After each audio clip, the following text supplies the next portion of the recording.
We are here with an electric audience that is getting behind their hometown team. This is a glimpse into the future of the Overwatch League. It's the vision culminating. And this is it. This is the future. For so many of these fans watching their favorite team, waiting for their chance to support them in person. Been a long time coming. Ladies and gentlemen, it is the moment that you have been waiting for. This is Watchpoint, presented by State Farm. Hello everyone and welcome to Overwatch League's opening weekend right here on YouTube. We are 30 minutes away from kicking off our first match in New York between the Spitfire and Eternal. This is the Watchpoint pre-show presented by State Farm. We will be bringing you live coverage and highlights throughout the day. My name is Zoe Schwind, and I'm joined once again on my lovely desk by Reinforce, Costa, and our second guest analyst. Today it's going to be Wolf. You're stepping in for your... Wow! Loving it, Steve. That's right. You know, Professor Wolf is in the house, and I just want to let you guys know I'll fit right in on this desk because I've been a big Cheez-Its fan ever since I was a kid, so I think it's going to be a great show. Dude, 1 minute. Give us 1 minute. Without saying the word Cheez-It. Come on. That's a challenge for the day. Yeah, okay, let's see how long we can actually last. Probably until game time. But yeah, so Wolf, we haven't had a chance to chat with you about the games we've seen already yesterday. What were your initial thoughts on the team? I mean, everything kind of went expected except Paris doing, you know, a little bit better than I think, or a little bit worse rather than most people thought. Map. Yeah, Better than I was pretty excited for London Spitfire. They did pretty well, and they came out and showed New York they're a strong team. A lot of people were questioning London Spitfire coming into this season. Did you though? Because I know you're very familiar with a lot of the players on that team. Yeah, I mean, I was kind of thinking it's an unknown team, kind of a dark horse team, if you will. But a lot of those players are actually top players from Korea. Some of them have tons of experience throughout Apex to contenders, and obviously in other regions of contenders as well outside of Korea. And there's top players from the Tier 3 scene there as well. So I'm kind of looking at that team like people really are underestimating them right now. Now, we have a lot to discuss today, but first let's take a look at our schedule. It's going to be a jam-packed day once more. Let's get down to business. Yeah, everyone sings it in his head right now, right? I saw it in his face. At once. No, it's going to be Boston Uprising, taking on the NYXL in front of their home crowd. And later today, fans at the Esports Stadium Arlington need to stand up and, you know, raise a little hell, if that's possible, because their Dallas Fuel will take on the reigning, the defending, the undisputed champions, San Francisco Shock. I really talked myself into that one, didn't I? Well, kicking things off, though, is the retooled Spitfire facing Eternal. Though London lost on opening day, they had a few bright spots, including the man you see on your screens right now. Why does Bernard stand out, Wolf? I mean, Bernard has always been an incredible tank player.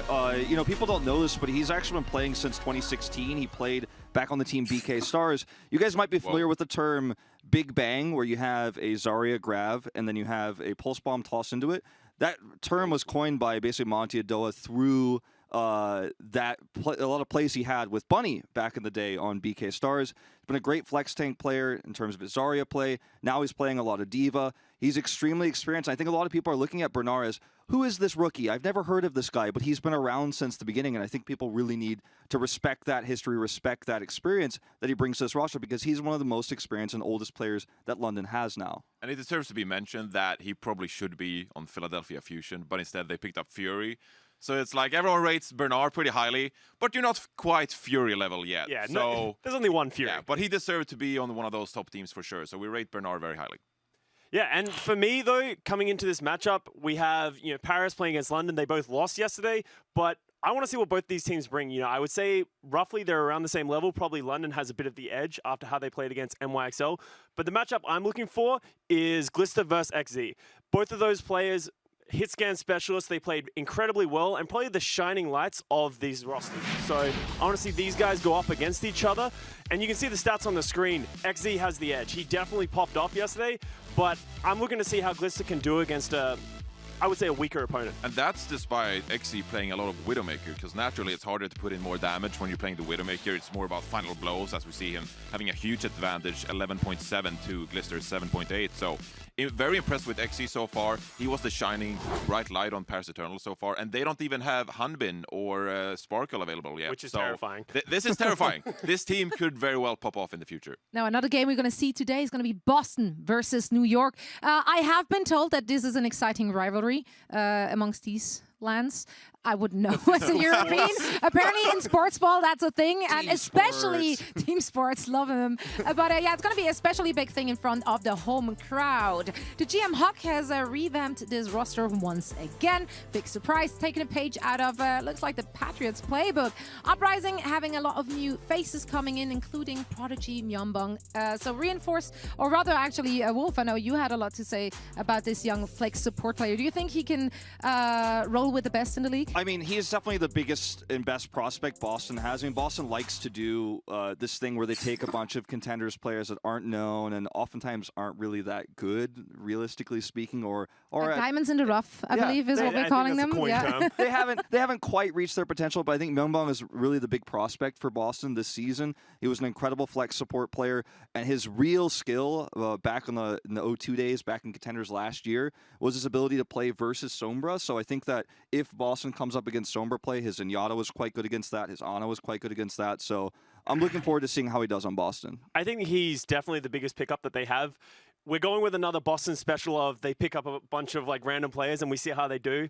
In Season 1, worked incredibly well. Season 2, not so much. A lot of people are saying this Season 3 roster also not very good, but you never know what to expect with Boston. They do have a couple of good players coming in. They have Mufin and Swimmer coming up from their academy team, and then you have Color Hex and Fusions, who had some bright spots last season. So we don't know what to expect. I'm really looking forward to see how they do against NYXL, who kind of struggled yesterday.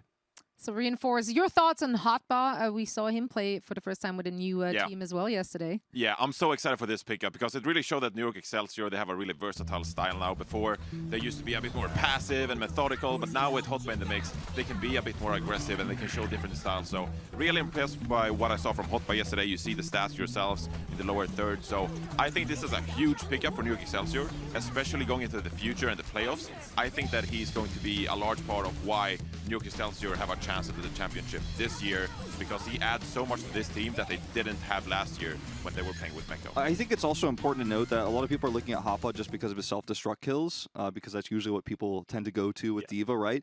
But his positioning is incredible. His ability to flank and threaten the backline and force repositioning is what makes him such a great D.Va player right now.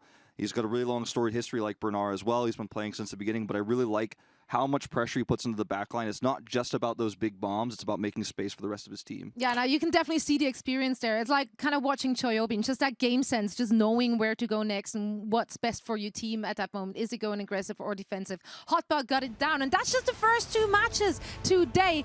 Last year, yeah, we're going there. The LA Valiant put an end to the Titans' undefeated streak. Seeing Costa smiling in the corner of my... Now, the big question, of course, is can they do it again? And we'll let you know what we think next.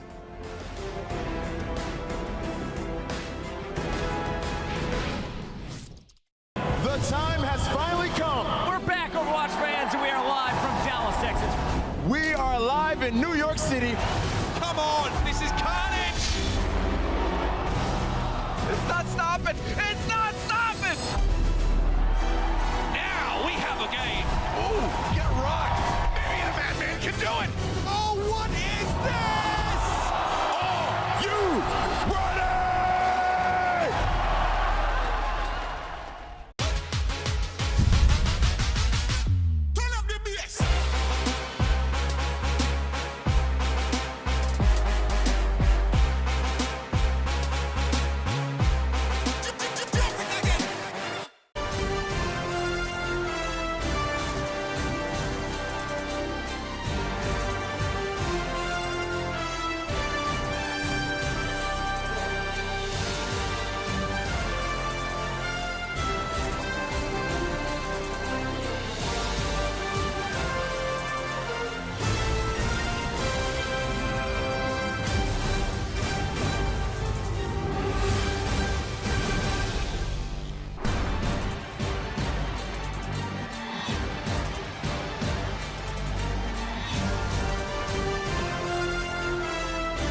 Dallas will be hosting the second half of our day, including a big showdown between the hometown Fuel taking on the 2019 champions, the San Francisco Shock.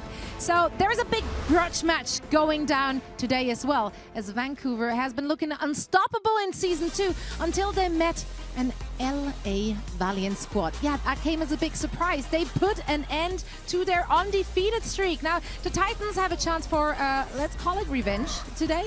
And according to you, Costa, this is an even matchup. Well, yeah. of course. No, but no, it's not though. Okay. I'll let you explain in a second, but I just first want to explain your logic here. So you think because they both took a match off each other last season, this is even? Yes. The match score between the LA Valiant and the Vancouver Titans is 1-1. I had the That's stats true, people. stats. I had the stats people bring up. We have a 50-50 match. Team fight record, yeah. win percentage. So that's like even across the board. So we are pretty much.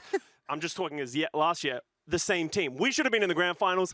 Unfortunately, didn't happen. I don't know where it all went wrong. But it could. This year could go any way. Yeah. I mean, let's talk about. Statistically, you're right. See, Right? statistics. You did crunch the numbers got you, Ben. correctly. Can we but- talk about that series, though? Can we Yes, talk about that please. series? Because everyone's like, this is the sickest upset. And, like, no offense, Costa. I mean, that was at Vancouver Titans' lowest low of last year. They were really bad in the Sombra meta. How high I mean, is how high? many, yeah. Well, I mean, you guys had Shax, who was one of the better Sombras at the time. I mean, how many EMPs did you really have to bury? Titans weren't building them very quickly. It was a pretty bad series for them. Easiest game of my life.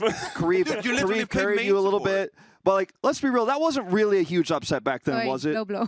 I mean, I don't know. I think we have to remember that was definitely you guys' moment to win. If you didn't win that, I think it would have been pretty rough. I mean, that was the time that Vancouver was going to lose before the finals.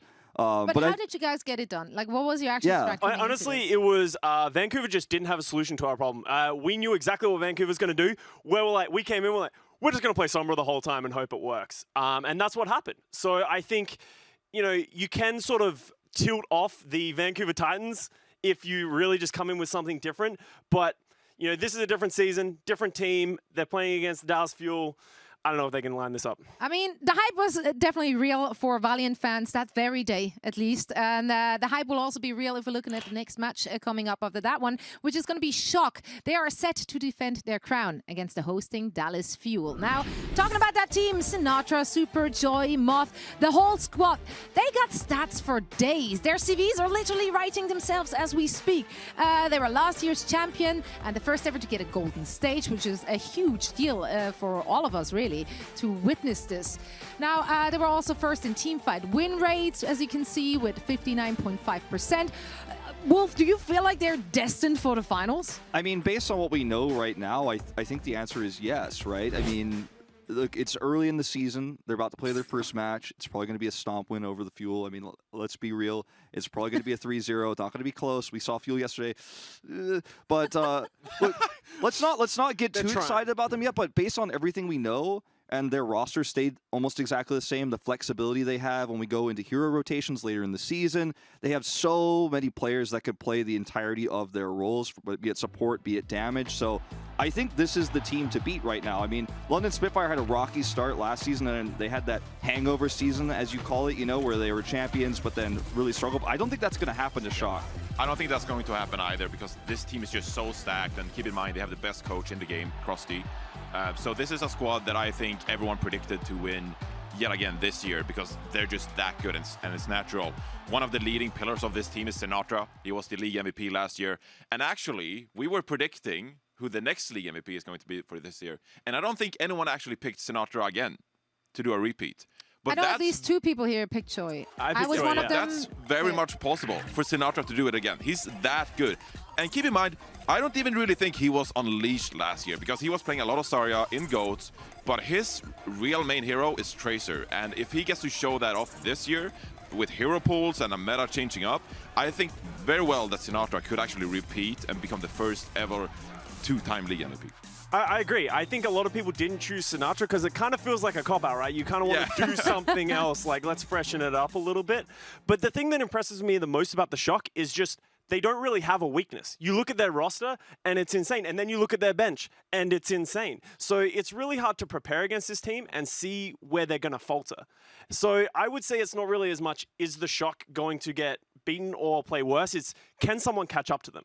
Can someone have a roster and bring together team synergy that can compete with the Shock? So based on what we saw yesterday from the Fuel, what were some of the strengths which they should hold on to or focus on today? Well, Doha played a pretty good Doomfist, and I think that was a big part of why they actually got a map yesterday on Lijiang Tower. Obviously, I think going into today, you shouldn't win Control, because if you win Control... Apparently you lose the whole series. That's just the thing. So Dallas Fuel, maybe lose the first map and see where the match goes. I think... Oh, great advice. I think for me, I want the tanks to step up on Dallas Fuel. We sort of saw them switching a lot of things. They didn't really have it worked out. Notes Reinhardt. But I think Decay and Doha played incredibly well. I think their support line was actually pretty solid. It has to go to the tanks. I think for me, it's all about Crimzo. Crimzo played really well, and I think he really empowered Decay, and is why Decay was able to have a lot of those pop-off moments, because he was just nigh unkillable. Immortality fields going in, keeping him alive, and he's just doing consistent damage. So I'm looking at that duo as their only hope, really. Their only hope. And on this positive note, we're going to move on. Coming up next, we will be reliving some of our favorite comms moments from last year.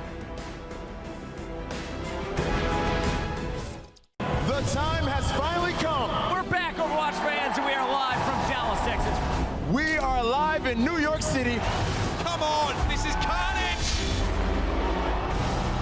It's not stopping! It's not stopping! Now we have a game. Ooh, get rocked. Maybe the Madman can do it. Oh, what is this? Oh, you ready? The time has finally come. We're back, Overwatch fans, and we are live from Dallas, Texas. We are live in New York City. Come on, this is carnage! It's not stopping! It's not stopping! Now we have a game. Ooh, get rocked. Maybe the Madman can do it. Oh, what is this? Oh, you ready?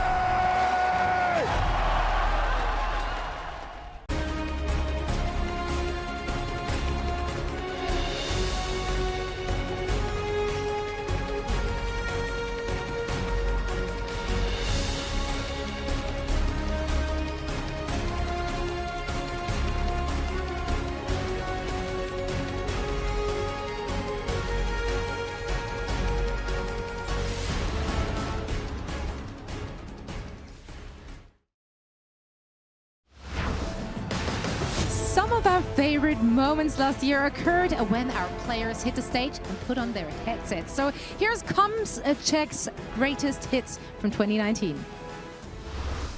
Bonjour! Bonjour! Can I mic check? No. You should talk a lot so you get on comp check. Keep saying, keep saying. No, you suck. Okay, thank you. You guys any problem with your sound? Say it. Yeah, I have a problem with my sound. I can hear AKM in my head. Yeah, same. Is it Rock is blowing through his mic again? No, it wasn't. Oh, that was me. Sorry. Oh my god. It's okay, Dante. Yeah, you would say that, Rockus. It's never me. I never hear it. It's never me. I never hear it. Wait. My That means God. it's literally only you. Nah, I just I'm giving you some ASMR. I like that one. That was good. Go get her. Touch. I got it. 1, 2, check. Hey, your microphone check. 1, 2, check. Hey, your microphone check. No, we don't have swag.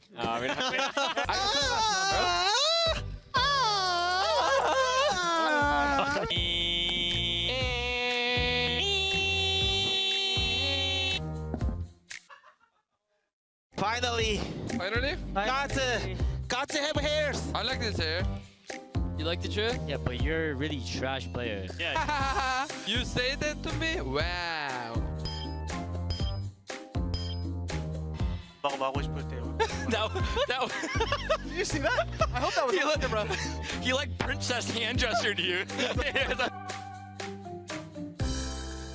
Oh, priceless. Just The priceless. last thing I wanted to see was inside of Dogman's mouth. Yeah, I had something to say, and then I'm just like, Dogman.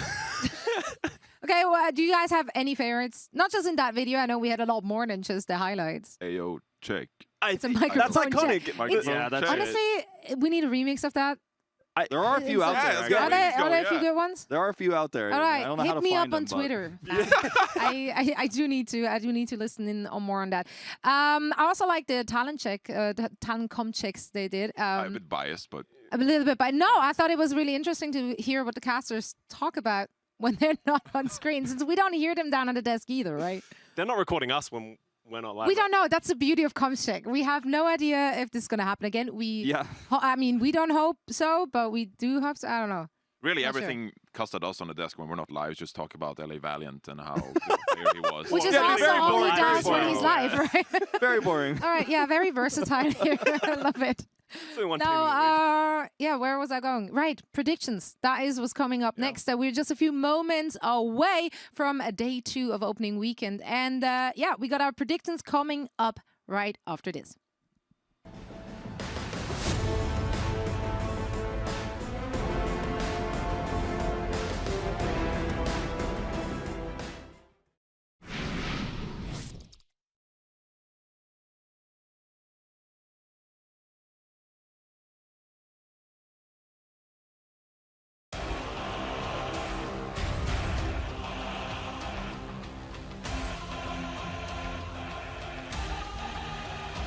The time has finally come. We're back, Overwatch fans, and we are live from Dallas, Texas.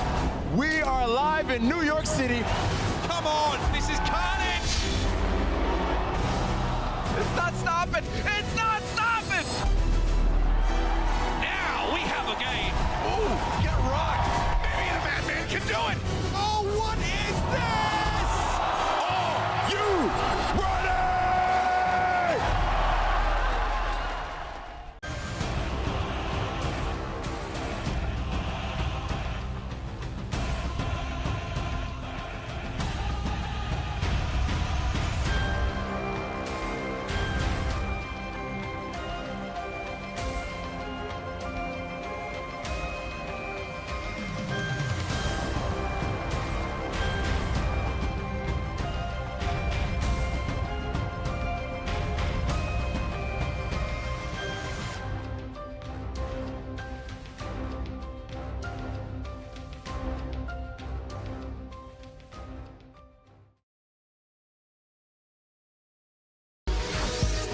The third season of the Overwatch League is underway, so it's time to take a look at what's new in 2020.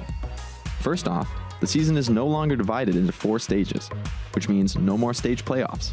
Instead, we're introducing our own mid-season tournament, where 4 teams, the 2 conference leaders and 2 wildcard teams, will face off for over $1 million during All-Star Weekend.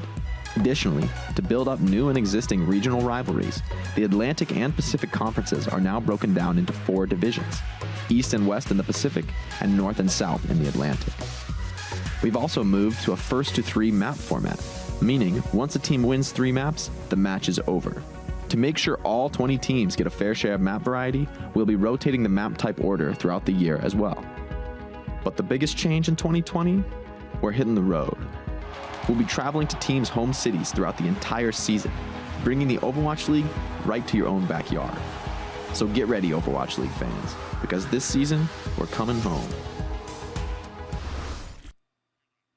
We are just moments away from heading to New York for our first match of the day between the Spitfire and the Paris Eternal. It's time for predictions, guys, and we have to make them count. We upped the ante this year, where the person with the most correct predictions will be choosing a punishment for the one with the least correct ones. And a little caveat here for our guest spot, you're in a pool with all other guest analysts, so you all get punishment if you guys mess it up. So make it count. You're not just doing it for yourself, Wolf. You're doing it for today, everyone. look at these predictions. Today's like the easiest day ever. I know. I love your picture.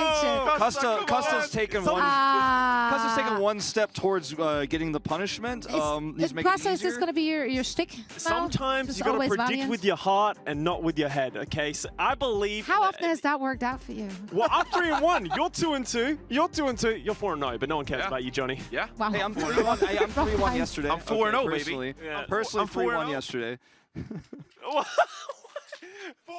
Where did you get all these from? Are these 20s? Are these actually real? No. No. Y'all ain't got How much anything are on they me. paying I'm you? back with a vengeance. I honestly I'm getting don't them even all right. understand why. Oh, So you have 4 right, and now you're throwing money? I'm in the lead. You gotta celebrate that I'm in the lead. Okay. For now. And when now. the Valiant beat the Vancouver Titans, we'll be even, okay? Yours. Okay, so but generally, I know that a lot of you have been doing the preseason projections, not predictions, let's call it that. How's that going so far? Do you feel like the teams are living up to your expectations? Anyone, please, not all at once. I feel great. I mean, I didn't rate Valiant that highly, so when they lost yesterday, I wasn't that surprised. I mean, I think Valiant won yesterday. Yeah, sorry, they did. Sorry, I'm getting ahead of myself because Well- I played the Vancouver Titans later today. Did they win as hard as they should have though against Dallas Fuel? Like I think they had I a don't rough. know. I see. My thing is, I think they had a rough start. I actually think the individual pieces of this Valiant team is actually really strong. I just think they didn't play well yesterday. I think if they can play well against this Vancouver Titans, they can win. That's not bias at all. I've never been biased in my life. No, you're very not much at all. known to not be biased. I've never been whatsoever. biased towards the Vancouver Titans either, so it's all fair. Yeah. Or any Korean team. Or any really. Korean team for that matter. I've never had any sort of bias, but based on what we saw yesterday from the Valiant, I think it's gonna be a tough one. I And think also, we you got have 4. to keep in mind, right? There are a lot of rookies on that team, so they're still getting used to playing on the big stage in front of big fans. So, like, there are a lot of Yeah, but contenders. speaking of fans, that though, team. does playing in front of a home crowd actually give you an advantage, Costa? I think it does. You feel more comfortable. You have the fans behind you. Whenever you do something well, all that kind of stuff, you have cheering, and it's actually really useful. Some people thrive off of being away, but everyone thrives off of being home. I think there's nobody who's like, oh, everyone's cheering for me. This is awful. So I think it's really I helps. hate it. Yeah. Yeah, it's just like all this conversation is going really I mean, well. neither of the teams are really home on this one, but you know, I get you. I mean, people want the Valiant to beat Vancouver Titans again. They're I think the it's underdogs. nice for the Dallas Fuel though to start off at home, and they can get used to that home crowd. For You know a what? bit, But Enough from us. Enough from us. We're going to toss it over to our wonderful games. This was the Watchman pre-show presented by State Farm. Stay tuned for everything else later today. The time has finally come. We're back, Overwatch fans, and we are live from Dallas, Texas. We are live in New York City. Come on, this is carnage! It's not stopping. It's not stopping. Now we have a game. Ooh, get rocked. Maybe the Madman can do it.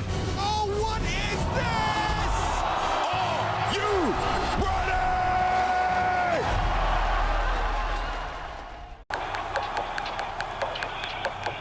This is it, the official Overwatch League apparel.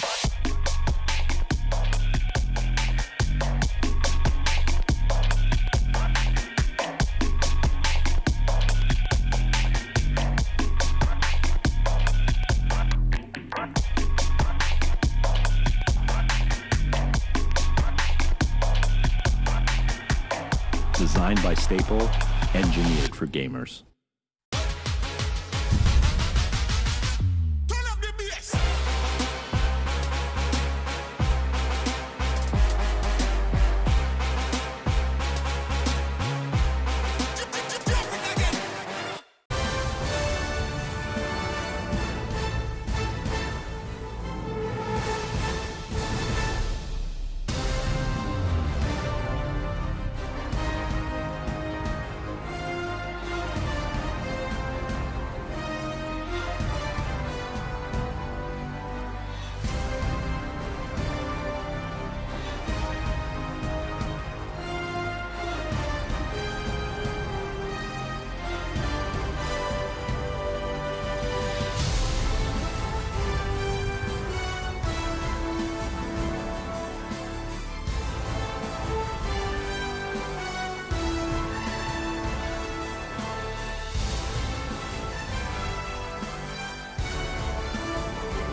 Let's go Shock like a 2019 champions!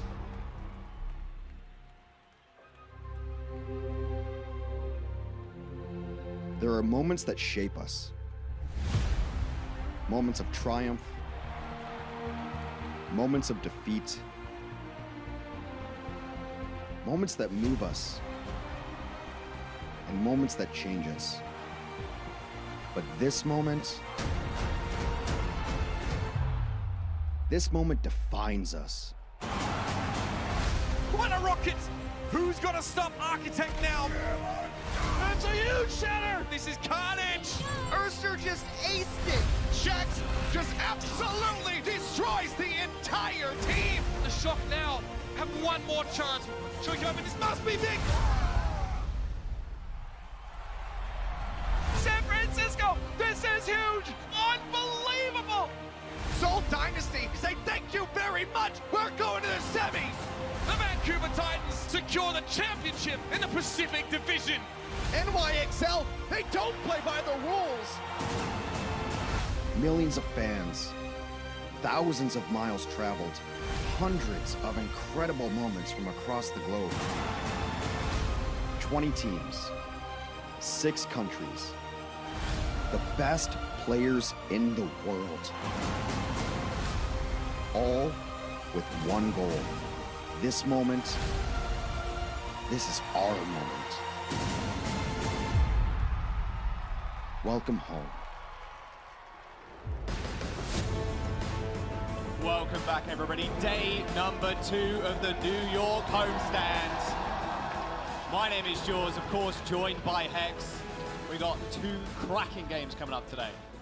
Yes, we do, and then we're going to have 2 more. It's just not going to be here. Like I took the day off yesterday when we were done, and I was talking to some people. They're like, "Oh, we're still casting." I was like, "Oh, that's right." And then I tuned in. Oh yeah. And we had some great games. We were in that night. Dallas. Yeah. Matt says he got his predictions right. It's always easy to say in retrospect, but we had some great games yesterday. Not really super one-sided. Some surprises, and we're getting some answers for some of these unknown teams. Here's what we got on the docket today.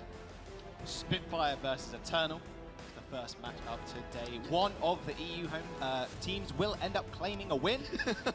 And then we have Boston Uprising versus New York Excelsior. Yeah, we'll be the doing... The crowd is going to be loud. There you go. You can already hear them. New York-Boston, a classic rivalry no matter what the competition. Then later today, of course, the Valiant will take on the Titans. The Shock versus the Fuel. Let's see how we got here. Take a little look back at yesterday. If you missed it, I don't know what you're doing wrong, but there's VODs up. Of course, go check those out.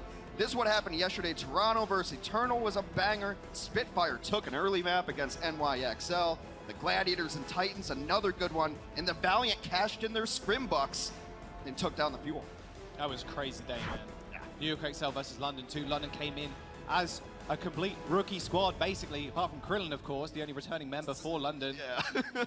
And they took a map off of New York. Yeah, and then they looked really close. Yeah, exactly. Not only that, they looked pretty damn close. Glister just popping off, and he's going to be facing up against XE, another crazy DPS player we saw yesterday. And it's always really easy to focus on the DPS, and but sometimes the easy answer is the right answer. I mean, the Glister versus XE matchup today is going to be beautiful. We saw a ton of Widow yesterday, some Tracer, some McCree. We're back to shooting people in Overwatch, and I couldn't be happier. Hell yeah, I'm really looking forward to it, man. Not only that, we did see a little bit Genji too, which is also quite exciting. We're seeing a whole lot more variants, which is looking good. You don't know me well enough to know my opinions on Genji yet, apparently. Apparently not. I'm a Zen player, so you know. Yeah, that's Q when he hits I can feel this that This is one. what everybody wanted to see yesterday, man. Hopper pressing Q in the center of the enemy team. No one stood a chance. Yeah, Hotbo with the hot bombs yesterday got New York over the hump in a couple of those fights, and I think there's actually a case to be made that they don't win King's Row without Hotba coming in clutch the way that he did, so really turned it around for him. New York then looked dominant later in the day. As it progressed, New York got better and better throughout the day. But, you know, New York is going to be playing later today. We're going to look at London. London really was surprising to me. I was really expecting it to be a 3-0, a quick 3-0. Was expecting these rookies to get rolled over, but I think that they showed some fight in them. Yeah, a lot of new players on the Paris squad, of course. We've got Hubin and Sparkle currently sitting on the bench, so hopefully we'll get to see them very soon. Of course, their birthdays are coming up. Yeah, in March, I believe. So but right now, I think the best rookie is probably Glister. Looked really good. There were some great plays actually from some rookies yesterday in the later half of the day as well. So a lot of new faces, a lot of new energy, and a lot of great play coming out of these players. Paris against Defiant was a great early match to kick off the season. Oh, that it was. Defiant looked crazy, man. I was so excited to see Sherpa. We were talking a lot about it, actually, when we were watching the game, saying how consistently good Sherpa has been, and he just continues to live up to that. And I think you need Short4's consistency when your other DPS are those kind of streaky players like Logix and Agilities. Sometimes you forget they're even playing, and then they show up with 4Ks. This shot is bonkers, and we'll be seeing that all year, I'm sure. That's going to hit every single highlight reel. But Logix, a streaky player. He can go nuts like that and disappear. Agility, streaky player, goes nuts like that and disappears. So you need consistency from Lane, Short4 Roberts up there. But, you know, this Paris team looked really good. So, like you said, one of these EU teams is going to win today. Oh, yes, they will be. Thank goodness. As I don't really care. America, yeah. right? Oh, yeah. All of your... Yeah! Yeah! I can't really argue against It's that. so easy. It's so easy. Well, London especially looked pretty good, especially with their McCree and their May comes Babel, in fact. His walls were just absolutely supreme, just blocking off Mano time and time and time again. As soon as you focus down that main tank, the rest of the comp really does fall apart, and Babel was doing just that. Yeah, the May play was wonderful, getting the walls and isolating people. And so the big playmaker always looks like Glister, but Babel was kind of the unseen force editing the map and cutting teams in half. It was pretty crazy. And the May is pretty damn strong. Let's have a look at London, though. Let's bring them out. I want to see them. Their whole new rookie roster, Hex, and it's going to be a pretty exciting game. Please welcome London Spitfire.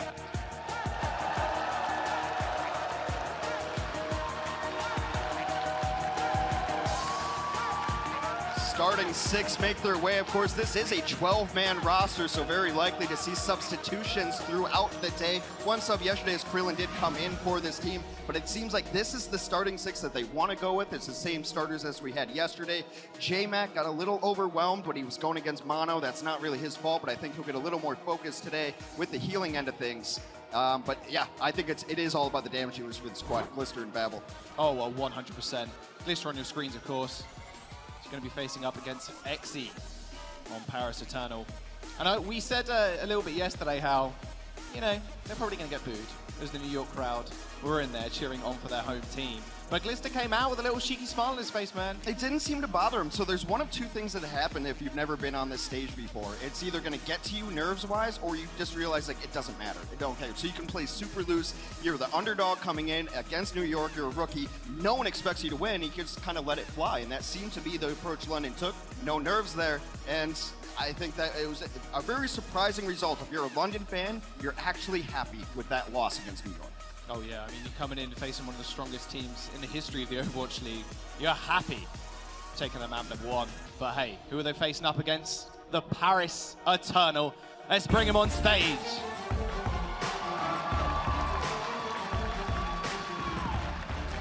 FD God leading the way. Hip following closely behind. FD God only recently landed in the US as well. Bit played kind of out of his mind, considering, you know, he's just got off a plane, it felt like. It was kind of funny. He was the only one sitting in the players' lounge when we got here yesterday, just waiting for the rest of his team to arrive. And I was a little bit surprised. He had some really interesting plays on Lucio. He was just kind of hanging around on Eichenwald and got a late boot, but he had some really nice plays. But to me, the breakout star on this squad was XE. Just went off on hit scan. Surprise, surprise. His McCree was absolutely stellar. We did see a little bit on the watch point show, of course, the head-to-head with him and Glister. I can imagine we're going to see a lot more McCree today. No Smite and Bembes as well. Not two tanks that you really want to mess with. Like you said before, J-Mac did kind of get... well, New York, sorry, Garnet got the best of J-Mac a lot of those times. We'll see if Bembes and No Smite can do the same. Yeah, the tank lineup is actually really interesting with Bembes and No Smite. You wonder about communication issues there, but shouldn't be a problem. Also, Nico playing... probably the projectiles here. Nico has played everything. He's been playing since 2015 when this game very first came out in the beta. So a lot of experience on a lot of different players there. But I mean, I'm just going to hit it until the story changes here. This is XE versus Glister. It's going to be Widow v. Widow, McCree versus McCree, Tracer versus Tracer. And we saw a lot of rock, paper, scissors yesterday of, oh, they're on Widow, so I need to go Tracer. Then they switch to McCree. It was just beautiful play and counterplay. Do you have any predictions on this one, Jack? It's hard. It's extremely hard, of course, but neither teams have wins yet, but that doesn't really matter, right? Because we're only in day number 2 of week 1. Yeah. it depends how that rock, paper, scissors matchup goes. I want to see some more Tracer. I want to see some more countering this Widowmaker. How many maps do you think we go to? 4. 4. Okay. I'm going to give it 4. All right. I'm not going to pick a side, though. No, I know. Aha. I was trying to trap you a little bit, though. There's a good casting thing right there. You never pick a side. You don't want to be biased. But I'm going to keep your biases internalized. I almost got you. I got to go in 5. I think it's going to be super close. I think there's going to be some carry performances here. And I think we're going to, as this year goes on, right, we're only in day 2. We're just trying to answer the questions of who is London? Is London good? Is London bad? I think it's kind of that college football thing of a quality loss yesterday against NYXL. Is Paris good? Is Paris bad? Is Toronto? We don't know it. We don't know anything yet. All we do know is that here is our map set. All we know is that we're going to kick it off on Nepal. Control, kind of a dangerous game mode when it comes down to it. It's kind of varied. More often than not, when you do take control of the point first, it's like 60+% you do end up winning the round. It's just the nature of it. Plus, we saw, if you cast your minds back to yesterday, a lot of extremely control-y comps. Sim, Mei, controlling the point, locking it down and refusing to budge. It wasn't surprising to see Mei. You're going to see Mei in every single comp. Of course. So yeah, I mean, she's just that good of a hero right now. Who would have thought that being able to edit the map against the opposing team would be a good ability? But I think seeing the Tracer come out was really interesting. And teams should be ready for Sim strats. We heard rumors yesterday that a team was surprised that there was a Spectra strat. I'm like, they play Sim and Plat all the way up. Like, Sim on control should not be that surprising for some of these rollouts. So, Nepal is an interesting map where there's outliers on this map. This village in particular right here, this is where Mei's always been good because of her wall fitting right in that door. Yeah, casting my mind back to Korean contenders doing that last year.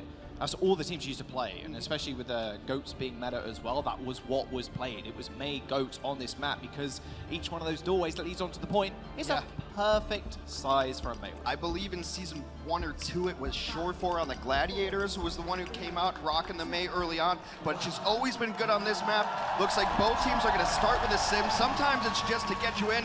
Let's go, we're in game. Glister on the Reaper, XC on the Mei, hyper control for Paris Eternal.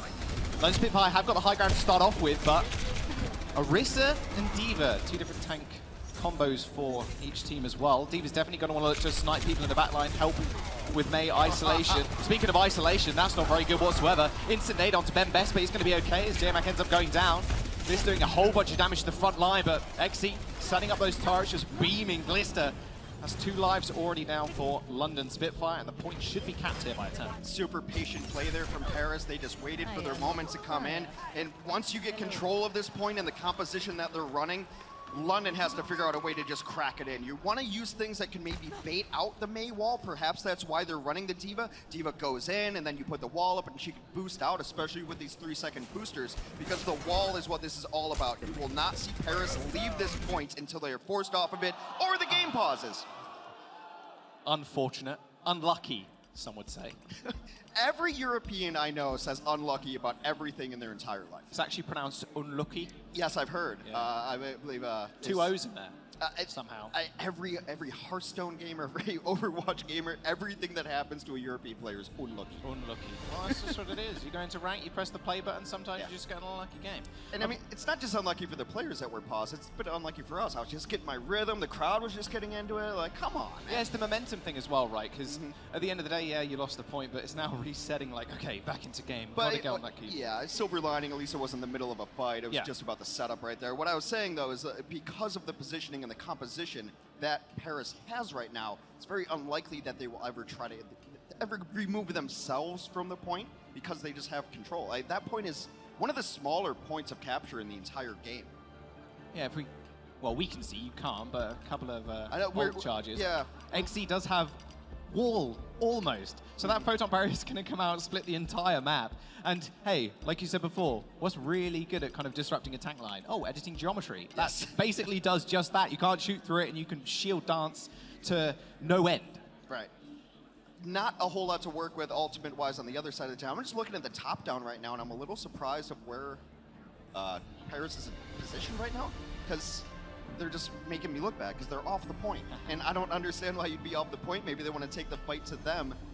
Maybe open up with the Coalescence here, because Paris is going to have first ultimate, because that's just how Mei works. Or not Mei, excuse me. Moira works. You just get ult immediately. Moira and Baptiste just have ults. Anna has to work for it a little bit more. Lucio seems like he gets one ult for every 5 of the other supports. It just doesn't seem fair, but it's a good ultimate. Trying to figure out what's going on. Of course, tech issues, Ghost in the Machine can happen here at these live events. While we're waiting for this tech issue to resolve itself, let's take a look at some of the best plays from 2019. Welcome back to the Blizzard Arena for the 2019 Overwatch League season. I can't wait to get this started. I think this is going to be a really fun one. We'll see where it goes. Oh, that was a sick charge. The bomb is there. They do it again. That is brutal. Urster just aced it. It's super. Punched into a car. How do you claim that on your insurance? There it is. And Shax just absolutely destroys the entire team. Can you get over the roof there? Oh my. Oh my, what a play, what a grab. Let's go, dude. Going for the hammer kill. Come on, Turf 4. Give the man a break. He's trying to play the game. Give it the hell no. He pulls out the McCree. Yeah, man, you can dance. It's a little bit of top rock, a little bit of shuffle. I get it. The anticipation has been building. We are live in Los Angeles for the stage playoffs. The Vancouver Titans, your Stage 1 champions. Time for the Stage 2 finals. San Francisco Shock taking on the Vancouver Titans. And the Shock have done it! They are your Stage 2 champions! The Shanghai Dragons have actually done it! Stage 3 champions! They deny it away from the San Francisco Shock! You can't ask for a better story. What's up, playoff Overwatch fans? We are live in Los Angeles for the 2019 postseason. Are you kidding me? What I just see? They walked off the cards! Unbelievable! It's win or go home. It is absolutely crunch time. It is going to be our winners bracket finals. Vancouver Titans taking on the NYXL. The Titans do it! They are going to the grand finals! The Shock got knocked to the lower bracket. They're like, oh, that's right, we don't lose maps anymore. I guess we'll just 4-0 the Spitfire, we'll 4-0 the Gladiators, and they just roll right over the Spark. The NYXL, they've got quite the task on their hands. The match that was promised, we get it again. San Francisco will be facing off against Vancouver in the grand finals. This is it. It's all come down to this. It's time to settle the score. You're striking the whole combo. It's beautiful. A complete domination by the Shock. What a rocket! The Architect is a trapeze artist, and he's ready for Seoul Min Soo. The San Francisco Shock are your 2019 Overwatch League champions!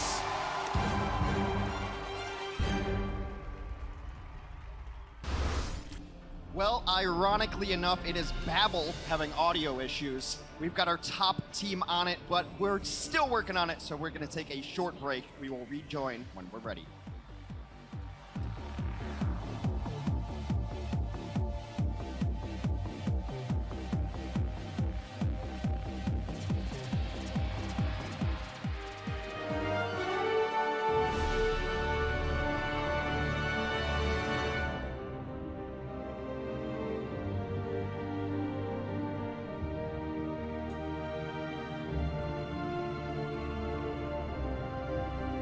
The time has finally come. We're back, Overwatch fans, and we are live from Dallas, Texas.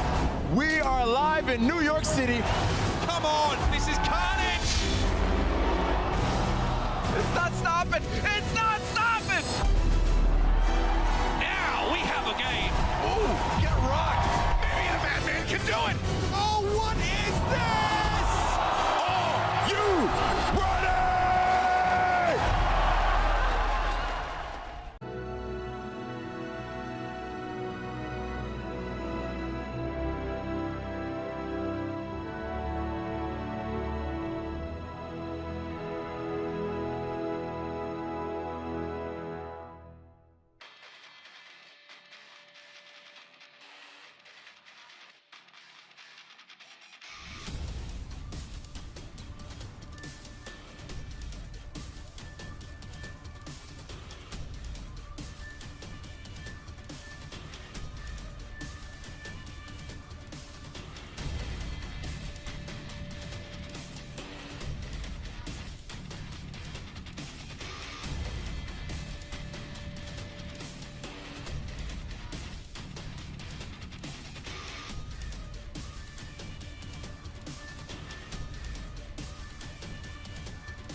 Let's go.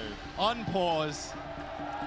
Hey, Jack, London Spitfire. what time is it? Paris Eternal. Whoa, Hex. I don't know. Maybe it's crunch time. What a cheesy joke. Oh, what a cheesy strat using Sim on Nepal. That was domination. Well, I thought Paris wasn't going to get off of the point because they had the point locked down, pretty much. But it's really nice to see a team change gears and not play passively and defensively. They know what angle that London's coming in from, and they just take the fight to them. We didn't see all of it, but you know, the pause kind of interrupted things. So here's the situation where we're at. 50% ults for Paris. No ults have been used thus far in the game. It's been completely one-sided. 7 eliminations to 0. And right now, London's just got to try to find a strat to get in, and half your team's cut off. Highly needs to get out of there pretty fast. There's the shadow on the side. No way you're surviving that, Babel. Audio problems fixed, but you're going back to spawn, unfortunately, my friend. Sleep under Ben Best won't do too much, but now, really, you're in one-fight territory almost. You're going to have to deal with Blizzard, you're going to have to deal with Photon Barrier, Supercharger, that Coalescence is coming up. Paris have got all the tools they really need. Yeah, I mean, the sleep is just a nice little siesta there after he puts in some work, and this one has been so one-sided. Now we're at 12 eliminations to 0 for London. London's going to have a Shatter and a Nano. They're getting to the point where they can start using some ultimates, and maybe you spread out a little bit. You can't get cut off if there's only 2 of you trying to go in. And that seems like what they do. They're trying to bait out the wall. Oh, that was so close. Empty God almost goes down. Nico does go purple, but the beat is going to come through. Ben Best in a lot of trouble as well, but the Blizzard will end up landing on the point. Nico freezing the front line. J-Mac, Bernard, they're already dead. Glister may be in the back, but he can't really do all too much. Doesn't really have the ult either. OT now ticking down. Kind of an anticlimactic way to end if they don't manage to get onto the point. Glister dives on in, but there's nothing he could do. Now it's just the supports versus the Blizzard, but Babel is going to be able to at least fight Exy. Well, it's his first maybe step winnable? Probably not. No, this Ben one Best swiping Babel off the map. This one's been over since they hit the start game button. Oh, Bernard's going to get cleaned up here. This one is all over but the crying. Look, Sim used to be in the defensive class hero, and then they changed them all to damage classes. And it was like, well, Sim's not damage. Exy would disagree. 15 eliminations, 8 final blows on Sim. With the help of the turrets as well. No way you're not racking up a ton of assists. Helps Ben Best too as well when you think about it, right? Because he's Reinhardt. What does Reinhardt hate? People running away. What do the turrets do? Slow them down for Reinhardt to swing at. It breaks the other shield, and the sound design in this game is so great that you could play without watching it. But when you hear that beam charged up, and it sounds like a hornet's nest you just kicked, I just want to mute the game. I'm like, I feel like I'm gonna get whacked here. It's like Zarya too. You hear it, and you're like, oh no, I'm not messing with that. You ever heard of Nano Sim full charge? No, because I died immediately the second I heard it. Yeah, your game just switches off. Yeah, it's just like the eraser tool in a paint program, right? Just bye. No surviving that. FD God's favorite map, Sanctum. Gonna try and look for big boops. A lot of big Lucio players in the EU. Funny Astro, FD God. A lot of extremely talented ones. Does look like Bernard's gonna try for a big flank here with the Tracer. This is going to be able to get on the back line. FD God keeping the rest of his team alive with a big boot from Sanguinar. Takes care of Nico. FD God trying to do the same, but this time around, London are running over Paris. Yeah, that's Sim not doing all too much, but FD God with a double boot on the supports. Completely winnable now for Paris if they can capitalize some more. That's a clutch play. Brings them right back into this fight, and it seemed like it was over. It was 6v4 and a complete equalizing play from FD God. Huge amount of ult charge for him as well now. They're going to be able to claim the point if London aren't careful. They're going to have to touch at some point, but no, there you go. That big boot turned it around for them completely. Just more important kills. He gets the Lucio on the other side, he gets the Ana on the other side. You lose 2 of anything, you're in trouble. Still now, looking for it. What does London have? Oh, FD God. You diced it with death, my friend. He knows exactly what he's doing. Trying to get a rotation is this London team trying to get on the map, play the point. You're going to try to. Nice big hole. That's exactly what you want to combo with that boot. No Smite does get naded, shattered as well, but that shift helped him out. Gliss is going to find Ben Best in the back line. J-Mac as well with a nice flame strike kill. Gliss almost has pulse bomb, but this should be a fairly easy cleanup unless FD God goes Super Saiyan again. He's trying. They spotted him out. Boops aren't going to save you now, unfortunately. He does end up going down eventually, and that'll be the recap. That grabs another 5% or so, though. It'd be interesting to see if Paris stays on this composition, because it's a great composition when you have control of the point. The Mei and the Sim. And I think they're going to roll the dice one more time with this Mei and Sim because they're both getting near ultimates right now. The Symmetra is an interesting pick on this map because it's not as closed off as Village. Village Sim makes a lot of sense. Sanctum, I guess you can set up a Sim in this room and then play outside of the room onto the point. What's Gus going to do with this pulse one, though? Has to watch out for that wall, no. Nico also has the Blizzard. Vista being extremely patient with this. Bembest is going to be kind of caught off in the back. He's so low. The shot is going to hit, though. The sound barrier is going to come through just in time. The boops galore, though. What is this? No spike gets one. XC just somewhere in the middle of this. The fight is just all over the place right now. Hip dueling out with Benar in the sidelines. Benar finds 2 in the end. Paris take control of the point. 50% now on the board. Bembest 900 IQ. Shatter onto Glister. Ends his life instantly. I love it. It's like, what did you just do to me? Did you just hit me in the back? This one's going back in. They're so close to cap at the point as well, but there's so many people from London actually on it. Supercharge is going to help Bembest pick up a kill. Another massive anti-nade from Highly, but they just can't capitalize on it whatsoever. The tanks for Paris refusing to move. Yeah, X is fully charged. I want to give NoSpite a ton of credit on these halts too, because there's a Diva on the other side. You really shouldn't be hitting the halts that he's hitting, but he's putting them at high angles, he's taking people out of place, and that Diva should be eating him up, but Bernard's using his defense matrix a little too liberally perhaps, but God, I want to see that play in highlights, dudes. You pulse bomb Orion, he's like, what? What did you just do? But also give Hip a ton of credit because he smashed him with a Coalescence to keep him alive. Both beats came out as well earlier on in the last fight. They're going to have to make a move on though, London are. 95% now on the board. Bembest already claims 1 life. Uh-oh, London in a bad situation. They could just lose it here. Point is being capped though. Sneaky Lucio in the back. Does manage to buy some more time, but Sanguinar's going to have to get out of there. Plus touch again, potentially 2. OT now here, does manage to touch. XE finished him off with the turrets, and now the rest of London running into a Coalescence. No way Benar's going to survive. Wrecking Ball pretty much useless against Sim and Mei. OT ticking through, and Paris are going to claim the first map in the series. They looked pretty dominant there. The back cap came in. We saw a back cap yesterday too. It's the weekend of back caps apparently, but all for naught. London was able to grab a couple fights here and there, but that one felt like it was all Paris.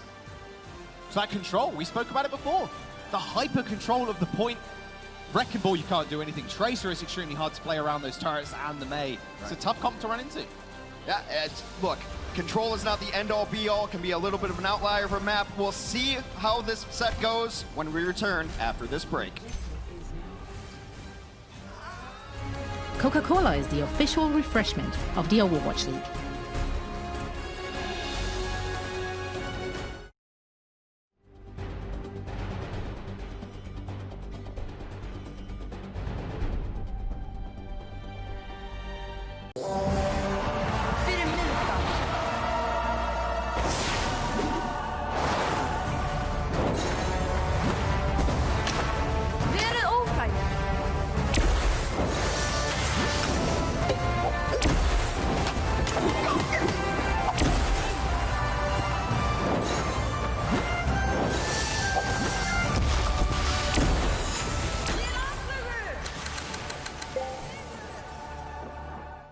The time has finally come. We're back, Overwatch fans, and we are live from Dallas, Texas. We are live in New York City. Come on, this is carnage! It's not stopping! It's not stopping! Now we have a game. Ooh, get rocked. Maybe the Madman can do it. Oh, what is this? Oh, you ready?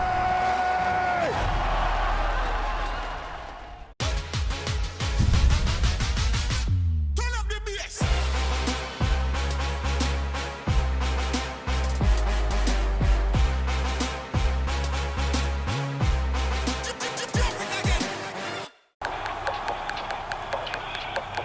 This is it, the official Overwatch League apparel.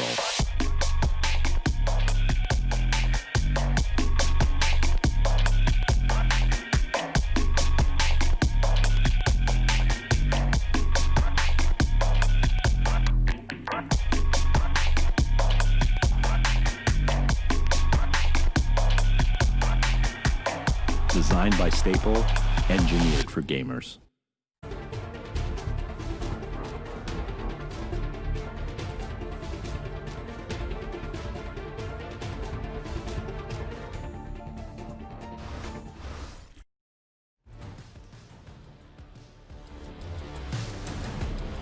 Paris Eternal facing up against London Spitfire. Already FD God pulling it out of the bag, managed to get a couple of nice boot kills and net his team the W on the poll. We hyped up Xe as this great hit scan player, which he is, but hit scan and sim, they're not that different. You still have to put your mouse over the person, and we've seen a lot of Symmetra. I think Symmetra on control is just going to be the meta right now, and teams need to adapt to it. But then once you get that control with sim, your shields are getting burned down, and then you're trying to go against Mei walls. Like, it just seems brutal. I think you need to get there first somehow. You have to win the mid-fight, as it were. Well, like we said before, right at the very start, control, very dangerous game mode if you lose the first cap. And hey, hyper control works really well on that, right? Turrets go down, Bembest just starts swinging, and that's it. It's all over. I mean, a lot of pros will tell you that control is just very variable, volatile. Like, you get 1 kill, you get 2 kills, and like that ends up being it. However, we're going to play control to open up every series this season, so teams got to figure it out, right? That's very true. King's Row is going to be the next map up, but let's have a look how Paris did.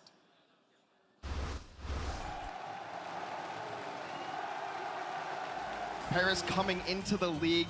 We haven't seen Soon just yet. I think we will see him, well, soon. Haha, great joke, me. But this Paris team, when they came into the league, they built around European players, trying to get their home teams hyped. Everyone told us they were this great at the GOATS meta, that all these supports did not quite pan out that way in their inaugural season. No, it did not. You can see there, Titans taking the W, although Titans, rather formidable, you could say, last year. Although they did keep a lot of their players, right? They still have Bembest on the roster. Gray is sitting up there as well, rather veteran player when it comes down to it. And I'm really happy that they've added some extraordinary talent from across the pond as well in Korea. Yeah. Obviously, we mentioned before, but Hubin and Sparkle are coming in rather soon. But keeping this core of French talent is going to be very important to them. It's mostly addition for this Paris team. They kept a lot of the core players the same, a lot of the Parisians, as it were, but they just need to keep their head above water until some of their new players, Sparkle, the most highly sought after rookie in the free agency, comes to age, as it were. Oh yeah, it's going to be an exciting time. King's Row is going to be the next map, though. Can London bite back? Remember, they did have a fairly close game against New York on that map, so potentially... it was ultra close against New York. They were able to stall out at the end a couple of times. And let's just get the joke out of the way. It's London's home map. Because remember, it's in England, right? Yeah. Nice one. Good one, Hex. You see I'm on fire. Well? Did you hear that other joke I said before that no one laughed at? Yeah. So we're going to go to King's Row. Control is out of the way, and you just have to feel that London's got to have a strategy to deal with the Mei, and maybe they'll end up seeing a sim again. But London needs to, if I'm London and I have all these young players, like, you just got to forget about it. You got to forget that control happened. It didn't feel good. It didn't look good. They didn't really have any big moments, anything to write home about.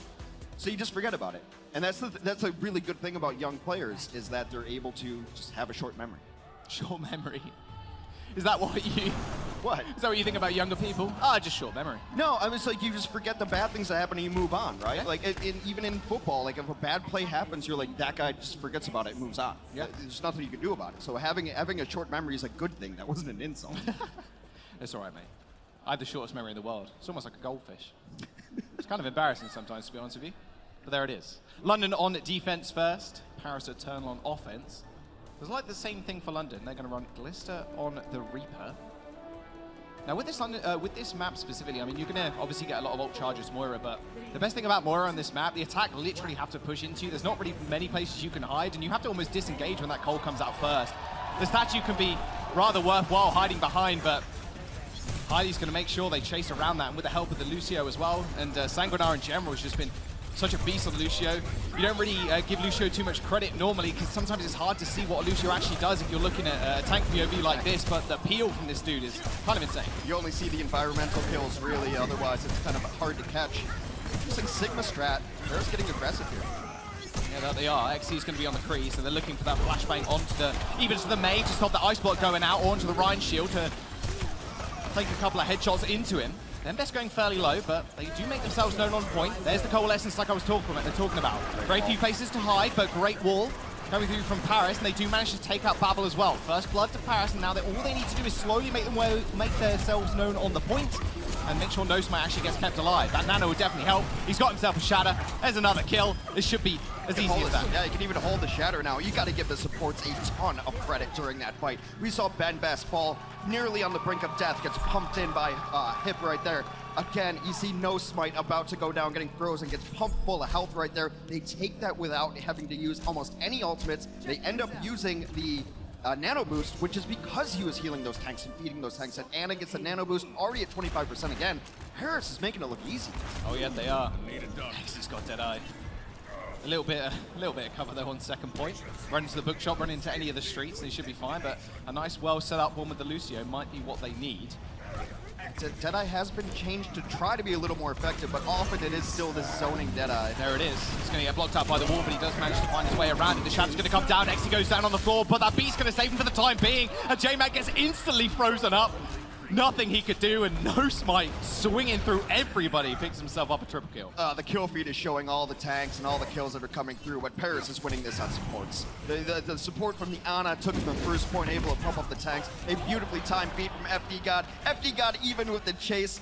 I gotta say, I hadn't seen a lot of him play before, but I'm starting to like this Lucio style. Just hyper aggro. That's what you want to be, especially in this meta, right? You've got to escort your tanks to the front line. And a lot of these compositions, a lot of these engagements are just really about that speed boost time. It's like if a Reddit Lucio was good. Yes. There's only a few of those. FD God is definitely one of them. No Smite now hiding in the corner. J-Mate doesn't have Shatter, but both blizzards are going to get thrown on in. No Smite tried to actually dash away there, but got blocked, I believe, by the ice block coming through from the Mei. Perfect positioning from Babel, and Bernard just cleans up the rest.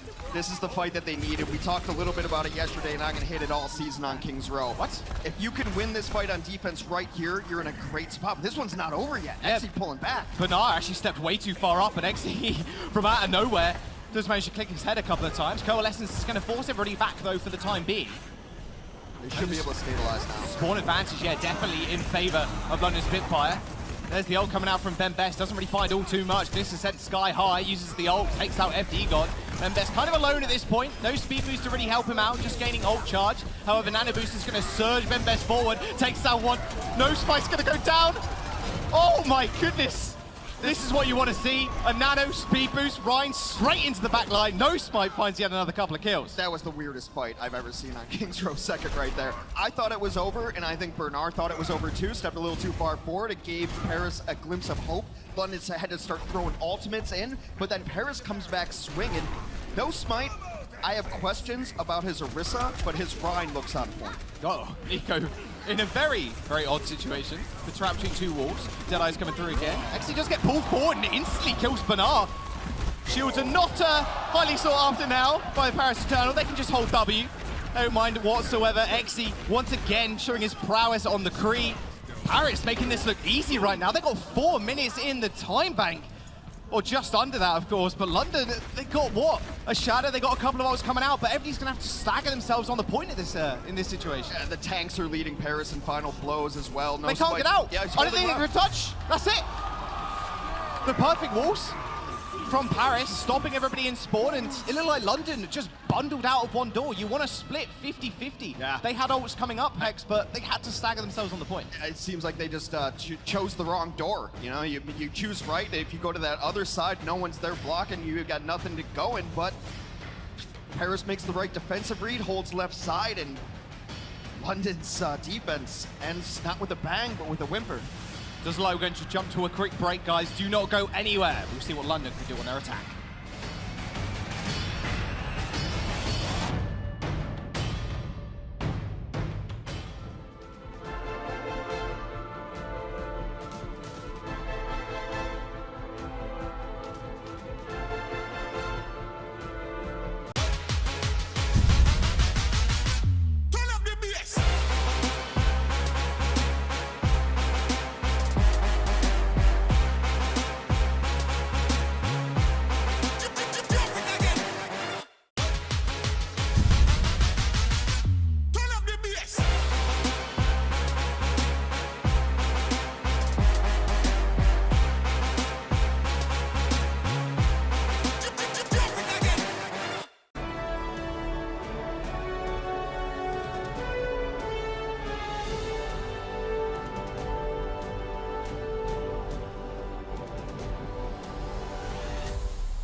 3 minutes and 37 seconds in the time bank for Paris Eternal.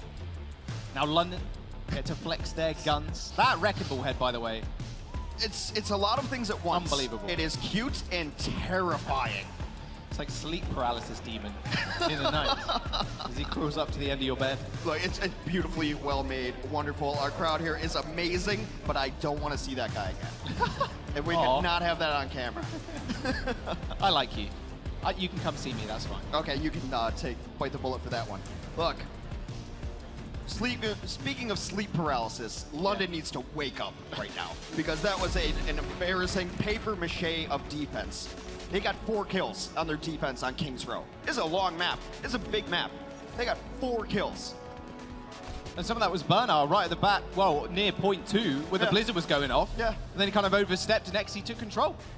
It doesn't look like the London team we saw yesterday. Or, conversely, as we're still answering questions this season, is Paris this good? Who knows? Also, you never know which version of a team's going to show up the day, but London does not look good so far. We'll see if they can come alive on their attack. Yeah, Paris running the same sort of thing on their defense. Got that Kree, got the signal. We're all good. This is taking a little bit of incoming damage. London just want to run into them, man. They want to use that speed boost, run straight into the tanks. Take control. Both walls have been used already. It doesn't look like they're going to go to the mega room to make sure they don't get picked off by XE too early. It's going to take the high ground here. They don't really have the heroes that take super advantage of the high ground. Getting a McCree up here is always great, but these short-range heroes, but they're going to try what New York did yesterday. Wrap around, maybe drop to the point. A nice old dart's going to slow down their progress. Yeah, Pablo takes a whole bunch of damage as well coming in. There's the wall straight behind No Smite. He's in a little bit of trouble, and they are capping the point as well. It's now up to Paris to try and touch to make sure they can't do anything. Big bio grenade in the front. J-Mac and Bernard lit up purple. Glister does end up retreating with the rest of the team to the hotel. Now, once again, they're going to have to do the same. Hiley's got Coalescence coming up, though. No progress, though. I mean, we're just back at the front. They were just waiting for Hiley. There it is. There's the Cole, potentially. There it is. All comes out, Cole. Massive flashing health bars, though, in the front. Look at that damage. Oh, my goodness. Cole or no Cole, you saw everybody going critical. And Hip's bio grenades as well have just been stellar. Yeah, the bio grenade right there just completely crushes that. It was a nice little small piece of tech for those at home. Always use Nord before you Coalescence. No reason not to, because you're in Cole, we can't do anything else, but Paris is just putting on the hurt, and it's these nades, and I wonder, like, maybe the shields don't have the uptime they used to. Maybe go back to a diva so that you can start eating these darts, eating these nades, do something about him just doing whatever he wants. No one's touched him. Yeah, you are literally relying on shields at this point to try and stop those nades and the darts coming through. Shields ain't what they used to be, though. Bembest taking the high ground here as well, so he's going to be untouched, pretty much. Nano boost, straight onto No Smite, just swinging around. However, XE in the back, gotta let down that wall soon. There's the Deadeye. Oh, I swore that killed somebody, but doesn't matter anyway. The rest of Paris Eternal were just going to run over London once more. Jemek let out a shatter in that fight as well. They're coming up to their first Blizzard, and they've got 1 minute and 45 left. I mentioned that they only had 4 kills on their defense. Guess what the number's at now? 5. 4. Oh. I give him one too many. Yeah, a little too much credit for your hometown London team. Look at this. I mean, Oaks, this is what it's all about, especially on the first rotation, right? Babel's now only just got the Blizzard. Nico's 20% up, but he uses Blizzard last fight to instantly win the fight. 1 minute and 20 seconds does remain. Bembest can instantly flux them as soon as they come out if they're not careful.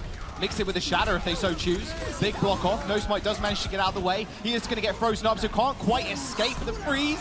There's the kills we want to see. Glister coming up big. Almost got the death bottom, but he shouldn't need it.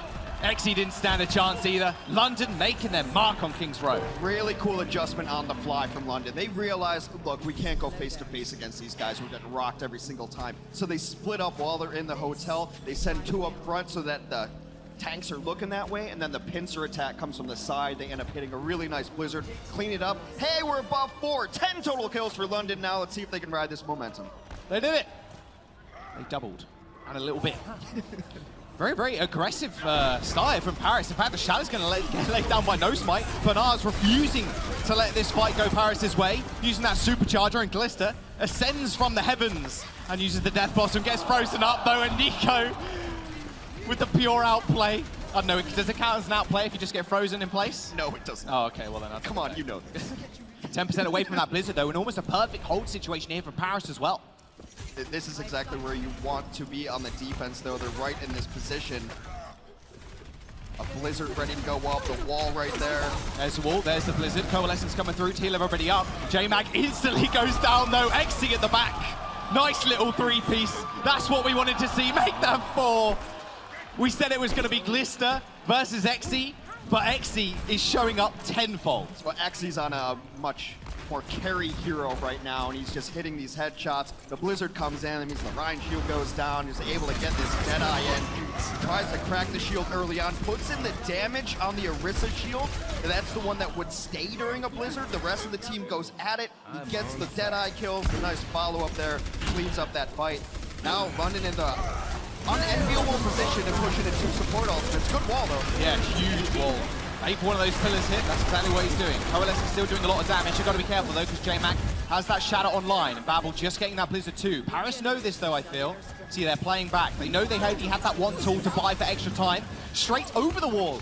Babel launches himself up, throws the Blizzard down. The Shatter's going to connect as well. There's a lot of ults invested. The beat comes through, but it's not going to be enough.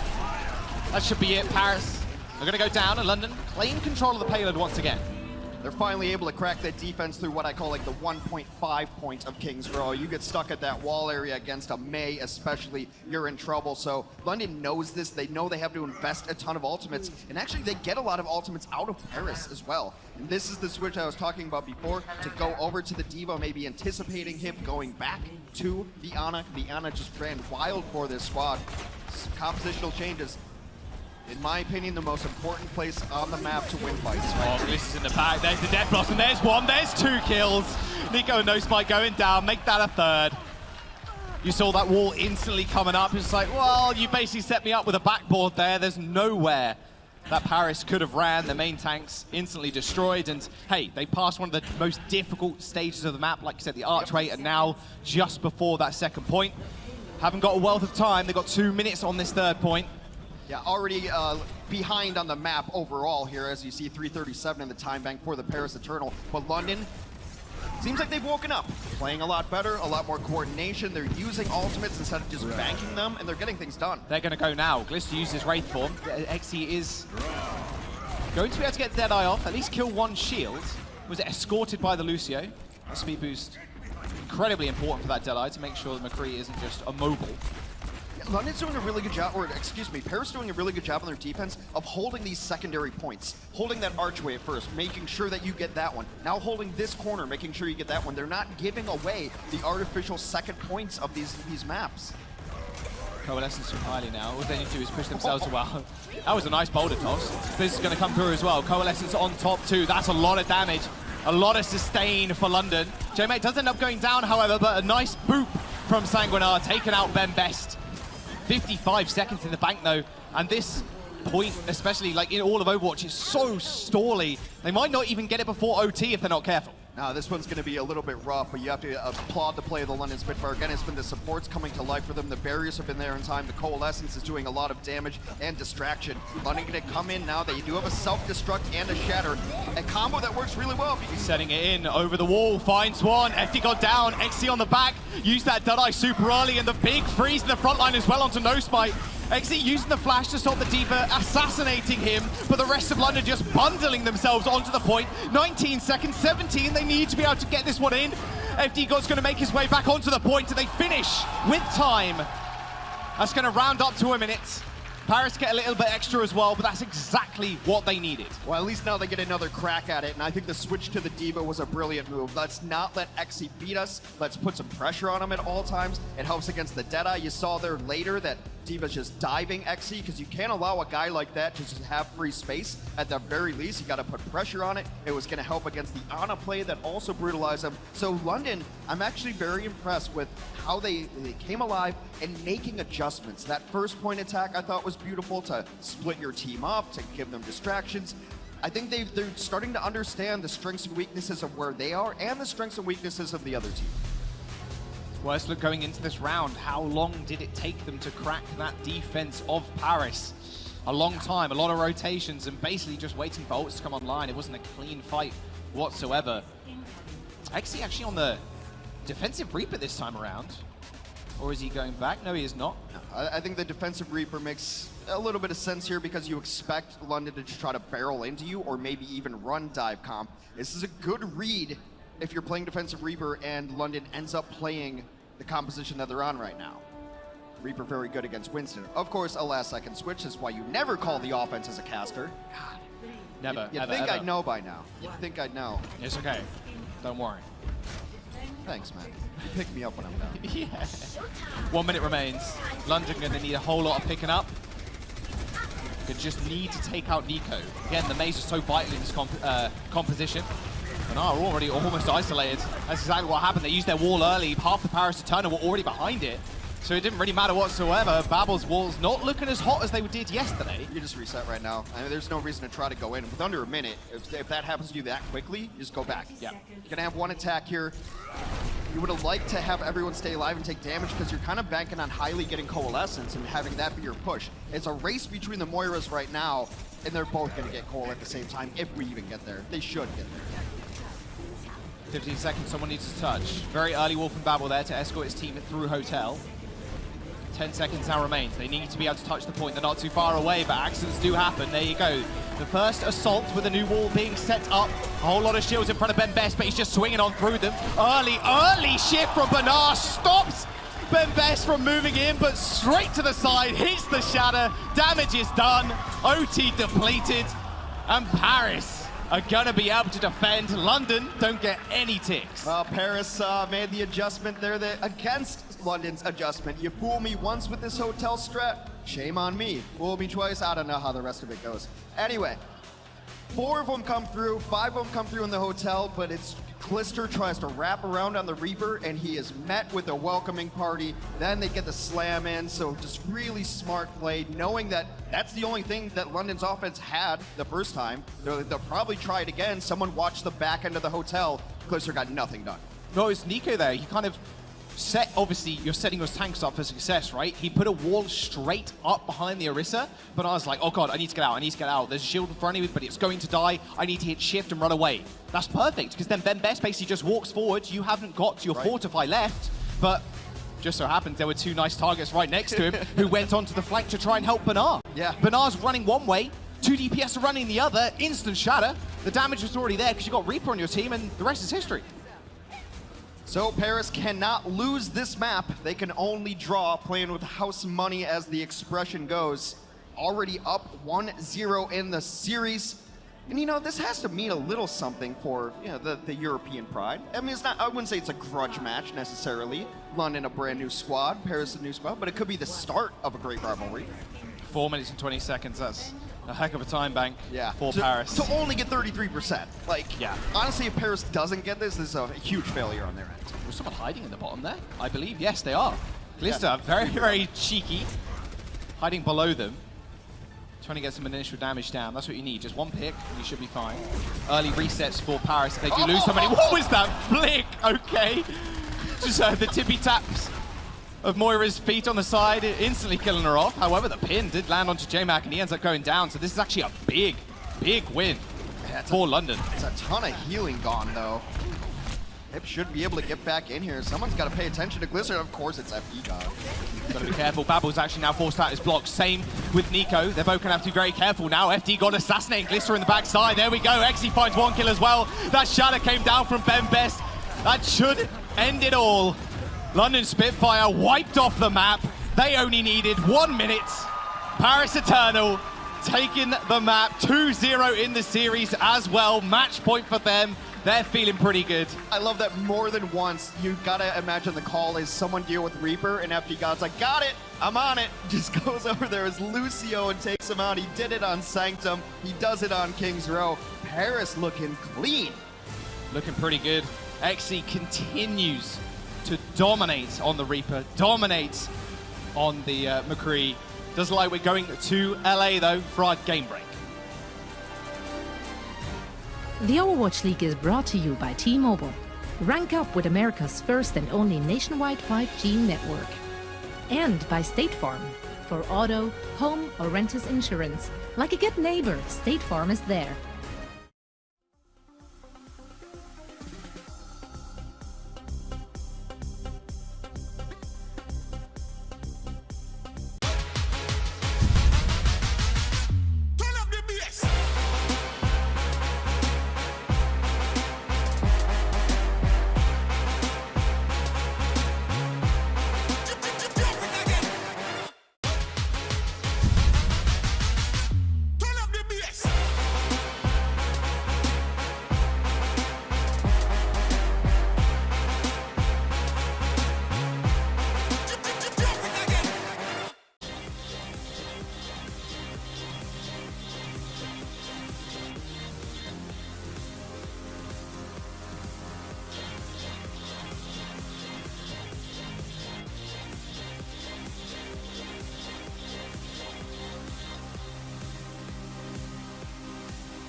The London Spitfire and Paris Eternal both had a rough outing yesterday, but today one of them will walk away with a temporary crown of the best Overwatch League team in Europe. Wow. Yeah, just one game. They're both in Europe.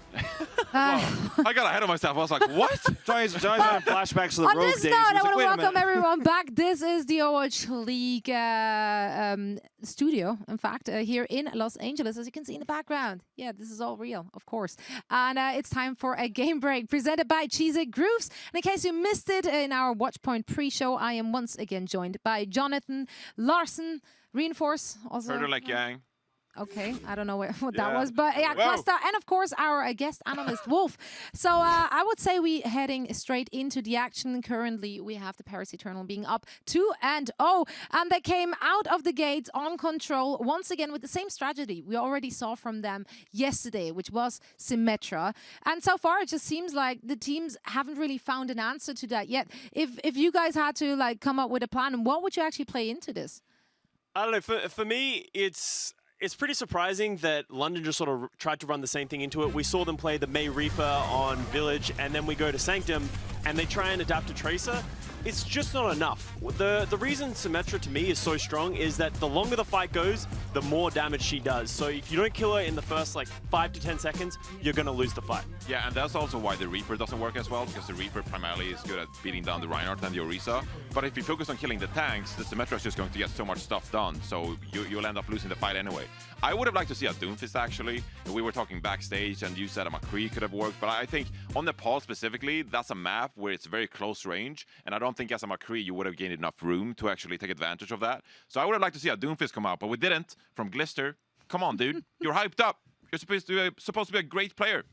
Where's the Doomfist, man? Okay. Whoa, getting called out, Glister. That's rough. I'm pretty sure that was uncalled for. All right. No, how? They're down to 0-2.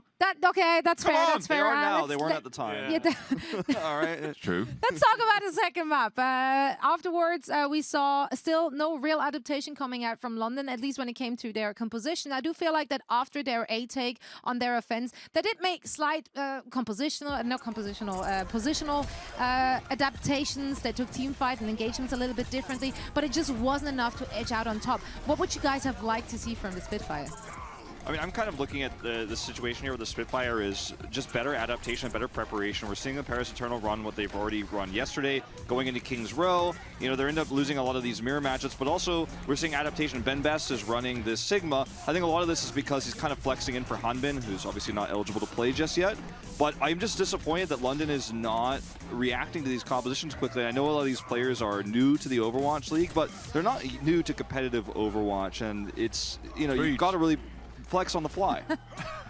You know, as Wolf said, I'm expecting bigger and better things. You're seeing that Paris is running these like different strats. You need to change as well. You can't just expect May Reaper to work 100% of the time. For me on King's Row, I would have liked to have seen a Widow or something that had a range that forces Paris to move into you, because right now Paris is playing defensive and London just has to walk into them. And that's not a good strategy 100% of the time.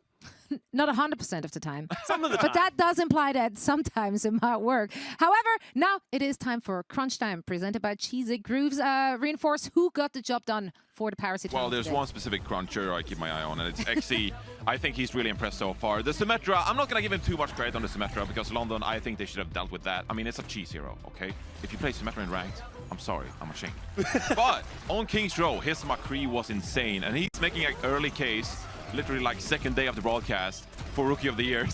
Let's not get ahead of ourselves. We haven't seen half Johnny's the like, teams. I've seen XC twice in my whole time. I don't watch any Contenders career, so I'm playing like 2 games. And now how dare suddenly, you? Rookie of the Year. Slander, man! What? Apex. Not Apex Contenders. Sorry, Element Contenders. Mystic. Sorry, all right, sorry. Like, let's let's. XC's playing well. Some quick advice then. How can London Spitfire deal with XC and everything else the Paris are throwing at them currently? Well, it depends on the composition that Paris is running, right? But I think that London overall, they just need to take a more flexible approach and swap it up a bit more, because they've been playing a lot of May Reaper, and it honestly hasn't worked out for them so far. That's why they're down 0-2. So I think they should swap it up a bit more, perhaps even play some Doomfist. I really like that Doomfist coming out, but it depends on what the Paris Eternal are playing and what they're throwing out. London Spitfire, you just have to adapt in the end.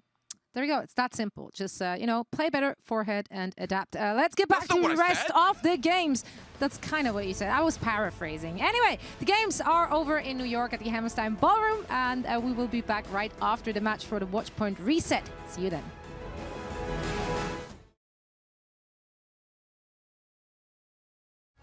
The Overwatch League is brought to you by Cheez-It Grooves. Deep flavor, deep crunch. It's a mind crunch.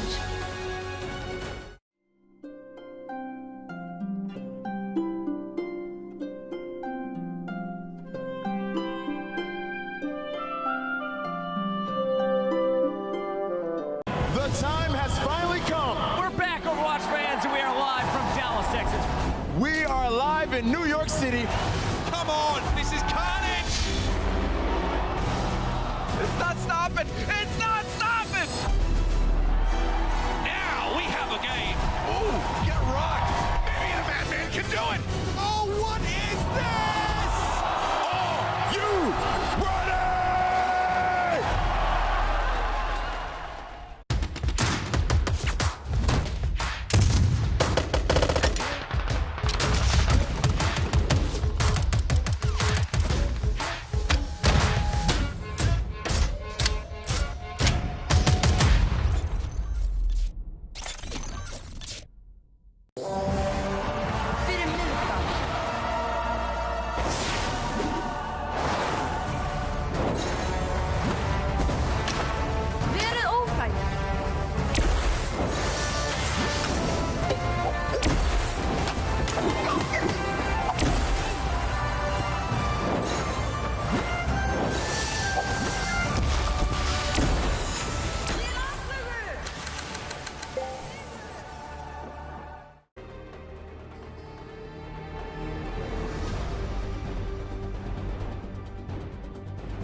Welcome back.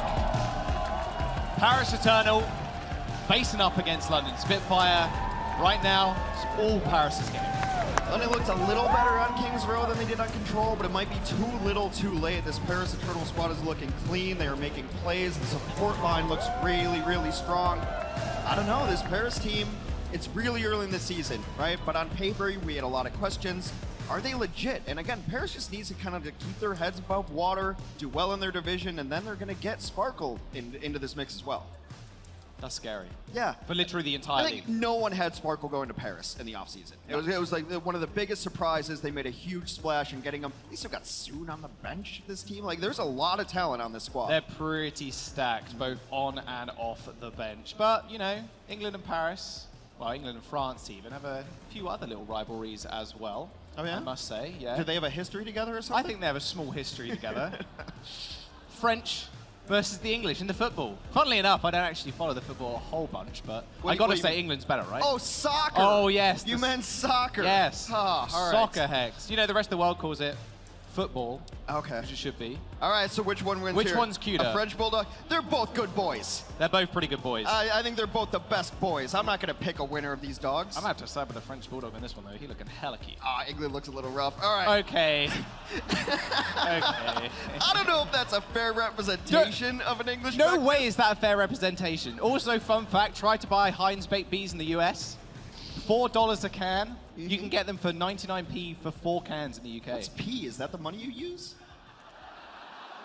Can we stop the bullying, please? Sorry, man. Maybe when we go to Europe, you can bully me, but right now we're still in America. It's so easy. It's so easy. Why is this easy? So let's get back into the game. Well, speaking of bullying, Dynamite segue, Paris has been bullying the London Spitfire. That they have. And who's coming in now for Paris? I don't know yet. We've got Gray. Gray's coming in. Yeah, Gray, I believe, subbed in yesterday as well. Got some play time there.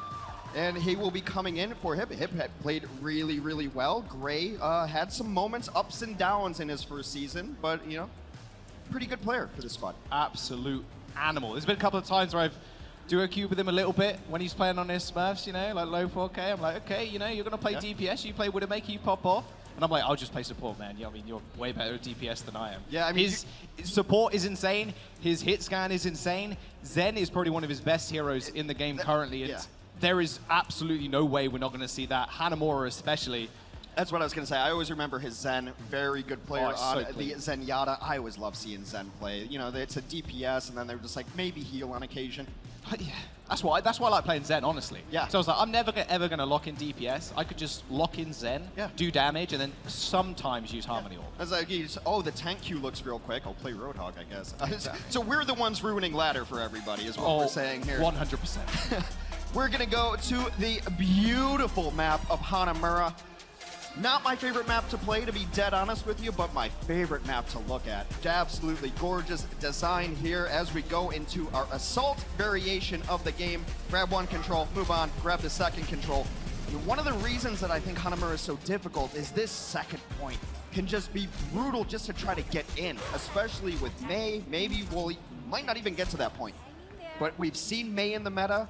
Another one of these maps that Mei's always been good at, because the first entry to first point, blocked off by a wall really easily. Second point, you try to go top right, blocked off by a wall easily. Like, she can always be good in this meta.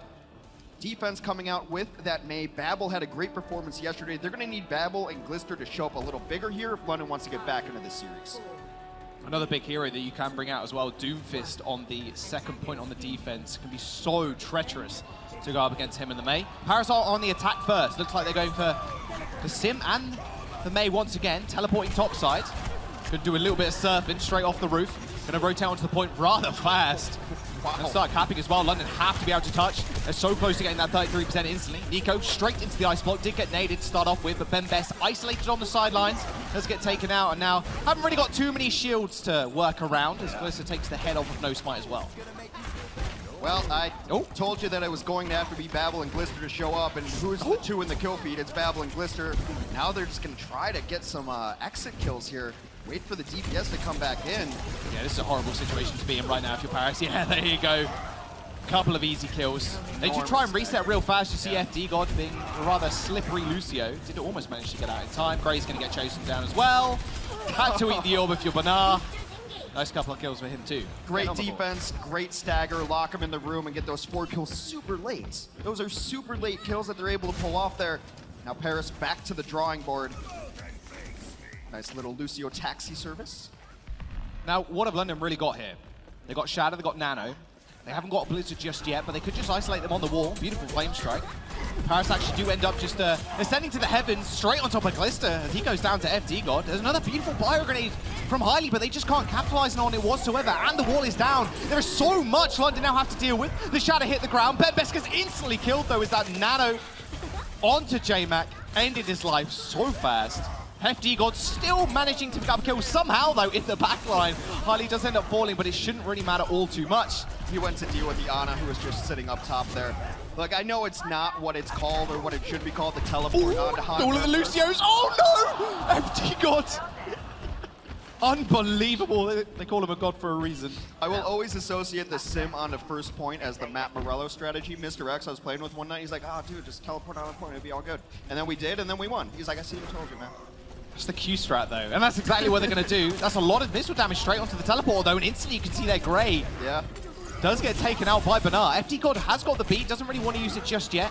He knows they lost their main healers. There's not really a point where they can win this fight, but very aggressive beat by London Spitfire. FD God trying to find some more poops. Doesn't quite get anybody. London's turning this into a series. It was a great eat from Bernard onto Nico's Blizzard. That Blizzard could have been a game-changing ultimate there. It looks like Xe has finally given up the strategy of using this Symmetra. They're just going to go in straight forward. We're down to a minute, and on this map, minute, probably one decent push. They're going to push into self-destruct and a shatter as well. Xe on the creek. Let's have to switch over to the Tracer there to get back to the point in time to help the rest of his team. No Smite has got the Supercharger. There's a question where they want to use it. Normally you'd want to use it on the point. Self-destruct gets launched in. J-Mac trying to find the perfect shadow. Ben Best holding the shield firm, though. Big fire grenade in the front line, but the beat is going to save them for the time being. J-Mac just getting punished here on the side. Can't really do much with his Nano at all. Only just manages to tag a couple of people, but it's going to be enough to take out Nico. London really turning this into a series hex like you were saying. 40 seconds now remains for Paris's attack. FD God once again picking up the kill on Hailey. They can reset quick enough though. This might be good for them. That's going to be enormous though. Hailey's not going to be able to get back, and if he does, it's going to be because of a Lucio taxi. Someone kill him. Be short-handed. Kill FD God. Kill FD God, please. He's still alive somehow. It was a really nice nade in that last fight. I want to give Hailey all the credit in the world there because he naded during a coalescence, so it was able to get up the kills. But now, that late kill onto Hailey might be just changing the tide here. Okay, there's the Blizzard from Babel. This might be what they need. That shadow from Bembo goes a little wide. Now he's trapped in the corner. No healing to be had. FD God does find the boop onto Sanguinar, and Exi comes up big. Kill onto Calista. Counter what he says. There's no way you're going to be able to take me out. However, the rest of London are just going to fall over now. FD God with another kill, another boop onto Babel. You wouldn't believe this guy landed a couple of days ago. Doesn't need rest at all. That's one of the hardest Lucio carries I've ever seen in my life. Couldn't kill him. Got environmental kills. Has been able to get the opposing Lucio on environmental kills, which is bonkers. Living up to his name. I don't know what the F and D stand for. Tweet at us, but he's definitely a god. Here we go. This is what you wanted to see. FD God, unbelievable Reddit Lucio. This is what you want to do if you're Reddit Lucio, by the way. No, I'm kind of mad because now people are going to do this more. Carry this hard, please. And peel for me as well. I am Zen, me squishy. Cool little teleport spot up top. They're going to have Coalescence probably dropping right now. You might as well. That wall's going to block most of it off, though. So they're trying to get around it somehow. Still a whole lot of damage onto J-Mac. Has to hold the shield at this point. Has got Shatter, but is scared of Ben Best as well. Now the boost onto J-Mac. Now he can play aggressive. Blizzard's going to come out, but an instant eats from Bernard. Uh-oh, Paris are in trouble. Might want to just go for the reset here, as London did lay out the beat as well, and J-Mac setting up almost too perfectly here for the Shadow. What? Okay. Just flicked it as well, saw the wall, you know, just throwing ults away at this point. The rest of Paris are caught between a rock and J-Mac as they clean up. Yeah, they're going to get cleaned up here, staggered cleanup as well. Whoops-a-daisy, we will ignore that, J-Mac, don't worry, we weren't specking you, mate. No worries. I just want to give Bernard another credit in the world. Second Blizzard eat on the same map. I mean, Nico, find the diva and turn around, throw it the other way. Just don't throw it into defense matrix. How hard is it? Yeah, just don't get your ulti. Well, at the end of the day, right, we talked about it yesterday. It's a rather long animation of that, the Mei throwing out. You have to look at the floor more often than not, but that can be telegraphed as well. Big teleporter. Nico actually staying on the low ground. Oh, not for long. I take that back. He's trying to find the big wall off. As the photon barrier did come out. Self-destruct landing straight near the point. Everybody behind the photon barrier though. However, problem is, you're all corralled behind it, and hey, guess what J-Mac can do? Just run towards you. Ben Best with the big shadow though. This isn't over just yet, and FD God's still alive, so he can still carry this fight. No Smite now going on the wrecking board to join his team super early on. Ben Best doing what he does best. Being aggressive on the Rhine, pushing forward. It's going to get booped off though, so real little point presence now for Paris Eternal, and they've got a native. Spawn advantage in the favor of London, with Nico having the Blizzard online is going to be his key to success. Oh, but Calista, it doesn't matter actually. Yeah, he's got the beat, he can just run through it. It should have been over much earlier. The cleanup wasn't quite there. Usually you get 2 kills on the defense of an assault map. Hanamura specifically, that fight's over. The spawns are right there. Paris did a good job of trying to bring it back. They will be rewarded with the permanent 33%, but now 20 seconds left to try to get a little more progress. The defense has been stout, but London's bank is empty now. They've had to switch off heroes. Nico, you have a chance at redemption. Blizzard ready to go. Just take out the defense matrix first. Force Bernard to use matrix, and then you can just freely use that Blizzard. There it is. That's what you want to see. Blizzard coming through and instantly kill onto J-Mac. Perfect matrix there coming through from Bernard, but it's not going to be enough. Xe finds the execution. OT is here. Glister is not going to stand a chance against all this damage. No way Nico's not going to chase him up, and now Hailey in a very bad situation. They're finally making themselves known on the point. They got 2 ticks, almost a third, another 4%. Ben Best Shatter gets thwarted a little bit, but they still managed to get it. The point gets capped in OT. All is forgiven for the Paris Eternal Mei. 2 away, 2 Blizzards early in the fight. 1 on first, 1 on second, but when push came to shove, gets the nice wall, gets a 2K up top, lands the Blizzard, finishes it off for his team, gets another couple nice kills there towards the end. You forget about the 2 mistakes when you win a game like that for your squad. Looks like we're going to throw to a quick break, guys. Do not go anywhere. We have another attack coming up.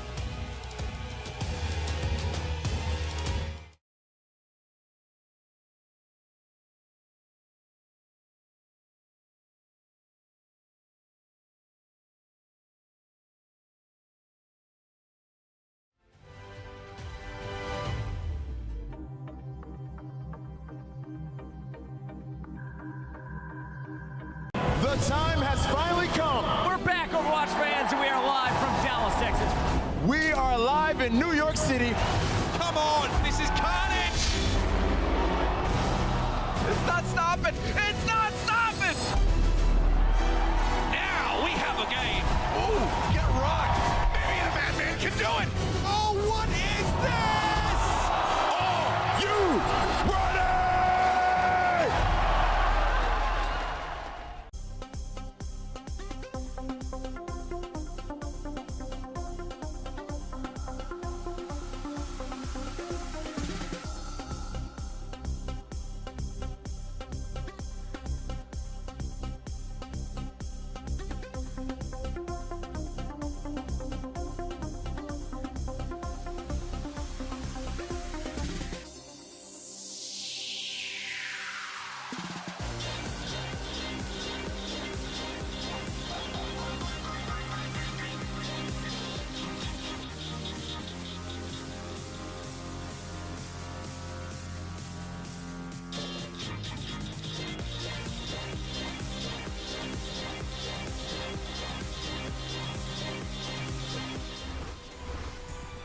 Welcome back, guys. Don't forget to get your tickets for next week's homestand in downtown Philadelphia. Place is going to be pretty sick with the debut of Carpe and Poco and the rest of Fusion in the roster, of course. We'll also get to see the Outlaws, Justice, and Mayhem for the first time this season. So get out, you get your tickets for Philly Fusion at phillyfusiontix.com or go to the Overwatch League website. Philly's a great city. I had a great time there last year for the grand finals. A wonderful organization, and Carpe's back in a meta that I think he's going to enjoy a little more than last year. Oh yeah, I'm excited to visit Philly at some point this year. I know a couple of Casses going down there. It's going to be pretty fun. Mr. X and Uber are going to have a good time. Some of my picks for like awards this year have gone to Philadelphia. I have Alarm maybe being my Rookie of the Year. Very good player there. And I think in the meta right now, you want someone who's very versatile, and who's better at versatility than EQO. And then you add in just the raw firepower of Carpe. The rest of that squad rounds it out. Philly could make a resurgence this year. Yeah, they're looking pretty fire this season. Can't wait to see them play, but we've still got a match in our hands right now. London Spitfire versus up against the Paris Eternal. Paris did manage to cap second point in OT. So London's goal, obviously, is to get over a minute, and it's going to be an easy game from there, hopefully. Yeah, I mean, you just got to see how their offense ends up working on this one. The defense looked pretty stout, except for a couple enormous plays that came in. Nico at the end was able to clutch it. You know, maybe they went a little faster if Nico doesn't throw away those two blizzards earlier. It's such a good ultimate ability, but the Redemption Tour came to its completion there. We have the second half of Hanamura getting into it. Just a reminder, the Paris Eternal lead this series 2-0. We play first to 3 here. We're on map 3. Paris looking for the clean sweep of a London Spitfire team that surprised a lot of people yesterday by giving New York all they could handle. London fighting for their lives. All right, Glister actually on the Tracer, did a little bit of scouting on the Sombra. Actually on the Hanzo as well. All right, things are really starting to heat up. Going to be able to use that Sonic Arrow to tell them exactly when the London are going to attack, or spot out that Tracer can normally be quite important. Yeah. Tracer's a good hero for this point if you want to play it on offense, just because you're able to get in. No one can really stop you. You can get in, you can harass the backline, you can put some pressure on the point. A lot of options for Tracer here. Oh yeah. Some of the first Hanzo we've seen. 2 people on the point now, Banar and Glister. Can try and press her out. Force Paris Eternal to actually rotate here. The biggest skill of the mate and the Hanzo is just spamming through those chokes. There's going to be a wall actually forcing Paris Eternal to rotate, and London Spitfire instantly put it down so they can actually get onto the point and contest it for the time being. However, problem is, with no spike killing off JMac, as Banar was nowhere near him, a lot of incoming fire can't be defense matrix when you're just not with your main tank, so he does end up going down. This is going to get chased away as well, but FD God finds the little boop on him. I love this guy. I think he's going to be one of the fan favorite Lucios. I think immediately right now people are starting new fan clubs for him. All right, some changes here. Glister is going to go to the Reaper instead. It's hard to play Tracer against this variation of Hanzo. You just get one shot and you're in a rough spot, so he's going to go for that raw damage. A more death ball style composition here as London tries to turn their offense around. But look, you only get really 3 cracks at it. It's only 2 minutes left. And Exy has almost got that Dragon Strike as well. Boom, instant headshot. You saw that percent tick up. Is 85% now, looking for a little bit of extra damage on the D.Va in the back. But once again, Bernard is off to the side. Cannot mitigate any of this damage coming in. The flame strikes are hitting like 1 billion people. There's no way you're not going to have Shadow in these next fights. Like, it's just impossible. I just got the Sonic Arrow. He's going for the Ana. And he'll just take that for free as Glister. Spotted him teleporting. Yeah, he was trying to teleport. So you get him in the animation that starts it, and often, like, you get him right out of the animation, too. Oh, it's looking a little spicy. Window does get unleashed. Wall there as well. Uh-oh, you're alone. You are very alone there, J-Mac. You might want to run away. Dragon Strike heat, though, for Bernard. Blizzard's going to come out from Nico. Spotted that defense matrix going down, but he ends up getting taken out by Bernard regardless. He's really got a vendetta against Nico at this point. XE finds Glister at least, and Bernard does get taken out by Great in the end. I told you he was a sharp shot. Takes him out before Bernard can remech. Gray picks up the kill onto Babel as well, and Paris are holding firm. A hungry, hungry D.Va today from Bernard. That is his 3rd ultimate eaten of just this map alone. Tried to carry it for his team, but all that said and done, a minute left. London has to find something or they're getting swept by Paris. 1 minute remaining. London have got that Blizzard. Bernard, I just feel like he should be with his team right now. You've got to stop these flame strikes coming through from Ben Best and the preceding fire. There you go, instantly into the back line. Babel using that Blizzard. Can he find anything though? Fortify doing a big work, and so's that Mentality Field, keeping Ben Best alive. He eventually goes down, but they do end up trading Reinhardt, and the beat way too late for London to save J-Mac's life. Bernard and Glister finally taking over the game. He's got the Death Blossom. London Spitfire finally making themselves known on point as well. They do manage to cap with 30 seconds in the bank, or a little bit less so.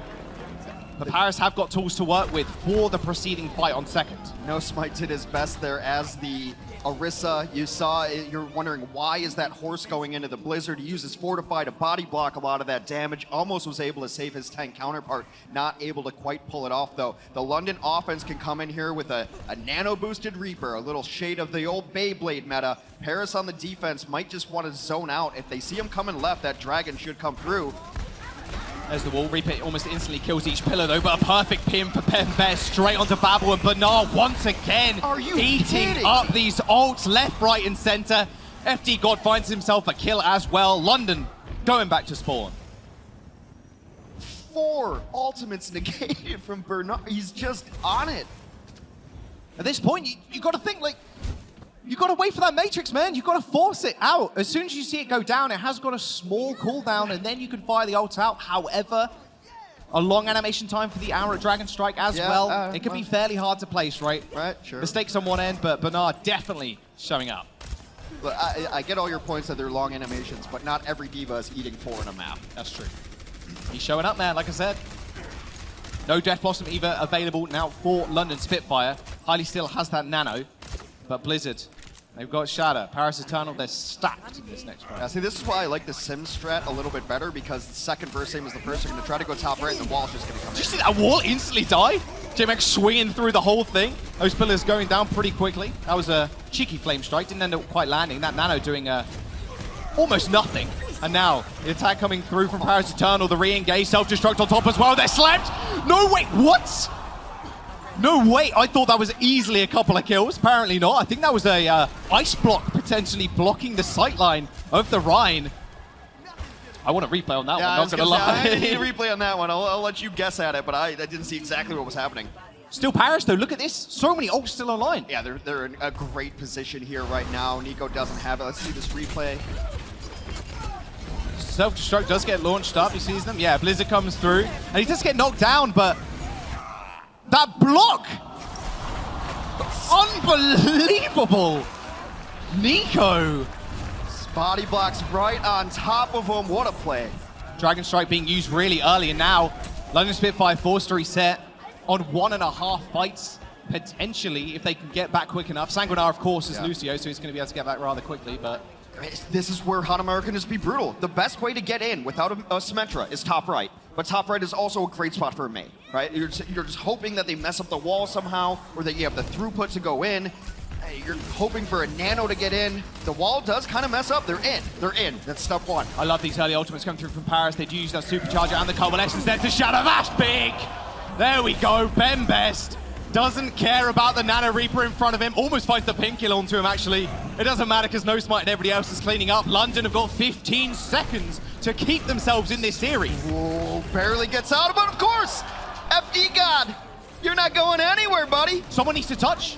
J-Mac's going to be able to come back on board, but he's not going to have a long time at all. FD God with a big boop as well. He's going to be able to cause OT.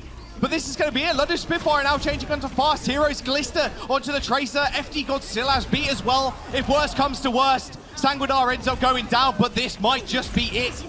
Our first 3-0 beat coming out. Blizzard on the floor.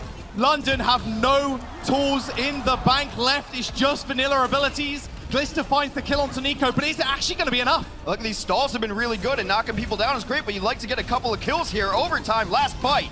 Bernard gets ejected from the Meg. This is going to be it, I think. It's Baby Diva versus the world. The nice little con to Exy, though, might just be enough. Glister has to stay alive. Hailey might be able to come back with the coalescence, but it might be too little too late. Blizzard's going to come through. It's only Glister on the sidelines. You deal with the Tracer, and you win the map and the series. Paris Eternal cleaning London off of the point. OT's going to disappear right in front of their eyes, and Paris find the clean 3-0. A sweep over their only European rival. Parisians will be celebrating tonight. I think they celebrate every day. It's a wonderful way of life that they live out in France. What great plays across the board, but I want to give Nico some credit there. Some big clutch plays towards the end. Had a rough first start of Hanamura. Saving his tank with that ice block is going to be a highlight that we see over and over. Great plays across the board. FD God making a lot of new fans today as well. The boot kills, the boot kills, the boot kills, plus the small assassinations as well. You saw the amount of times he was just on top of Hailey's head, just punishing him for not even being out of position either. Just being a Lucio, you can just attack the back line with almost immunity if you're good enough. And he's able to end up getting into the Reaper a couple of times. You just don't expect that as a Reaper. I'm like, yeah, I'm gonna go in. There's no way this Lucio's coming. There's no way this Lucio. Oh my God, I'm dead. Oh, it's FD God. Oh, I see his name. He's gonna kill me. But let's have a look at London real fast. Of course, it was a 3-0 for them, but yeah. Bernard just standing out once again. The Blizzard eats, the Dragon Strike eats, just stellar. Yeah, he got 4 of them on Hanamura alone. There's a lot to be hopeful for if you're a fan of the London Spitfire here. Of course, an 0-3 doesn't feel good, but they gave New York everything that they had yesterday. That was a nice start for them. They didn't look terrible as the maps went on, but let's go to our friend Mitch on the stage for an interview. I don't think you've ever called me your friend before, Hexagrams. Thank you so much. And yes, I'm here with Ben Best, and what a fantastic win and a bounce back as well from yesterday. Ben, you've been with this team now for a while, since the beginning.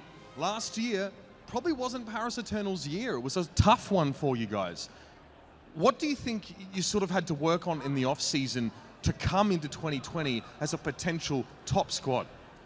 I think the Korean recruits did a lot. Like we prepared a lot during the bootcamp in Korea. So yeah, that helped us a lot. We had to work on our communication because the communication in early is pretty hard, but yeah. You obviously have a few new players in this roster, a lot of those Korean players coming over from Element Mystic. How much did it change the team? Did it feel just like a couple of new players were added, or did it change even your day-to-day life on the roster? Yeah, I think it changed a lot. Like the preparation, we feel like more pressured, and I think it's good for the players, like do the much as they can, and yeah. And so far, so good, Ben. We've seen you guys playing 2 main tanks a lot of the time. So a lot of the time, we saw a little bit of Sigma as well, but a lot of Orisa and Reinhardt. Is this something that you guys have strategized particularly, or is it maybe because Smex isn't with you guys? Is there another reason, perhaps? Honestly, that the both. Like Smex is not there and Unbin can't play yet. But we practice a lot during the scrims. We did well in scrims, and the Sigma was just today. We tried today, and we practiced hard for today, and yeah, it's working pretty well. Well, thank you very much for giving us a treat, Ben Best, and the Eternal go 1-1 here after the New York homestand. Let's send it back over to the crew at the caster desk. Cheers, guys. On the floor, Ben Best jawline looking sharp as ever. But who is looking sharper on the field? Oh, it's XE. What a surprise. He's going to be our player of the match. You could have picked a lot of different players for this play of the match, but XE, I think, standing out for this Paris squad. The McCree 4K looked pretty clean, and like he's a guy that you always have to account for. You always want a player on your squad that the other team has to make changes around. This sim play, well, I even forgot that we played Nepal. That's how fast Nepal went. It was dominant, the Symmetra play early on, and then he's able to switch to the McCree, counts the Deadeye there. Obviously, that's a team play right there to be able to crack the shields. But what I liked about it, he found the hammer early on. What I also really like about XE, look at this hero pool. Like, he's playing everything at a super high level, and that's going to be of paramount importance in this season of the Overwatch League. Oh, absolutely. I mean, his Symmetra, I tweeted yesterday how clean it was, and it's continued to look that way. The McCree kills coming up big, and the Deadeyes too. Like you said, it's a lot of teamwork coming into those Deadeye kills. You want Lucio speed boost, you want to make sure every single shield is down. Normally, it helps if you put a Blizzard on top as well, but an absolute performer for the Paris Eternal squad, and what a pickup for them. They must be pretty happy with themselves. Yeah, those are some standout numbers, and there's a lot of new players coming into the league this year, and a lot of them are making enormous debuts. I always say, I'll wait till they do it in the league. Thus far, Paris has a couple of guys who are doing it in the league. Oh yeah, and they've still got a couple of people on their bench as well, waiting to come in. Ben Best said it on stage. Harbin is going to come in soon, so is Sparkle. And we got a sick match coming up next. I bet you can guess who's coming up. It's going to be NYXL in front of their home crowd once again. I thought that was it. Okay, we're gonna go to a game break first in Los Angeles with our super smart analysts on the desk. Then we're gonna come back, and who's playing next? New York? Stick around. Coca-Cola is the official refreshment of the Overwatch League.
What's up, everyone? This is Watchpoint Reset, the warm gooey filling between matches. The second day of opening week is on the way, and Paris Eternal took the European Cloud crown for now in a 3-0 sweep. Guys, we need to discuss this match we just saw.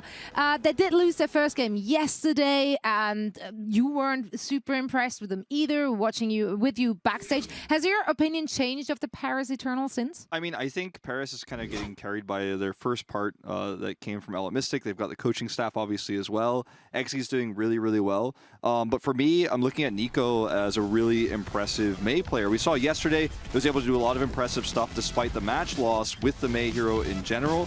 And now he's winning a matchup against Babel, who's actually a pretty bad Mei in comparison. So when you look at what Paris is doing here, it's not a huge surprise as the match has kind of progressed that they've come out dominant. We all predicted London. That's because they had a good showing against New York. Paris might be stronger than we thought. I agree with that. I think Paris might be stronger than we think. FD God is playing insane. I think everyone can say that. I think he's leading boots in the league so far. Very low sample size, but he's been very impressive. Been very impressive so far. And I think, yes, we can give Paris a little bit more expectations, but for me, I think it's more pulling back on London. They looked a lot weaker today. Yeah, they looked a lot weaker today, and J-Mac got caught out a lot. Like, I'm pretty disappointed in J-Mac. Yes, he didn't have complete support from his teammates at times, and you can't blame a single person, but a lot of the time he was caught off guard, and I feel like that was a pretty big detrimental to London Spitfire overall. So I'm pretty disappointed in the Spitfire, not only because they lost and they ruined my predictions, but because it was a Reinhardt player. And I look after my Reinhardt people, so when they lose, I get sad. For me as well, like, Bernard was eating everything. I don't know how many eats he had in that last map alone, but I think it was like 4 or 5. And so he's playing a really good game. I don't know if J-Mac's getting the support that he needs, but something is fundamentally wrong. But on top of that, we still didn't see any adaptation. We saw Glister is the only person flexing on this entire roster. Yeah, we're just seeing more Mei Reaper into compositions that don't always work. And on this map, you know, we're being critical of J-Mac, but I feel like at the same time, we have to give credit to Nico because he's setting up a lot of these traps onto J-Mac, punishing him for overextending.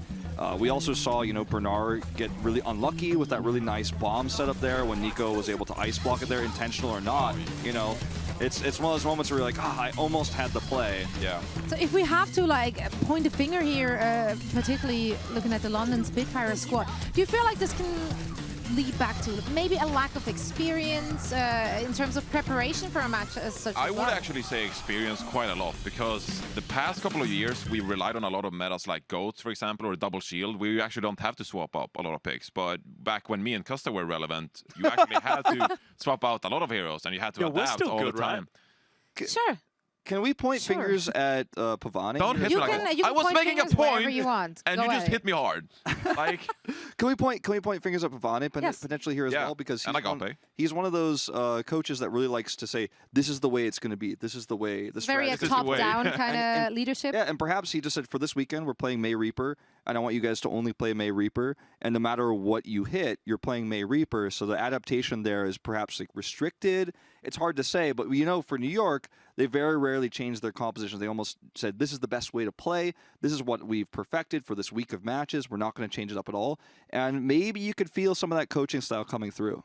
Well, up next, as you already said, we do have a New York versus Boston. And I would make a Yankees and Red Sox reference, but then you'd actually know that I secretly have no idea about any sports ball stuff. Yeah, maybe it's not a secret anymore at this point, but I will keep on at it and eventually you will believe what I'm saying. Anyway, looking at NYXL starting lineup, as I already tweeted it out, we did see that Sebiolbi is back in. He's getting to start today. How do you guys feel about that? What impact will Sebiolbi have? I mean, really, they're playing against the Boston Uprising, so I think they're just subbing in the B team and just doing some fan service. I mean, they're playing at their own homestand at home. They want to make the fans happy, make the crowd cheer, so they're bringing out Sebiolbi. And they're playing against the Boston Uprising, so there's no way they're really going to lose. So I think it's a bit of fan service. I feel like we said the same thing about London against Paris, and here we are. Okay. Paris did win. Whoa. I'm just saying. A little bit of a difference. Stark difference. Between those. Yeah. Pull out. Yeah. Everything's possible in the world of Overwatch. Those power ranking points Reinforced. between Paris and Boston, there may only be a few power ranking points, but the gap is much wider than those 3 points, you know, for 4 points show. I really want to see what compositions they run if we're going to see something different from Sibjelbi. I would love to see Sibjelbi Tracer. You know, it's been a long time since we saw it. I think you've seen Tracer sort of tickling into the meta Dabbling a little in bit. here and So there, yeah. he might be playing the Reaper, he might be playing the Kree, but I'm hoping for Tracer. I'm hoping for Sombra. I mean, I would love to see it. We're not really seeing a lot of Sombra right now. Don't you put that even on us. Nobody wants to see Sombra. I like playing the game. How do you guys feel generally with how the meta is looking so far, what we've seen? Oh, it's fun, right? Like, we're seeing so many different heroes, and we're seeing teams adapt, actually, which we didn't really see last year. So I'm all for it. I'm having a good time. Yeah, there's quite a bit of Mei, which I know a lot of people aren't fans of, but let's enjoy it now, and then maybe with the introduction of Hero Pool, we'll see her get removed from the pool. So there is a lot of opportunity to see a lot of different comps this year, and I'm very excited for it. Yeah, we still have so much more to come our way, and now it is time to send it back to the guys out east, where after a quick break, it will be the Boston Uprising versus the New York Excelsior.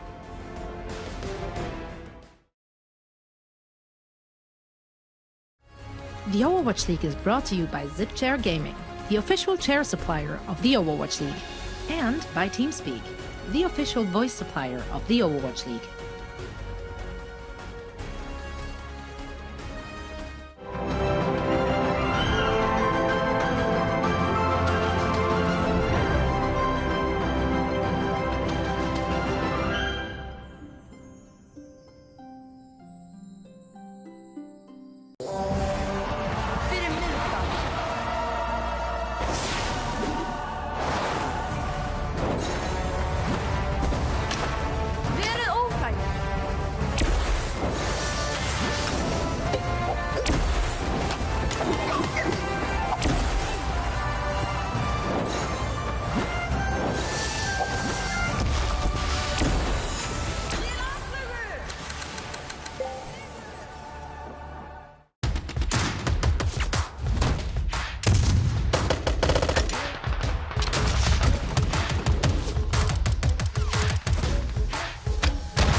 The time has finally come. We're back, Overwatch fans, and we are live from Dallas, Texas.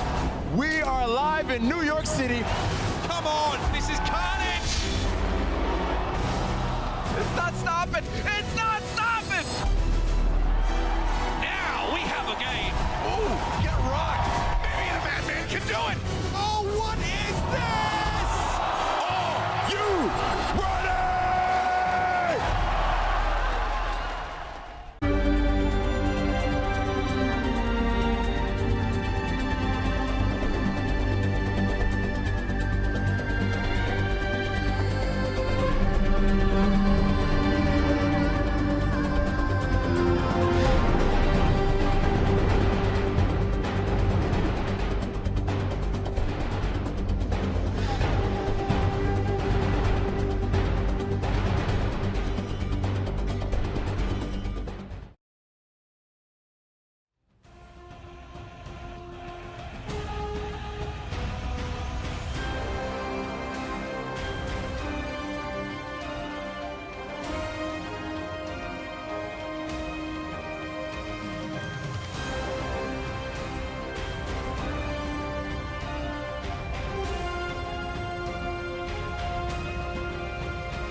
New York City. continues to excite and delight, and their team, the NYXL, no different. Welcome back to the Hammerstein Ballroom here in NYC. I'm Mitch Leslie, joined by Matthew Morello, and the NYXL homestand continues. Oh, we got a great match coming up next. Obviously, we got the home team, the NYXL, going up against the Boston Uprising.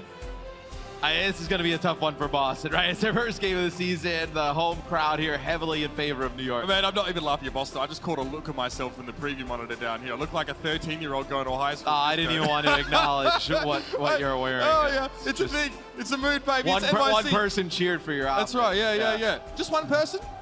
Yep. Yeah, no. I didn't think so. It's maybe 3 or 4. Great to be here, of course. And look, yesterday we got to see the debut of the NYXL, right there. Fans a little on edge early on in that series, a little bit nervous because they didn't exactly come out of the gate as strong as maybe they were expected to. This is, of course, New York, and they thought their team would be out and with a 3-0 easy win. Well, I think the players were a little bit nervous with how loud the crowd reaction was and how packed it was.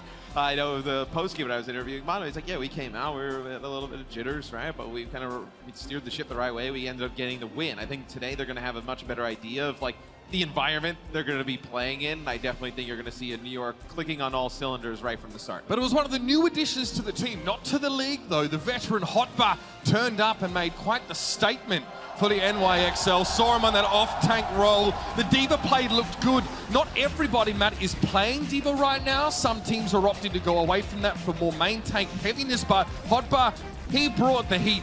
Yeah, I mean, in crunch time, he showed up. You know, in the clutch, Hotbar was great. So he was able to land those self-destructs. We've seen it in the past. I mean, really explosive player. In the past, we've seen him do a lot of things like switch over to Tracer, like, before 2-2-2 and Rollock.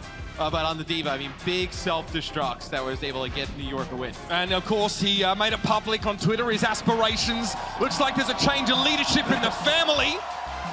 And Hotbar has always been the kind of player that feels himself when he has moments like this. He showed up for the Philadelphia Fusion. He's got some swag to him. He's got some swag to him, Hotbar. And that's what we'd like to see. In fact, that's been a trait of every NYXL star that we've seen thus far.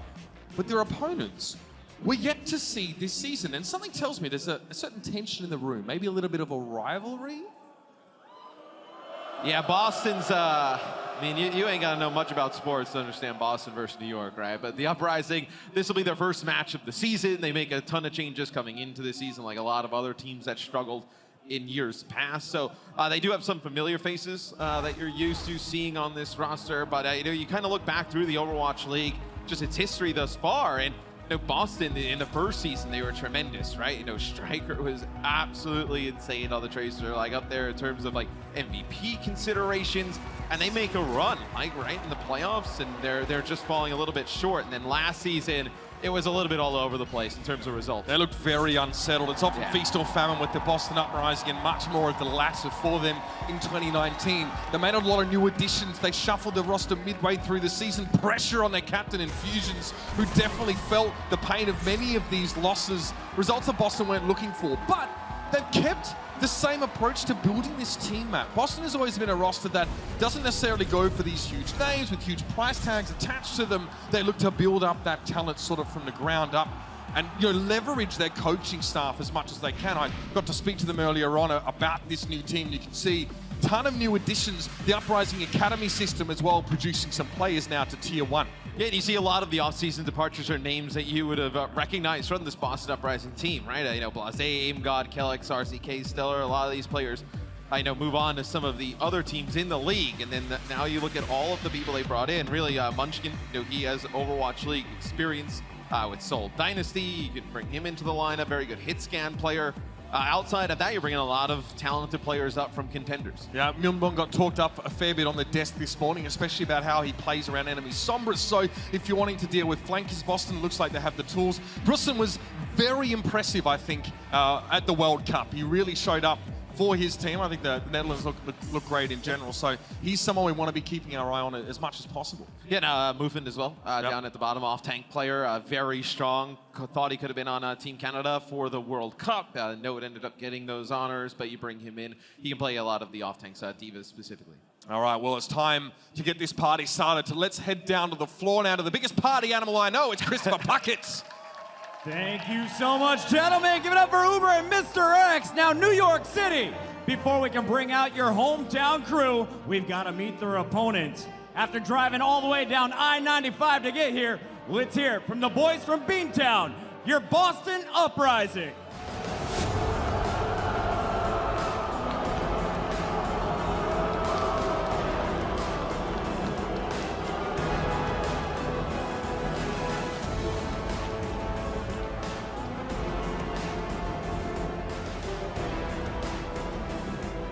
Man, you guys are nicer to the Red Sox.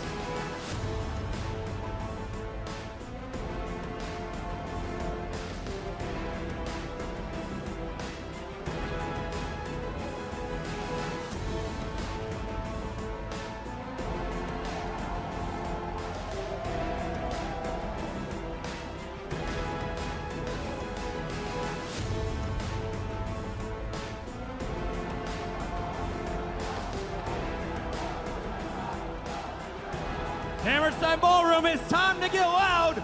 They roared over the London Spitfire yesterday. Can they do it again? Let's bring them out. It's your NYXL.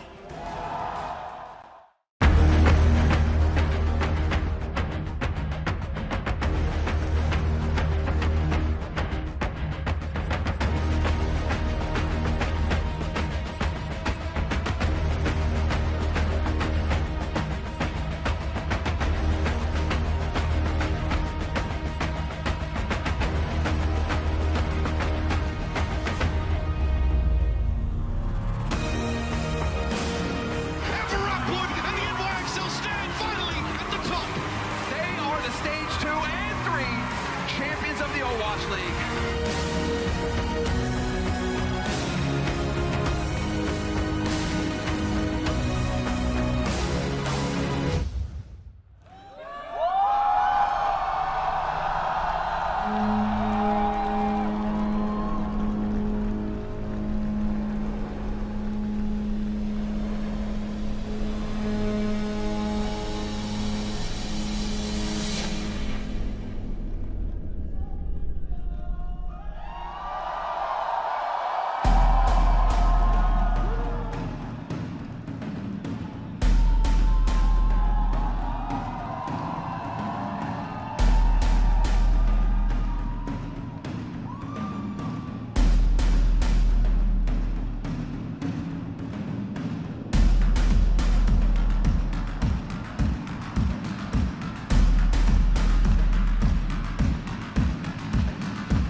Let's hear it for Sabioldi!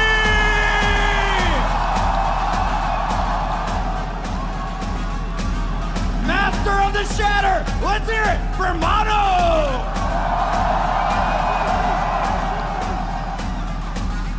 The Jack of all trades, it's Libero!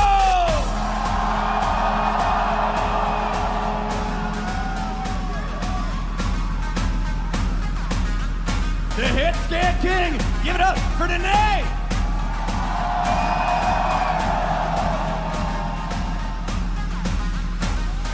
A new Wusto to town, let's hear it for Mandu!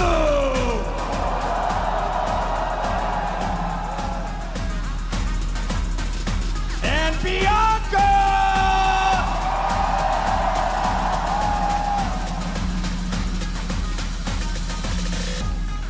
Starting, let's hear it for Animo!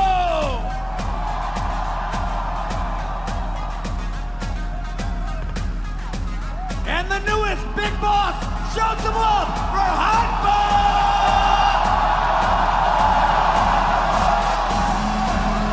Give me more blades, it's Who Are You?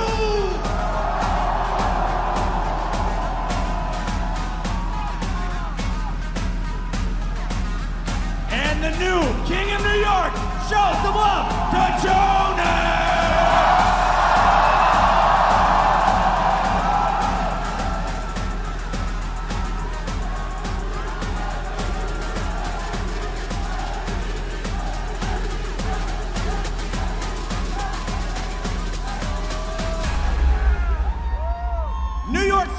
one more time for your NYXL.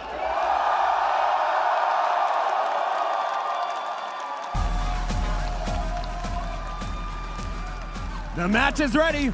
Uber, Mr. X, take it away. The Hammerstein Ballroom is popping off, ladies and gentlemen, and we expect no less. Expectations also very high for this NYXL roster again. Yeah. They dropped that first map yesterday, but I don't think anyone was really worried. We did talk with some of the staff of the team, and they said, well, we don't want to be dropping maps here, not at home. You can't. I mean, New York, it's a winning city, right? You tell me, you bro. can't come You're in here from and here, lose. man. Like, come on, man.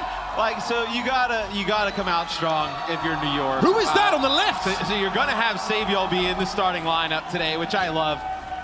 He can play a lot of the damage dealers, right? But I think a lot of the times you'll get some of the other players that they have on the team and across the league. You're like, oh, maybe they're a little bit more explosive, a little bit more versatile than Saviol be, but you just feel great with him in the game, right? If you are a NYXL fan, he's kind of a calming rock, really good leadership, phenomenal in the clutch. And we saw, the last time we saw him, he was holding Flowers' hand as they knew that they were possibly going to go down in playoffs last year. A very poignant picture, but it's a new slate, a new year, and a new look roster.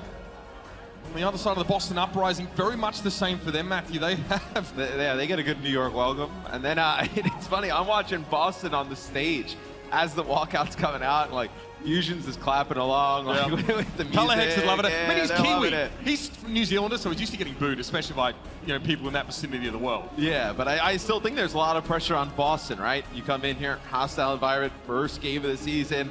A lot of these players first time playing in the Overwatch League together on the stage. It's a lot to overcome. Matt, feels like they're used to it. A lot of the games in the LA arena were pretty similar as well. Very hostile crowds out there. The first map of this series, in case you didn't guess, it is going to be Oasis. It is Control, and it is a potential trap map for New York after what we saw yesterday. If you're a hometown fan, look for Hugh or You to lock it down here on the May. We may see a mix-up. I'd love the Ryan and the Wrecking Ball composition, if we were so lucky. So, over the first few days here of the Overwatch League, we've been seeing a lot of double main tank setups, whether it be the Orisa with the Reinhardt and then some Diva play as well. But the gate's open. It'll be Hotba switching over to Diva, and you're going to have Jonak playing the Ana here. Saviol B will come out playing McCree. Boston, an interesting setup. So they go with a dive composition. You're going to have the Wrecking Ball with the Winston. So back to the traditional dive Wrecking Ball, not even in the game at that moment. So now you have a new age look at it. New York are going to look to play a bit more reactively here. Boston don't have a lot of stopping power, but they are able to burst targets down very quickly if they can access them. Colorhex will work from the fringes while he can to try and build up that EMP.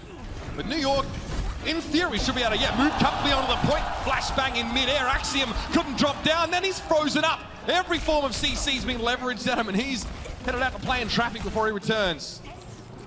And they have to get pressure onto Saviol B. If you allow the McCree to just take shots at range, start working these tanks down.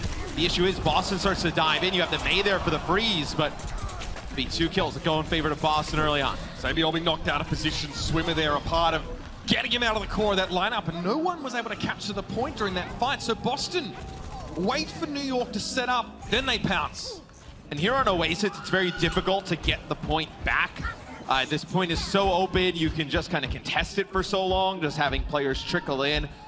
You could see Boston build up a ton of percentage here. Let's see how they decide to play this on the defensive end. Their composition's a little bit geared towards being more aggressive, so let's see how they decide to start the fight. They can counter-engage, though. They can give ground to New York and then use that dive to pretty much treat it like they're still the attackers. Just kind of kite around the point, right? Winston like very this. mobile, same with Wrecking Ball. Okay, so Wall comes up and actually keeps a lot of them out of the way, but Munchkin's down. Who will you get some early? Flashbang.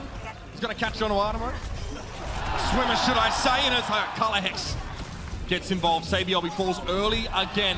This one's breaking down into a bit of a messy one. It's a 3v3, though. But NYXL, as we said, have the staying power. Wrecking Ball, Minefield dropped out. Who are you? Very quickly gets out of the way. A lot of those very fast-paced heroes from Boston have already gotten back to the point there. And they never actually deal with the Wrecking Ball, right? Wrecking Ball can live for so long, the adaptive shields, the mobility, and Axiom just kind of rolling around on the point there. And then drops down a Minefield, takes out the Lucio Animo for NYXL. NYXL has to back up at that point. Reset. So Munchkin, see here, sitting in a bush, waiting for the push to come down. He's going to try and get into the back line here, get a pick off with this pulse bomb. Maybe a force and early ice block tried to go in there for Jonak. Couldn't find a connection. Sound barrier was still forced regardless. Mano and Hotba got hit by that EMP, but Hotba's still able to find a kill early on. And that's quite a pose there from Fusions, but he was frozen solid. Self-destruct. Hotba just going to refresh the mech here. 84% for Boston though. New York do need to clear them off the point properly here and fast. Yeah, Mano comes back on Winston, and then Sig will be on the Tracers. You finally deal with the Wrecking Ball, the character that's giving you so many problems on the point. You deal with Fusions as well, so those are the two big mobile tanks out of the equation. The point will go in favor of NYXL. Sabiobi now back to the Tracer, definitely a pick he's much more well known for. Some switches here for Boston, Matt. Yeah, good adjustments here for Boston. So now that they see New York come out with this dive composition, who wants to be very aggressive, you know, with the Winston and the Diva in terms of tanks, they switch to a much more, you know, point-oriented control, right? With the double shields, two main tanks, lots of health between the Orisa and the Reinhardt, and then you can just kind of protect Color Hex. Well, you may not be able to protect him from that, but the idea is to let Color Hex get set up on the McCree, and you protect him with the main. This is actually a very New York composition map from last season and seasons past in general. Boston trying to go for one of their looks, but they lose the main source of damage early. Won't somebody look at Sabiobi? Chase down on Myunbong. Mano connects. That's a Moira pancake. Color Hex, he is on Tracers. As soon as he saw Mano and Sabiobi coming towards the spawn, he blinked all the way back. He'll be going back onto McCree. So that tells you, especially with the changeover to Baptiste, right? Now you can set up that immortality field. You're going to have a changeover to Ana. So you can actually still play around the same type of style I was talking about before. You can set up around this McCree, try and have the dive come in, and then blow up some of these targets with that flashbang, and then maybe a fan the hammer. Moongon goes for a sleep dart. Forced back there. A lot of cleave damage from Mane, but he's frozen. He tried to Primal Rage. He was burst down early in the fight, though.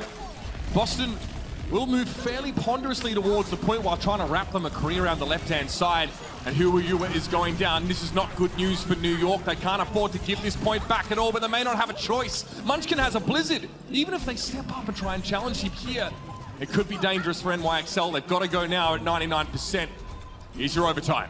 Hotba does have a self-destruct, gonna come over the top. Let's see what he can get with it. It gets up blocked there by Axiom. Big expectations for that one, but it fizzles. He'll at least get a reset on the mech. He'll need that extra health in the fight to come. That's the stick. Hotba finds the kill on Color Hex, and this is what they were looking for. Huayua taken down by Axiom, but it was a suicidal charge. And Munchkin comes out very sheepishly of his ice block. Faces his demise. NYXL now in control, and there's a chance for Boston to stall this one out, but they have to be fast. Shoes on the other foot now, Matt. And you're going to have a touch here from Boston. Swimmer gets on the point. He gets taken out immediately. Fusion's now on the Wrecking Ball. Get back. He tried to pile drive, but he got interrupted. Taken down by Hotba. Sabiobi now is free to harass the backside. There's no peel left for Boston. Munchkin can barely step foot on the point. It has to be a nano boost for Axiom now to keep at least someone there, but he's sleeping on the job. The Reinhardt can't get involved in the fight. Axiom had to sit and watch the entire time, and eventually he's cut down. NYXL, they retake control. Fusion's just trying to stay alive now. It is a game of stall, but Sabiobi's almost as fleet of foot as the hamster. Swimmer's cut down. Pulse pistols akimbo, and Sabiobi combining with Manu to clean them up.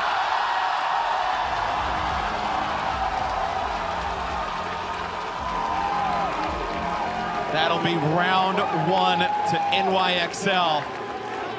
Comes down to the wire. If Boston, they get up to 99.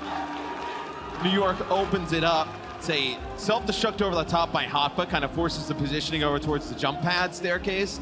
And that's when Sabiobi hits that pulse bomb. They have to use a sound barrier to keep players alive, but still just enough damage to be able to give themselves an advantage, New York, to push on through. Slightly different look to what you might expect from Huayua if you've sort of seen a lot of his montages in the past. As May, he's much more trying to provide that utility than he is trying to secure final blows. That responsibility falls on Hotbar and Sabiobi much of the time. Pharah Mercy, whenever you see Pharah, you're going to see Mercy out there for Boston. You're going to go with Wrecking Ball Orisa, which is really interesting. The Orisa here probably just to get point control and just some kind of pressure on the point.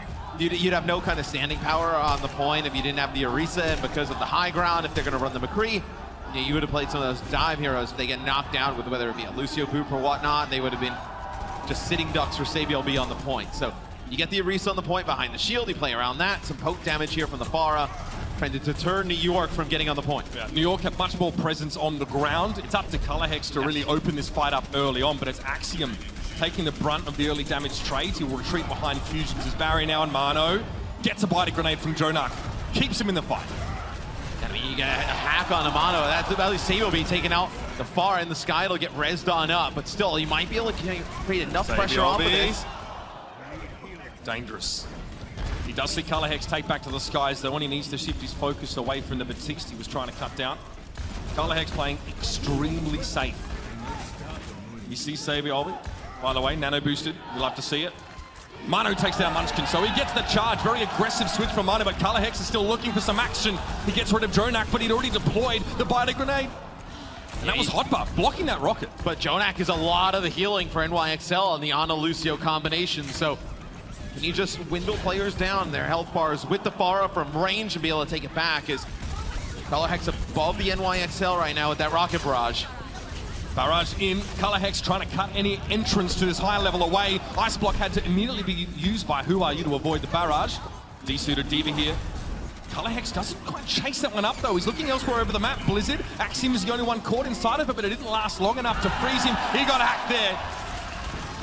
Removed from the fight. Mano just hiding behind that barrier, somehow staying alive. And New York can invest into this, Mitch, because it's 55% and counting for them on the point. They have the sound barrier here to use to push on forward.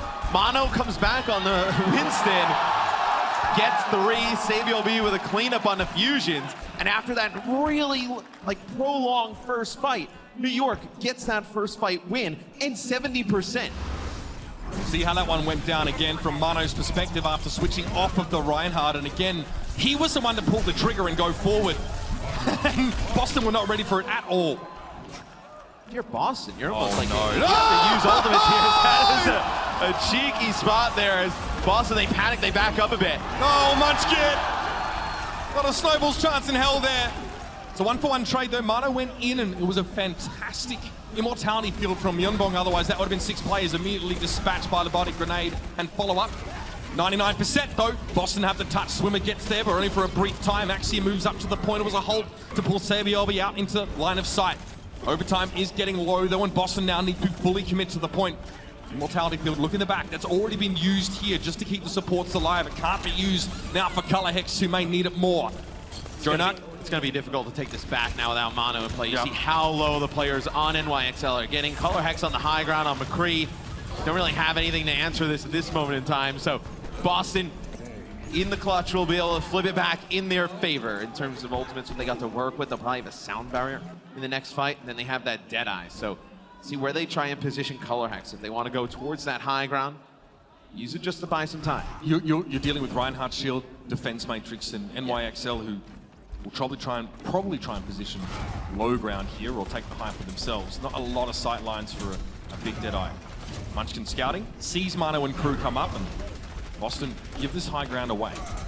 Remember, New York have a McCree as well, so we can make much use of this height advantage, but Munchkin's looking for a pulse bomb assassination. Axiom's down already. That's going to be tough for Munchkin now. There's the sound barrier in play, and SabiLB's clinking heads. Self-destruct, SabiLB's able to dodge it, gets around the pillar. Munchkin just has to get their heck out, 99%. Remember that NYXL already had it in the bag. Now it's going to be stalled. Munchkin and Swimmer have to keep this game alive, and New York is setting up. They're expecting another full fight based off this stall. Here comes a wrecking ball. Fusion's onto the high ground though, and Swimmer's taken down. He stayed alive for quite some time, and Munchkin walks straight into SabiLB's sights. Deadeye finds a kill, and he follows up with an assist on Fusions. Immortality field, that won't last long, and Axiom is lost at sea. Not even Swimmer can save him.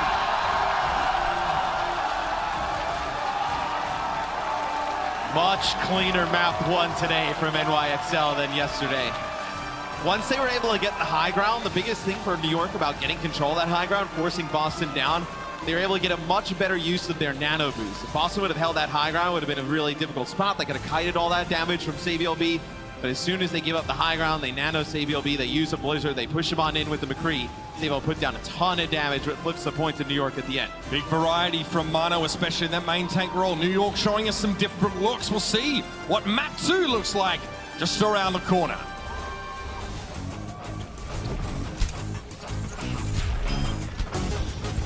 Double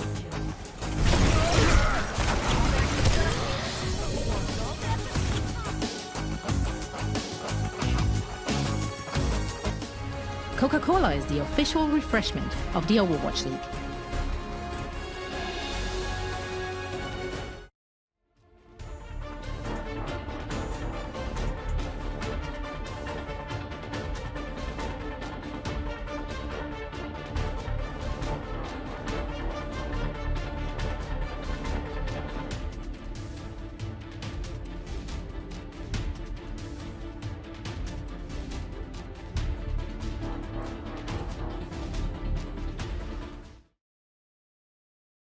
Can they win the fight though? Sinatra's grab got eaten by Rhea. That is huge. Shock without one of their crucial ultimates now.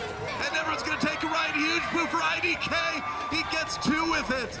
The Diva and the Brigida going down into the well.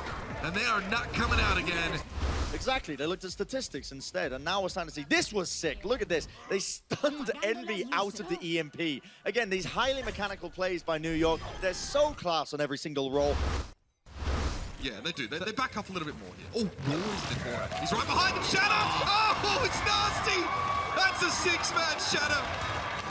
Oh, and his shower. And Bumper keeps playing well. You're going to see all different types of stuff like this. You know, the flanking Reinhardt becoming pretty popular. To nail everybody with an EMP on the defense, but he is going to go ahead and manage to pick up a few. That was a quad back, and this is a wipe. Excellent execution coming in from the Hunters. That's not justice raining, that is a storm from above.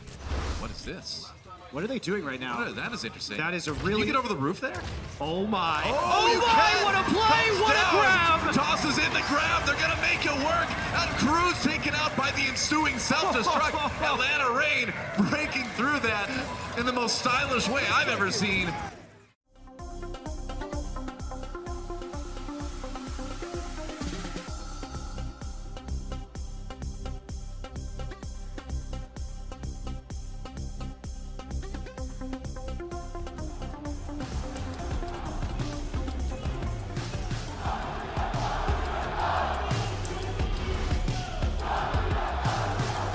Welcome back, ladies and gentlemen. Halftime Ballroom is going off. Puckett and the crew down there having a great time. Puckett's been getting these people around. Yo, he's been throwing shapes, bro. I thought he was too old for that. Look like the guy in the Progressive commercial. But no. I mean, you see Puckett's face, he's never too old. I mean, that guy hasn't aged in forever.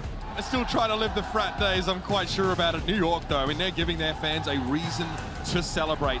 A great start here on, again, Control, which yesterday didn't look so great for them. Fans, I think, were willing to give them a pass on that one, but they didn't have to this time. And I'm sure all the other players on teams around the league who didn't have home games this week are now looking much more forward to theirs. What do you think? I think Boston might be as well. Yeah, when they're not on the receiving end of another team's crowd. It does make a difference, man. I believe it. Let's talk about Savior a little bit, Matt. We saw him come in now for that map number 1, played a bit of McCree, switched to Tracer there. Still looking pretty sharp. I mean, Tracer McCree, he couldn't ask for anything better from Savior, right? Like, those are like his 2 heroes that you consider like at the top of his hero pool, right? I know can play Reaper as well. In the past, you've seen him play like Roadhog, when he played some, when you can switch over to the off tank. But really, it's Tracer as the main, McCree is the secondary.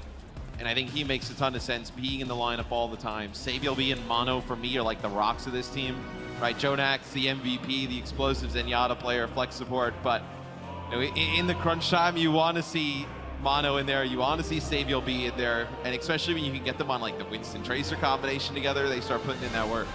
I think Myunbong also looked quite good for Boston, Matt. Yeah. He really saved their bacon when they got 6-man biotic grenaded by Jonak. Playing, we start to see this a little bit. I think we saw a fair bit from San Francisco. Like Violet would like to play aggressively forward on Ana and get these big bio-nades. Now it is risky because Ana doesn't have a lot of mobility. If she gets caught out. San Francisco could play however they want. I mean, they were that good last year. But again, the kind of aggressive play can backfire if you do get caught. Didn't happen that time, and We're heading now over towards our second map, which is it's going to be a hybrid map here, and the NYXL look pretty calm and collected here. I'd say with Sabiolby rallying the troops, Matt, they're feeling very much at home. And Who Are You comes into the line. We haven't really talked about him, but how explosive he can be on heroes like Doomfist. That's We right. saw some Genji yesterday, but I think he comes in is kind of look at how like Libero was for NYXL, comes in with the same type of like hero pool, maybe just a little bit more explosive player. Well, look, Libero, like Libero- more like highlight type, like big play. So fun fact for you, Libero is actually a position of volleyball, the person who defends or tries to return the ball. I've been watching volleyball anime lately, Matt. It's been good. That's how I know that. Volleyball anime. That's right, the Libero is the defender, so... You can tell the off season is long when you start watching volleyball anime. You can just look at my beard and tell that, bro. All right, NYXL. Your shirt's inspired by volleyball anime as well, I assume. I don't know how I got approved, bro, but 2020, man. It's a mood. Out the doors, come the Boston Uprising. I'm going to have a talk with our wardrobe bag. I love it, bro. Both teams bust out the May McCree setup. Jonak on defense going to be playing the Ana, so he can actually see the positioning he's playing down by the point. Gives him an angle for potentially like a sleep dart or biotic grenade as they come on in, and then also Ana being able to heal at range, able to heal those players up on the high ground. But now you're going to position him towards the back of the point here, give him those good sight lines. Again, there is May in play for both teams here, so expect plenty of walls. Fusion's got slapped, and that's a 3-player bio. But Jonak almost pays the price for doing it. I mean, but that's the downside to this sort of aggressive style, going for the big nades, man. And I mean, he has to be careful though. I mean, Colorhex, as soon as he sees Jonak up on that high ground, or they're not being protected by the shield, going for those really aggressive biotic grenades, he's going to try and put pressure on him with McCree. Deadeye on the way for Colorhex, not so much for Sabi over here. Boston slowly encroach here towards the point. They do have the Orisa to play around. They have a lot of shielding between Fusions and Axiom, but NYXL from the top rope. Mane wants to get involved in the fight. He's nano boosted, and Boston trying to back up. Great sleep dart connection onto Myeonbong, and that sort of forces that immortality field, and this could be scary. I wonder what Mane was looking for there. It's hard. I mean, they have double shield, right? The Orisa shield is up Where do you almost get all the Shatters? time. Oh! Shatters around the shield. He got Swimmer. But still, with that Amp Matrix, not able to follow up. Maywall on the point, but Boston moved up. Mano's gone down, I guess, punished for that sort of attempt at going for a shatter. Hot bar frozen, can't do anything to mitigate the endothermic blasters. Sabiolby able to find Munchkin, but has to play safe for the time being. Just from the high ground, and I really don't think there's much here for him to do. Myeonbong looking, hands the Holt. Yeah, I mean, I don't think you're going to be able to make anything happen here try. for New York. I'd be shocked. Mono goes charging off the top. I mean, kind of have an idea what they think about trying to contest the point at that moment. Once you see him pull the reinforced charge off the top rope. Hey, go off, King. I'm good for it. Yeah. So now it'll be Boston with a good first point take. You ended up building up that Deadeye on a Color Hex really early on. In turn, you end up giving Jonak the nano boost, but still it forces Mono into a really awkward position. He's got a weak shield. When the Deadeye's out, he has to go in by the spawn point here of where Boston's spawning up now, and just allows them to put some extra damage on the players on the point. Now, Boston, how do they ration these ultimates here? What do you think a win condition is for this fight? Is it trying to look for Shatter, I guess? There it is. Who are you? Mano knocked down, and this fight over pretty much before it begins. Yeah, 3-player Shatter there from Axiom. You end up using the Supercharger as well. So you're going to keep the cart rolling for Boston in a very important part of the map. We see a lot of teams like to push up towards that initial choke, get some pressure, get some defensive stands at that point, but Boston doesn't allow it. They combo 2 ultimates there, get the cart moving. Now they're going to be aggressive and try and take this high ground. Maybe looking for a Deadeye to play from this area, force the New York XL to try and play through the choke, give Color Hex a good angle. Oh, and Matrix as well. That is despicable. Just buying Holt, time. Timing a little bit off there. Hopper didn't actually eat the Holt, so someone could have been drawn out into line of sight for Deadeye. That payload, by the way, is contested. You don't want to play on the payload here if you're Boston. You're going to walk straight into a Blizzard. They go down with a Blizzard of their own, trying to get a pick off the start. Mano trying to back away. You got nano boosted here. Fusions is down. It's a 1-for-1 trade, though. And Color Hex has the high ground he was looking for. I'm not going to make that Star Wars reference again. It went really badly last time. Animo. Oh, Color Hex. All right. Him. Sabiolby's able to respond, though, and find that 1-4. NYXL have a chance to keep this going. Myeonbong finds a couple here. You may be able to keep the get pressure this on. going if you're Boston. Yeah, you're going to have Axiom come back in on Wrecking Ball. It's just Hoppa and 2 supports here, but New York's spawn is so close. Oh, Jonak wasn't able to get the sleep before the power driver came in, so he lost air control. Mano trying to hold down the fort, but that's an immortality field quickly removed. Saviobi's Deadeye shreds a bit of health of Axiom, and he's not able to roll away. The NYXL finally recover here. Saviobi's on cleanup duty.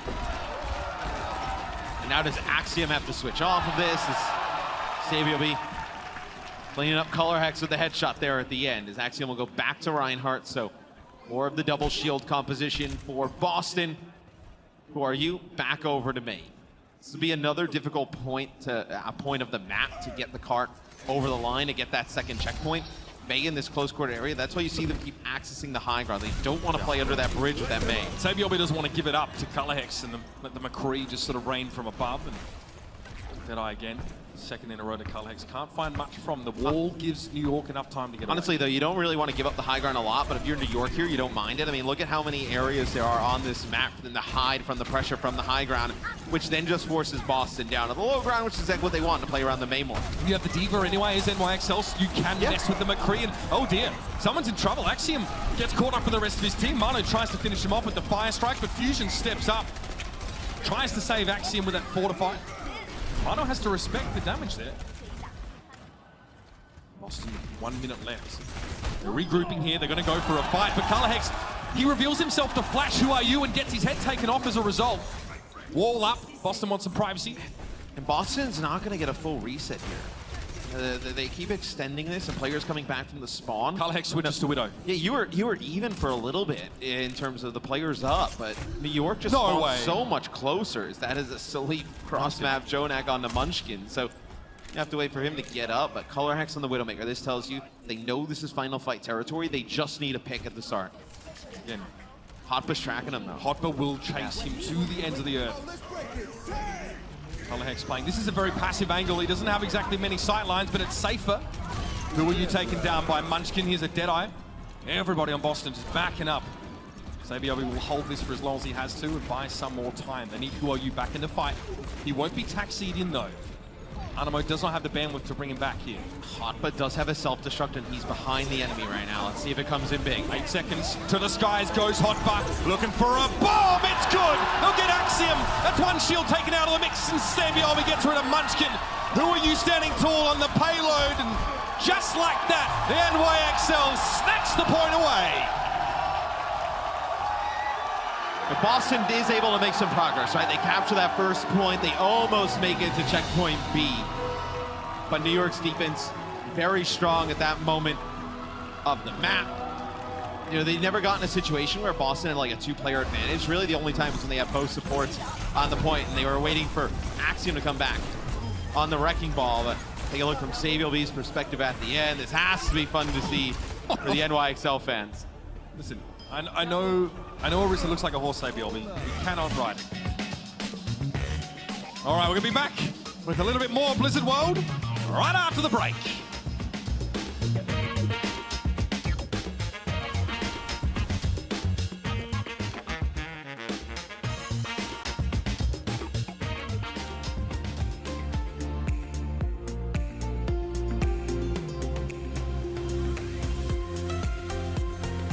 The time has finally come. We're back, Overwatch fans, and we are live from Dallas, Texas.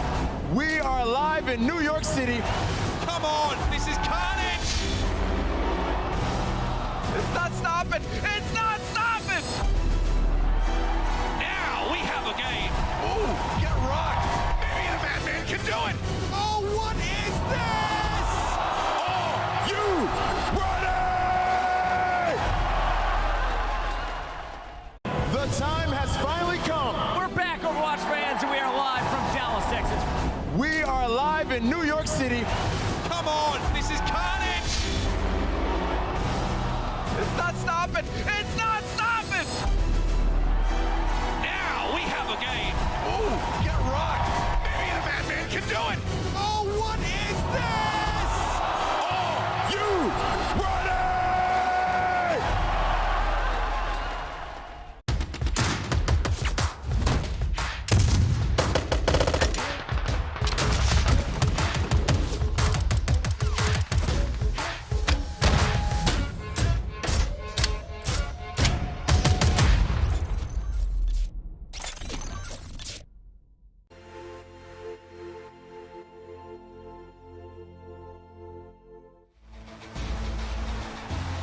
Alrighty, hey, any Fusion fans out there? No, you're not in here. It's not really safe for you right now, but you guys came out in droves to the 2018 Grand Finals in New York, and the City of Brotherly Love was a wonderful host for last year's finals. Well, Overwatch League's coming back to Philly next weekend. Tickets at phillyfusiontix.com or go to overwatchleague.com to get information about it and how you can score tickets to your home squad's events.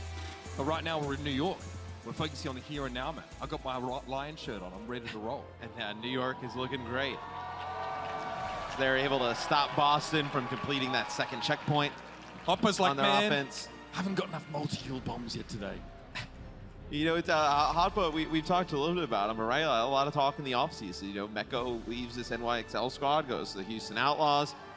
And they bring in Hotpa from, you know, former Philly Fusion player, right? In season 1, last year with the Guangzhou Charge. I think he's fit in great. I think Hotpa gives them some flexibility a little bit later in the season. Let's say the meta starts changing, he can play so many different heroes. As things shift to the defense for Boston Uprising, I wonder if we see much of a change. Doesn't seem to be the case. They do fancy this Orisa Reinhardt combo. I talked to Ben Best earlier and I said, hey, like, you guys are fancying this double main tank setup. Is it just because, you know, Smex is in here, or you know, you feel like this is better? NYXL leveraging Hopper much more in the diva role. So we are seeing some different styles from these teams, not just one composition that everyone's going to. Also, Myunbong playing a lot of Batiste, which we haven't seen a ton of.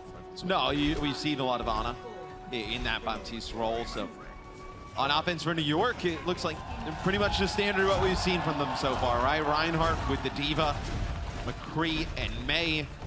You have Jonak on the Ana and Animo on the Lucio in the back, and really, it's going to be Boston on defense playing that turtle, you know, really sheltering up behind both of these shields. A lot of damage early on that shield. It is the highest durability shield in the game. Still got chunked on down. New York is still able to approach, though. Mano will try and use those boxes to break line of sight to prolong the shield even more. New York splitting a bit, so just around the backside, there is actually Animo and Hotba trying to get a flank going on, but Mano always prefers the direct approach map. Fire strike, both walls down. So Hoppo Izuni, who's trying to get up onto the high ground with Animo to knock any players off there, kind of deter them from taking that angle. And Hoppa's just holding that down. Up on that high ground, he's able to actually look down with the defense matrix and block some of that damage coming in from Mano anyway. So good positioning. Actually, I like it. Animo pinned down, and without utility of the speed, NYXL decided to want to commit to this fight. Even though they can't really charge up. Shadow, nice. Munchkin taken down, Swimmer also stunned up, and that will probably be enough. That is going to be a fast first point take here for the NYXL. Good shatter from Mano, but Hoppa's positioning, able to get up onto that high ground, not allow anybody to get up there again. You know, Color Hex trying to access it again with Swimmer and not able to just get that Diva out of the way. Diva has such a large HP pool, a defense matrix, good offensive capabilities, so can't exactly challenge her one-on-one. Oh, I like this, trying to catch the Uprising as they rotate. He's going to split them up, they get Axiom as well to trade though. Mano down, Sabiobi wants to push forward now, and NYXL just want to try and overwhelm. Immortality Field did help, but it is destroyed, and okay. The cart's not moving at all, yeah. Swimmer v Jonak. Swimmer in his debut, Jonak. Ah, come on. Like on the MVP, dog. On the man. Oh, you know what though? I like some audacity. Oh, my God. Swimmer dies there, but still, it's actually pretty nice to just deter the cart from moving that much. I mean, think about how much payload progress NYXL would have gotten if he doesn't buy them that much time there. I mean, the payload would be almost over here by the bridge, approaching the end game. Supercharger down, wall up. This will allow NYXL just to drop down. You have a self-destruct here for Hotfire, and if the Uprising are on the high ground, it may force them to drop. And Orisa shield only works one direction. Okay, Hopper will move here and let the rest of NYXL go to the high ground. This has been spotted though by Boston. We've got plenty of ultimates. They let that supercharger way down, so Fusions doesn't get anything with the supercharger. The Orisa ultimate. No real angle to use a shatter here. It's gonna have to drop down maybe behind this Deadeye. Beautiful Maywall there from Who Are You? Yeah, a Maywall though under Color Hex from Munchkin to get him above it. I like it. Munchkin now drops to the low ground here. They're trying to get rid of Mano, but he's trying to do as much damage as he can before he's dispatched. Hotpa's back to the high ground. Color Hex has been removed and Munchkin was knocked down. Immortality Field won't save the Uprising. New York just flipped the switch and they are so close to the goal, Matt. And that'll be it. Boston get wiped off the map there. As much as they tried to play cagey, play safe, NYXL forced them to the low ground and hit him with a haymaker. That is a fast map for NYXL. Save you'll be after. The Overwatch League is brought to you by T-Mobile. Rank up with America's first and only nationwide 5G network.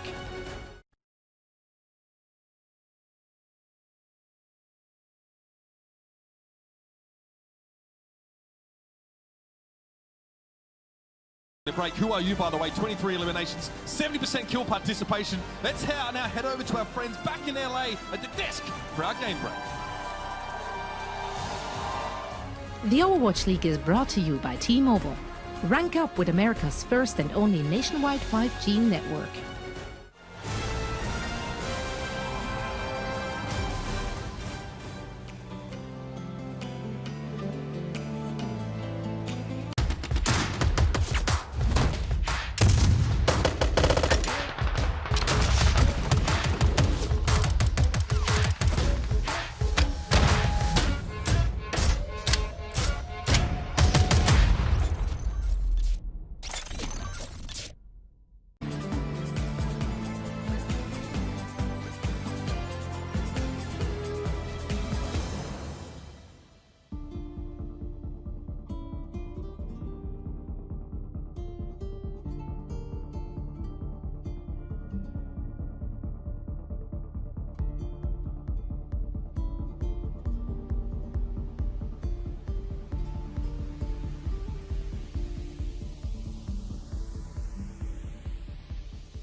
This rivalry match is only 2 maps in, but has not disappointed.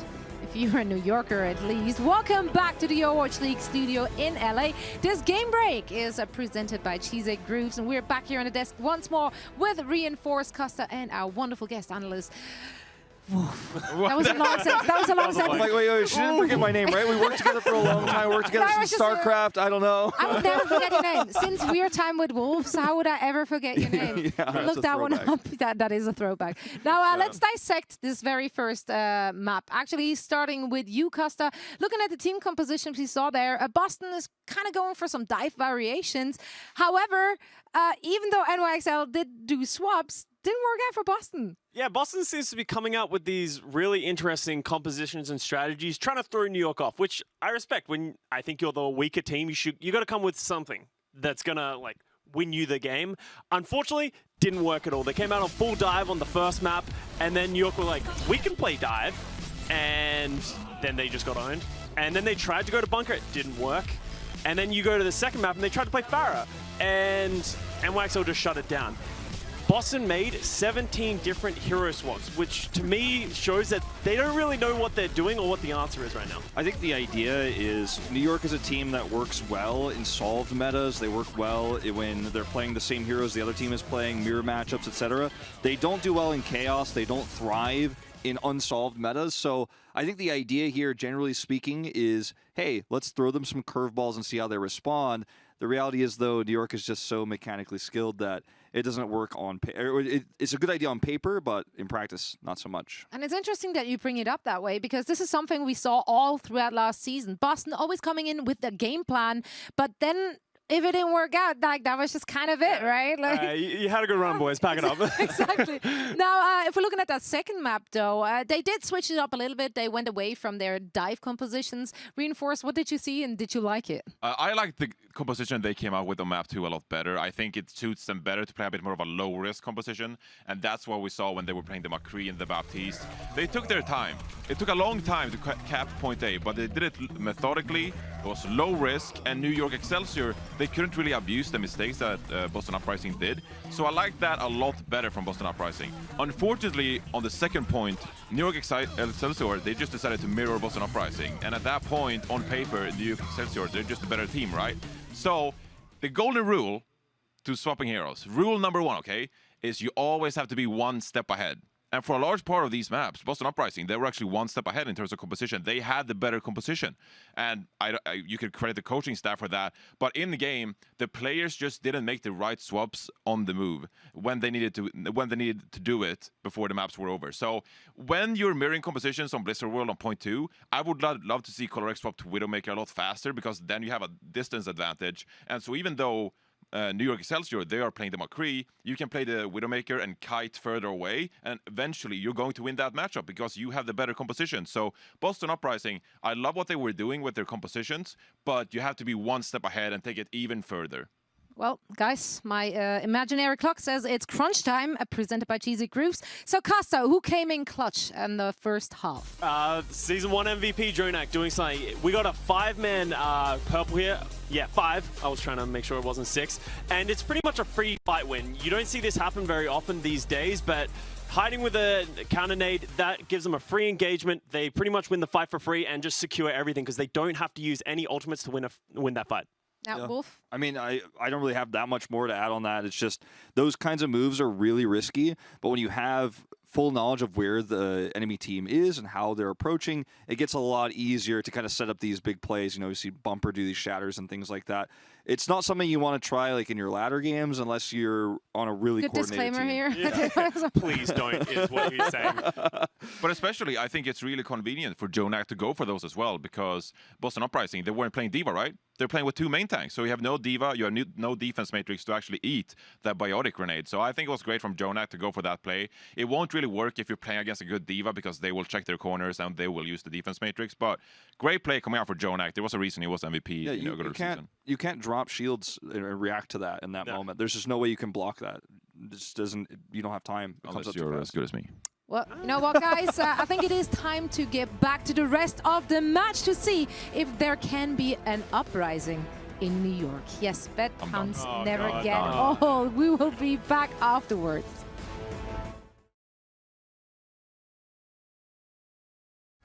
The Overwatch League is brought to you by Cheez-It Grooves.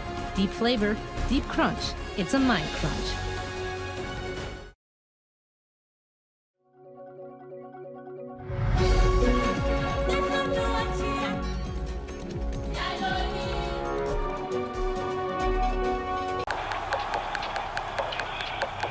This is it, the official Overwatch League apparel.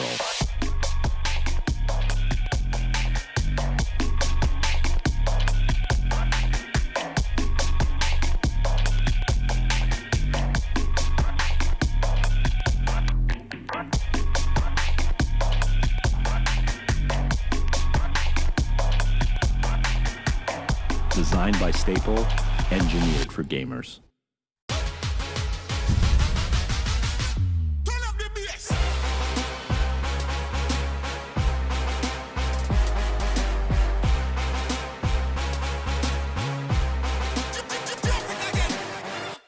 The time has finally come. We're back, Overwatch fans, and we are live from Dallas, Texas. We are live in New York City. Come on, this is carnage. It's not stopping. It's not stopping. Now we have a game. Ooh, get rocked. Maybe the Madman can do it. Oh, what is this? Are you ready?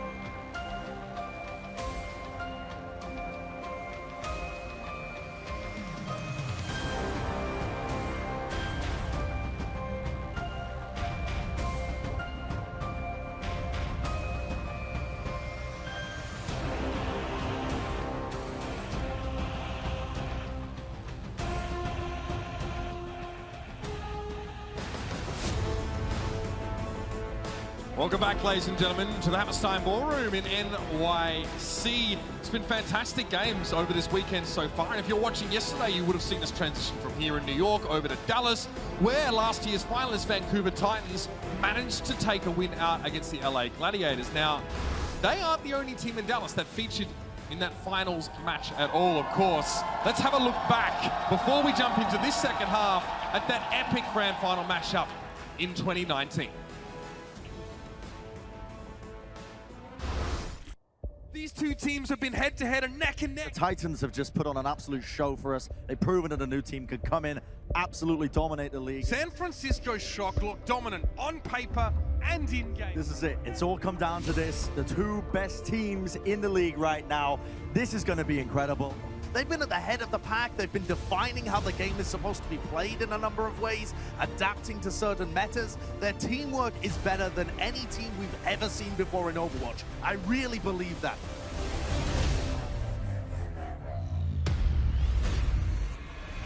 Oh, incredible! That's gotta hurt. NYXL lays waste to the Shock. It's all by his own hand. And that's the Berserker at work. We might end time and space when these two teams fight against each other. What goes up must come down.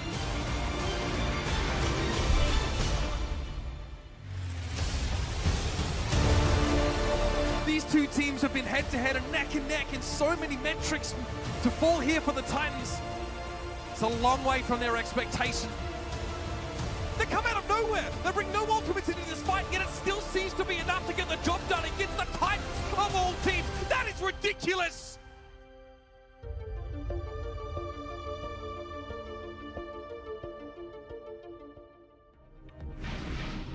Oh, that was giving me the feels, man. What a matchup and a fond memories, of course, of that grand finals. Well, the San Francisco Shock, they're going to be in Dallas today. They'll be playing their match against the Dallas Fuel at the end of the day. Before that, the Titans go up against the Los Angeles Valiant. And the desk this morning back in LA was a little bit split on that game.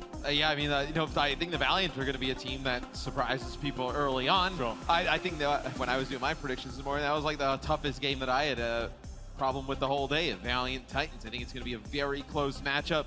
And I know the Shock versus Fuel in Dallas at the end. I mean, that is a tough one for Dallas. We talk about having like a home crowd advantage. You know, they may need to throw some extra players up on the stage. I mean, that's going to be a tough one. Last time Dallas had a homestand, they came out of that one undefeated, and they didn't win a game after that for quite some time. So they're hoping to get some glory live in Dallas, but we're still here in New York, and there's much to discuss still with this match, although we may not have many maps left in it with how dominant New York are looking. Yeah, I mean, New York up 2-0 right after the halftime. It looks like only maybe one substitution in the both teams coming in here after the half. So Boston going to kind of run it back with the same roster. New York, we'll see Nene in here for SBB for what could potentially be the final map in this series. No doubt about it. We saw Nene, of course, when he first joined this team, he played a heck of a lot of Zarya. That was kind of the meta back then, but we've seen him flex through a lot of those different picks, and he's probably one of the most dependable DPS players on this roster. We saw tons of him yesterday. Sabiobi gets subbed out here, but I definitely feel like his impact will be a lasting one as he hit the stage, got the team fired up. They're 2 maps ahead, heading into what potentially might be their match point. Yeah, now the next map that'll be coming up is the Temple of Anubis. So with that map coming up, maybe you want to play some Widowmaker. Maybe Nene is the guy here to bring in, play that role. He can also play McCree, he can play Reaper, right, if you're going to go towards that point B on attack. So you see the first 2 points. I know Oasis was relatively competitive. I know Uprising did get a good portion of percentage on both of those points, but New York's able to flip it. Blizzard World was a little bit of a different story. Boston was good on their offense early. New York, once they held on defense, they got so much momentum. Their offense was fairly easy to push the payload the distance. When we've talked about New York over the last couple of years, yes, the game has changed, right? We've seen different meta games, different compositions, but they've always seemed like they wanted to play a bit safer, a bit more defensive, right? This is the kind of map that's going to lend itself to that kind of approach. Boston, I feel like, have tried to emulate them on multiple occasions, but one thing I really liked from Boston on this map last year was how they rotated and they used fusions to try and flank people as they push on the attacking side. You know, we've talked about that type of NYXL where they're, you know, a little bit more reactive instead of the aggressive team. But I think with a lot of the additions that they've made throughout, I know even like last year in the offseason, now this year, you know, even refining the roster, definitely help them be a little bit more proactive on the map, a little bit more aggressive, right? Hotba, not as safe as a player like Meko, right? He's gonna play a little bit more aggressive. You bring in Who Are You, who can be very strong, like Genji player, Doomfist player when needed, be very aggressive in that role. And then I think you can also still play that old New York style, the tried and true, a little bit slower. So I think just making themselves a little bit more of a well-rounded team with these additions. On offense, Color Hex going to be playing the Hanzo.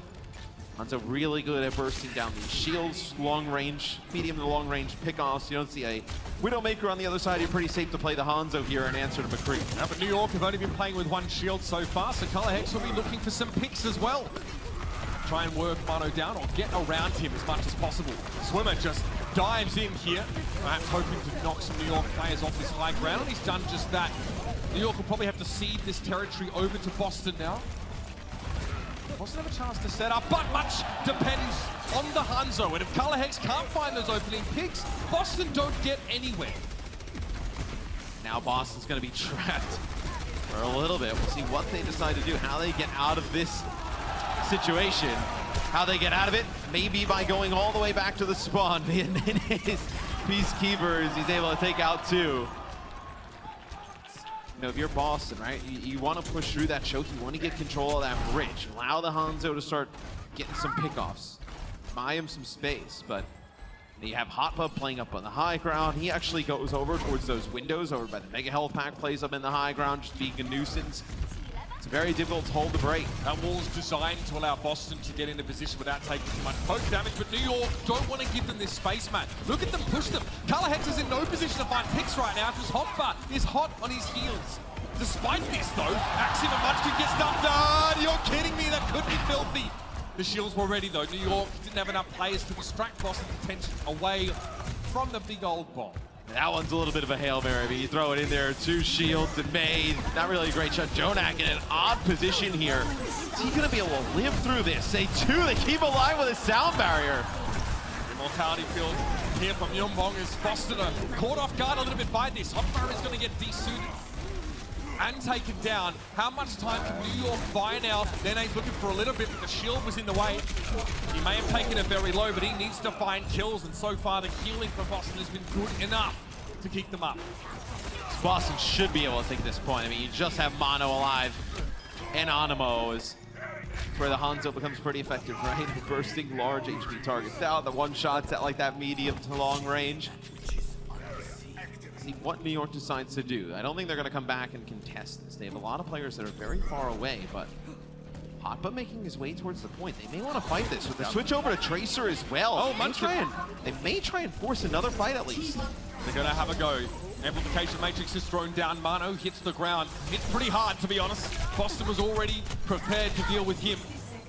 Hotbar also a little low. It's a matter of buying a little bit of extra time, but not really sure what for, because there are no more real reinforcements to come in, and that Earth Shatter only on a Hotbar. It looked like Boston were reluctant to follow up on just to the single Diva. And we'll see if New York can force some more ultimates out of Boston as they try and capture this point. Now they're playing a dangerous game. So this is going to be the Boston take now. So New York gets back in, stalls out a little bit more. Okay, bro. Yeah, you asked for it. I mean, that's he's waving to the crowd. That's to be expected.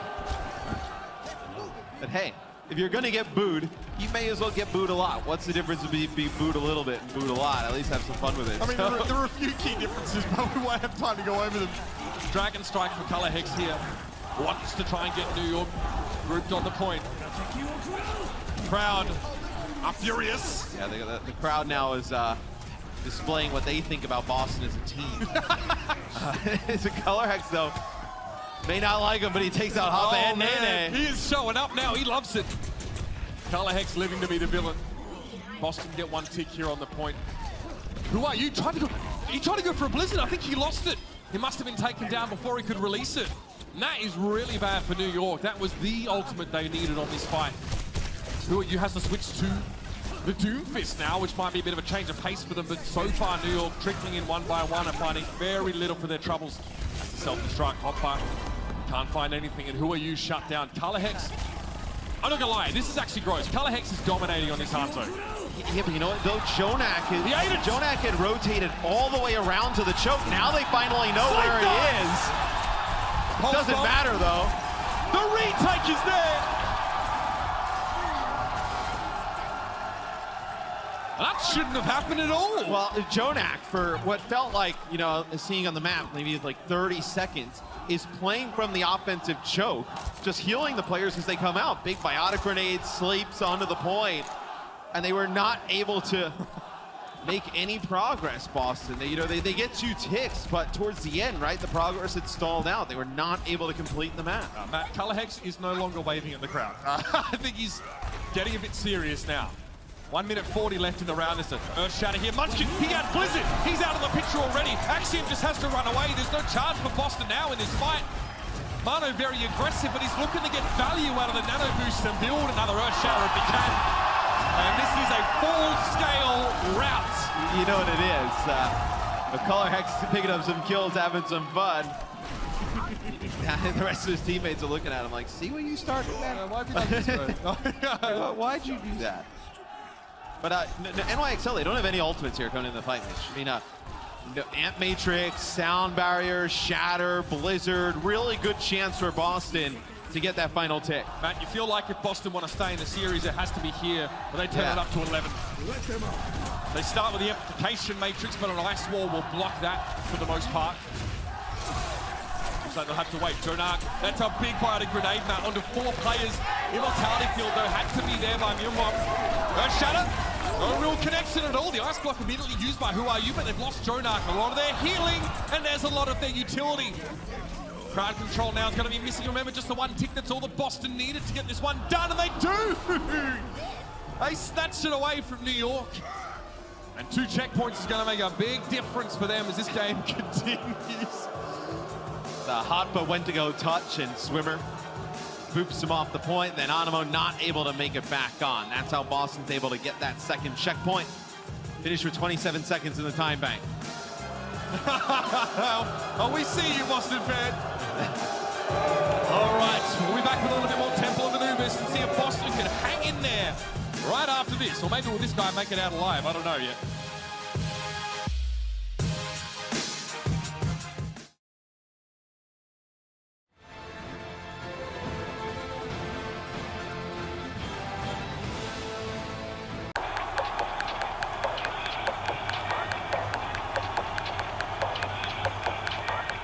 When Overwatch asked me to design their official team kits, I was honored.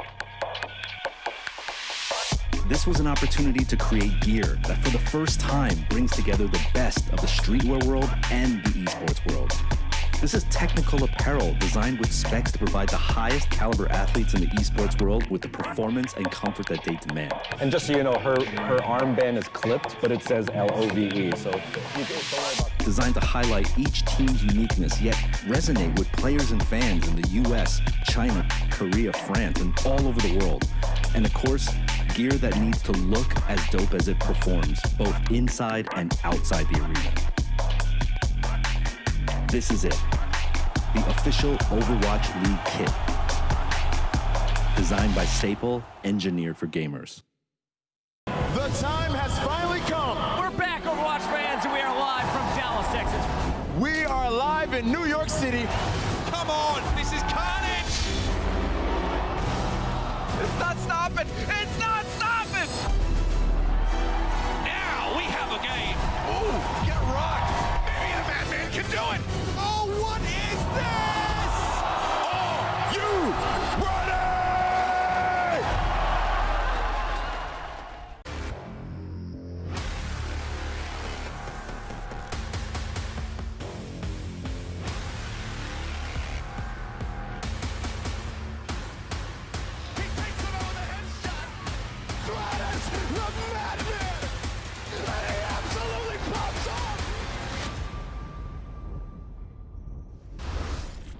That's it, ladies and gentlemen. Feathers and sparks will fly in Washington. But right now, we are here in New York and Boston. I think they're feeling it more than anybody else. They managed to get themselves a couple checkpoints, Matt, but New York are going to look to reciprocate. So now New York will be on the offensive end. We'll get a chance to see hop in a game to look at Boston's composition on defense, but there's still good defensive hold there from New York. 27 seconds on the clock for Boston in the time bank. So See what New York decides to go with. They're going to go with this? No way. They ran this on Horizon Lunar Colony the other day. Oh, man. See if they decide to incorporate the Brig in play as dive with a Brig. Really the only reason here. I mean, you could like preemptively armor pack the Genji, make him stronger, but let's go! I think that's worthwhile. Animo, play Mercy. So the Mercy here can be used obviously to fly in, good mobility, get from character to character, as all the damage dealers and tanks have high mobility. The res, and then also really good pocket to keep the Ana alive. If you want to let the Ana just be the one who provides all of the healing, can just kind of sit back. If the dive comes in, pressure on the Ana, you're able to just keep her alive with the Mercy. Who are you staying out of sight for now? So he may be able to pop up and surprise. Looking for Myunbom on the high ground towards Colorhex, perhaps. Sliced and diced. Well, hey, Mitch, who can get up there and help Colorhex for Boston? Oh, wait, nobody. You have 2 static tanks just playing on the bridge. Hey, that's fine. Guess what? We'll just go around you. It's exactly what New York does, and New York just picking apart Boston. Oh, man. We are in the Big Apple, but Boston, they're just getting hit by rotten tomatoes right now. And shurikens. And look at this, New York making a very quick rotation to point B. They will be amongst Boston as soon as they catch a point A. This is that level of dominance they're looking for. And big winning condition ultimates for New York. I mean, Nano Blade, right? Really difficult to win a fight when a Nano Blade comes through for a team. EMP as well.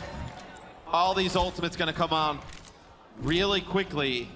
Which could end up for a very fast point B take here for NYXL. Off by trolling Jonak, refusing to let him heal him. And he'll sit back and deliver the nano boost when it needs to happen. Safe positioning, Jonak. Oh, he gets jumped upon, Colorhex. Oh, very cheeky. No, no! What? Oh, that's a yikes. The 1v1. One does not simply challenge the Octopus King. And who you brought out his blade, but Boston were already beaten, battered and bruised by the time he got there. One man brought down a team. And now they're gonna have to stall things out. You got a blizzard here for Boston. Nope. Well, no, not anymore. No chance. Who are you? Had him put that one away real quick now, looking for to sit behind a supercharger. And just gonna pressure fusions down. There's little he can do but sit behind that shield. Colorhex just to pick on the Genji, but the numbers still favor New York, and that's the res. It's for Jonak, the VIP, back in the mix.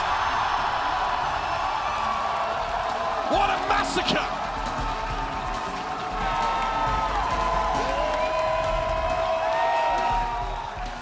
That's a lot of time left for New York to not a lot of time for Boston. That is going to be 5 minutes and 4 seconds on the clock for the NYXL. Boston, they'll have a minute to make something happen. Let's take a look at this replay here. Jonak knew Colorhex was around, the biotic grenade on around. Good healing, though, that comes in from Animo. I talked about it a little bit earlier. He's in Valkyrie, right? He's flying up in the sky, able to pocket the Ana. Make sure the Ana lives through that. Jonak, the shot's accurate enough. We already know what he can do to finish off Colorhex. Cobra from Colorhex, he does take Wraith form as the Sleep Dart comes out. City of New York greets their king once more. It's been a while since New York Sports had MVP. Sorry, guys, sorry. Hey, I'm a fan as well. I'm a fan as well. It's tough out here sometimes. I am. I don't know if he is, guys. I always thought he was a fake New Yorker. Hey. Fake New Yorker. At least you know it's a New York crowd. They live in Boo New Yorkers, right? So just make sure you aim your rotten tomatoes that way. 5 minutes on the clock for New York. I'm no rocket scientist, but that is a lot of time. Boston really has like, what, 2 good attempts at this, right? Depending on how fast they go. They got caught up in this area with the Mega Health Pack last time. Let's see how they try and break out of it a little bit faster. Nice wall comes up. Colorhex looking for the batch against Jonak 2, Electric Boogaloo. I don't think he fancies any of that. This time you go with the McCree, so a little bit easier to pressure some players when they get close. Oh but my! Doesn't matter, Nene with first blood. I mean, Hotbutt gave him a proper tickle as he did a drive-by on the high ground with the rocket boosters. He was already quite low. Axiom, clever, aims his shield upwards. He knew the flash was coming. Who are you got caught out of position there? Frozen up by Munchkin. 7 seconds left. New York want to buy some time. Boston can't afford them that luxury. Big binding grenade on Axiom Infusions, but Color Hex was still able to find Nene. He's in a safe spot. This is exactly where you want to be as an attacking Widow. With heads turned away, but Color Hex can't find the kills. He gets Mano, but he was already frozen solid. Pressured down now. He can't get away with a grappling hook. 10 seconds, Color Hex hurtling towards the point, but there was no hope, no chance. And New York plant the flag and their feet.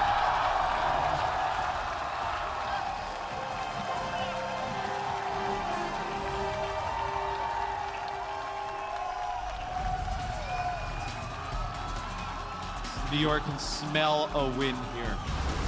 Got to get one tick on the point in 5 minutes. Take a look from Mano's POV. Ends up getting one, and then the shatter is actually big because all of the Baptiste healing that's coming down from Myungbo through the Amp Matrix. Not able to do that, obviously, he's stunned on the ground. The Blizzard comes down a hair too late there. The damage is already done. If you're Boston, what do? All you've come out with here is double shield, right? You play the double shield with the Hanzo again. The Hanzo plays further away. The dive could be what New York goes with to break it open just like last time, so. I mean, they have so much time to work with, man, and all you really need is one half-decent dive. Yeah, I mean, that's it, right? I mean, New York has such a big advantage here. They can see what Boston's running, go back, make the proper adjustments, and have multiple fights to make it work. So, Color Hex cannot play on the high ground on his own now. Technically, Myungbong could join him with the Exo boots, right? You mentioned who's going to help him out. I mean, that's not really what Boston want to have to do. They want to actually take advantage of his AoE healing and not use it on a single target. So keep an eye on where Color Hex sets up, because he best be respecting after that. It's difficult to keep any of these squishy targets alive when a dive comes in with a Winston, Diva, Genji. So is this enough healing for Boston in general? Like, do you think I'm going to get dived? Do you go with this? Or are they just trying to play for that immortality? Yeah, it's really the immortality build, right? Oh. When you can't die, you're obviously able to fill everybody up during that. And then using the goodest boy as a jumping point. All right. Just scouting for a target. Wow, deja vu. Okay, this time, very quickly, Boston dropped to that low ground, and Mano actually gets caught out there. Munchkin's able to finish him. But who are used behind enemy lines? This also allows Jonak to like poke from the middle, and he's actually connected with a sleep dart at range here on a swimmer. I don't think they're going to be able to finish him off, though. And Who Are You just wants to poke at medium to longer range with shurikens right now until there's a chance to get a guaranteed kill and a potential reset on his dash. Mano again goes in. Munchkin, a little bit low. Who Are You doesn't want to hang around here for too long, though. Careful. The immortality field had to be used, and Myungbong still goes down. Who Are You playing safe? Wants to get rid of Color Hex. The Hanzo can still ruin their plans. No, not going to be a chance for that. Hotba's able to chase him down. Bionic grenade thrown at the point. That's on Axiom here. New York need a little bit of time to get Hotba back in shape, but Who Are You is here. Swinging the shurikens, doesn't need the blade. He'll take the damage reduction quite happily. Who am I? He says no. Who are you?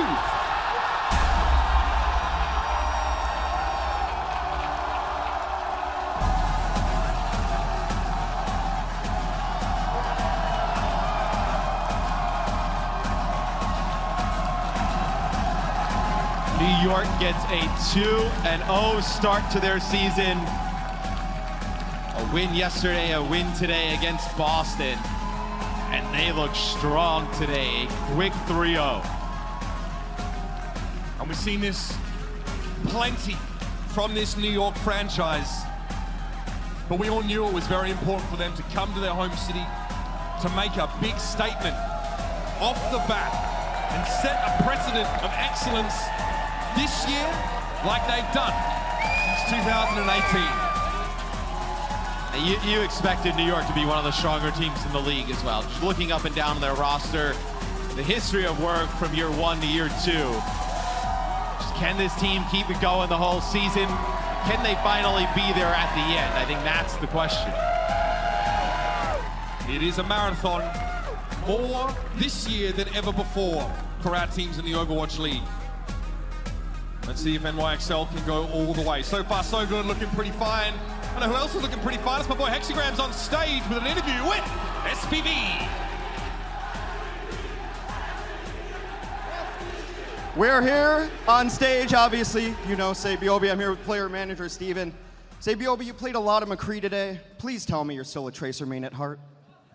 세별비 선수 오늘 1, 2경기 때 맥크리를 정말 많이 했는데 아직 가슴속에는 트레이서가 메인이죠? Absolutely, Tracer is my main.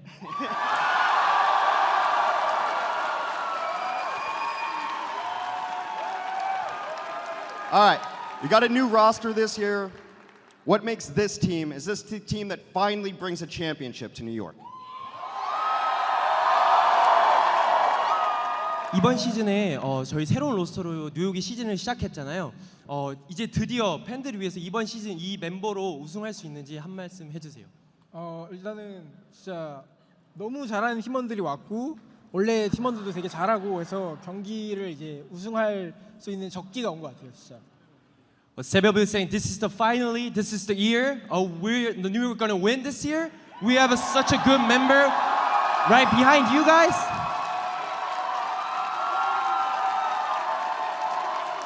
All right, buddy. The mic is yours. Anything you want to say to the crowd? 뉴욕 팬들에게 마지막으로 하고 싶은 말 한번 해주세요. The long way home. Finally, I'm here with you guys. I love you all.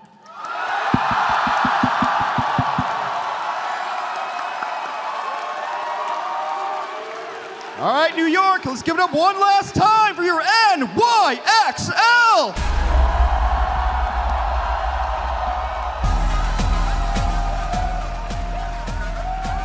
Back to Mitch and Matt in the booth.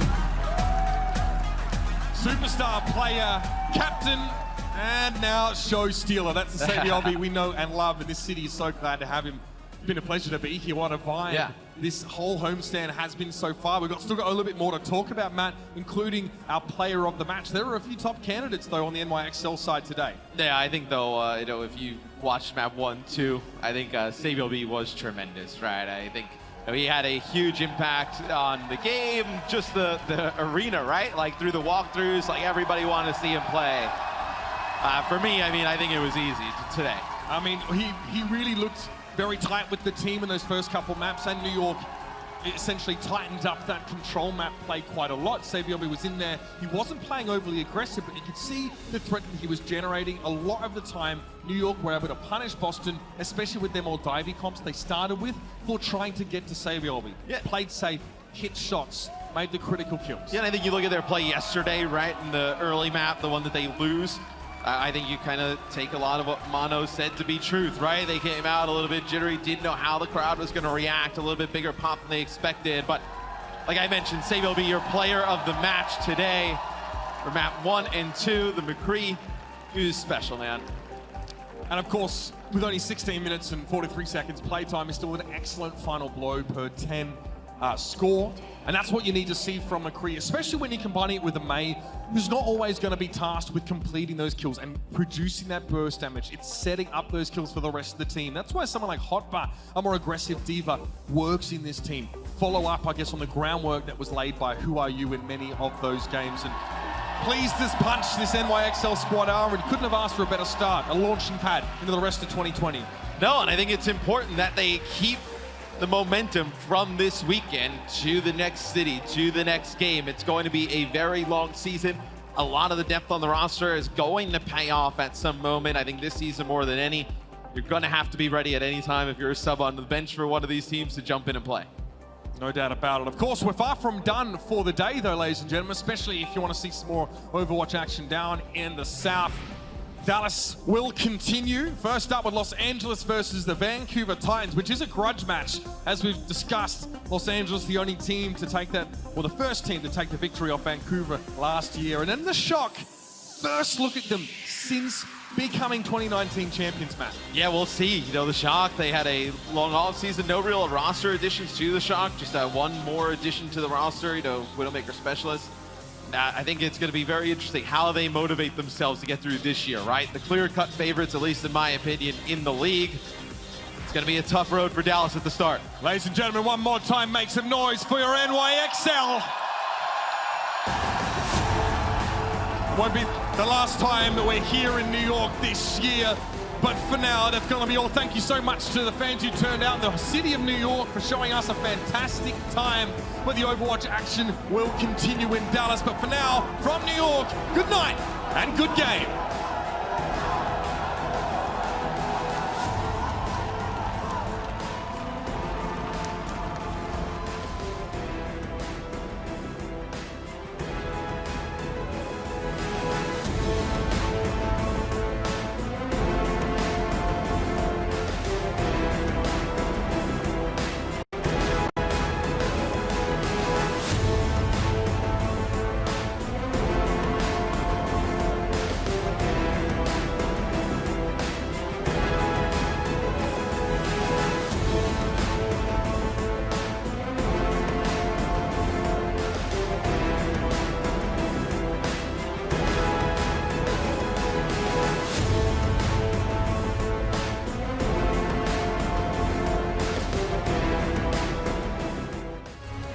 Coca-Cola is the official refreshment of the Overwatch League.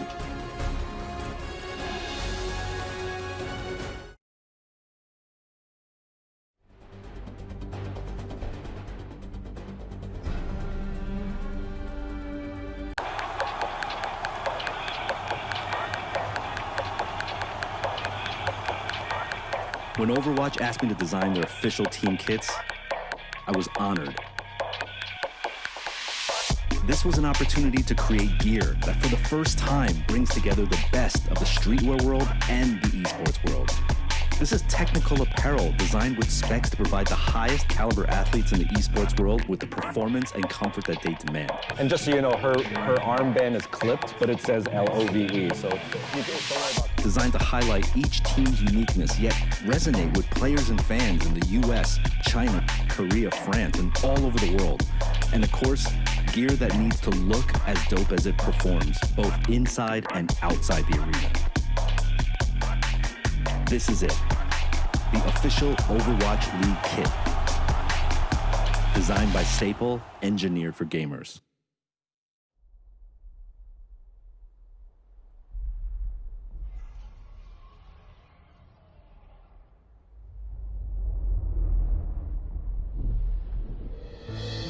Is this the end? Our heroes can't fly. They fall like shooting stars. Will anyone survive?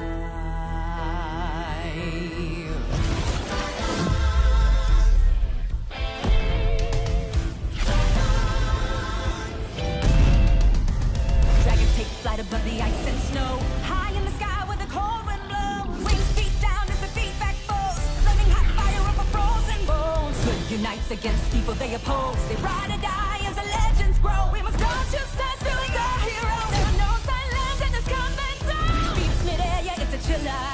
Life and death, yeah, it's a killer.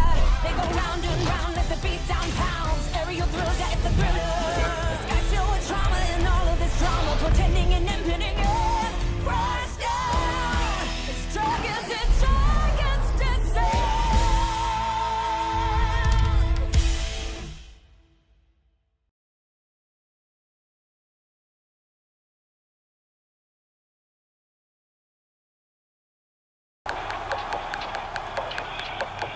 This is it, the official Overwatch League apparel.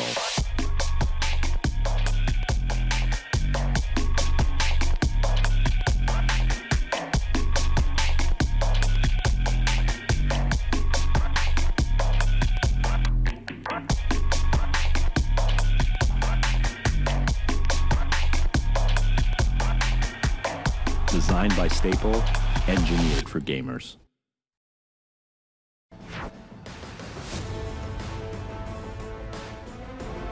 Hello, civil and polite Overwatch League fans. Thanks for joining us between matches for the Watchpoint Reset. I'm also joined by these civil and polite gentlemen. We're not okay. I'm working on the intro still. You know, it's been if I and 2 Costa days. were playing ranked, I would avoid him as a teammate. Okay, just like that, straight off the bat, this is how we're coming back from that match. Now, however, we do want to talk about it. We just saw New York Excelsior defeat the Boston Uprising in a convincing 3-0 fashion. Wolf, that wasn't a one-sided affair, I dare say. How are we feeling about that Boston roster? They once again did a similar approach to the recruitment. Sure, I feel like it's sad that you kind of like introduce us as civil because I'm going to be anything but civil. That makes it funnier though, so go at it. So, you know, obviously, Huck and I have known each other for a long time. I actually have cast Huck's StarCraft games in Korea. But I don't know how much longer this model for the Boston Uprising is going to work for their fans, right? Because each and every year they pick up a lot of talent that is seen to be as growing, budding talent that's, you know, usually cheaper than some of the other better talent that's out there.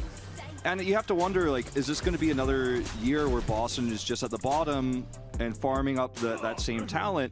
Because what I'm seeing right now reminds me a lot of last year, and it's just the first match, right, against New York, so it's tough to judge, but I feel like everyone has them at the bottom of the power rankings right now across the board. Almost everyone's got them at 20. And we're looking at Myungbong as the best player, and I think everyone's already thinking, well, just like Aim God and others before him, he's probably going to get sold. Boston's probably going to make money. Who else who else would you guys have added? Like, if you were in charge of it for the Boston Uprising, which players were available still? What would you have even, what direction would you go for? See, here's what's so funny to me is that Paris Eternal, they're playing double main tanks, right? Because Hanbin isn't of age yet, and so, okay, they bench Smex. But Boston Uprising, you have 2 off tanks, and I know you, Custer, we're going to talk about this as well. You have 2 off tanks in Brosson and Mufin, and you're still playing 2 main tanks instead of a Diva. I can't wrap my head around it. I really can't, because they have 2 great off tanks, but they play 2 main tanks, and you saw it in this match. It heavily limits what they can and what they can't do.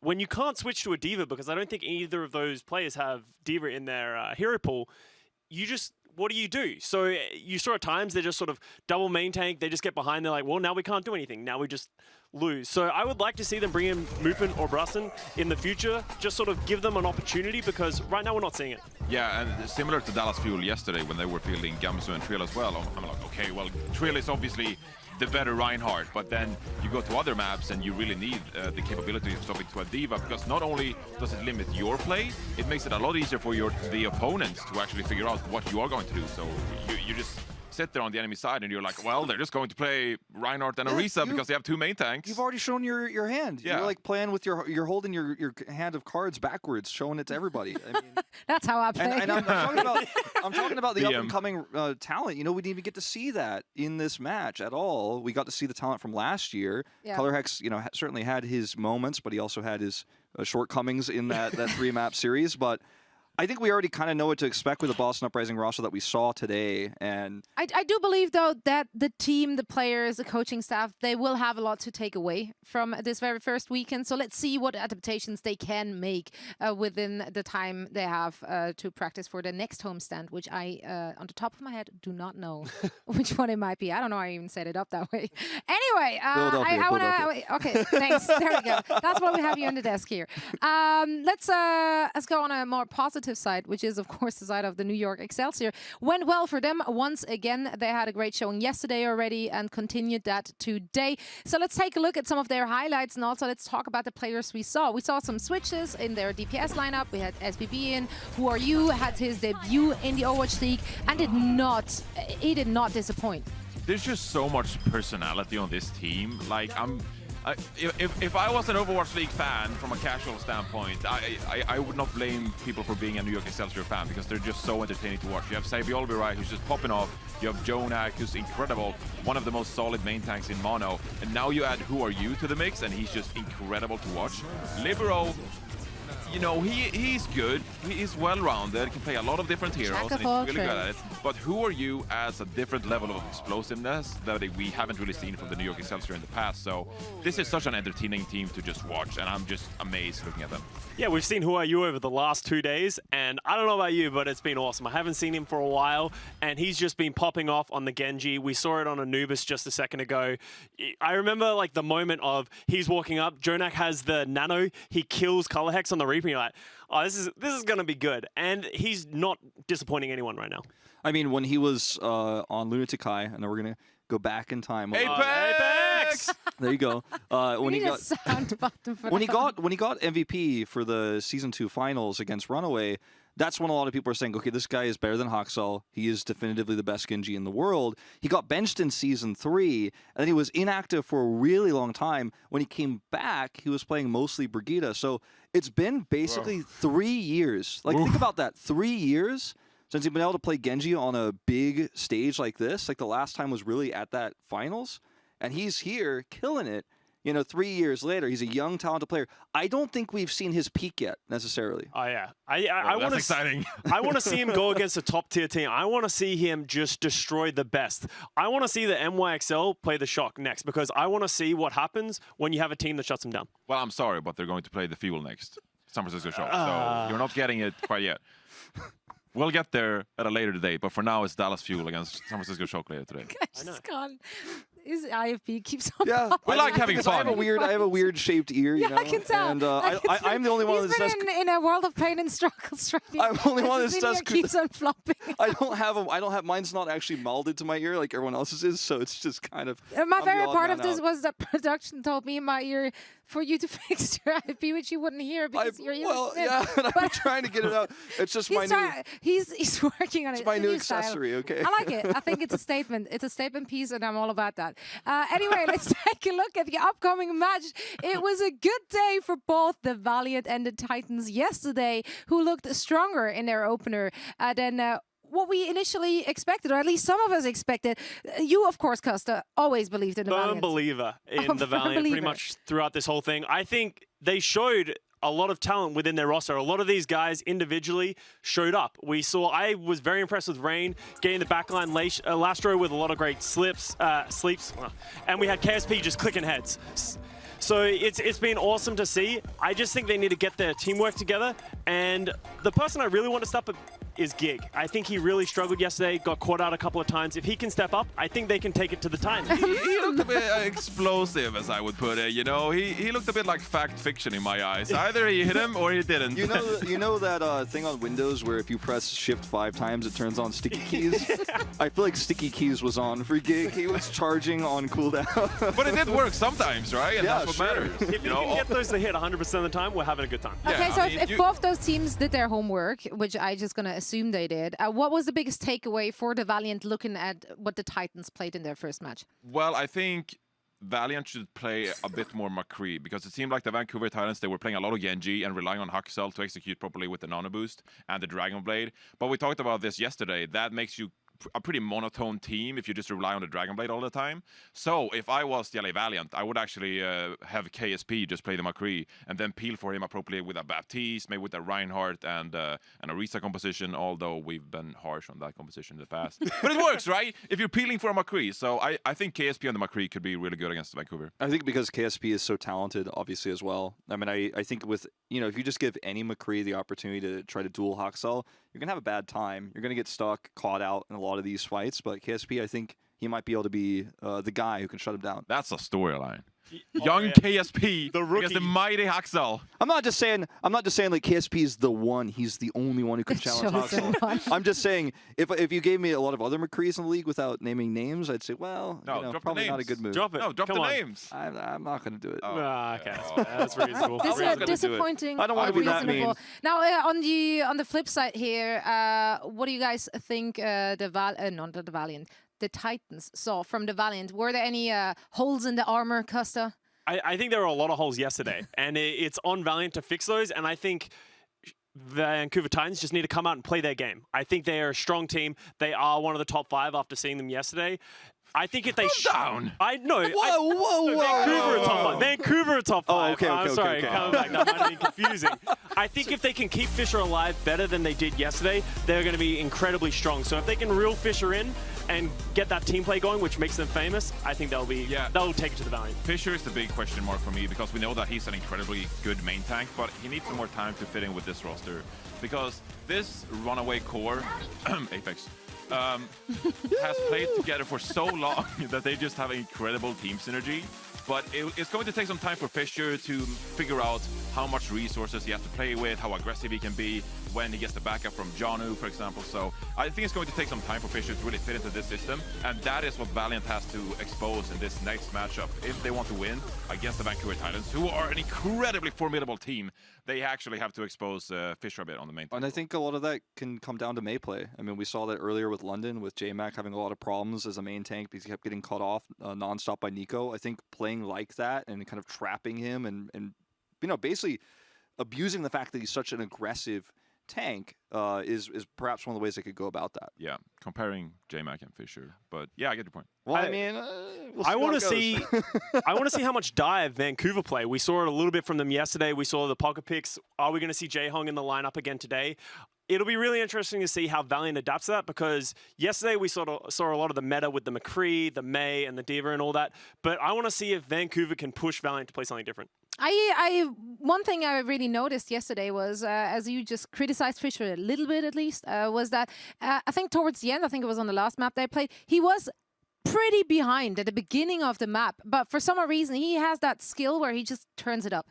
And then suddenly, stats-wise, he caught up and then overtook the opposition as well. Like, this is an incredible skill, which I think a lot of people don't have the mental capacity and the experience to just come back from being dominated from the opposition. What's so interesting about Fischer to me is he has such a similar play style to Bumper, actually. When you play that aggressive style, Reckless.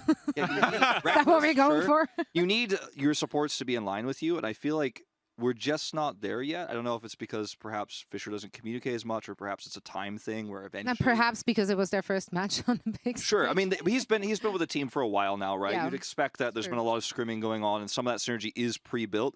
But we do have to wonder how close can he get to Bumper's legacy in terms of playing with those supports and playing aggressively and kind of almost breaking the rules of what we accept to be main tank. Well, we will find out very soon as they are about to play their second game. But first off, we want to face the music. Let's take a moment to recap our predictions and take a look at who we think will win this upcoming match between the Valiant and the Titans. Big surprises today? Not really so far. We all lost on London. Yeah. That's Yeah. an unfortunate one. I think Paris took everyone off guard. This isn't a surprise. I think you guys are sleeping on the Valiant. This is a very reasonable and rational pick right here. Also, I think if anyone predicted Paris to beat London, you're just like, that's almost an objectively incorrect prediction. Predictions can be like literally objectively wrong, and based on the information How do you we base had, Costa's pick here for the Valiant? Is that an objectively incorrect pick in your book? No, I wouldn't. I'm not saying that about Costa's Valiant pick. I mean, I think there is an argument to be had with the Vancouver Titans shakiness yesterday that absolutely they could win. There's an argument. Okay, it's not an objectively wrong. It's not an objectively wrong prediction. If you predicted Paris to win against London, that's an objectively wrong. No, because XE was so good yesterday. So I would say that Paris Eternal actually had a chance. Well, you should have predicted them then, shouldn't you? Oh, okay, who's in the lead? Who's in the lead, right? I've only lost one prediction. And it was that one. What do you mean? Yeah, but I'm saying I'm still better than you guys. I'm still better than you guys. What are you looking at me? What are you looking at me? Look at those guys. I honestly think that Valiant have a chance. I agree, albeit slim based on the records in the past. But I'm going to go back to my original point I made this morning. 50-50 in teamfight wins in last season. 100% they were equal last year. That's what I'm going off of with stats. Almost completely different team. We may want to talk about that. No, that's not irrelevant. That's not relevant. I don't think we need. If we ever need another stats guy, I'm never recommending Costa. Well, anyway, if you want to play high odds, I think that's how poker works. I have no idea. I'm really bad at any sports other than esports. Have you noticed it? Every time I'm trying to make a reference to anything but that, I'm like, kind of not there. Anyway, we will be back with that match. This is pretty much it from us.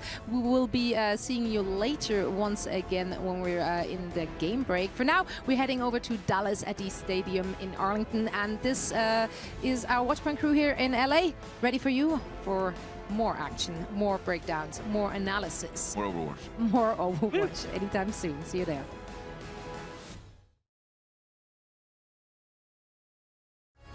The Overwatch League is brought to you by ZipChair Gaming, the official chair supplier of the Overwatch League, and by TeamSpeak, the official voice supplier of the Overwatch League.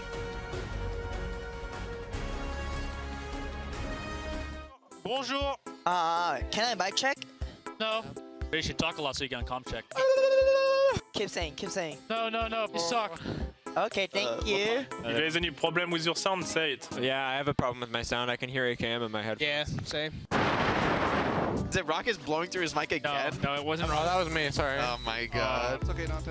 Yeah, you would say that, Rockets. Never me, I never hear it. It's never me. I never hear it. Wait, that means it's literally only you. Nah, I just I'm giving you some ASMR.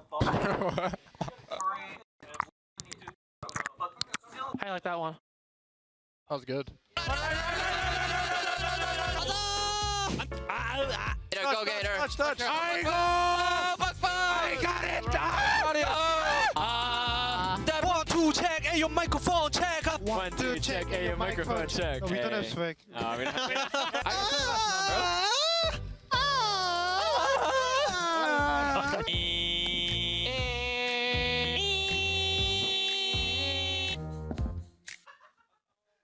Finally. Finally? Got to have hairs. I like this hair. You like the trip? Yeah, but you're a really trash player. Yeah. You say that to me? Wow. that Did you see that? I hope that was on camera. He like princess hand gestured to you.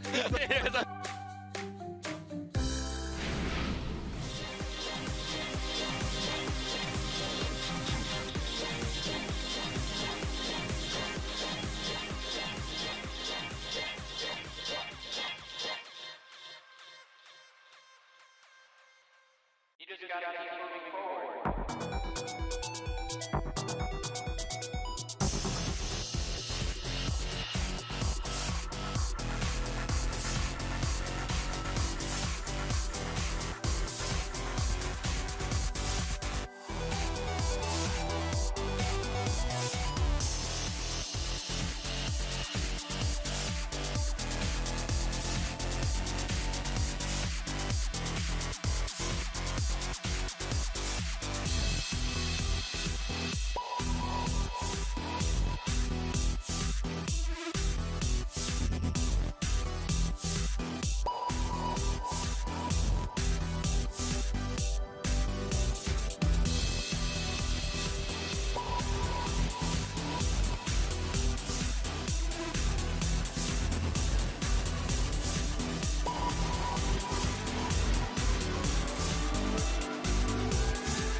Our heroes can't fly, they fall like shooting stars.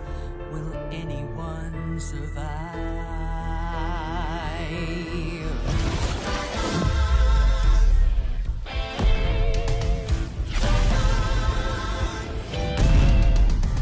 Dragons take flight above the ice and snow, high in the sky where the cold wind blows. Wings feet down as the feet back foes, flaming hot fire over frozen bones. Good unites against people they oppose. They ride or die as the legends grow. We must go to sense, feelings are heroes. There are no silence in this combat zone. Beats midair, yeah, it's a chiller. Life and death, yeah, it's a killer. They go round and round as the beat down pounds. Aerial thrills, yeah, it's a thriller. The sky's filled with trauma and all of this drama, portending and impending end. Crash down. It's dragons descend.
When Overwatch asked me to design their official team kits, I was honored. This was an opportunity to create gear that for the first time brings together the best of the streetwear world and the esports world. This is technical apparel designed with specs to provide the highest caliber athletes in the esports world with the performance and comfort that they demand. And just so you know, her armband is clipped, but it says LOVE, so you don't worry about. Designed to highlight each team's uniqueness, yet resonate with players and fans in the US, China, Korea, France, and all over the world. And of course, gear that needs to look as dope as it performs, both inside and outside the arena. This is it, the official Overwatch League kit.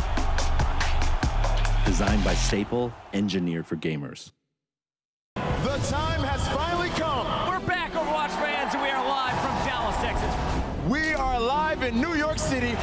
Come on, this is carnage. It's not stopping. It's not stopping. Now we have a game. Ooh, get rocked. Maybe the Madman can do it. Oh, what is this? Oh, you ready?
When Overwatch asked me to design their official team kits, I was honored. This was an opportunity to create gear that for the first time brings together the best of the streetwear world and the esports world. This is technical apparel designed with specs to provide the highest caliber athletes in the esports world with the performance and comfort that they demand. And just so you know, her armband is clipped, but it says LOVE, so you don't worry about. Designed to highlight each team's uniqueness, yet resonate with players and fans in the US, China, Korea, France, and all over the world. And of course, gear that needs to look as dope as it performs, both inside and outside the arena. This is it, the official Overwatch League kit. Designed by Staple, engineered for gamers.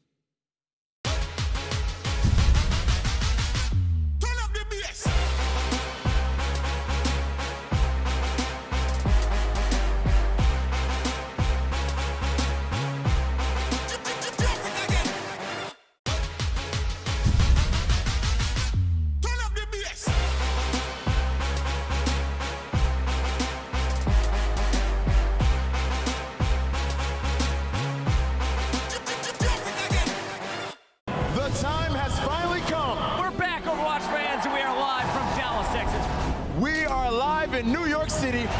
Come on, this is carnage! It's not stopping! It's not stopping! Now we have a game. Ooh, get rocked! Maybe the Madman can do it! Oh, what is this? Are you ready?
When Overwatch asked me to design their official team kits, I was honored. This was an opportunity to create gear that for the first time brings together the best of the streetwear world and the esports world. This is technical apparel designed with specs to provide the highest caliber athletes in the esports world with the performance and comfort that they demand. And just so you know, her armband is clipped, but it says LOVE, so you don't worry about. Designed to highlight each team's uniqueness, yet resonate with players and fans in the US, China, Korea, France, and all over the world. And of course, gear that needs to look as dope as it performs, both inside and outside the arena. This is it, the official Overwatch League kit. Designed by Staple, engineered for gamers.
When Overwatch asked me to design their official team kits, I was honored.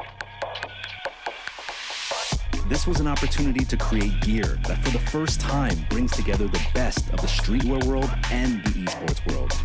This is technical apparel designed with specs to provide the highest caliber athletes in the esports world with the performance and comfort that they demand. And just so you know, her armband is clipped, but it says LOVE, so you don't worry about. Designed to highlight each team's uniqueness, yet resonate with players and fans in the US, China, Korea, France, and all over the world.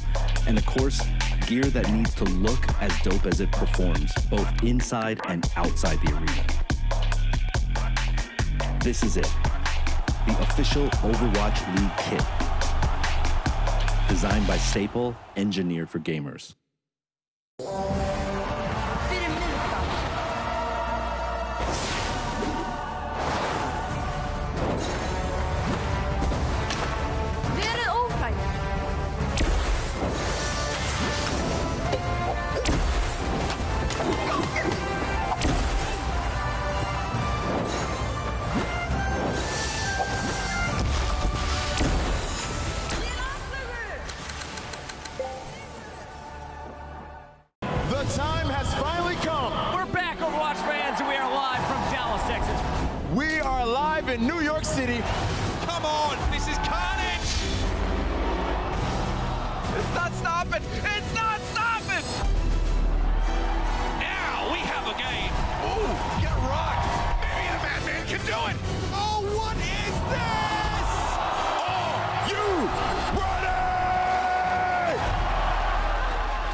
When Overwatch asked me to design their official team kits, I was honored. This was an opportunity to create gear that for the first time brings together the best of the streetwear world and the esports world. This is technical apparel designed with specs to provide the highest caliber athletes in the esports world with the performance and comfort that they demand. And just so you know, her armband is clipped, but it says LOVE, so don't worry about that. Designed to highlight each team's uniqueness, yet resonate with players and fans in the US, China, Korea, France, and all over the world. And of course, gear that needs to look as dope as it performs, both inside and outside the arena. This is it, the official Overwatch League kit. Designed by Staple, engineered for gamers.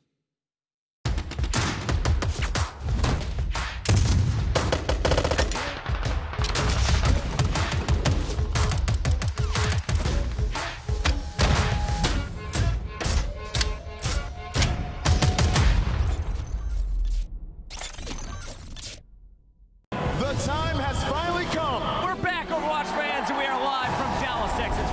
We are live in New York City. Come on, this is carnage. It's not stopping. It's not stopping. Now we have a game. Ooh, get rocked. Maybe the Madman can do it. Oh, what is this? Are you ready?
You just gotta keep moving forward.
In 2019, the first homestand came to life in Dallas. Packed with hometown fans. Heroic upsets. The upset win in front of all the fans here in Dallas. EMP's gonna be coming out and finds all 6 of them. The shatter comes down. Dallas Fuel, they take it home. And iconic moments. The battle for Texas, they win it. Dallas burned blue as the Fuel enjoyed an undefeated weekend. We're back for more. We are not done yet. The Fuel fought hard day 1, but today they take on the reigning champs.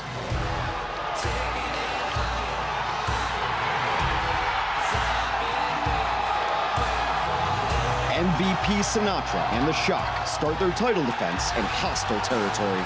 It is intense in here. Will Dallas defend home turf, or will San Francisco play spoiler? It's time to find out. The day may be over in New York, but it is far from over here in Dallas. Day 2 about to kick off. Couldn't be more excited for the matches we have today, and we've got a great one to start it off. Of course, Valiant having a great first showing against Dallas yesterday, silencing the home crowd. That's an impressive feat for a rookie squad. No doubt about it, and you know what? I'm not going to say that phrase anymore, but going into the future, you have to wonder what is going to happen with this Valiant squad. Definitely. I think a lot of teams and players, people around the scene were saying, oh, there's too many rookies. They don't have the experience to succeed, but they just did. And with all the stars that Fuel are fielding this season, I mean, that's impressive. And now they go up against what could be an even tougher test, though. But now let's take a look at the schedule here today. 2 matches left to go.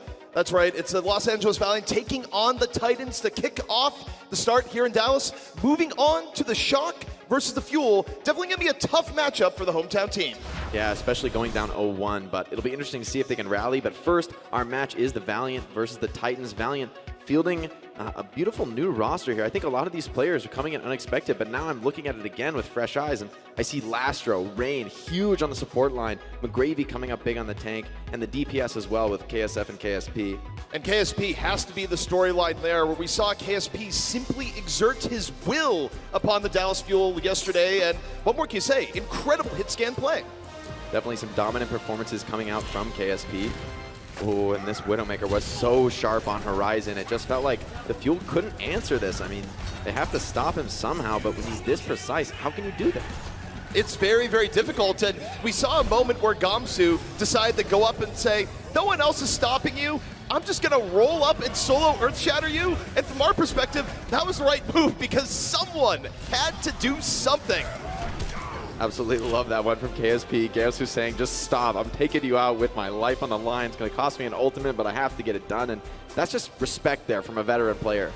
And really, you take a look at McGravy. McGravy also had a fantastic showing, a player that we had some question marks about going into the series, where he's always been a good player, but the question was, could he be part of an all-star front line, and made his case yesterday.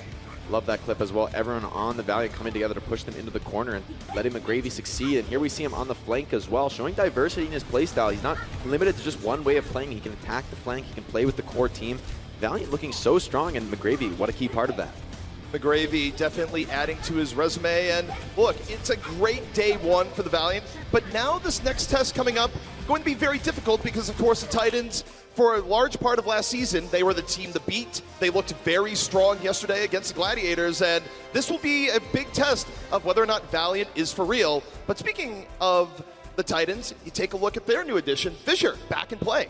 Definitely. I think adding some veterans to a team that already had so much success with their rookie year, now to bringing in Fisher, bringing in Jaehong. We even heard it from Twilight. These players have added so much, but there were some tough moments for Fisher, struggling at some moments against the Ryan of LH Cloudy. It was definitely up and down for Fisher throughout the day, but, you know, I look at it as he's settling in, where he's getting to gel with a new team, something that he is a little bit adept at this point, given that he has been through many teams in the Overwatch League. But, no, I would say going into it, overall, it's exciting for the Titans. I think it's definitely good things for them. I mean, Ryan is a hero where things aren't going to always go down your way. You have to take some risks, gamble on the Earth Shatter. I mean, it's just not something you can be consistent on 100% of the time, especially in, you know, the quality of skill we see in the Overwatch League. There's no slouches. There's no Rhines that you're just going to run over. So every Rhine, I think, will be truly tested as the season goes on. Now, a big question is, will we see more Jaehong today? A player that many people wondered how much playtime would he get with this Titan squad. And I think one really large sentiment throughout the league is that many people respect Jaehong. He's an idol, especially to many of the Korean players in the league. And when you have this senior leadership figure, you got to figure he's going to get some playtime. And we know that the Titans have the star power. They have that raw skill. So maybe just adding some of those people who are a little bit calmer under pressure with a little bit more experience can be what they need to maybe have a better performance and potentially take the championship this year. And also, I mean, it just really shows well to Titans if you can have Jaehong move in more, add more versatility to your team. Also, give Twilight a little bit of time off. And overall, Titans still looking very formidable at the start of 2020. Yeah, we're just at the beginning of the season, but this is the caliber of team that you think about in that championship contention. You know, I cannot wait to see, especially for this mid-season tournament this season, which teams are looking on top. And I have to expect that Titans, with a star-studded roster from last year, coupled with these new additions, they're going to be someone you're going to be looking for. And as you looked at the Titans also, you think back to the Valiant have a little bit of history with this team where the Valiant were able to upset them last year, really putting, I would say for the Titans, maybe a chip on their shoulder heading into this matchup going, you know what, you might beat us last year, not going to happen again. And they did end Titans' flawless streak. You can see all the emotion on the Valiant's faces there. Of course, this is a very new team, so if anything, I think this is a bigger deal to the Titans than the Valiant. I mean, all these new players are just looking to continue to prove themselves on the Valiant, but the Titans don't want to lose their undefeated streak again. I would say for the Valiant, you have to say, the Valiant, they're kind of playing with the house money here, where no one had expectations of Valiant going into the season. A lot of people rated them pretty low. They came out strong yesterday, and what a story it would be for them to beat the Titans here today. Definitely. I think that would be a great start of the season for the Valiant. Looking really good for this rookie squad. So much star power, so many potential future players we could see start to take over the league. Well, speaking of the Valiant, they are ready to walk out onto the stage. Let's hear it for the Los Angeles Valiant.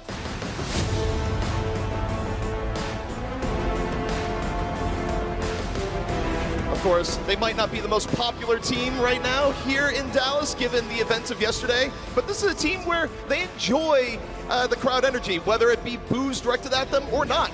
I mean, these players have been doubted for a long time. They've been doubted their whole career, but now they're getting a chance to shine in the spotlight, and shining like stars they certainly are. So, I mean, I think this is far from a lockdown game for the Titans. These Valiant players, they've been so scrappy, so aggressive. I can't wait to see the action.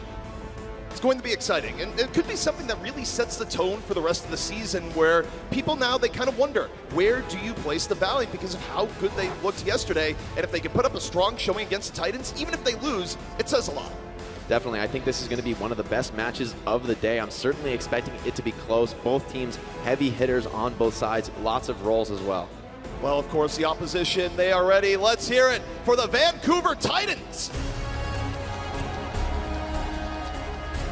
Vancouver, a team that just had so much success before, and you know, we've said it before, we'll say it again. You bring a player like Fisher onto that lineup. Some people have called him volatile. You know, he's been moving around from team to team, but it feels like he's never been a weakness for the teams that have him. You know, it's one thing to leave teams, but it's another to have other teams constantly wanting to pick you up, bring them into that squad. So, you know, on a team like this that could really let Fisher take over, be that leader that he's known to be, I mean, this could be a real moment for Fisher to find some solidity and maybe some full competitive success. I think one of the scariest things for the league as a whole is the idea that Fisher, a player that many people see as just an incredibly mechanically dominating player, for him to be able to come in and gel with this Titans roster, a roster that many people thought may have been held back by their main tank at points, that is just terrifying to the rest of the league.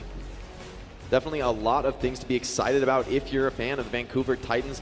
Not the least of which is NYXL. I mean, we saw the Genji show come out, especially on Hanamura, but this is a player who's shown that he's more versatile than just his best hero, having so much success across the board, really basically taking a permanent starter spot for the Titans. He's a young player, and I think he's really one of those fraggers that you just think can take over any game, no matter what hero he's on. And NYXL, one of the few players that looked good in the damage role, really regardless of what was being played all throughout last season. A lot of versatility, enduring through the 3-3 meta, moving forward into stage 4, and being a big reason why the Titans, though famed for their 3-3 ability, were still able to be the runner-up of the Overwatch League last season. And, you know, for an expansion team to make it that far in the season, very, very impressive stuff. Also featuring 2 of our role stars here today in Dallas. So this is a, you know, powerful distinction to be getting in the Overwatch League. Not many players are recognized as such.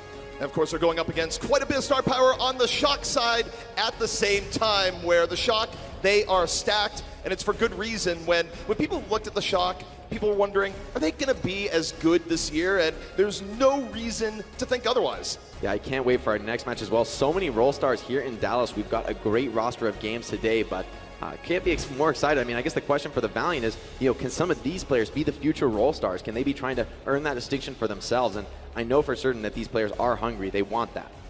I think players like KSP certainly are making a case for it. Lastro, a player that many slept on, suddenly looking very good yesterday. And for the Valiant, gotta give it up for packing 10, building a really good roster at first glance.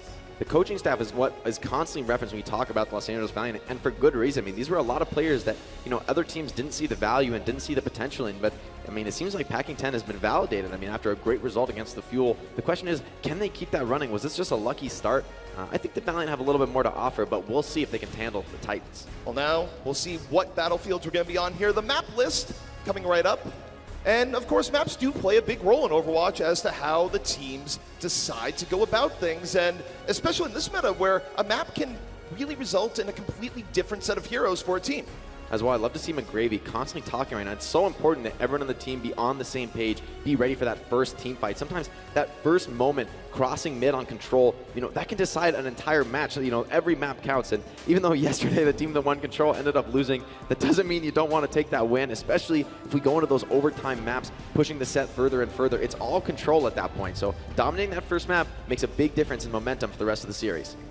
Lijiang Tower are going to be our first map of the day here in Dallas, as the Valiant look to keep the momentum going on against the Vancouver Titans. Both teams rolling out with a similar setup, although Titan's going to make use of the Symmetra teleporter, maybe be a little bit quicker going to the white room, but this is going to give KSP a lot of space on McCree, and we saw how dangerous he was yesterday. So McCree on one side, a Reaper on the other. KSP has to be public enemy #1 for the Titans to deal with, and already KSP under pressure. Sumitsu into the back, looking for the McCree. Just darting back and forth. Fissure under a lot of pressure, barely 7 the immortality field, but meanwhile Rain hunts down Sumitsu, and the Valiant starting off very strong.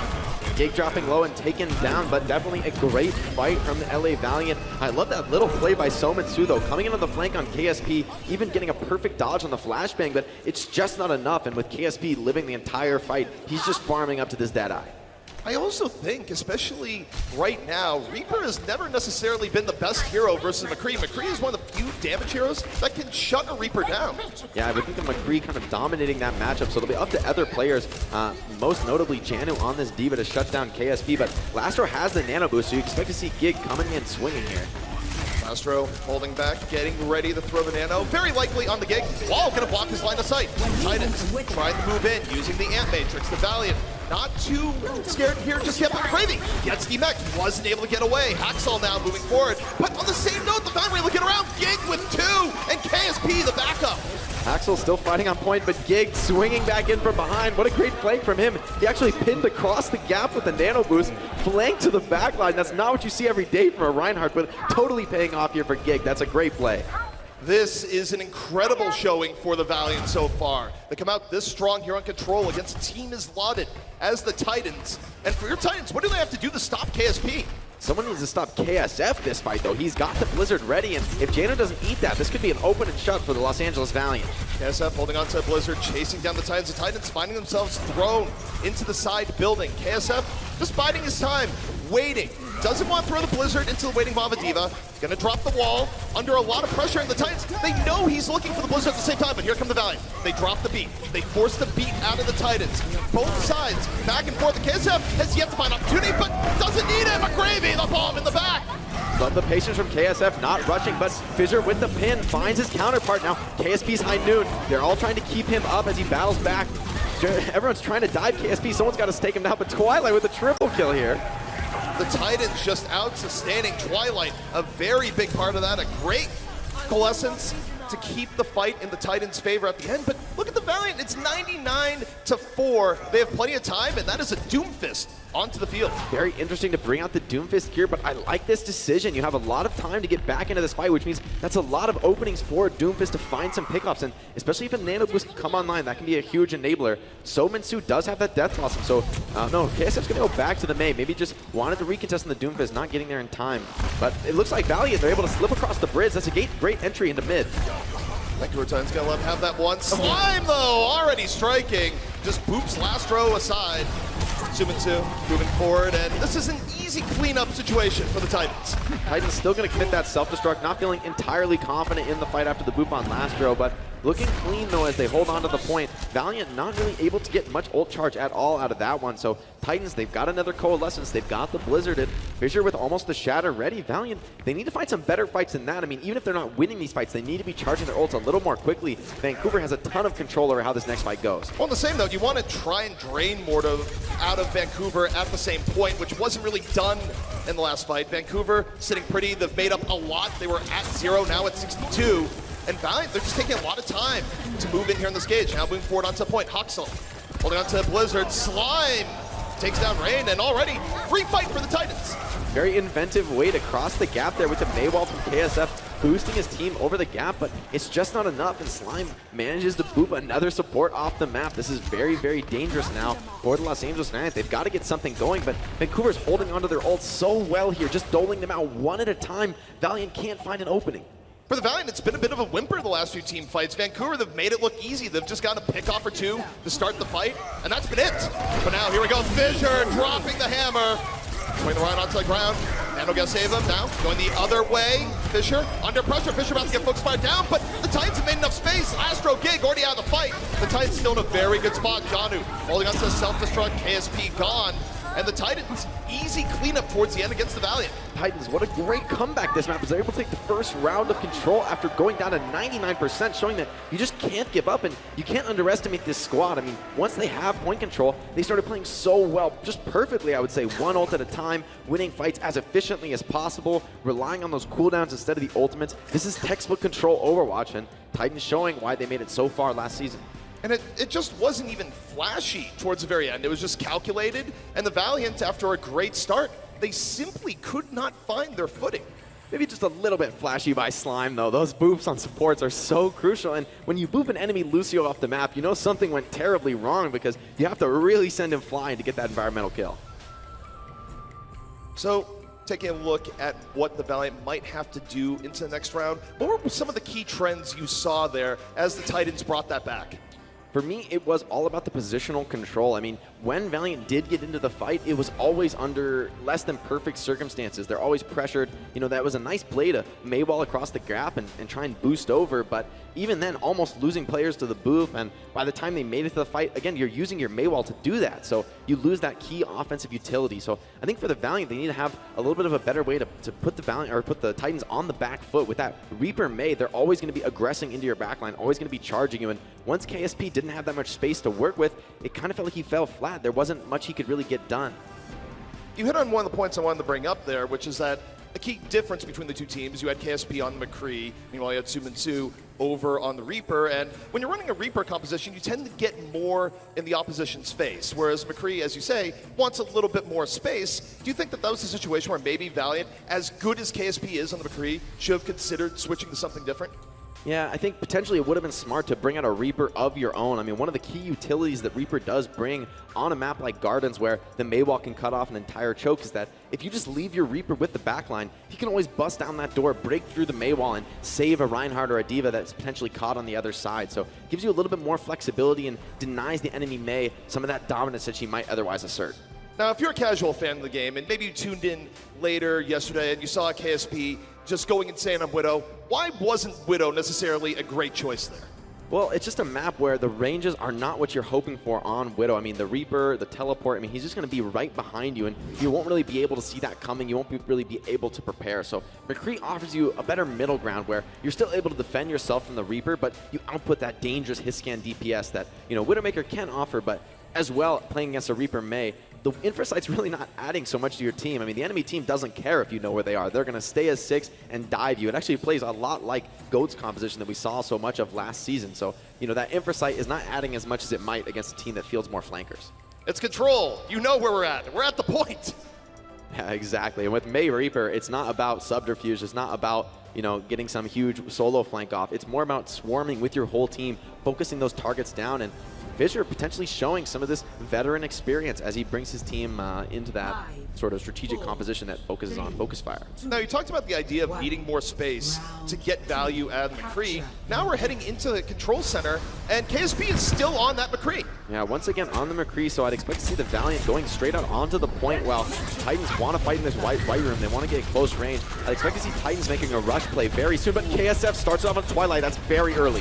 Very nice early pickoff from KSF to start the party here on Control Center. And now the Valiant, they can be a little bit more aggressive. And more than that, KSP has so much room to work with. The Titans, they just got to get out. Oh, that was just beautiful from KSP. Even the enemy Ryan, while charging, boot backwards, and somehow KSP still finds the headshot at that moment. That was an incredibly impressive shot, but great opener from KSF sniping across mid. So once again, we see the Valiant have a really good opening fight. It fell away from them the last round. Why are their opening fights doing well? Well, it's starting with these huge pickoffs, really. It's all on the Valiant DPS, but great Maywall from NYXL catching the tanks, and the huge follow-up is there, though. Bionade from Lastro makes the Titans think twice, but Brahma's Valiant down to main tank. McGravy, though, doesn't care. Gets the nano, goes to the back line, goes into the corner, and McGravy being a big threat. However, Reaper is there. Now McGravy in a little bit more danger, going the fall. The Valiant, though, still in control of the point. Like the patience from McGravy, not committing his self-destruct position where he can't survive, so he will be back with that ultimate, and the Valiant look like they might be able to delay this for his return. This is smart from the Valiant. They backed out. They didn't throw everything into that fight. They're keeping the idea of recontesting. Sumitsu moving on over, going for the death boss, completely negated by the defensive matrix. But while that was going on, Fissure and Janu got in from the side. McGravy's able to eat most of that damage, but he's not really dealing any of his own when the Reaper's on him, so still Vancouver Titans charging in to follow that one up. Now they're in point control. The Reaper May is going to assert so much dominance on this recontest. It can be really difficult to get through Machoke, and this is this trouble that Valiant had last map. Oh, and another beautiful snipe from NYXL. NYXL and Twilight combining for that one. KSF immediately taken down, and this reminds me of the last round where the Valiant, they start strong, and then Vancouver just kind of picks them apart before they get another really good fight. This map will offer a little bit more ability to fight at those long ranges, but it's all the Valiant's ability to bait Vancouver, but that's a great move. Slipping through the choke, that's the first test passed. The Titans trying to defend the choke point. The Valiant, they made a little bit of an opening. McGravy gobbles it on up. That's the opening the Valiant needed. Now they drop the Blizzard of their own. Moving on forward, looking for it. Slime is down, and McGravy has opened the way for the Valiant. Such an important pickup by McGravy. Now Valiant just trying to flip this point as fast as they can. Last survivors for the Titans still fighting on. Fissure, though, slept by Lastro. That's a key player that won't be able to contribute much to this fight, and at this point looks quickly, but somehow Fissure finds Gig, and the nano boost onto Fissure. They're trying to commit with Slime's beat as well. They're not just trying, they're succeeding. Sumitsu moving forward has dealt with the big threat of KSP on the other side, and the Titans, they maintain control. That's incredible. Valiant overplaying their hand a little bit, but it's great patience by Twilight with the nano boost, able to turn that fight. Gig chases forward, but he's not expecting that full commitment, and Titans keep control of the point, cruising towards a second control map victory. And of course, they win the round here. That is the map in their corner. The Valiant, final opportunity to turn things around here. And you gotta look towards Gig. Gig opens with a shatter, hits two. Fissure, shatter on the other side, does a little bit more. Knocked to the ground. The Titans still in full control. The Valiant seeing their hopes fall one by one here, and it's looking like the Titans, they got it! Map one. Wow, absolutely bobbed here on control. I mean, the first round started off so good for the Los Angeles Valiant, getting that first control, getting all the way to 99%, but Titans, blood as cold as ice there, just completely unfazed by it. And even with the second control map mid-fight going Valiant's way, Titans is always able to come back. They're always able to just out-strategize, outplay. I'm so shocked that they were able to win that team fight after losing so many players right at the start. Well, the Titans might have gotten punched first, but they punched back a whole lot harder. We'll be back in just a few.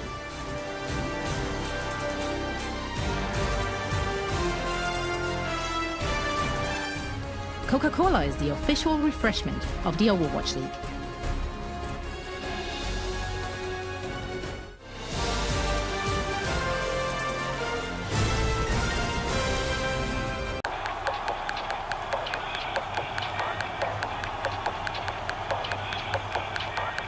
When Overwatch asked me to design their official team kits, I was honored. This was an opportunity to create gear that for the first time brings together the best of the streetwear world and the esports world. This is technical apparel designed with specs to provide the highest caliber athletes in the esports world with the performance and comfort that they demand. And just so you know, her armband is clipped, but it says LOVE. So you don't worry about. Designed to highlight each team's uniqueness, yet resonate with players and fans in the US, China, Korea, France, and all over the world. And of course, gear that needs to look as dope as it performs, both inside and outside the arena. This is it, the official Overwatch League kit. Designed by Staple, engineered for gamers.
Twilight has one of the best Annas in the league. Is Anna phenomenal? Twilight impressed all year on the Zenyatta, was giving Jonak a run for his money. Just the true definition of a support. Welcome to the Twilight Zone, buddy! The truly bloodthirsty support here. That's 3 in a row for Twilight now. He's pretty good. Oh my lord! There's a biotic brain in this guy. What? He keeps himself alive and gets the 1-for-1. That was disgusting. Twilight, another biotic brain from Twilight. Not a time to catch some Z's at all. Cucumber slices on his eyes and all. Nice flashbang. Hit the wall, nerd. See you later. What a sleep dart. Twilight never fails to entertain.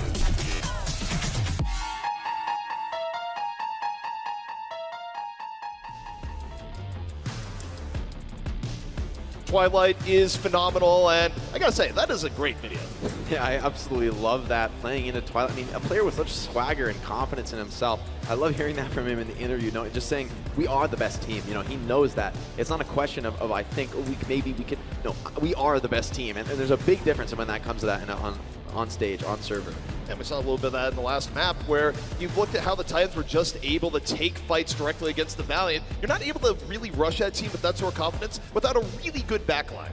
Definitely, and Twilight, a player who can play every flex support in the pool, and probably most of the main supports too, so that's exactly what you're hoping for in a player that you can leave in most of the time. And now with Jaehong standing behind him, you really have that flexibility to bring in more on the roster, and especially add more depth when it comes to behind the scenes in the practice. You can keep developing Twilight into that superstar, becoming a veteran, much like Jaehong.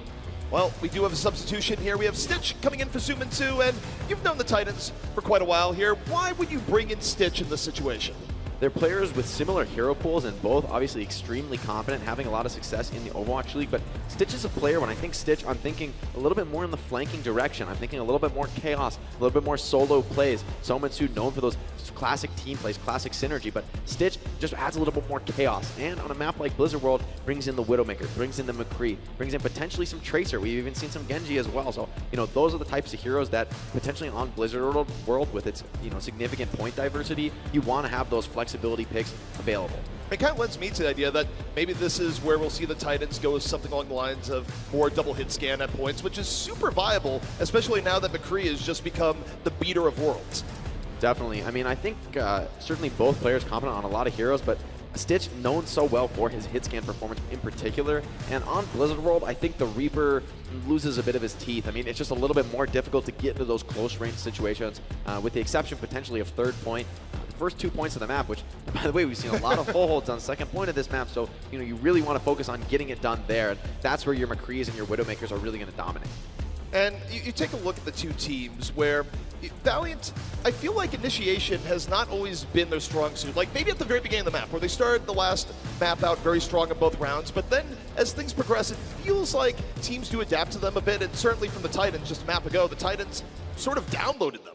I mean, if anything, though, I would focus on the strategic element of their hero picks. The Titans were so quick to go to the Reaper. They want to rush. They want to play a 6, and that's a very dominant strategy on control. You can force your will, especially on a map like Lijiang Tower, where, you know, in those close ranges, there's not much you can do to evade the Reaper. But as we go to Blizzard World, KSP on the McCree, on the Widowmaker, can stay in his comfort zone and just have a lot more success based on the map geometry.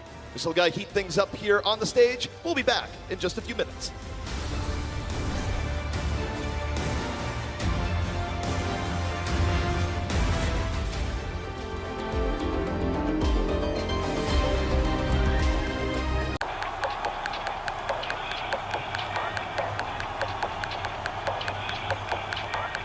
When Overwatch asked me to design their official team kits, I was honored. This was an opportunity to create gear that for the first time brings together the best of the streetwear world and the esports world. This is technical apparel designed with specs to provide the highest caliber athletes in the esports world with the performance and comfort that they demand. And just so you know, her armband is clipped, but it says LOVE, so you don't worry about. Designed to highlight each team's uniqueness, yet resonate with players and fans in the US, China, Korea, France, and all over the world. And of course, gear that needs to look as dope as it performs, both inside and outside the arena. This is it, the official Overwatch League kit. Designed by Staple, engineered for gamers. The time has finally come. We're back, Overwatch fans, and we are live from Dallas, Texas. We are live in New York City. Come on, this is carnage. It's not stopping. It's not stopping. Now we have a game. Ooh, get rocked. Maybe the Madman can do it. Oh, what is this? Are you ready?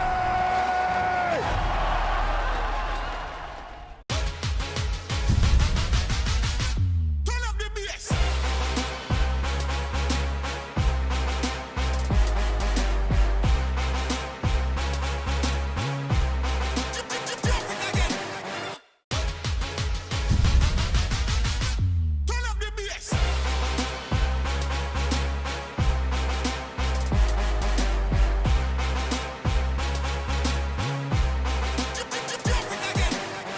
Rebound here against the Titans, but you think about the trend of yesterday, which has not carried over today if you look at New York.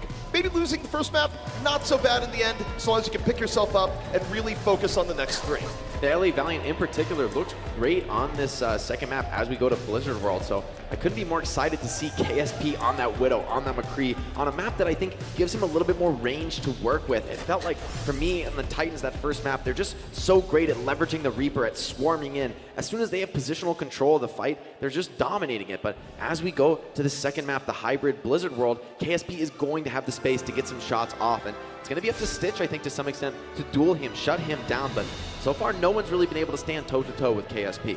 And part of that is that the Valiant have been very good at giving KSP room to work with. You think about the matchup they had yesterday where, yeah, there were points where KSP was up against Decay in a Widow duel, but it wasn't really a one-on-one. It was more like a 1v3, and it made things very tough for Decay. The Titans, though, very good at team play. I would be surprised if they let such a situation happen to them here. I don't think dueling KSP is the way to stop this player. You need to activate that Diva, potentially with a Lucio, get that swarming potential on. We saw Rain and McGravy certainly know how to do that, though, as well. So the question is, what sort of composition are the Titans going to field on this offense? Haxel, considering the Genji pick, I think that could make a lot of sense here on Blizzard World. It's a map where a lot of those wide open flanks, ability for Genji to get behind and start picking up that ultimate charge very quickly. And with Stitch on the Sombra, I think that would certainly make sense to complement. Also, you look at the Titans' composition, they're running Twilight on the Ana, which gives them the option to go for the Nano Blade a little bit later on. And again, this is going to put a lot of pressure on KSP to deliver. Fissure considering his pick here, but with so many stuns on the side of the LA Valiant, I agree with the decision to switch up the Hammond onto the Winston. You just can't deal with the flashbang, the sleep. It's too much on top of the May freeze, that ability to just completely shut the Hammond down. So they're going to go with a more all-in dive style. Ooh. Great nade from Twilight. KSP immediately gang deleted. That's what the Titans were looking for by going to this composition. Now they take the fight over to the point, applying even more pressure to the Valiant. Janu might have paid the price, but this is looking so good. Hoxel, 72%. He might fall here, but this is still a very good start for the Titans, even if they get pushed out. The Valiant, though, they're doing a great job, I will say, of regrouping after some brutal pickups. With Haxel falling, there should be an opening for the Valiant to get in and recontest if they want it, although Fissure dodging the sleep, looking to clean up this backline with a Primal Rage. Oh, this is so much space being created. Vancouver, they're going to get point A, no problem this time around. The Valiant are in disarray, and it doesn't get any better. The Titans barely had to use anything ult-wise to get point A, and that means it's coming to bear on point B. I can't help but feel for Lastro there, dropping the sleep, but unfortunately at the same moment, Rain booping away Fissure, and knowing Lastro, my guess is that sleep was on target. If you're the Valiant, you just got completely rolled over there. One swap they've made here is the Reaper. Is this a good change? I do like it because it really makes it more difficult for Haxel with his Nano Blade. He doesn't have an obvious target. Before, the McCree and the Ana would be easy to catch, but with the rush coming in for the Valiant, it'll be tougher to find. Well, the Blade is out. Hoxel is in. Slices down Gig to start things off. Looking for someone else. Stitch on the outskirts, deals with Rain. And the Titans, again, just getting the Valiant at all places here. The Valiant weren't able to have a great counter engage, and the Titans continue to move the payload forward. I mean, nobody in their right minds is really expecting to win a fight against Hoxel and Twilight with the Nano Blade, so Valiant regrouping, getting a bit of ult charge flowing there. I don't think that was really so bad for them. If they can just make good hold here at the end of second point, Titans might feel the pressure to switch off this dive comp. They're still going to have to play around the EMP, though. Definitely, but with the Reaper's Wraith form, he might be able to dodge it. Stitch wants to start this fight off very early, though. EMP directly to the back, the Titans diving on in. There's the bomb! Janu just adding the exclamation point at the very end, and the Valiant continue to just not get quality engagements. Janu was such a mad bomber last season, finding so much off that ability, and this is no exception. Titans just swarming through the map, having absolutely no trouble capping second point. I love the aggression. We're seeing excellence from the Titans right now, where you can go to Valiant and go, they're not getting good engages. On the same note, the Titans are getting phenomenal engages, and the pressure isn't stopping. They're looking, they get KSF. The staggers simply continue. Haxel and Twilight as well, charging up that Nano Blade combo once again. There's not really an opening so far for the LA Valiant to find a foothold. They're going to have 2 more fights to try and stabilize this map, but Titans have so much time to work with. 5 minutes! That's an eternity! Especially for Point C and Blizzard World, where half the time teams can't even get through Point B. Twilight kiting back from this beat, everyone retreating. Great sleep, but caught by the Maywall. Oh no, the beat comes in to keep him alive. Twilight, the fancy footwork gets away. The Titans in a really good spot. They get away from the Blizzard, and here comes Hoxel's Blade. Down and over he goes. 2, 3. Hoxel is chopping the Valiant to pieces. This guy is just a monster on the Genji. I do not want to hear that ultimate sound when Haxel's in the server taking a seat. I think he's done enough. Just got to rub it in a little bit for the crowd, and yeah, the crowd, they're a fan of it. The trouble now is Stitch again has the EMP. This cycle is just going perfectly for the Titans. This is a textbook example of how to play the Sombra Genji. It's just working perfectly. Speaking of the Sombra, EMP's up, it's ready. It's going to the back and strikes 3. We'll see if the fall through is there. Fissure getting awfully low. Hoxel moving in, and Fissure was able to get out of dodge. Fissure still alive. Haxel trying to get away at the same time. Very low, healed up by Twilight. Nice heals to keep the Titans in the fight. Fissure, though, ends up falling during that exchange. The Valiant starting to regroup a bit, and the Titans, they're totally fine to go for a reset. The ults finally allow Valiant to stabilize here, but what great triage from Twilight, keeping everyone up, and Valiant not getting the ultimate farm out of that fight they were hoping for. KSF still not ready on the Blizzard, and Haxel looking dangerously close to the Nano Blade. Titans are in a really, really good spot here. The Valiant are gonna have to look to the Blizzard to set the stage. Twilight in the back, Nano ready, Nano applied. Here comes Haxel once more. Rain gone, but Haxel not over yet. 2, 3, do we have 4? Fissure there for the assist. And the Titans, they're gonna roll this in with 3 minutes left. 3 minutes left on Blizzard World? This is just unreasonable. Haxel have some mercy, but he has none. Woo, this has been the Titan show here so far at the Dallas Homestand Series, presented by Frontier. I can't help but feel like the Titans need to field some counters to this Genji. It's just so dangerous.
Twilight coming in strong here for the Titans. Look at this Bionade. Up, over, in.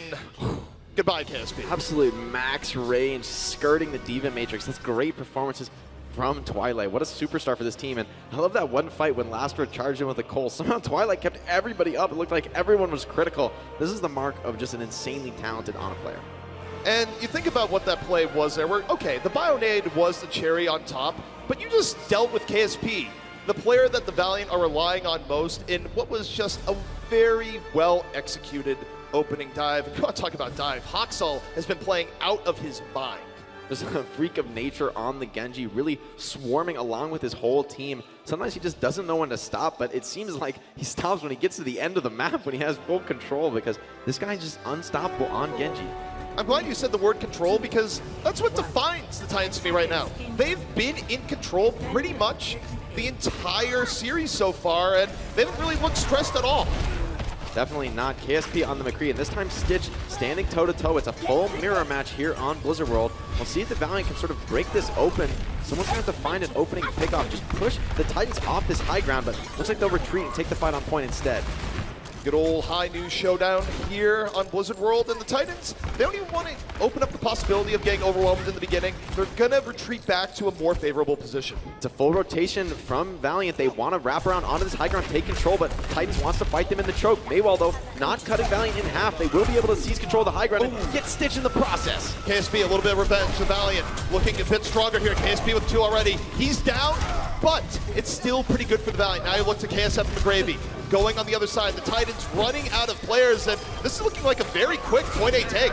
What a beautiful rotation by the Los Angeles Valiant. Great understanding of the map geometry. If you wrap around behind on Blizzard World, you're able to take that defensive high ground, the place that Stitch wants to be playing, and unfortunately he gets caught out because the Valiant are just too quick. So the Valiant responding in kind to the speed run the Titans just had. We'll see if they can keep it up as we move in point B, which is often a much harder test. Lastra, though, has a significant lead on this nano boost. This Twilight doesn't have his ready in time. It's going to be tough to shut down Gig. He's been so great at utilizing a nano boost advantage. Lastro rolling in the back. Nano boost to start things off. It's on KSF. That's a Nano May moving into the Titans. Gig holding on back. KSF moving forward. Punches Fissure in the face. Ooh, 2. Don't see that very often from May. Minor accident there coming through, but KSF makes it work. That's a mark of a great team, you know. Even when something initially doesn't go exactly how you were hoping, you can still make it work. You can still adapt, and KSF under pressure, proving that he is one of the dominant flex players this season. Do you think they meant to nano the May, or was it supposed to go into the Rhine? Definitely meant for the Rhine, but Lastro had to move quick with that Maywell coming down from NYXL. You know, maybe they'll think, maybe we should do this more often. Kind of worked out. KSP on the high ground. Deadeye, locked and loaded. The Titans looking to rotate around. The Valiant now going to be pressuring. They open with the Deadeye. Everyone has to hide, though.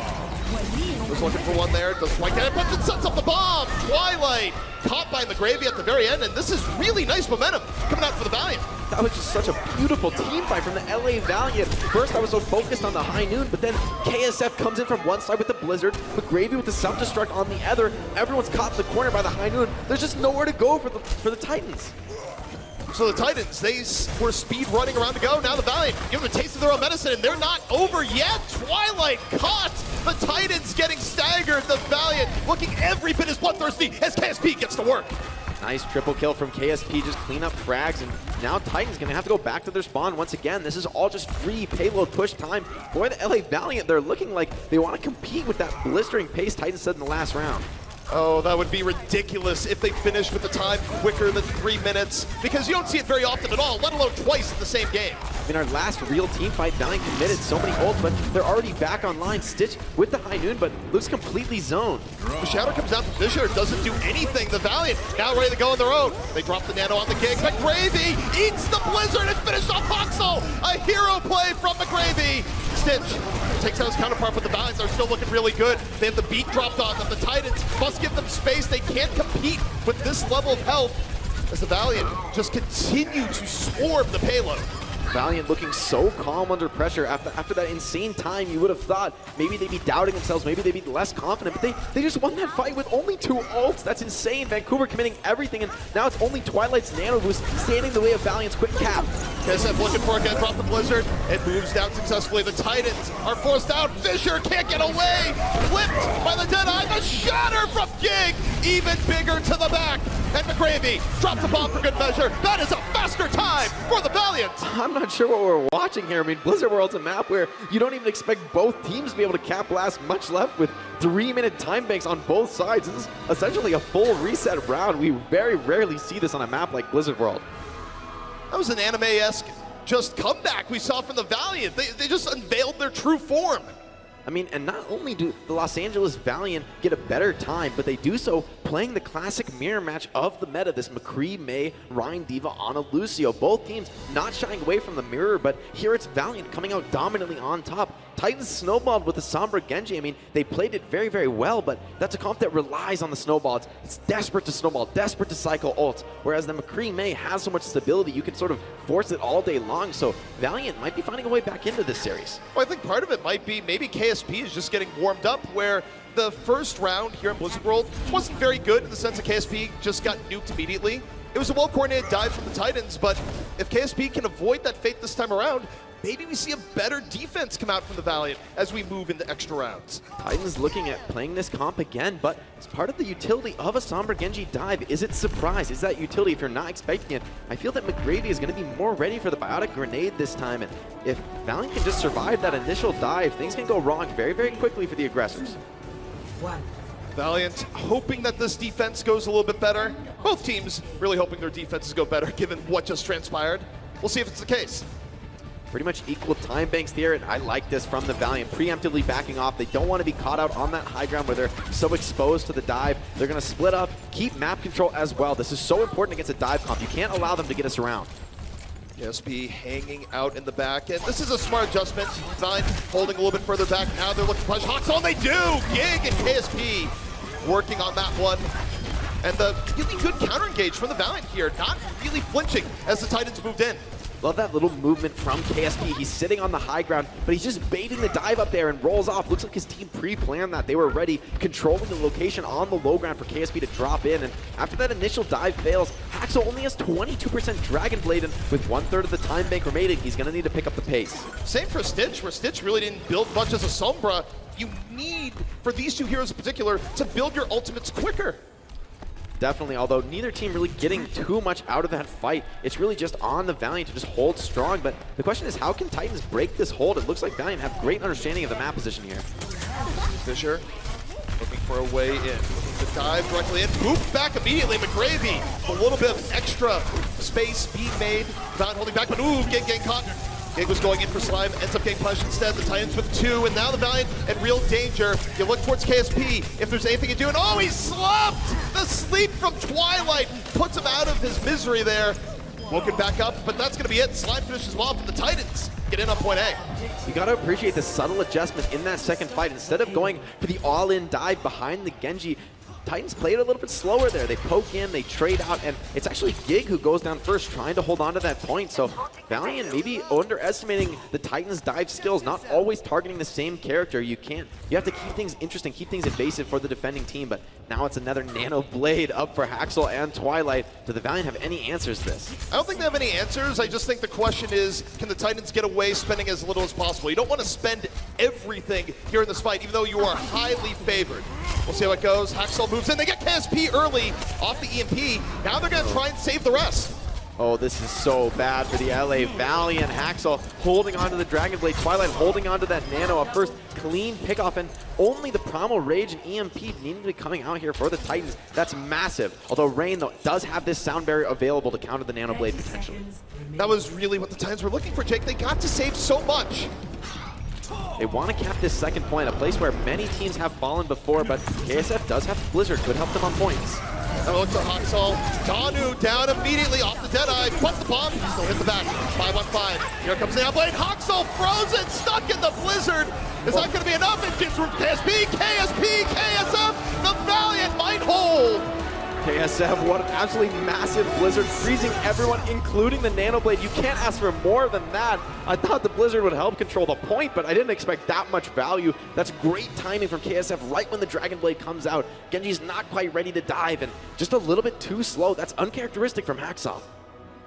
Really, really nice Blizzard, though. Perfectly placed, and I agree. I think NYXL could have gotten out of that, but really good read coming in from KSF. Let's see it here. Oh, and I love this. Also targeting the Genji with that left click, freezing him as quickly as possible, burning him down with the headshots. KSF has just looked so solid on the Mei. It's a hero that it's hard to find highlight reels for, but it's all about that solidity. You want a player who's so consistent with the icicles, so consistent with the decision making, and KSF, he's talked about this in the offseason. You know, in past seasons, he's been forced to play hit scan, forced to fill for other players, but now he's back onto that flex DPS role, and he's been so dominant with these projectiles. I can't wait to see him more as the meta continues to develop. I just imagine Packing walking into the Valiant training room, looking at KSF and saying, I love you, but you're never playing Widowmaker again. But this is a good thing. It is, and alongside KSP, although it's a bit of a struggle for us on the casting desk, otherwise I'm so happy to see these players together. Also, we just got a note from our producer, the Valiant time bank, 3:48, the third fastest time ever on Blizzard World, just to really hammer home what a crazy comeback this has been so far within this map. Valiant looking to take control as well. I like the decision to run the Sombra on offense. This gives them a little bit more explosive potential. No, actually just scouting the enemy comp. Gonna go back to the Mei. Why not be confident in this mirror match? They just dominated the last round. Valiant looking for a way in.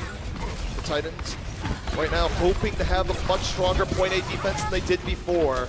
But if you're the Valiant, you know time is on your side here, Jake. And right now, they're not being super quick for the R-Plant push at the point. Gig, try and move over, and look at this, Fissure. Ooh, they did enough to get Gig. That was a beautiful Bionade by Twilight to start the engagement. Getting both tanks so important, cutting down the heals, and there's not really much Lastro can do in that situation with his teammates anti. There was a moment where Fissure might have gone a little bit too far forward, but now the Titans trying to stagger the Valiant again, something that's worked out well for them. Lastro got super low, was able to get away at the last moment, and now the Valiant are turning the tide. Janu falls, McGravy can still get back into his mech. This could be a 6-on-5 power play. I definitely expect the Titans to fight this one out. Twilight setting up on point in a full commitment position, wants to find a big nade, give that Nano over to Fissure. Twilight hanging out here in the back. Deadeye out from KSP, looking for it. Fissure in danger, isolated it down, but it comes at a dear cost. KSP out of the fight. Not with the frontline advantage. Titans with the DPS advantage, and this means you look to Stitch. What is Stitch gonna do in this situation? Moving to the right, focusing on the tanks. Deadeye is up, can't get too close under heavy fire, down he goes! KSF finishes him off! The Blizzard, though, is massive. It's a big Blizzard from Hunts on the other side. The fall through for the Titans coming on in. Respawn's about to be in at the same time, and the Titans, they're holding off the Valiant. NYXL just a couple seconds faster and charging the Blizzard, and it makes a world of difference, clutching that fight for his team. Valiant have had moments of greatness, but so far not translating to any point pressure at all. Very close battle back and forth, both teams with their moments, but it's the Titans that stand strong. A minute 45 left for the Valiant to get in onto point A. And KSF may have another Blizzard, but with the Nano Boost and the Sound Barrier online for the Titans, they've got a ton of support counterplay, able to keep those tanks alive if they do get frozen. Fissure as well with the Shatter could just end this fight before it begins. Stitch hanging back, Deadeye at the ready. The Valiant still taking their time, making the most out of the minute 30 they have left. Maybe going for just one quality fight here. Taking this rotation again, but this time the Titans are ready. All 6 players defending the high ground that the Valiant want to keep control of. KSF cut down. Very nice split. Cuts the Valiant in half. And the Titans only having to invest the Nano there. And the Valiant, this is a lot of time just thrown away as now they find themselves under a minute. Oh, KSB on the other side got 2. Somehow keeping this fight going is KSB. Raid with another. How are the Valiant managing to bring this one back? Fissure has to shatter 1, just taking down Lastro, but there should be an opportunity for a power play as the Valiant stream back in. I think what we were just about to praise the Titans for, they were saving a lot of their ultimate power. They're like, we just only had to use his Nano, and now it let the Valiant back into a fight, but the Valiant were down so much. Now the respawns are back in. They've put Fissure back on the ground. The Valiant, they're moving back over, and the Titans might have let this slip away. That was a completely ridiculous clutch coming out from KSB and Rain as well. We've seen so many frags out of him, and he brings it home when they need it most, getting that payload moving. But Valiant, they have no more mistakes left. Have to keep this payload moving. We're almost to overtime. The good thing for the Valiant, though, they're loaded on ultimate. Stitch gets it dead on KSF. That could be a rough start. The Titans moving forward. The Valiant had a lot of ults to use. Now they're just down in numbers. The Titans, they're gonna try and be aggressive.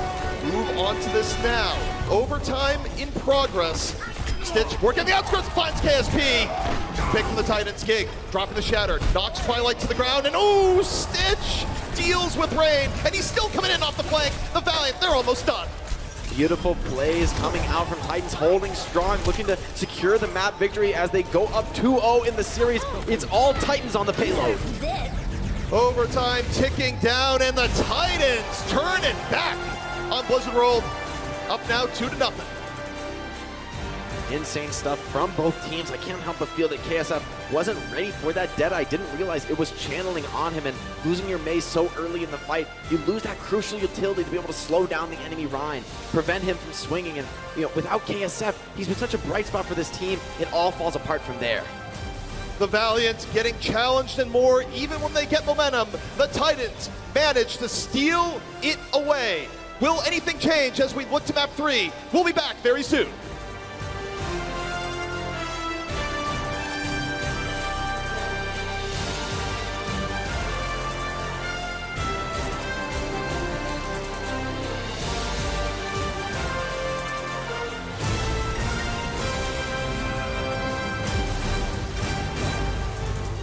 The Overwatch League is brought to you by T-Mobile. Rank up with America's first and only nationwide 5G network.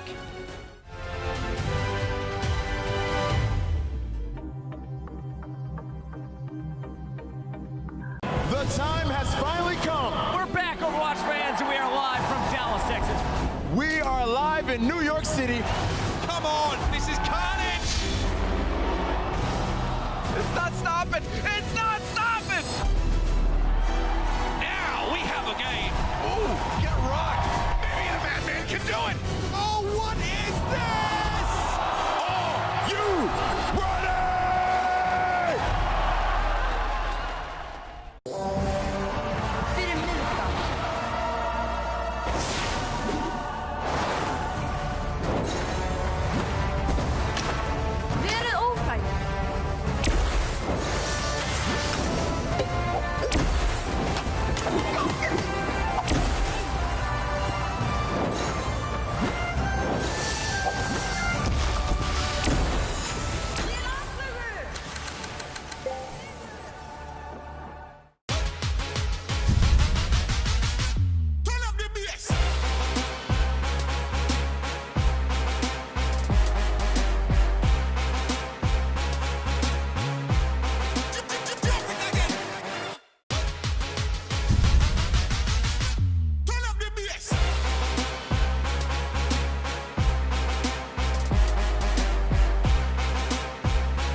We're 2 maps in and someone is going to end the day undefeated. Who will it be? The Valiant or the Titans? This is Game Break and it's presented by Cheese Grooves. Interesting match so far. The Valiant started out well in both rounds on control, but once the Titans got the point, they just never let it go. Reinforce, Titans is a team you can never count out. No, you can't really count them out at all, and I don't know why anyone would ever predict against the Vancouver Titans, really. Yeah, I who think would doubt them? Yeah, who would ever doubt the Vancouver Titans? I mean, you're going up against the LA Valiant, but, you know, so much for those Screambox. Oh, no. I feel like that's illegal or something. Luckily, those aren't real. Luckily, those aren't real. I'm sure that's... I don't think you can do that. Can never count them out. That's for real, though. You can never count out the Vancouver Titans because they have so much clutch potential. They have so many skilled individuals on this team. So whenever the Valiant, they got like a 2-man advantage in a fight, Vancouver Titans, they just came right back. Twilight had so many epic plays. Fisher had some flank shatters. This squad is just impeccable. I think as well, once this team gets control, they very rarely let go of it. You saw it a lot on this control point. Valiant got the point first each time, but as soon as the Titans got it back, there was nothing coming back, and it didn't even look close to Valiant getting it back. That's a problem. They rarely make mistakes. Their positioning, their execution on team fights, and their engagement is just so very well thought out and so precise that it is hard to get control back against the Titans. Now, Wolf, looking at what we saw from the Valiant on the map too, they played it close, and it looked like they were going for a speed run there as well. What were your thoughts in general on the performance of that team? I mean, Valiant looked really good. There were some issues, obviously, dealing with Hoxell's Dragon Blades at times. And every team has that issue. They're not alone in this one. It's tough, you know. I mean, it's tough, but in general, the Vancouver Titans look really clean. They got this really fast first point take after getting that pick onto KSP, just a positional error there where he got split up with the rest of his team. But in general, you know, Valiant looked good. They had a great moment as well where they were able to punish the Titans for overextending when they used the Primal Rage and the EMP on that follow-up push. But they were never able to be consistent enough against Hoxell's Blades, and it's just dash resets like the one you just see on your screen right now that really just continue to be a plague for the LA Valiant. They're not running heroes that counter the Genji. They're not running you know, compositions that really shut him down very well, and it just, when you're mechanically as strong as Hoxell is, it's tough to have the right answer unless you're going to try to straight up counter. If you're just trying to run what you've been running before, you're going to have some problems. It's so hard to deal with Hoxell's Genji. I just... You play McCree, but you can't really deal with it, so it's just a huge problem. But I do want to give some props to the Valiant, because even though Vancouver Titans, they had an incredible push on offense, they still managed the LA Valiant to get their own fast time. So that just proves that there is good leadership figures within the LA Valiant, and that was pretty impressive. And now it's time for Crunch Time, presented by Cheese Grooves. So, Costa, I need to know who crunched the hardest. Okay, so this is just a sick play by Gig. Okay. I don't know if he was inting off or he actually knew this would work, but he actually pins off the edge with the nano and he makes it across. He makes it into the enemy backline of the Titans and just starts swinging and ends up with a 4K. What? I don't know if that's supposed to happen. That's so big brain. My favorite thing is Fisher here, who turns around and he's like, what the? How did you get here? So he just starts swinging through. No one knows what's going on. Hits the pin. One more to add it up. That's crunch time. That's the definition of clutch. I mean, I think he like went across and then he went below just next to the railing. I don't know if the railing being not broken there helped him out. It's hard to say. Yeah, hate to see it. No, you love to see it. You absolutely What the enemy team does not love to see that. I'm a Valiant fan and a main tank fan. We love to see this right now. I love it. Anyway, very quickly before we're heading into the second half, we have so much more time to talk, Costa. Don't worry about it. I'm sorry, I just want to Wolf, we're heading into Anubis. Any Vancouver fan should be excited now. I mean, Vancouver have always been a great team on Temple of Anubis. It's historically been Hoxell's best map, going as far back as the Apex days. Apex! It's a great map for Genji, and it's a map where we're going to see more Hoxell Genji, we're going to see more dive on A, could even see defensive dive on A if that's what they want to run. Unlikely, but it's possible. And since the Valiant have struggled so much with Hoxell's Genji thus far, I'm a little bit worried about how they're going to handle him as we head into potentially Genji's best map. At least we predicted Vancouver Titans, right? Yeah. Zoe. Yeah. Vancouver Titans. He's so committed. Yeah. And so will our teams be to take that victory. Let's see who can get it done. We're heading back to Dallas for the second half of the Valiant, taking on the Titans right after this short break.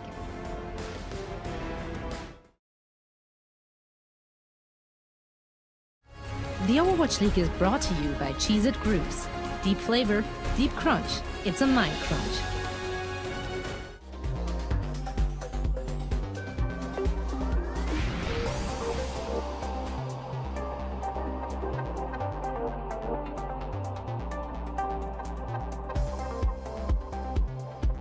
The time has finally come. We're back, Overwatch fans, and we are live from Dallas, Texas. We are live in New York City. Come on, this is carnage. It's not stopping. It's not stopping. Now we have a game. Ooh, get rocked. Maybe the Madman can do it. Oh, what is this? Are you ready?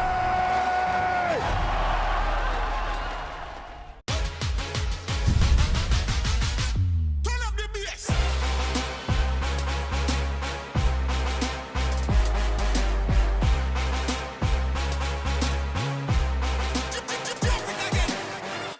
The time has finally come. We're back, Overwatch fans, and we are live from Dallas, Texas. We are live in New York City. Come on, this is carnage. It's not stopping. It's not stopping. Now we have a game. Ooh, get rocked. Maybe the Madman can do it. Oh, what is this? Are you ready?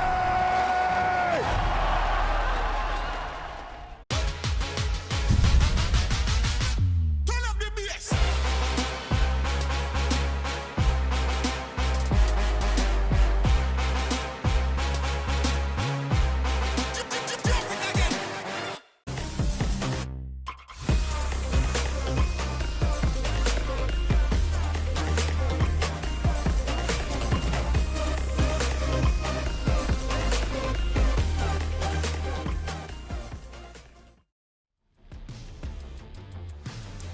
Welcome back to Dallas. Things are still heating up as we continue on day 2 for the homestand. Of course, the fans waiting for the fuel to make their approach once more. But in the meantime, it's been Valiant versus the Titans, and the Valiant almost making a big comeback on Blizzard World, but falling a bit short. This has definitely been a knockdown dragout. I feel like even though the scoreline is 0-2 in favor of the Titans, it's still Valiant showing so much signs of strength, even when they're down after getting just bashed in that first round by Haxel's Dragon Blades. Still, they come back with an even faster time, and although it doesn't go their way in the overtime round, you have to be impressed by that from a new squad, that they're able to have the mental resilience to come back after a tough round.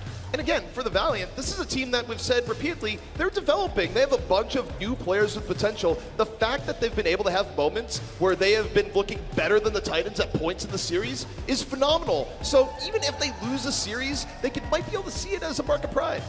Definitely. I don't think that if you're a Los Angeles Valiant fan, you have to be worried. And honestly, I still believe that this series could go the distance. The tough question will be, do the Valiant have an answer to the Titans' Reaper play? I mean, it's been that Reaper that's really been the thorn in their side, especially the first map. Those set engages on choke points. Titans are so expert at that. They've practiced this meta. It's what they were basically very similar to what they were playing last season, and it worked so well for them then.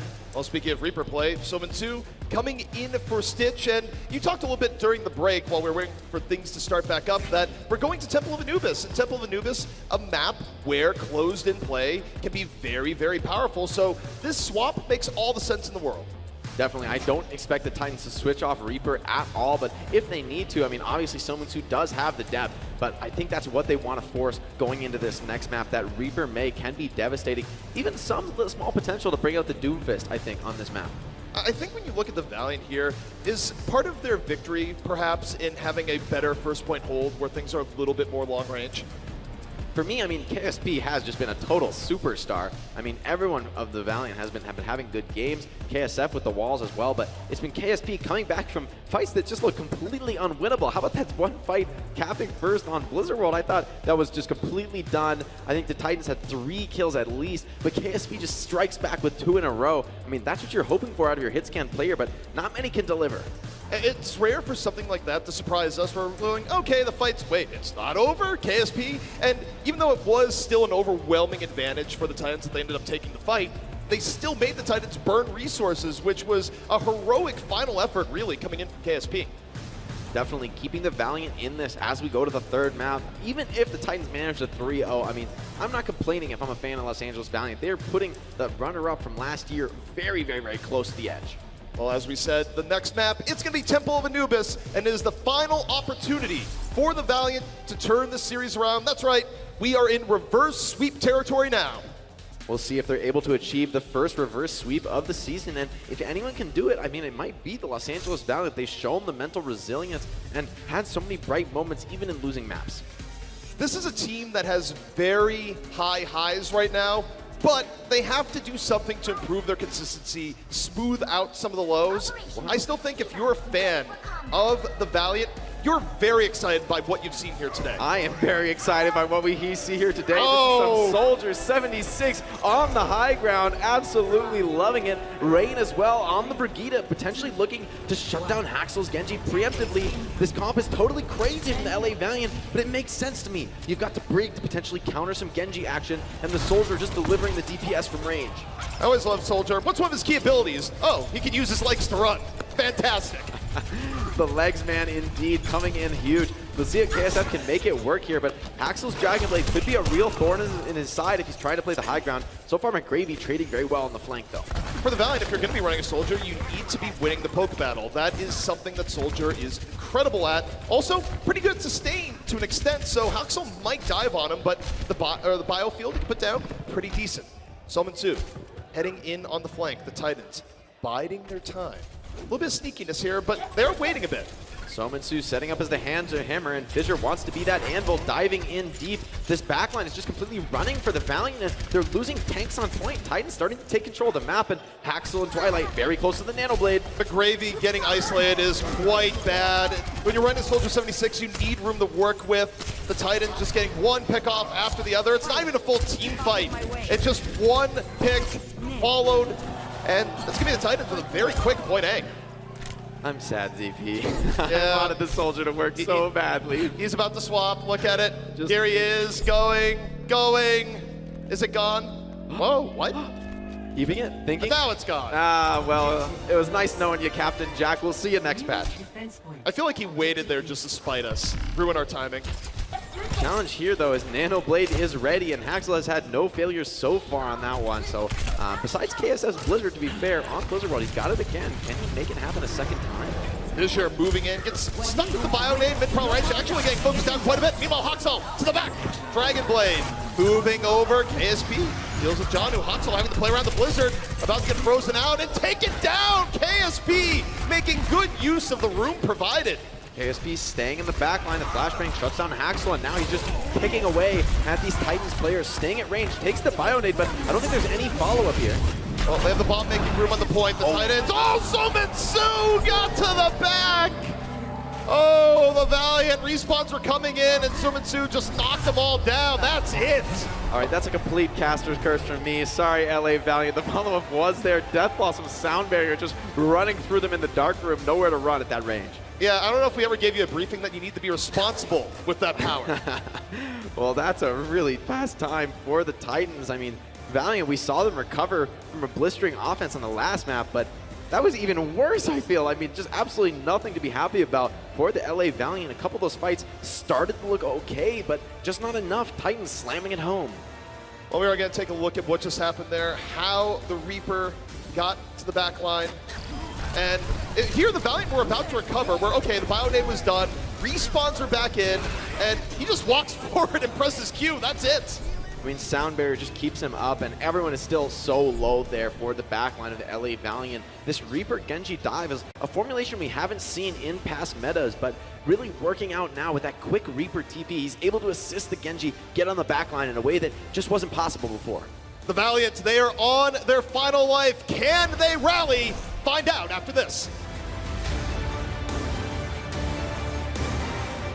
The Overwatch League is brought to you by Pringles Wavy. Big crunch, big flavor.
huge kill for the Philadelphia Fusion of everybody to go down. And Carpe with the headshot, Carpe with the follow-up, finally getting to show some skill here. That's what it's all about. Last chance, the Philadelphia Fusion are hosting the Battle of Brotherly Love next weekend. Tickets are going fast. Don't miss your chance to see EQO, Carpe, and the rest of the Fusion up close and in person. Of course, Jake, a lot to be looking forward to next weekend. Really, just every weekend here in the Overwatch League. So many exciting matches come up. The offseason was way too long for my taste. I want more Overwatch action, and I want it now. Luckily, my thirst finally about to be slaked. That's a good word there, slaked. Classic. Not something you hear very often, I will say. Well, speaking of slaking, and it's not even really the right use of the word, we're going to be looking at the Valiant as they try and get back into action here after what can only be described as a roll from the Titans just a round ago. Not much you can slake besides your thirst, unfortunately, ZP, at least in common parlance. But hopefully the Valiant can find some taste for blood here as they go into that next round. So far, I mean, Titans not dropping many in that offense. 440 time bank. That's an impressive setup. Question is, can the Valiant repeat? I mean, I think that's almost impossible to repeat. But to be fair, I said that after the first round of Blizzard World, so don't count Los Angeles out yet. Maybe that's the way to get record-breaking times out of the Valiant. You just have to really dominate them when they're on defense, and they'll show you an offense you never expected. But you take a look at the offense, it's not going to be a Doomfist, it's going to be a McCree May.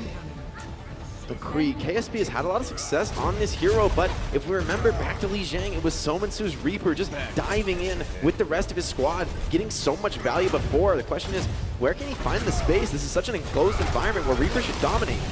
The Vancouver Titans are just going to look to take the fight up close and personal. Fissure getting frozen early, forcing out the Immortality field, and the Valiant just roll forward. They deal with Fissure, but they lose KSP, so they're up in tanks, but they're down that very important DPS piece. Now they need to get a little bit more to buy time for KSP to get back into the fray. The Valiant chasing down the Titans right now. The Titans just trying to get away, trying to wait for respawns. The Titans want no more part of this fight, and they're trying to stop a KSP back into the fray. Spawn advantage playing in importantly here for the LA Valiant as they have high ground control and just cleaning up these frags. This should be a quick point A for the Valiant. That's what they needed to be able to match Vancouver's time. So the Valiant starting out strong. Really, offense being favored here today, I'd say. There is a lot of potential to still rush on this second point, and Twilight, he does have that amplification matrix, so potentially coming in for both teams to have that devastating double damage fire strike. We've seen that cleave through entire teams before, but will it happen again? The Valiant moving forward right now. They got the amp matrix in tow. Titans much the same. Valiant not really wasting a lot of time here. Gonna move forward, trying to focus down Janu. Janu, their focus. Valiant moving in, they drop the beat. They roll on forward. Immortality field forced out the Titans. The Titans, though, dropping a beat of their own. NYXL holding on to Blizzard Base, frozen the other side. The Shatter comes in, but Gravy on a bit of a follow-through. The Valiant still trying to make this happen, but they lost KSP. Jano gets one, drops the self-destruct, gonna be back into the suit. This is a scrappy fight, but that will favor the defenders on Assault. Although another frag going the way of the LA Valiant, already Fissure onto the Hammond, into delay mode here, but again, so close to that defender spawn, playing to the Titans' advantage. It's turning into a trade-out battle, which is very, very good for the Titans. KSF trying to keep it going. KSP back into the fray, has dealt with Twilight, and KSP so dangerous in these moments. These cleanup battles is where we've seen him just go to town, but he's down KSF, and the Valiant, they might be looking to reset this a bit, but Blizzard ends up doing nothing for the Titans. Well, it does buy them a ton of time, forces Gig to be alone on point, so I think it ends up working out for NYXL, not getting a freeze, but an actual true instance of a zoning ult, getting a lot of value there, securing that teamfight victory. It started to look a little grim for the Titans. Fissure with 80% on this minefield, might elect to keep it. No, gonna switch back over to the Rhine, needs that shield to protect his team from the Gravy self-destruct. I think when you look at the ult battle, that was a decent exchange for the Valiant. As they go in here, they have some tools to work with. Sound barrier available, but Slime with his own almost ready. Somansu thinking about committing, but doesn't want to go too early, just trying to poke Valiant on their rotation, get some cooldowns out of them, but they will be able to make it into the dark room essentially for free. Somansu gonna be rotating back on over, realizing the drop down isn't about to be in play. Valiant taking a little bit of time here. Deadeye out early. KSP, is there anything in his sights right now? No, not quite. Beat used by the Titans. The Titans move in. Mortality Field dealt with. KSP holding back. Lastro caught by Fissure. Hello! Moves into the corridor, and that's fine for the Titans. They lose a few people, but defender's advantage. In a small room with Fissure, that's not where you want to find yourself as he gets a triple kill to clean up that fight. That's great movement from the Titans, just whittling this time bank down. If they can just drop this time bank to 0, I mean, they've set themselves up with a very easy victory condition. So Valiant only have a couple tries left to win this fight with extra time. 3 minutes left, it's not a whole lot, and of course, to state the obvious, the Titans have a far bigger advantage even if they lose this next fight. Gonna make the switch over to that Reaper Doofus composition. I like the idea here, trying to find some quick pickoffs, potentially blow this wide open. Aggression coming in hot and heavy for the LA Valiant. Valiant trying to make up for lost time, moving in, trying to set up Gig, who's holding to Shatter. The Titans are working with way more tools. Gig on the way in, Fissure on the other side, looking directly at him, drops a Shatter to the side, but so does Gig. Many on the ground, KSF though, in on the cleanup, KSP right there. The Valiant looking for a little bit more, but the Titans return fire, a blizzard and self-destruct of their own, and all they need to do is keep this even, and that's what they're doing. The Titans, they don't need to dominate these fights. All they need to do is trade evenly, and that's exactly what they're doing here on 2CP. That's textbook Anubis gameplay. Valiant, they need to get something going, getting a real advantage. And Somazu, even a nice little delay onto Lastro. You don't want to stand still when you want the enemy to take you out. It makes it a little too obvious. It's like, please, send me back to spawn. No, sir, I don't think I will. I'll just wait here and stare at you for 5 seconds. How does that feel? Even doesn't worse. feel very good. Even worse than dying. So 2 minutes left here for the Valiant, and it's starting to get grim. The Titans using a bit in the last fight, but still tools to work with as we move in. NYXL opening up with the punch. The Valiant early beat, using it to move in. They get Fissure, so that isolation is good. Now the Valiant working with some momentum. Titans down 3 members. This is what you want to see if you're the Valiant. Starting to get more on their side. NYXL can't get anything, and the Valiant might be in position to finish with time remaining. So far, it's all Valiant in the kill feed. This is what they were hoping for. Finally, a clean fight. And with everyone still alive, Death Blossom and Meteor Strike available, this is almost certainly going to be a map finish. Somazu comes out with a Death Blossom, but Zone still finds Rain, though. It got Rain, but of course it's mitigated by McGravy. They just need to finish off the last few. The Titans now playing for stall or a miracle, whichever comes first. KSF looking to finish it off, diving over. It's a Valiant working with an advantage, but they need to get more. NYXL meanwhile back in, finds KSF. The Titans now on the verge of turning this back around. Many of the Titans back into play. The Valiant giving up some ground, and this is looking better for the Titans, but they still need more. Forced to switch on to these fast characters. That gives them a little bit less fighting power on the point, and that ends up having a high impact here. McGravy just running rampant on the map, getting more and more kills. KSF will be back very soon. Minefield's out, but everyone on the Valiant is dodging it, but the clock running awfully low here. This is really good stall. The Valiant, though, back up to 6. Self-destruct from McGravy. Up, over, doesn't connect on anyone. Meanwhile, the Titans still streaming out one by one, burning the clock. And if they can burn for another 25 seconds, that is all they would need. The Valiant fighting across the clock. Can they get all of the Titans off the point? We're down to 17 seconds, and they do. Oh, just barely not able to make it to point is Jana with the self-destruct. Titans awfully close to getting overtime, but Valiant, they keep themselves alive in this map. It is possible for them to get the win, but this is still a massive time bank advantage in favor of the Titans. Massive, almost be underselling it. But what can you say about that stall from the Titans? That fight, in many ways, was over about a minute before it was truly over. I want to know how NYXL managed to take out KSF without KSF being able to get his own Meteor Strike off. I mean, KSF sitting on that for a while, saving it for that tough moment when he's caught alone, but somehow falls before using it, and that kind of leads to some of the uncertainty of that team fight. But luckily, everyone else on the Valiant able to stay alive, able to keep the fight going and get that win. But I mean, that was a 2-minute team fight on Anubis. Kind of a classic of Anubis, but not something we've seen so much since the spawn changes came through. It's a lot harder to pull off, which very much a testament to the Titans and the team coordination that they possess, because it's very easy for too many people to go out at the same time, everyone to fall all together, and then you just lose the point.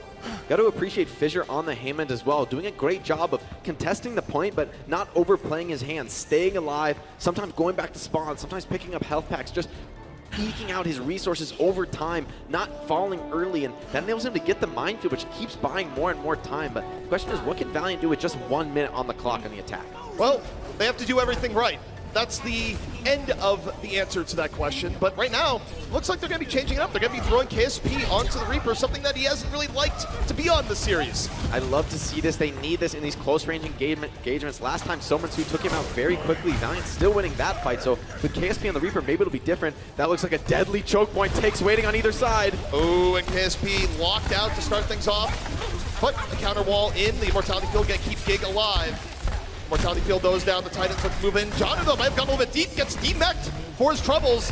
The Valiant, though, ooh, Rain, unable to get away. The Titans keeping the pressure up the choke, but Fissure pays the price. The Titans are on defense here. They can't trade out too much, or the advantage will go against them. Huxel dropping the left flick into the corner. Suminsu there on the follow-through, and the Titans, looks like they've cleaned that fight up, and now it's 10 seconds. Can the Valiant even get back? Someone's going to have to rush in and touch the point. Looks like it will be Gig on the Hammond, but this should look shaping up to be a true 1v6 on the point. Not what you're hoping for if you're the Los Angeles Valiant. This looks to be open and shut for the Titans. Gig taken down, and they can't keep the delay going.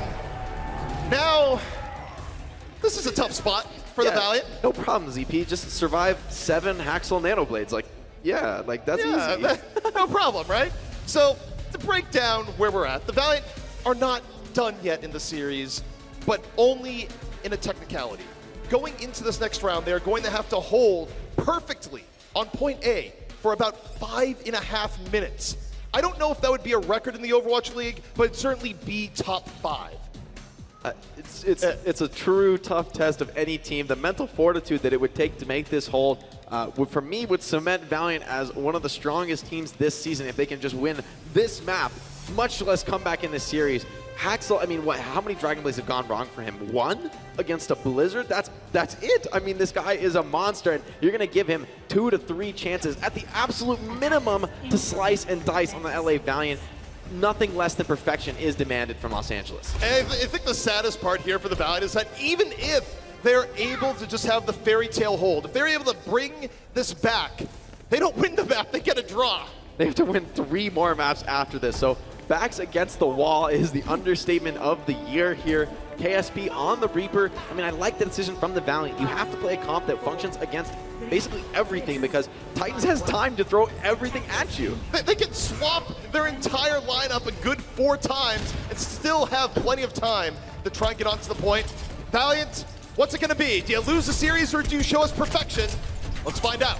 But Gravy absolutely fearless on the Frank, taking the 1v2 for that. It's a great movement by Haxel, controlling the Mega Pack, able to continue farming this ult, and this is already getting scrappy, but someone's gonna have to defend the point pretty soon. He got caught by the sleep, woken on up. The Titans, meanwhile, using the opportunity to go to the point. Remember, they only need to get 1 tick. The Valiant have to move in now, and they can't lose anyone in the process. Slime down, KSP. That's 1 part. The Valiant taking up residence on the point, forcing the Titans back. And we'll see if they can get the DMAC on John. No, it's the other way around. McGravy gets DMAC'd, and things are getting tense here for the Valiant as they try to hold. Even with the pick, this is just textbook dive from the Titans, poking, not committing. The Valiant, they're gonna have to make a move soon. Haxel charging towards that Nano Blade, already at 90, and his counterpart, of course, Twilight is ready.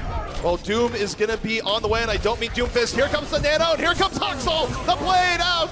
Is this gonna be a finisher? KSP is down. Huxel looking for more, sees Gig in the sights. Blade not doing a whole lot, but the rest of the Titans making well use of the distraction. The Valiant falling 1 by 1, and it's gonna be the Titans completing a clean sweep on the Valiant here in Dallas. Beautiful stuff from the Titans, making it look easy here on Temple of Anubis.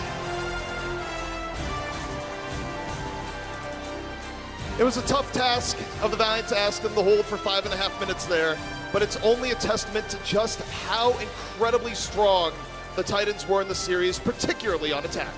Yeah, small shout out to Rain there, able to dodge the Nano Blade, but it's just not enough. You know, you start focusing too much on Haxel with the Nano Blade, you forget that this roster is absolutely packed with stars. Any one of them can sweep your team, and they absolutely do it there. I think right now, if you're analyzing the Overwatch League, you're wondering who's strong, who's weak. You have to look at the Titans and go, well, last year, it wasn't a fluke. They are still here for real. Yeah, and if anything, you know, this might be prices the stocks up for the LA Gladiators, bringing the Titans toe-to-toe, and Titans now showing what a formidable opponent that they are. And we talked about it earlier in the series, but it's this idea of control, where the Titans, with the exception of a Blizzard World defense, they never really looked just frustrated at all over the course of the game. They had an answer for everything. They had great swaps, good engagements. It was just rare that the Valiant was getting the better of them consistently. I think the strategic element of the game when it comes down to those hero swaps was definitely playing in the Titans' favor. Not only are they able to unlock the potential of the Genji so comfortably and confidently with a superstar like Haxel, one of our role stars here in Dallas, but also when it comes down to a Reaper rush comp, they're great at executing that as well. They can really pick and choose from any strategic set that they're hoping to use. Well, to give us a little bit more insight into the Titans and perhaps why we should fear them this year, we got Sideshow with Fissure down on the floor. Thank you very much, CP. Yep, I'm joined down here with Fissure, the brand new main tank for the Vancouver Titans. Fissure, the first thing I want to ask you is, you've played on more OWL teams, more Overwatch League teams than any other player. How are you settling into the Titans? 이제 피셔 선수는 오버워치 있는 모든 선수들 중에 가장 많은 팀을 옮겨 다니셨는데 지금 같이 하고 있는 밴쿠버랑은 잘 적응하고 계신가요? 현재 밴쿠버 타이탄즈에서 굉장히 잘 적응하고 있고 제가 많은 팀을 이제 옮겨다 보니까 어떤 팀의 팀 성향이 어떤지 좀 보고 있는데 이 팀은 되게 좀 어린애들이 장난처럼 플레이하는 재밌는 팀입니다. So it's been really good with Vancouver Titans so far, and since I've been to a lot of different teams, I look how teams like their play style and how they play with each other in general. And so far, Vancouver seems to be those kind of childish and mischief team where everyone's very, very playful. Yeah.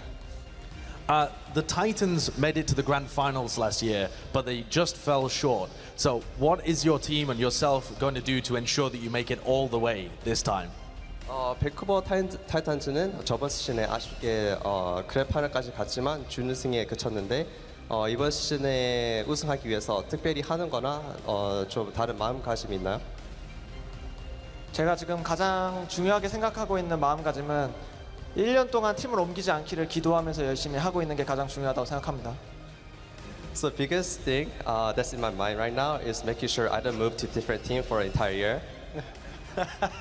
I love it. Yeah, that's pretty good. All right, thank you very much, Fissure. Appreciate it, and good luck in all of your future games. Jake and CP. Thank you. Thank you, Sideshow. And that might have been one of the most real Coca-Cola victory moments we'll have all season. I just hope I don't go to another team this year. Well, I mean, I love what he said there about the playfulness of the Titans. That totally makes sense. A lot of young players on the team, but showing that playfulness can turn into some really striking energy. I mean, when they bring out the nano blades, when they bring out those dives, they just look so practiced. Everyone going all at once, striking while the iron's hot. That's what you need to see from a championship caliber team. Well, we saw excellence from the Titans, but we're going to see excellence from a team the Titans know perhaps a little bit too well. Coming up next, it's going to be the defending champion, San Francisco Shock, taking on the hometown heroes, the Dallas Fuel. But first, let's check out our player of the match from this match. It's Haxel. These Dragon Blades were just absolutely fierce throughout the match. So many times coming up huge, very rarely shut down, and I mean, almost never shut down, actually. And the best Valiant could do was run away and hide. And it seems like that's all you can do when this guy has the blade. Haxel was very, very good today, and why not, right? Where he's a player that's shown his versatility, whether it be in a 3-3 meta or now DPS, where he just gets to show just how flexible he is. Genji, of course, the hero that you know this player for. Absolutely monstrous stats here coming out in this match. Yeah, sorry about that. What I expect from Haxel, I mean, it's no surprise. When the nano comes out, when the blade comes out, it's just a countdown till the other team loses the next point. And it's the consistency is scary from Haxel, where it sort of makes you play around it, and even if he doesn't use it, he's so mechanically good that it's just absolutely devastating. And on a team like the Titans, you can't just focus all in on Haxel. We saw it there at the end of the match. Everyone focused on dodging the nano, but when they did that successfully, everyone else on the Titans collapsed on them, and they were able to secure the match.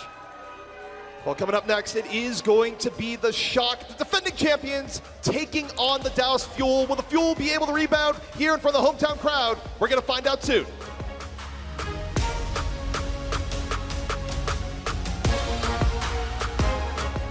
Coca-Cola is the official refreshment of the Overwatch League.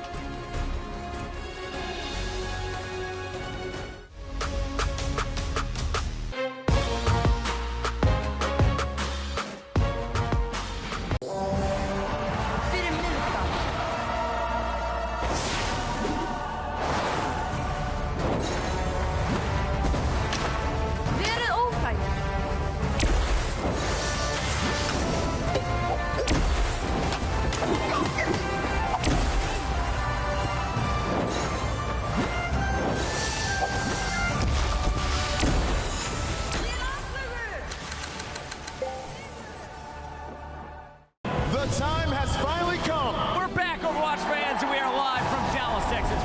We are live in New York City. Come on, this is carnage!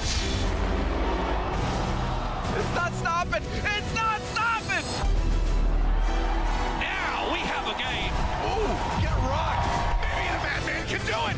Oh, what is this? Are you ready?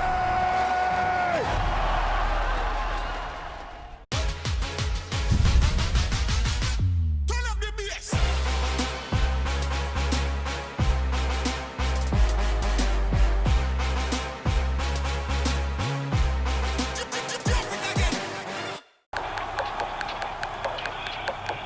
This is it, the official Overwatch League apparel.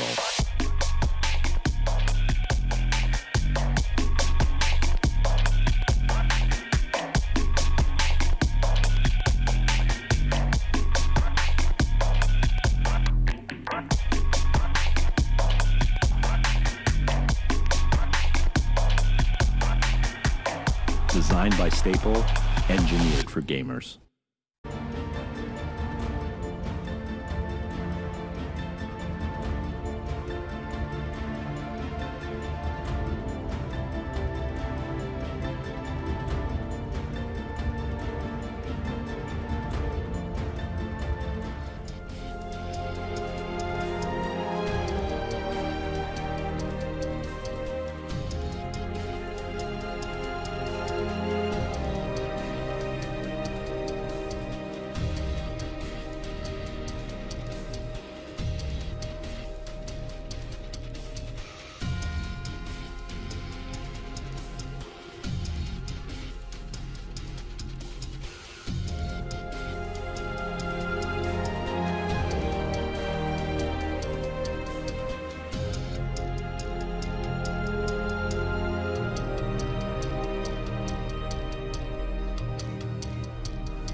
Welcome back in the Overwatch League studio. This is Watchpoint Reset. We're going to break down the last match and get you ready for the final one of the opening weekend. At this point in the day, you should know who's next to me, and if you don't, just watch for the nameplates coming up in the graphic.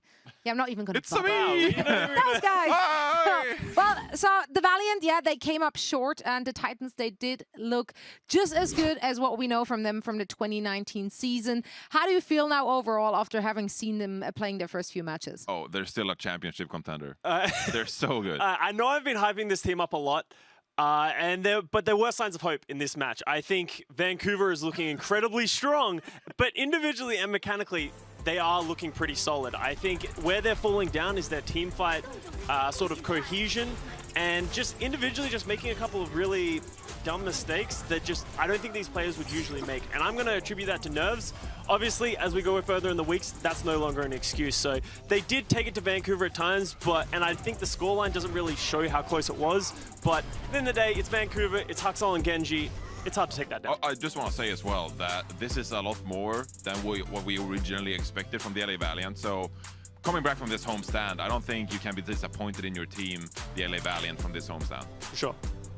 Yeah, I mean, I don't really have that much else to add on that one, but I think that I kind of mentioned this a lot when we started the show, but I think KSP is a really strong rookie right now, and he's the player that every Valiant fan needs to be looking towards right now, and kind of watching how he progresses through the season, because he's still got nerves issues for sure, even though he's incredibly mechanically gifted. It's his first time playing on a stage like this, so I think we haven't seen his full potential yet either, and I think we should kind of track that in the coming weeks for Valiant.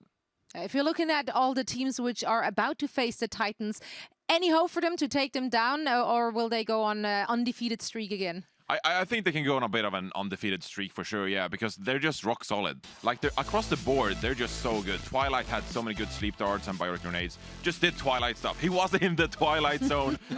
So, for sure, this team is just so solid across the board, and looking forward even to, like, hero pools. Like, there's no way that this team is going to be caught off guard by a meta. last year, I think a lot of people were saying like, oh, they're so one-dimensional. All they can do is play ghosts. It's like, no, it's completely false. That is like true. They have insane DPS players, and they can play every meta. So by all means, I think they definitely can go on an undefeated streak. They're not showing any weakness, and they're just really good across the board. How many aces do you guys think they still have up their sleeves?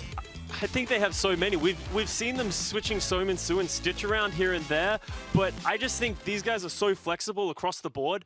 And the thing that makes them so strong is they have a roster that can play the meta, which was sort of like the May Reaper right now, but they can also pivot to dive at any given moment. The only other team we've really seen that from is NYXL, and they kind of have to switch a few pieces around to really get that done. Yeah, I'm going to go out on a limb and say that I think once we go into hero rotations where some of those heroes are disabled and removed from play, I think dive is going to be the go-to. Nobody really knows what's going on. Some of these GOATS-esque heroes and these GOATS-esque May Reaper type compositions are removed from play.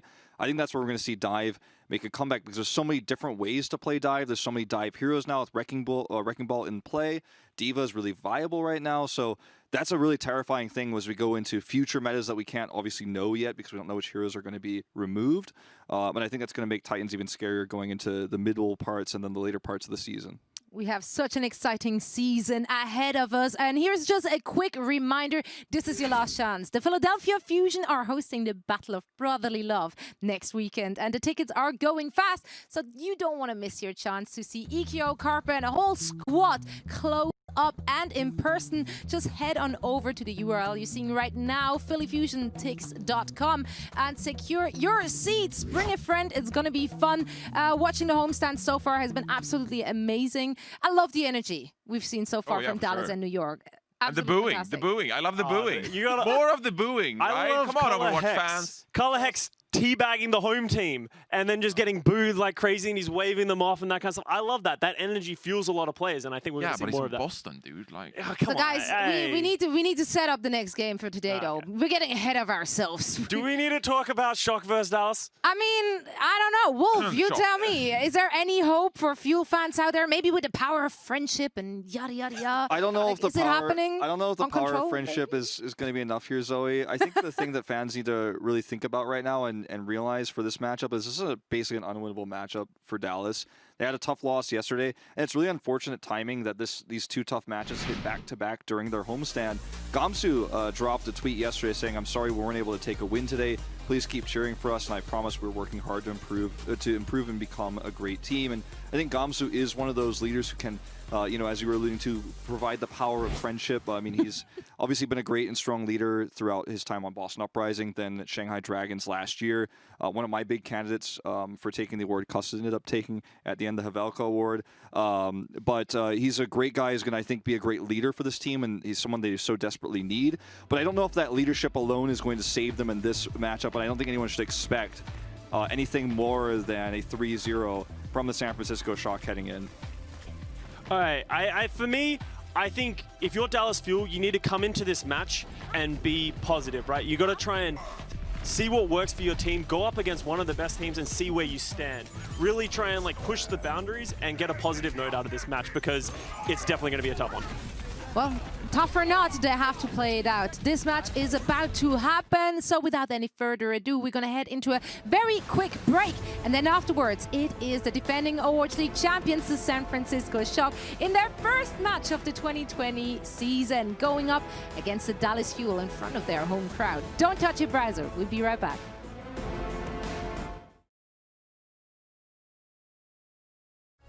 The Overwatch League is brought to you by ZipChair Gaming, the official chair supplier of the Overwatch League, and by TeamSpeak, the official voice supplier of the Overwatch League.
not stopping. It's not stopping. Now we have a game. Ooh, get rocked. Maybe the Madman can do it. Oh, what is this? Are you ready?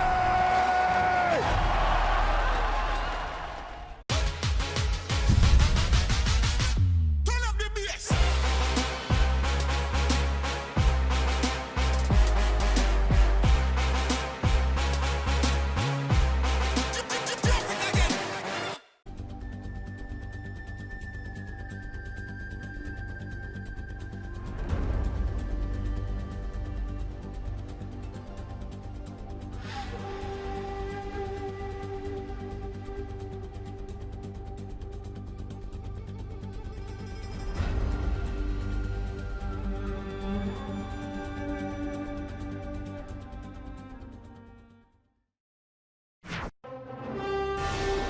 Ladies and gentlemen, welcome back to the Dallas homestand here live in Arlington, Texas.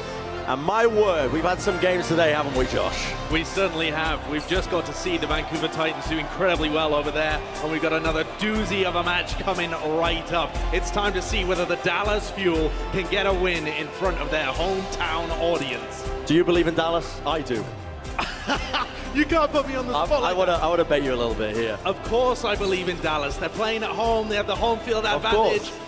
Who are they even up against? I can't remember. Well, I'll tell you who they're up against, Josh. They're actually up against the big bad wolf, the San Francisco Shock, the current defending champions. So quite a mighty enemy, if I do say so myself. And it's going to be a bit of a tough one for the Dallas to chew through. Yeah, it definitely is. San Francisco Shock, our defending champions, and they have showed no signs of slowing down over this offseason as well. They just look like such a powerful team. Great coaching staff, fantastic talent all over their roster. Last year they were amazing, and they've got such a depth to this roster as well that anything that gets thrown at them just seems to glance off. It's hard to think of a meta that they wouldn't be capable at. Yeah, and a lot of this is down to the coaching staff that's behind them in the San Francisco Shock. They've got Coach Krusty, as we always like to go on and on and on about. You know, the greatest coach in Overwatch League history, though, it must be said over and over again. Yeah, we are his biggest fans, in case you didn't know. But the San Francisco Shock have accomplishments from head to toe, it feels like, in a lot of ways. They are, as you can see here, they've reached all three stage finals last year. They won stage 2. They've got the highest team fight win rates, the longest active map win streak, and that was the golden stage that we all remember as well. That tied in, obviously, the best regular season map differential, and obviously won the grand finals. You know, it's the cherry on top, but you got to say it, and it's really quite astounding how dominant this team has been over the last year. It's true, and they currently have that map win streak as well. They have a really long one still because they won in the grand finals, true. right? Yeah, I mean, I guess it carries on. Yeah, I mean, they swept the whole of the lower bracket 4-0, won the grand finals 4-0 as well. So there is still a streak to be stopped here. And Dallas Fuel, that seems like a manageable task first before you think about winning the match overall. Just stop that map win streak. Sure, absolutely. And I got to say as well, this roster is packed all the way with so much talent, and one of the players in particular is Rascal. In terms of his flexibility, I think we're really going to start to see him shine. Maybe not today, but maybe in the future at least, because this guy is one of the most flexible players in the game right now. His Batiste was one of the things that really set Shock on the right course to being such the dominant force that they are today. But it's not just the Batiste that he plays the damage-dealing roles. He plays the tank roles occasionally as well. Rascal, if you couldn't tell, I am your biggest fan. I don't know if he can hear me right now, but I wish he could. And he just seems to be able to be the perfect piece that you slot into any meta that comes up, the perfect individual for hero pools that are coming up a little bit later. And that's the key, right? Because on March 7th, when hero pools drops, this roster has so much flexibility. 5 DPS players, which includes newest addition Arns, who comes in as a Widowmaker specialist, a guy with no major competitive experience to speak of, but insane talent, particularly on that Widowmaker. His skill overall is phenomenal, and you can just see from stream highlights that he has the raw talent available to be able to make it work on the big stage. He's widely regarded in Korea as probably one of the best sniper players in the world, and you can see it just from these highlights that we're showing here. The guy has a lot of skill. And honestly, you can find it hard to really fit him into this roster as a whole. Architect is a serviceable Widowmaker. Striker as well. Sinatra sometimes as well if he wants to play it out. I've seen him play it on his personal stream as well. But Anne's being added now into the back pocket of the San Francisco Shock. That's scary. That's even more ammunition for a team that's already bloody strong, you know? They really are. And they are going up against the Dallas Fuel today. Hometown team that have made a lot of changes over this offseason. And you gotta say, Brent, when you look at the DPS duo that's powering Dallas forward, it's Doha, it's Decay. They're looking really strong together from the little we've seen so far. I've loved what I've seen so far of the Dallas Fuel's DPS duo of Doha and Decay. These guys are the real deal. Doha obviously also known for his Sombra play a lot of the time when he was playing in Korean Contenders, and that really, obviously translates very well to now when he's in the Overwatch League, adding so much depth to the Dallas Fuel's roster. But Decay, his McCree has been unbelievable. Over this course, I feels like we haven't really seen even the peak yet of what this man can achieve on this role. Nowhere near. Decay has been fantastic at almost every DPS hero he has picked up since he first played in Contenders. This guy is the true superstar at the moment for the Dallas Fuel. And he's got that advantage of experience. He's played for a while, played with the Gladiators last year. Doha, it was his first match on the Overwatch League stage. The same as Crimzo, the new support character, or new support player rather. He's not a new unlockable hero from Blizzard. Crimzo has been brought in at the moment, replacing Unko, who there's reports that he has been under the weather recently, been feeling a little bit ill. So we're expecting Crimzo up on the main stage again today. And he had an up and down performance. He had some great moments like this, but unfortunately, I mean, this pulse bomb is just crazy. But he was getting picked off a couple of times early on in the fights. That's the kind of thing that I would love to see Dallas tighten up a little bit in order for them to have a chance today against the Shock. Dallas have to play their A game. It has to be a perfect masterclass from them in order to be able to take down the Shock. Yeah, they absolutely do, but they've also got one more weapon up their sleeves. The Dallas Fuel have also got this fantastic crowd behind them. And last year, we all know, the Dallas Fuel crowd, I want to say it personally, I was there. It was probably one of the best esports crowds I've ever experienced. And I'm hoping the crowd today can at least match that to give Dallas Fuel that 7th member that we know they're going to need against the San Francisco Shock here today. Yeah, absolutely. They feed off the energy that the Dallas Fuel crowd gives them. And I think that you can really feel that boost whenever the Fuel players step up onto the stage, and also whether or not the Shock get a bit of a raw reception when they come out. Let's see it happen anyway. We are ready to welcome the San Francisco Shock. Let's give them a very hearty Texas welcome.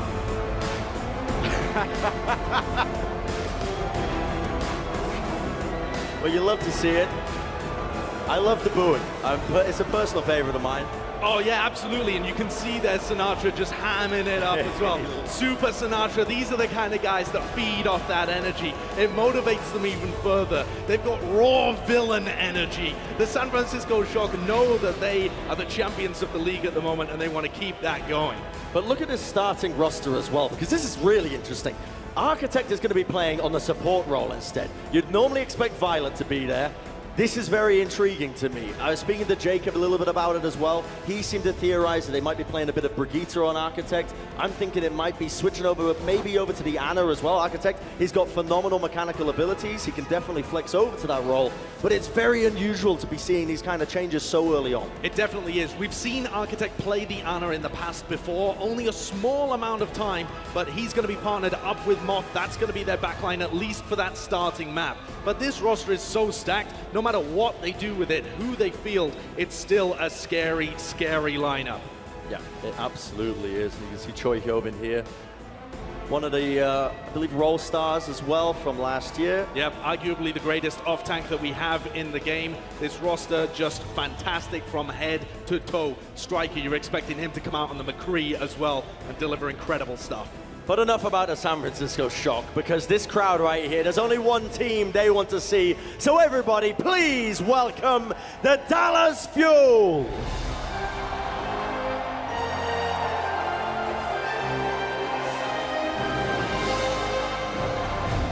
Forged in the fires of Korean Contenders, please welcome Doha.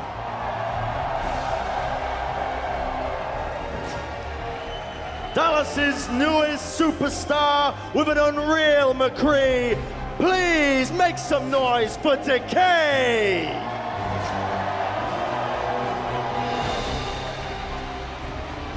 He's one of the league's most decorated supports, top 5 in survivability of all time. Long live Closer!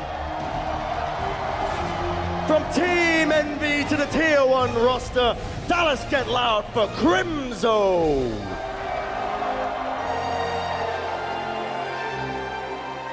He's burning blue for all Australia as the country's sole OWL player. Fuel fans, show some love to Trill! One of the most veteran players in the game and a damn good tank player at that. Everyone, please welcome Gamsu!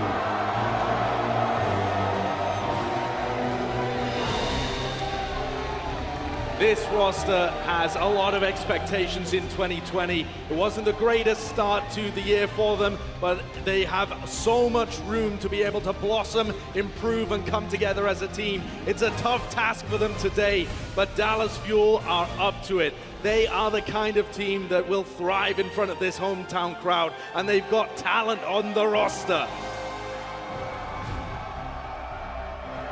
And ladies and gentlemen, here you have it. The Dallas Fuel starting 6.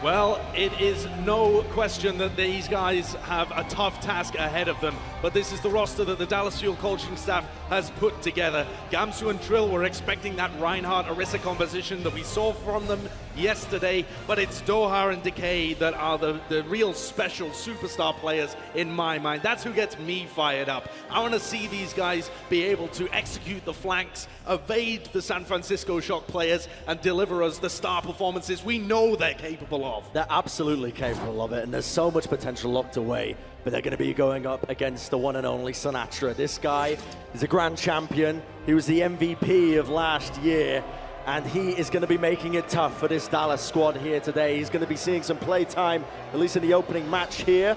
I mean, known for his Tracer gameplay, his Zarya gameplay. Something tells me we won't be seeing either of those roles, considering where he's currently sat. But look at these numbers as well.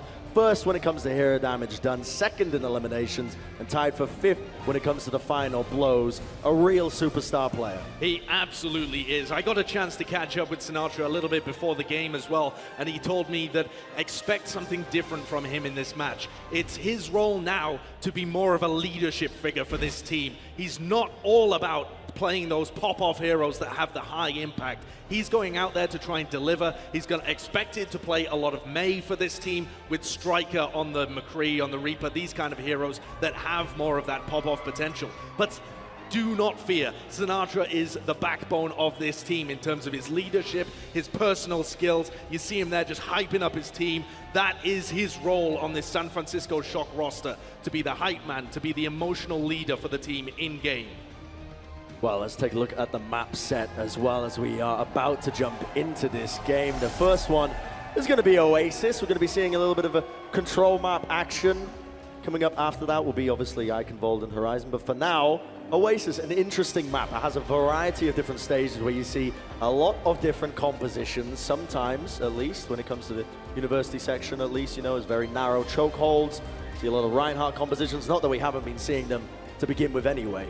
Yeah, you've got to feel like Reinhardt-Orisa, fantastic on University, but once you get over to that city center with its high ground, that's where you would be expecting the Reinhardt Diva to be the tank line of choice. And when you look at the Dallas Fuel and the fact that they're running Gamsu and Trill, how are they going to cope with that? What strategies have they prepared for this map in particular? It's a rough task for Dallas. They have the home team behind them, but the defending champions in front of them. Let's see how they survive. Well, they're going to need the home crowd behind them as the 7th man. They want to be going head-to-head against the San Francisco Shock. Let's see if they've got it in them as we head into map 1 between the San Francisco Shock and the Dallas Fuel. 5, 4, preliminary compositions that we're seeing so far. You can see the San Francisco Shock going to be running with the Rhine Diva, the Dallas Fuel with the Rhine Orisa compositions. Early rotation around onto the point. I like this from Dallas. They need to find an opportunity to close the gap quickly, though. They don't really want to be using the Orisa Shield or the Immortality Field until they're in the team fight. But San Francisco Shock's composition has more mobility, and they've set up on the high ground. This makes it really hard for Dallas. And look at them waiting right now, presumably for the speed boost cooldown. The Ice Wall comes out, doesn't really catch too many of the players. And Dallas are able to circumvent it pretty naturally. You see them brawling now onto the point. Trill's going to get frozen up. That's going to force out the Immortality Field, and Super will be the first one to fall. Instantly traded out, however, as Decay will go down. It's going to be the 1-for-1. Architect halted off the high ground, and immediately Dallas are going to be pouncing onto him, but Striker capitalizes into the backline. Doha falls. Still anyone's game. Trill from downtown with the pin. Takes out Striker, and still no one has unlocked the point. It is an absolute brawl that's taking place here in the corridors, but it looks like the San Francisco Shock come out on top. Sinatra with the tactical crouch on Gamsu in front of the home crowd. That is rude. The disrespect coming out early from this guy. I like the way, though, that the Shock set up there. Choyobin and Striker going for flanks when Dallas Fuel were occupying the point. It's a very different style you're seeing from both of these teams. Dallas just want to brawl. They want to run into them. But San Francisco Shock are going to look for flanks and individual picks. High noon now from Striker. Let's see if he can unleash it, and he finds Trill. The shield breaks just in the nick of time. They lose another one, and with that, the push is going to be dead in the water, or is it? Decay, a little bit nasty, hits up 2 kills. Nanabu's having to be used here onto Choi Hyobin just to keep him alive. Shock are going to be in control of the point, but Decay made that a little bit messy for them. He certainly did. Blizzards are going to come up for both teams here as well, so take a look at Choyobin. See if he's able to eat this. He's normally been fantastic at being able to negate those ults. Decay onto the low ground. See if he can hit those shots, try and get a kill or 2. You can now see him rotating around. The Blizzard comes out early along with the South Destruct Shock, trying to take the advantage here. It's going to be the 1-for-1 trade. Earthshatter by Super. Doesn't actually connect onto many targets, only onto Doha. But the Earthshatter from Super stopped the Blizzard coming out from Doha, so that Blizzard just totally negated. Unbelievable plays, and Doha follows up with the kill onto Sinatra of his own, however. You're going to still see this. Look at this. Decay with the supercharge. He's able to cap the point out, and it doesn't matter if Choi tries to stall it out on the Wrecking Ball. The Dallas Fuel are able to recap the point. Really nice play from Dallas to be able to turn that fight around, even without the Blizzard. Decay just popping off, as we know that he can on that McCree. So much raw skill, and this is where Dallas Fuel's team composition should be favored. Now that they're in control of the point, and they can choose when to use that speed boost, when to engage. We can see them now on the high ground, and Trill's got this Earthshatter ready and waiting. Jumping down, trying to engage into them, seeing if they can get a pick or 2. Gonna get frozen up though, and immediately brought down. The post bomb just added on top. A little bit overkill. Nanabu's now gonna be committed as well by the San Francisco Shock. Super with the fire strike. Ends up taking out Decay, but frozen in his tracks once more. Sinatra ends up switching over to the Doomfist to try and get back into the fight. But the Shock are not giving up just yet. The pick onto Doha is gonna make it a little bit easier for them now. Closer trying to utilize the amplification matrix, but Sinatra comes in from the back lines. Immediately takes out Crimzo and Gamsu. And Closer realizes it's time to get out of there. Oh, just doesn't manage to escape. Sinatra, the 2019 MVP, back on Doomfist, where he's really able to make an impact. Picks up 3 in that fight. They're at 90% now, only 10 seconds. The Dallas Fuel are just going to have to force a fight in the dying moments of this round. San Francisco, they could maybe clutch with an Earthshatter coming out from Super, but you've got to give Dallas the edge if they're actually able to get into position. Striker's in the back line. He has a pulse bomb. He's ready. He's waiting. He's praying. The Earthshatter is going to be unleashed.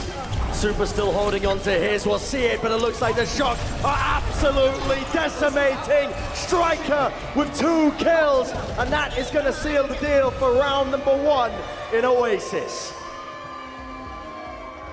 The crowd makes their opinions heard, but honestly, the Dallas Fuel had some fighting chances in that round, and that's what you want to see from them.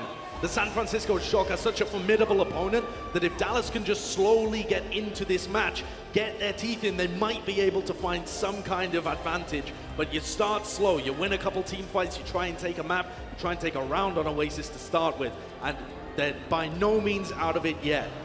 there were certainly some high points there, particularly from Decay early on in the round. This is certainly a very different Dallas Fuel than what we've seen in the last 2 years. Oh, It's yeah. A roster that's been upgraded in many ways. They finally have a Genji and a Tracer player. Absolutely. AKM doesn't really have to fill in for the Genji role anymore. Here we go, though. Dallas Fuel and San Francisco Shock clashing.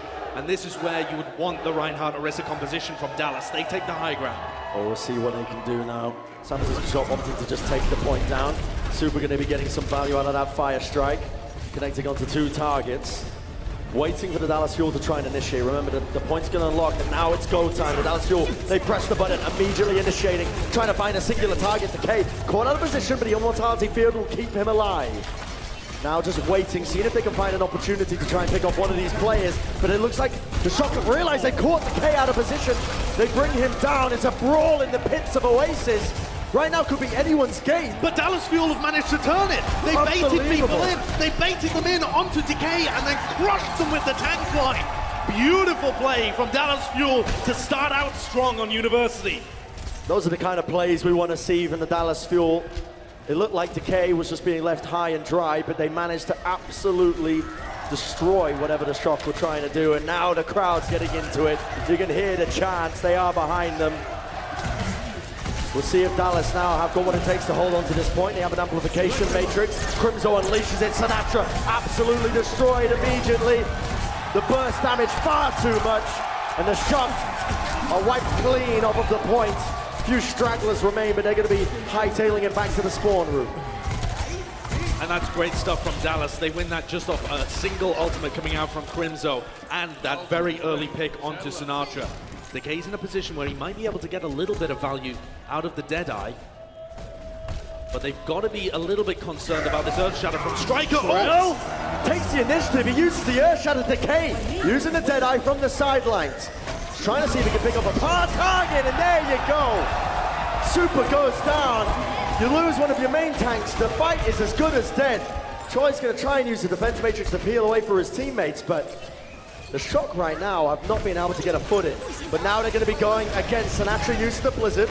Dallas Fuel answering with their own soundbite. Gamsu using a Fortify. He's frozen up though, and he will be going down. The Shock recognizing they have an opportunity here. Now the Ice Wall. And this is go time for the San Francisco Shock. They're going to try and collapse onto the targets. Trill being frozen up. Taken out eventually. Sinatra finding another one. The San Francisco Shock do end up flipping the point in their favor. But the Dallas Fuel are perfectly happy with that. Doha does not invest his Blizzard because they know if they win one more fight, they're in a great position to tie up this map. If they come back in and can find a good angle to use the Blizzard, or at least dodge this Nano Boost that's probably going to come out aggressively onto Super, they can start taking control back. Nano Boost ready. Super's got it. He's speed boosted. He's sound barriered up. And he's running down the members of the Dallas Fuel. Already takes out one, takes out two. And 50% to the next Earth Shatter. He's looking for more. Look at him. Greedy boy. But the San Francisco Shock are going to be cleaning up the remaining members. And now the Dallas Fuel forced to regroup back. And this is the next fight that really matters. Decay's sleeping on the job, but don't worry about it. He'll get back on his feet in just a moment. But this fight really matters. If the San Francisco Shock take this, they'll have the ults and they'll have control of the point. But if Dallas get it, the round could be in the bag.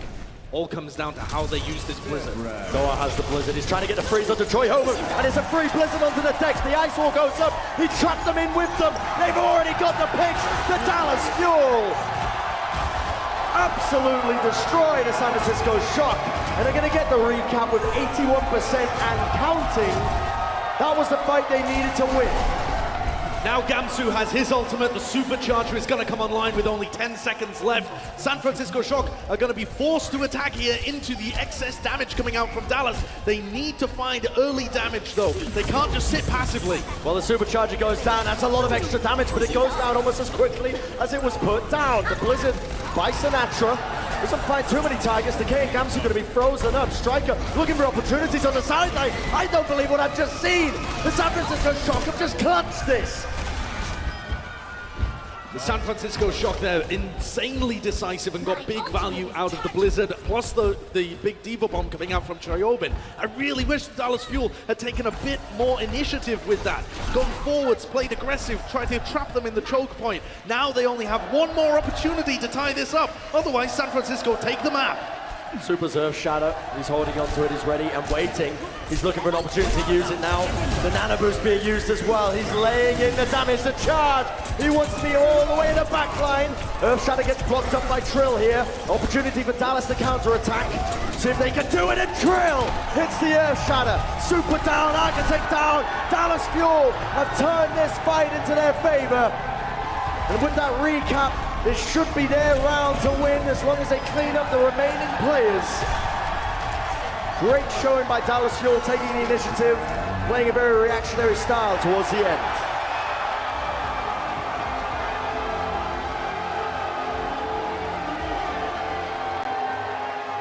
Fantastic response there from the Fuel.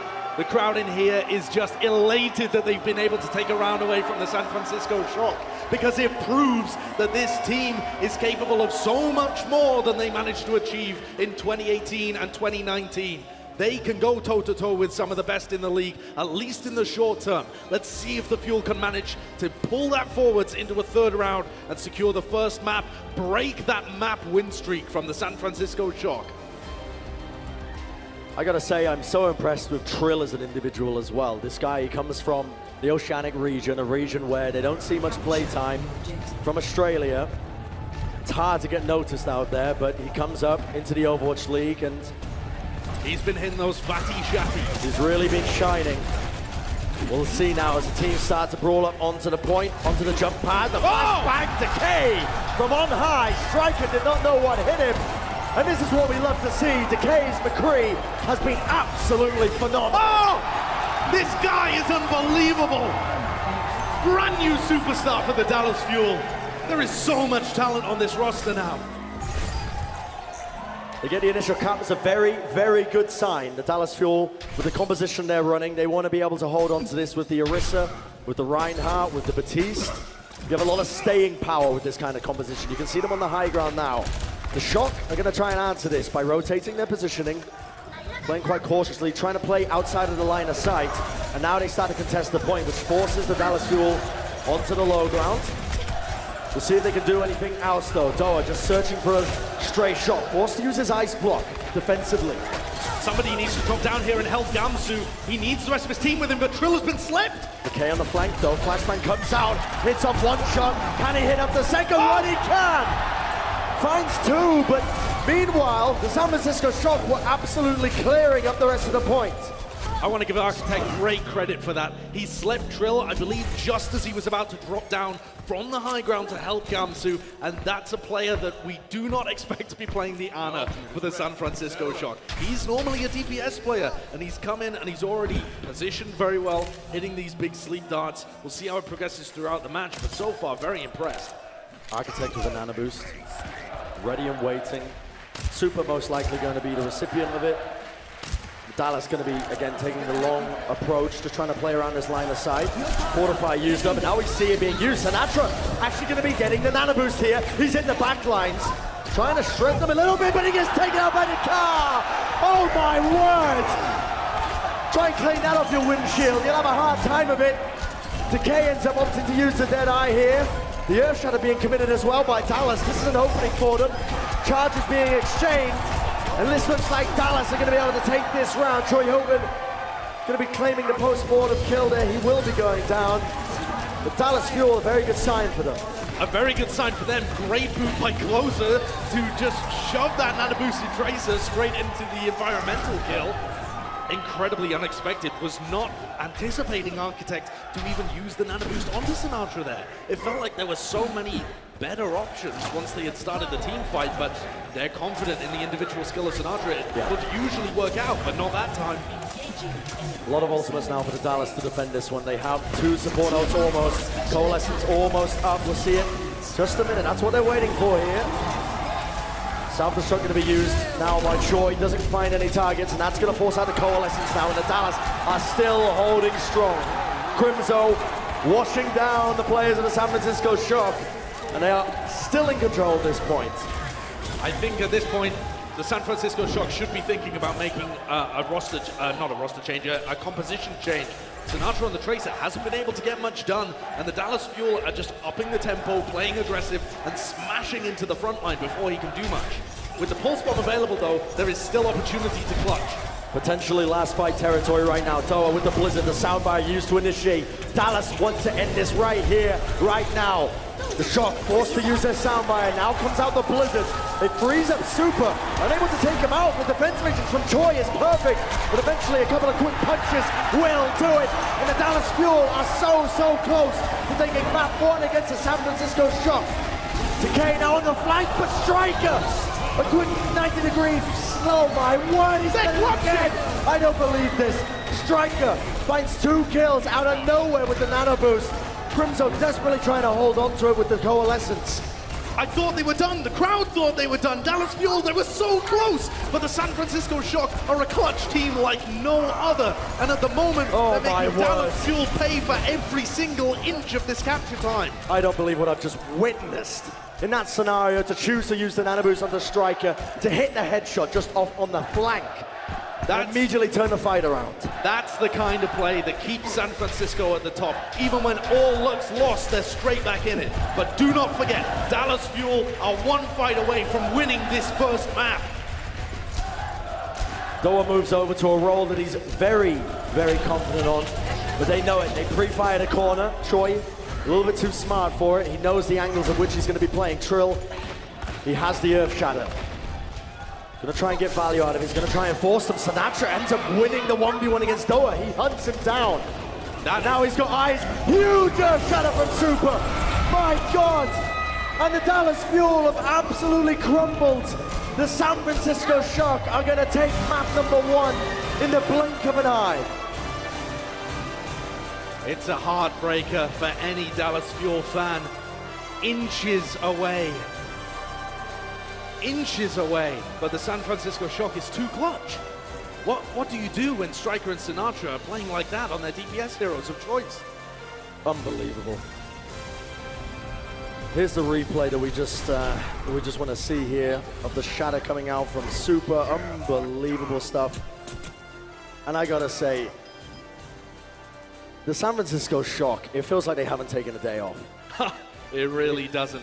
I mean, this team is still as clutch as ever. They don't look as tight, as coordinated, as practiced with the meta at the moment.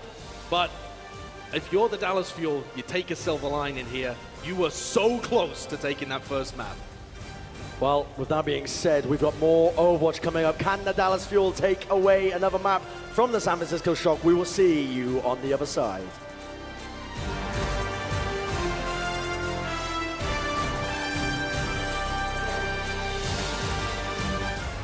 Coca-Cola is the official refreshment of the Overwatch League.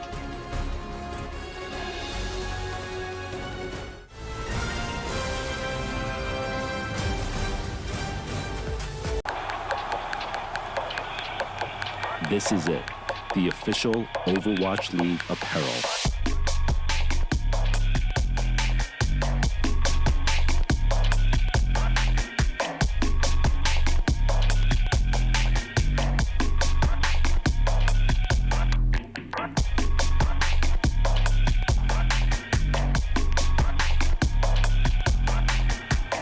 Designed by Staple, engineered for gamers.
These two teams have been head-to-head and neck and neck. The Titans have just put on an absolute show for us. They've proven that a new team could come in, absolutely dominate the league. San Francisco Shock look dominant on paper and in-game. This is it. It's all come down to this. The two best teams in the league right now.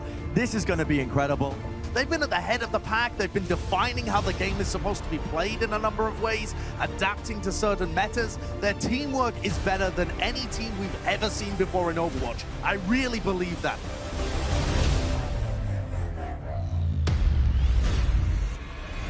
Oh, incredible!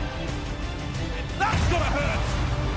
Haxo lays waste to the Shock. It's all by his own hand. And that's the Berserker at work. We might end time and space when these two teams fight against each other.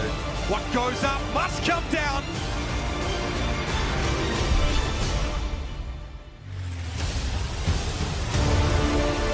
These two teams have been head-to-head and neck in so many metrics. To fall here for the Titans, it's a long way from their expectations. They come out of nowhere. They bring no ultimates into this fight, yet it still seems to be enough to get the job done against the Titans of all teams. That is ridiculous.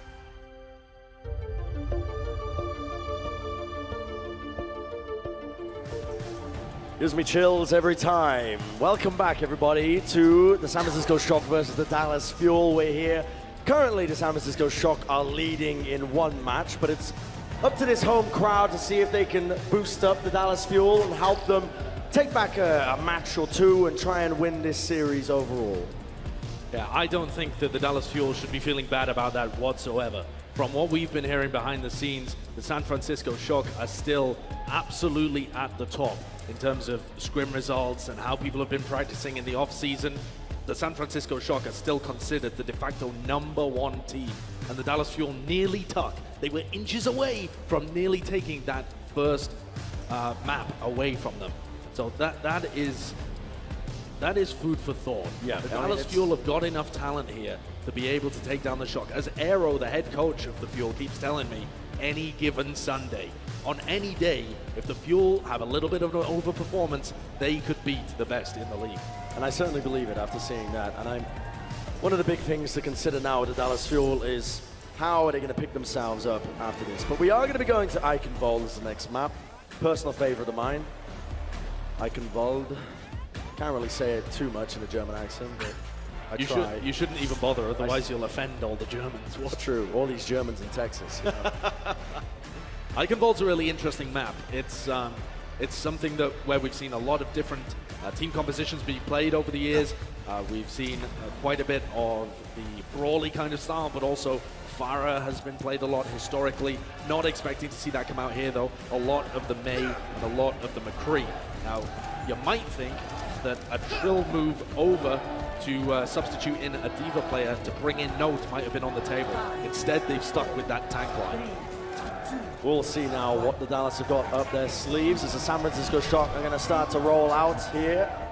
Pretty standard composition. They're going to be running the Reinhardt and the Diva super on the Reinhardt.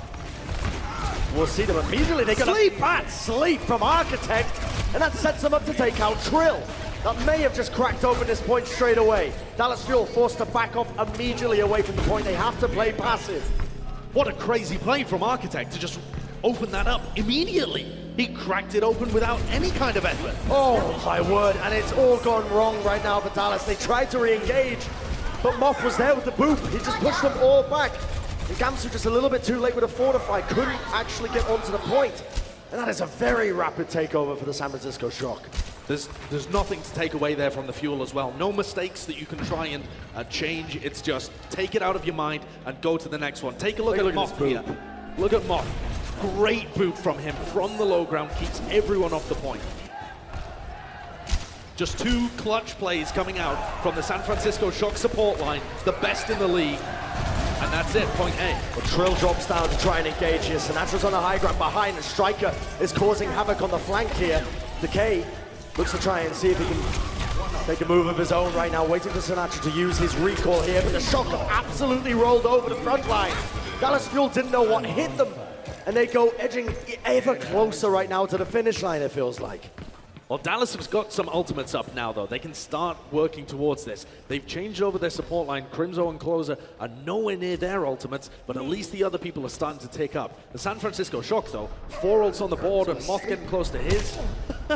The sleep darts are all over the place here from Architect. Architect's trying his best Twilight impression is what it feels like, but rotating up on the high ground, that'll give Decay a great angle for this Deadeye. And this could be clever, and Troy is going to be playing right now. Tries to do for the 180, but not good enough. Troy ends up using his self-destruct, but too little too late. The Dallas Fuel have taken this point by storm. Wonderful setup by Decay. So Sinatra going to be taking the 1v1 here. Decay just misses his flashbang.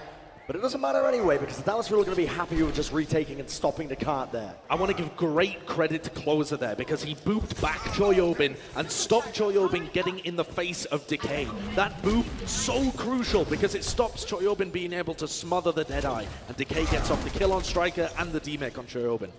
And look at this now, they're setting up for a brawl on the high ground. Super's on the low ground, and immediately the call has been made. They all want to jump and collapse onto Super. Striker uses the Deadeye but finds no targets, but the flashbang found the hammer.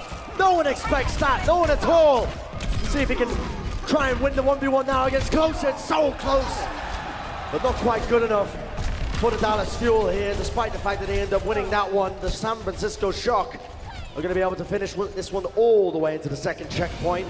5 minutes in terms of their time bank. That is an astonishing amount that they have to work with. It really is. I mean, for the Dallas Fuel, the good part is that this is where their composition thrives the most, and they have the tank ultimates needed, and the support ults are just about to come up to be able to stall the San Francisco Shock. But if the momentum keeps going, they're in a bad place. Well, we see this, look at this, Dallas taking the initiative. They use the Coalescence, they use the Supercharger, they layer the ultimates on top of one another, and they force the San Francisco Shock away from the choke point.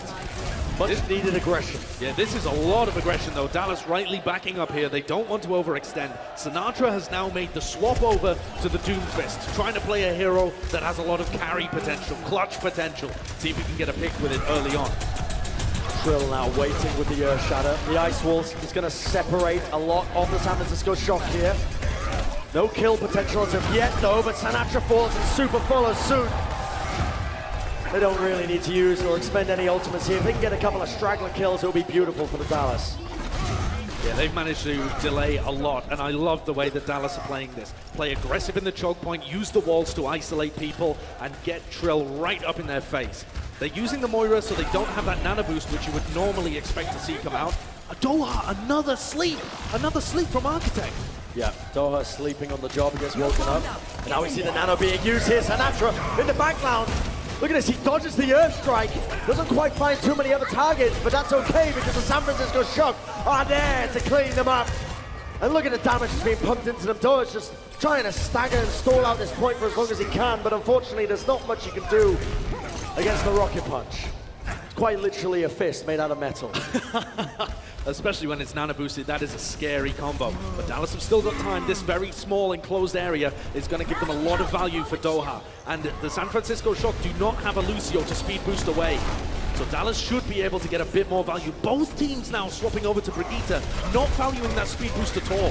A lot going to be now on Trill and Gamsu to try and block this Earth Shadow from Super. Huge Bionade from Architect has set them up for the kill. Decay goes down, Troy's bomb kills Doha. This is a disaster for Dallas Fuel right now. And Super nails the Earth Shatter, clearing them all off the point. Only a few members remain for the Dallas Fuel. And it's not going to be enough. Unfortunately, one last ditch Death Blossom. Doha comes in from the side. But the San Francisco Shock are going to clinch it out, capping all the way with 2 minutes and 22 seconds. An incredibly respectable time there from the defending champions. They stormed through Eichenwald. Super, I guess that was swinging his hammer around. Don't know quite what he was up to there. An unreal performance, but the Shock definitely looking beatable as it stands. It's been the Dallas Homestand Series presented by Frontier, and we will see you on the other side of the break.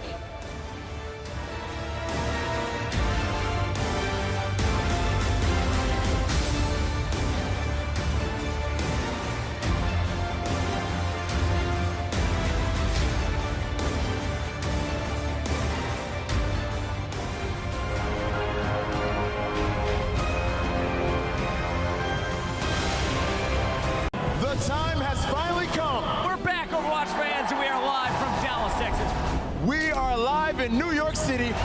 Come on, this is carnage! It's not stopping! It's not stopping! Now we have a game. Ooh, get rocked! Maybe the Madman can do it! Oh, what is this? Oh, you ready?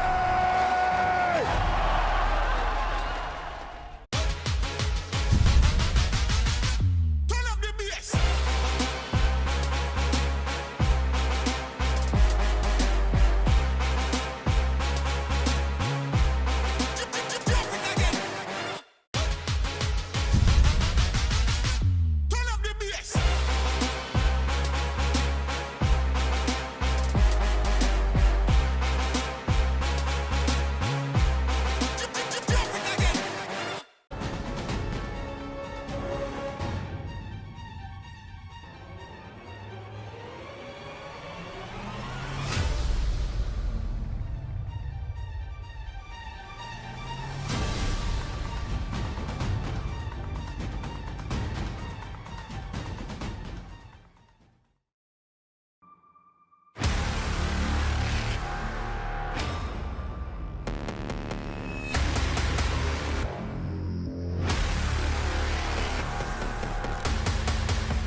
That's right. Tickets are still available for the Washington homestand coming up in week 3. You can see the 22nd to the 23rd in Washington, D.C. Go see Corey, Stratus, the rest of the gang. You visit justice.overwatchleague.com for more information on the tickets. And also, you will see me and Josh as well, because we're going to be casting that event. That is very true, but at the moment we are covering this incredible clash. It's been very interesting so far.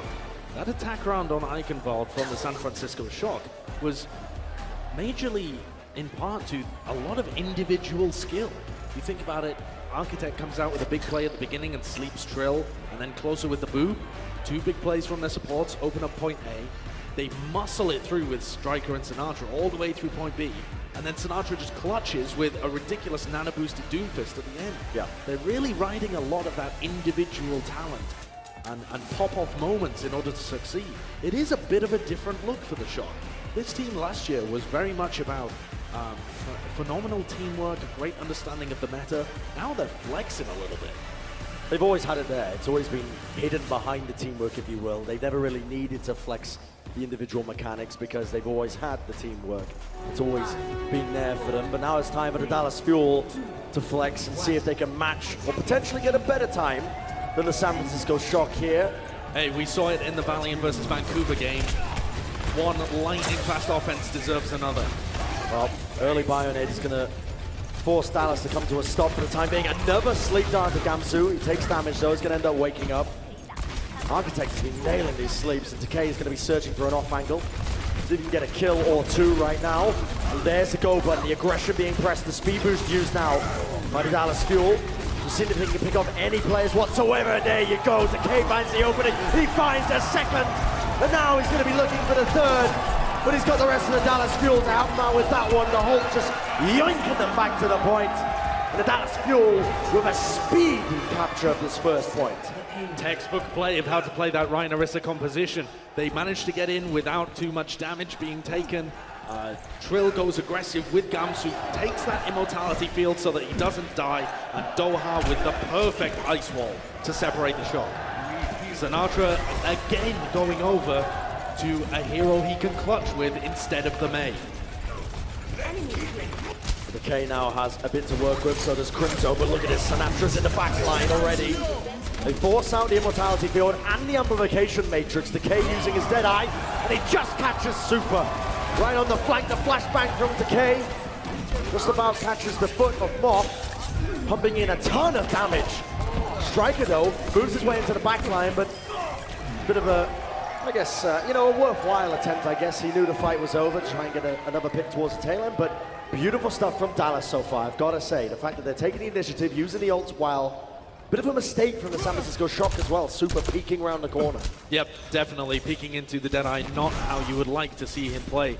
The Dallas Fuel are fighting for this high ground. It's really important that Choyobin has gone to contest the card. Are they going to fight Choyobin or are they going to fight San Francisco? Well, bit of a problematic scenario, and Anabus gets unleashed.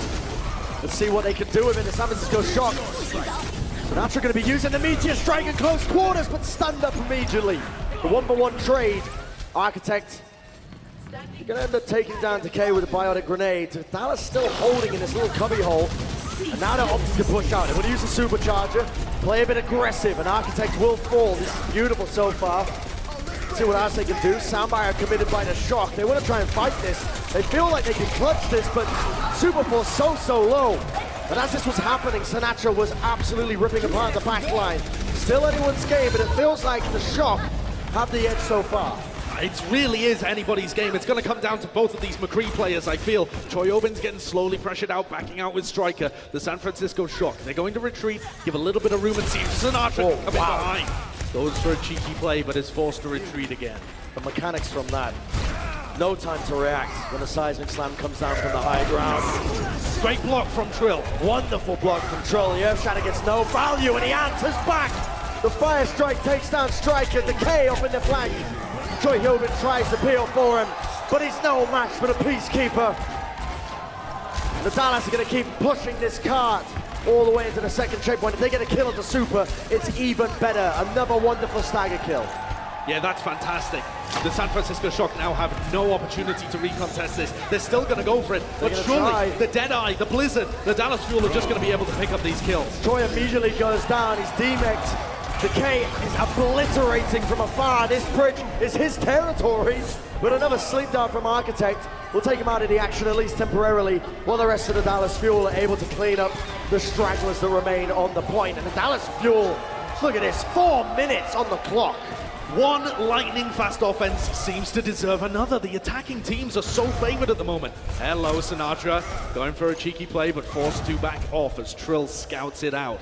That Dallas didn't use their Blizzard in that fight. That's going to be huge. And Choyobin making the swap onto the Sigma.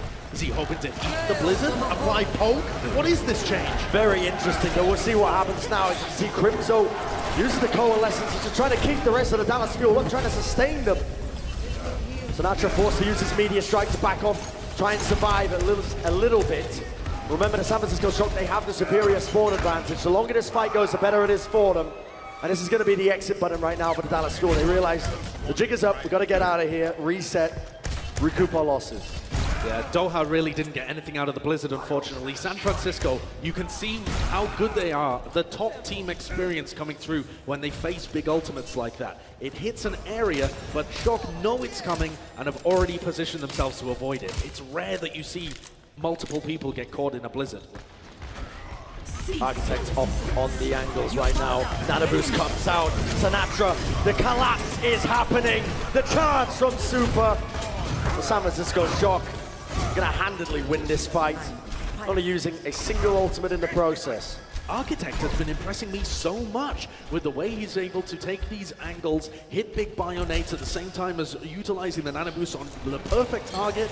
He's played an amazing game so far. And look at Dallas making this big, wide rotation. I think they know that Sinatra's above them. Do they? They don't know, Josh! He comes in with a punch, but Young backs almost immediately to halt his clutch. The Shock realize they have to take the initiative here, otherwise they will be losing it, and they do just that. Striker jumped into the back line, used the Death Blossom, and cleared out the remaining members of the Dallas Fuel. Yeah, nice awareness from Gamsu, but they just ran into a slaughter there. Dallas have got to get a plan going. Half of their time has already been elapsed on point C. They will not set that kind of amazing time that San Francisco Shock did. And this time, they're going to be going into a Meteor Strike and the gravitic flux coming out from Choyobin. Either Super is 12 years old or he's 5 feet away from his PC, but you can see now that San Francisco Shock trying to defend Choi. He has the gravitic flux, he's going to unleash it right now. Next onto so many targets. The instant soundbite from closer. Trill uses the Earth Shatter but gets absolutely no value out of it. And now Super is running them down. Nice pin comes out from Trill, but it's all for naught. And Super answers back almost immediately with one of his own. And the Shock, oh no. Don't let him get away with that, Dallas. Boo that man. Dallas Fuel have so many ultimates here. This has to be the push. 1 minute left on the clock. Both DPS ults. They're also going to have the Supercharger, which is such an impactful ultimate. If they lead with the Coalescence and find a good flank from Decay, they might be able to get it with just the Supercharger and Death Blossom. He's so weak though, 40 health. Yeah, Decay very low. Oh, sleep just that. Architect is absolutely nuts. The sleep decans on the Death Blossom, the Bionade to put him in that scenario in the first place, but it doesn't matter anyway. The Dallas Fuel have crushed it with the Supercharger. They were forced to use the Blizzard as well, but they don't care a jot. Dallas Fuel with 25 seconds left are powering forwards. They've got almost nothing to work with. Trill may be able to clutch if he's able to get a bit more damage for his ult, but otherwise this is just going to be a brawl for the ages. And we'll see now with the San Francisco Shock, they got all their members back up. The Dallas Fuel going for the loop-de-loop. I like it. All the way around, trying to play the high ground. 6 seconds remaining. Super with the Earth Shatter, lays it down, connects it onto only one target. But let's see now what Dallas can do to try and clutch this one. Striker, frozen, taken out. Sinatra tries to answer back with his own meteor strike.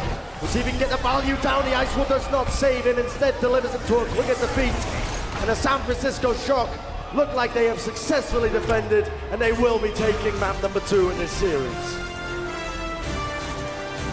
It was close there for a moment. You felt like Dallas might just be able to do it, but San Francisco Shock do not roll over that easily. Architect has had one hell of a game so far. His Ana has been so impressive to empower Striker and Sinatra and Super.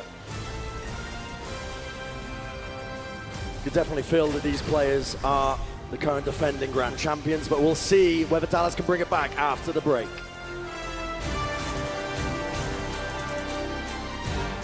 The Overwatch League is brought to you by T-Mobile. Rank up with America's first and only nationwide 5G network.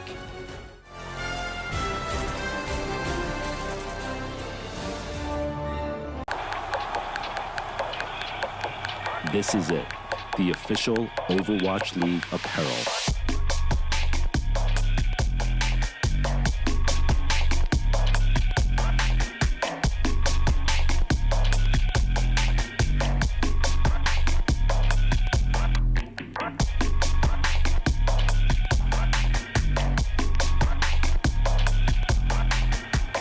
Designed by Staple, engineered for gamers. The time has finally come. We're back, Overwatch fans, and we are live from Dallas, Texas. We are live in New York City. Come on, this is carnage. It's not stopping. It's not stopping. Now we have a game. Ooh, get rocked. Maybe the Madman can do it. Oh, what is this? Are you ready?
The San Francisco Shock are living up to expectations, but can the Dallas Fuel create an upset for their home crowd?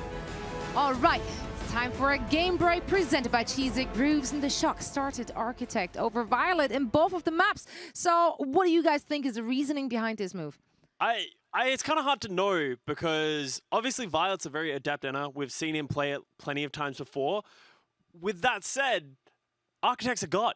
He plays DPS, he plays everything. Well, that answers the but question. Then he plays Ana, and I don't know how many sleeps he has, but just the clutch potential. Start of Eichenwald, they got the first point for free just because of a free sleep onto Trill.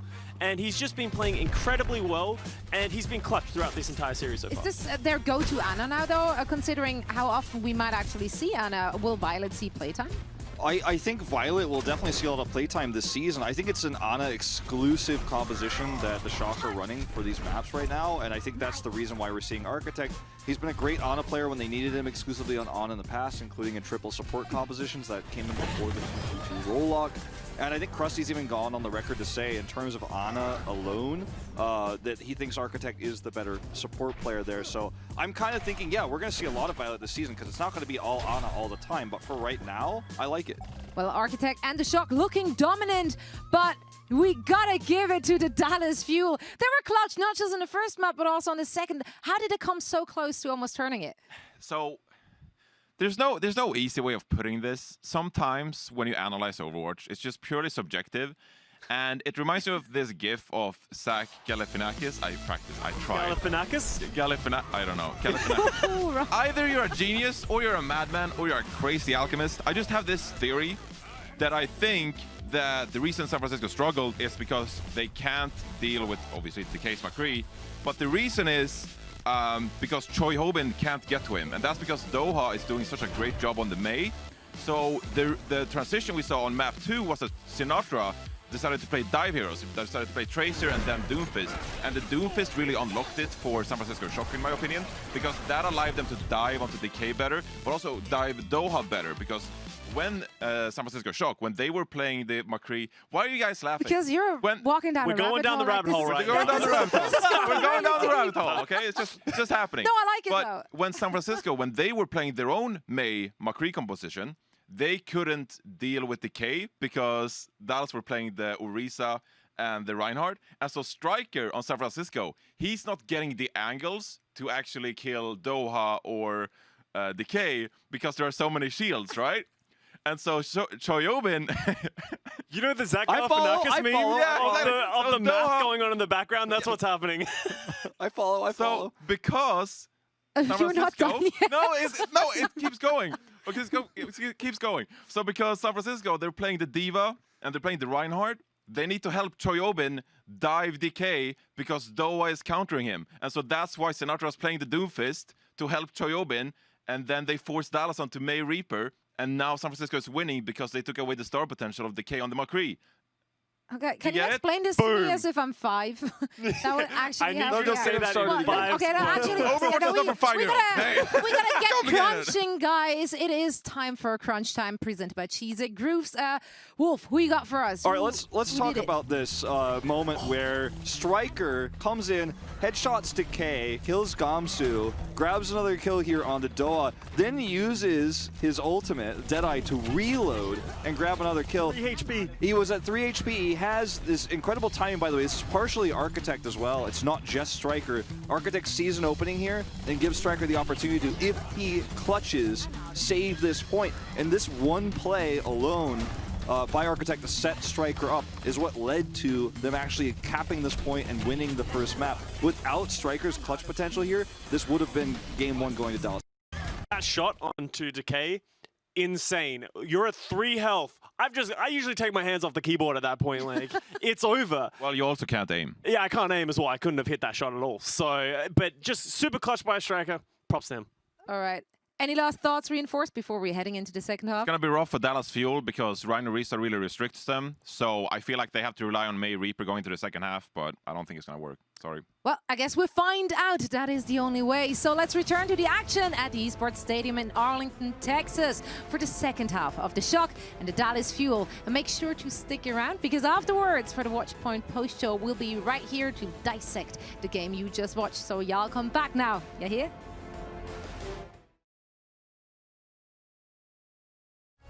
The Overwatch League is brought to you by Cheez-It Grooves. Deep flavor, deep crunch. It's a mind crunch.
Welcome back, everybody, to the Dallas homestand live here in Arlington, Texas. We are right in the midst of a great match right now between the San Francisco Shock and the Dallas Fuel. Currently, the Shock are leading 2-0 up.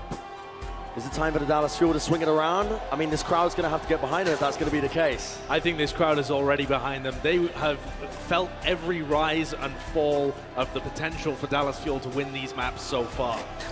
Dallas have been close. They've had their moments. It looked like Dallas were going to win the opening map, but San Francisco Shock have continued to power through and took Eichenwald in a fairly convincing fashion, continuing this big map win streak that they've continued to accrue since last playoffs in 2019.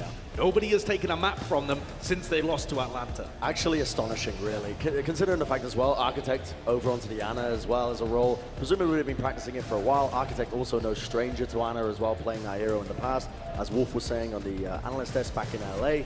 But for now, we do have a game to get underway. And I mean, the Dallas Fuel are going to be having to look at themselves and think, you know, what are we doing wrong here? What's going wrong? But unfortunately, it feels like the San Francisco Shock are just coming up clutch in a lot of scenarios with just raw mechanical ability. Yeah, and you see a couple of the changes here that the San Francisco Shock have actually made. They're going to be moving Rascal in for Sinatra. That's what most people were anticipating, actually, when we looked at what heroes were available here, because Rascal is so well known for his Mei. He is just the most flexible player possibly that is on the DPS lineup for the San Francisco Shock, and Mei happens to be a perfect hero for him to play. You've also got here Note coming in for the Dallas Fuel, subbing in there, so we're going to be seeing probably a bit of that Reinhardt Diva. So they're moving away from the very brawly style, which I agree with on Horizon Lunar Colony. I think you need the Diva to be able to stop any long-range hit scan players. Absolutely, yeah. A lot of high ground to mitigate as well with the Diva pick. Big fan of Note, especially when he's paired with Gamsu as well. This tank duo, a lot of pre-existing synergy. They're very good. You can see there's Moth as well. This guy, one of the best Western main supports in the game currently, and Doha, of course. Newcomer, new superstar to the Dallas Fuel. He's definitely not been having a bad game. No, absolutely not. Paired alongside Decay, this is really a DPS duo that can do work for the Fuel. But there's Gamsu, the tank warrior that's going to be paired alongside Note, a great leadership figure, both emotionally and in terms of the personal stuff behind the scenes for the Dallas Fuel. Well, here's our map set as we head into Horizon Lunar Colony. As you said, Josh, a lot of long sight lines, a lot of high ground to be used. That's probably why Dallas have put Note in, so that we can see his signature Diva play. But it also opens up room for a lot more different compositions being played. Widowmaker on the first point occasionally. We've seen some teams dabble with Genji every now and then as well. Yeah, we've seen Dive, we've seen Full, we've seen Doomfist. I mean, I've been loving it. Sombra, we've seen Winston. We have seen a huge amount of heroes so far. Okay. This is interesting though, because what we're seeing right now is Dallas Fuel on the defense. They're going to be running Orisa Diva. So a bit of a bunker composition, but the Diva to try and This used to be really good. People used to play this all the time. It's a tried and tested product. We'll see now. Striker plays down the teleport. Oh, there we go! Anticipated! That's what we want to see. The Dallas Fuel have read them like a book. And Doha shuts it down almost as fast as the teleporter was set up. And that's so huge for Dallas because Doha now has 60% of his ult. Look at this. He knew it. He was looking for it, anticipating it, predicting it. Oh, this is so good. Straight away. They don't stand a chance. So much AoE damage. Yeah, really phenomenal stuff. And now we see the San Francisco Shock going to be resetting, taking the high ground. Gamsu forced onto the low ground, has to use the Fortify. He needs his team to peel for him here. The Shock have just absolutely blitzed their way onto the point. Doha needs this ultimate charge. He needs to be able to do damage safely so that he can get the tire and turn the fight. This tire is what they need. It's the game changer. A lot of damage being laid into them. Striker's so weak. Striker goes down. Gamsu just about finishes him off. The pin comes out from Super, but it's not enough to save him. And Architect is one man right now in the world. Filthy little fade away there from Doha. You love to see it. Dallas Fuel look to be holding on. Rascal is still in the fight though. The team's going to be able to use the defense matrix there. Troy Hilbin keeping him alive. But now they have the tire. Doha has something to work with. He certainly does. San Francisco Shock are usually excellent at being able to do stuff that they take down the tires. Striker gets caught out again though. Oh, he failed! He's failed his little bunny hop away, but the peel is great. Bill was fantastic there with the defense matrix, and now we see the rip tire going to work. Collects onto Rascal. It's going to be the one-for-one trade. In the end, now we see Super caught out of position. He's got the Bionade. The Nano Boost used on him, but he didn't get a heal from it. And Decay takes him out with the headshot. Incredibly powerful Bionade coming out from Crimzo, totally negating what Architect was going for. And now, silence. Good space, yeah, absolutely. The Dallas Fuel crowd are never going to let us listen to silence. No chance, not when Fuel are up on the stage. Striker now opting for a bit of a different pick here. He's going to be running the Sombra, cementing himself into the background, seeing if he can build up his EMP. I'm not sure how I feel about this when they could have kept the Symmetra and kept going for these teleport plays with the Blizzard. Now Striker is... He's doing... My God! Striker is not having an effect until his EMP is up, and in the meantime, Doha is pulling the Shock apart. That was beautiful. The Holt into the Bionade. Gamsu and Crimzo coming together there.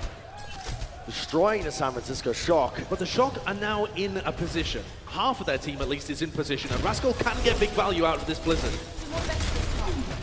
Closer has it available. Now we see the Earth Shadow used by Super. Closer's shield was up, so he didn't get affected by it, but the K goes down in the background. We've seen this before. The San Francisco Shock are excellent at divide and conquer. Super tries to run them down a little bit here with the hammer, has to back off, play with the rest of his team. Architect is healing them from afar. Doha's been nano boosted as well. He's going around, he's on a tear. But look at this, the soundbite by the San Francisco Shock, and Joy with the bomb comes out, takes him out almost as fast as he was on the point there.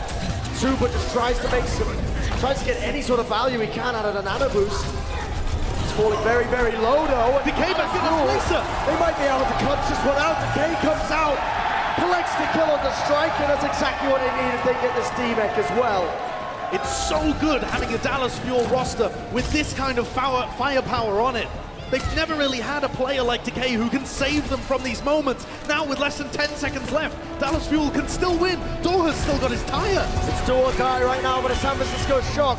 But Dallas Fuel are fighting right now to keep this series alive. Doha collects the kill onto Rascal. No! Needs it, Blizzard.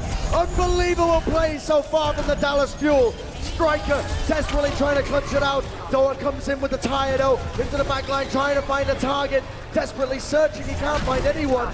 Finally gets the D-Mech here onto Troy. Decay, it's all down to him. He's there with Crimzo. He's getting fully healed. He's got all of that Brigitte armor as well. They're taking him down. It's burning down. Decay on the Tracer. He's making an absolute mockery of the San Francisco Shock.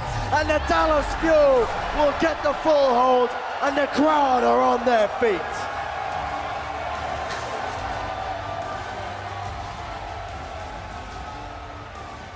What an enormous situation for the Dallas Fuel to be in. And a fantastic chance here at stopping this map win streak from the Shock.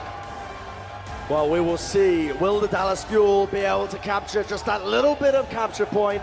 I've got a little bit of an inkling that they may. We'll see on the other side of the break.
That is a huge kill for the Philadelphia Fusion of everybody to go down. And Carpe with the headshot. Carpe with the follow-up. Finally getting to show some skill here. That's what it's all about. That's right, the Philadelphia Fusion homestand is going to be taking place next week. You can grab your tickets right now. Head on over to phillyfusiontix.com, February the 15th and the 16th. You do not want to miss it. You can see the likes of Carpe and EQO popping off in front of the home crowd. So if you're in the area, definitely check it out. Buy your tickets. Definitely be worthwhile. I love 2020 Overwatch League. It's so good. The homestand idea is excellent. I don't think if we were in LA, the Dallas Fuel, even with their upgrades, would be performing this well against San Francisco. I really believe that it's injected extra energy and motivation into these guys to perform in front of a crowd that demands results from them. After 2 years of disappointment, it looks like the Dallas Fuel are a team that can compete with the best in the league. And this crowd has been phenomenal. Absolutely amazing. Dallas Fuels, they are renowned for being some of the best in the world when it comes to cheering on their squad. No doubt in my mind, I completely agree with you, Josh, that the Dallas Fuel, if we were back in the Blizzard Arena in LA, I don't think this same Dallas squad would have been able to get that full hold off. But that full hold was so good. Doha and Decay, again, this superstar damage dealers that have been added to the team. The Junkrat play and the Tracer clutches from Decay later on combined together to be fantastic. And now all they need is 58%. That's it. Looks like they're starting with Sombra, Genji, Dive. Doha's favorite hero, his best hero, and one that Decay is amazing at. We'll see how Dallas try to set this one up. You can see, look at this, the dive coming out, the hack into the backline. Moff, he can't actually wall right now. A lot of damage being put on, a lot of pressure onto the point. Doha forced to translocate away. Gamsu looking for an angle to try and engage. And this is Gamsu and note back on their signature heroes as well. They played Winston and D.Va for the Boston Uprising when they had a perfect stage in 2018. Striker ends up taking out Doha. Good news for the San Francisco Shock. But the Dallas Fuel, all they need is one opening. And all they need to do is build up these ultimates. They're looking for the Dragon Blade, looking for the Nano Boost. The combo would be an absolutely deadly duo. Yep, Nano Blade with EMP. That is the order of the day. They have 3 minutes to be able to build it up. Doha has been a little slow so far. They've been very good for San Francisco Shock and stopping him being able to farm their tanks. He's looking for a hack on Choyobin at the moment. Look at Choi, though, pre-firing a lot of angles. He's doing that to try and catch Doha. If he can just catch him with one bullet, he'll uncloak him. Doha forced to translocate away. It looks like Dallas, they want to go right now up onto the high ground, taking control of it, pushing Super away. Super with the Bionade. Can't receive healing right now, but backs up to his team, and now Dallas, they want to try and go here. Architect's so weak, he's been forced to use the nano boost early on. And this is it right now. Striker, though, finds the kill onto Decay, finds the second one onto Doha. Gamsu has the primal. I don't think he's going to be opting to use it. Just going to die with it, and that's perfectly fine. Rascal, you're kind of nutty, son. I'm not going to lie. You're kind of nutty, but Dallas Fuel, all they're waiting for right now is this war chest of ultimates to come online, the EMP and the Dragon Blade. And I thought it was a good plan, up until I've seen how slowly Doha has been able to generate his ult. And that's not Doha's fault. He is an amazing Sombra. But the San Francisco Shock, who were forged in the fires of Sombra goats, they know about the deadliness of that hero. And they are pre-firing everywhere. Yeah, look at it. There's not a single safe area for Doha to farm his EMP. Bullets going everywhere. They may only have one chance at this, Dallas. Do or die for them right now. They're going to opt to use it right now. Decay comes in with the Dragon Blade. Nano boosted up at Striker. He puts an end to it. The flashbang shuts it down as quickly as he came in. The Deadeye just on top. Closer goes down. The peel is unreal right now for the Shock. They're keeping it up. They're keeping him alive. Gamsu can't do anything as he's brought down as well. The Dallas need to seriously reconsider how they want to attack this. Striker single-handedly took down that push. The kill on Doha was already in when the nanoblade happened, and then a perfectly timed flashbang onto Decay takes him out as well. Now they've got Sombra Tracer Dive. It's a similar kind of setup, but not quite as deadly. They finally have this EMP though. Everything, the hopes and dreams of Dallas, they rest on Doha's shoulders.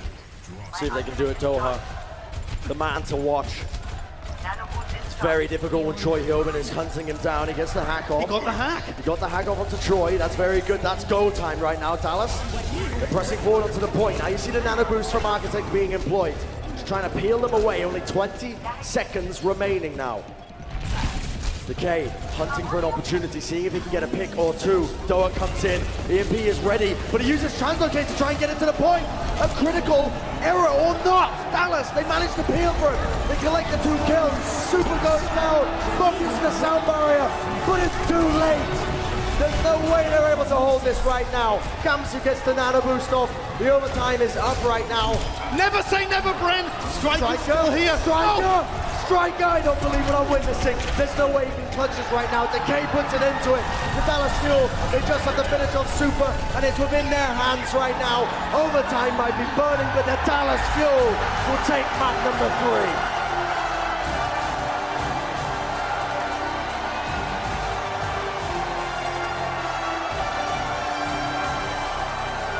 Insane atmosphere within the Esports Stadium of Arlington. This crowd is on their feet. Dallas Fuel have smashed this map win streak from the San Francisco Shock. No team in the playoffs of 2019 could do it. That entire lower bracket run and the grand finals, the Shock did not drop a single map. But here, the Dallas Fuel did it. The Dallas Fuel seem to be smelling a bit of a reverse sweep, and so do the crowd here.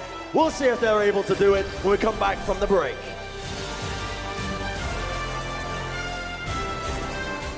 The Overwatch League is brought to you by T-Mobile. Rank up with America's first and only nationwide 5G network.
We are inside the sold-out Allen Event Center where 4,500 fans are packing in. And, well, we've got some huge matches to go along with our Texas-sized crowd.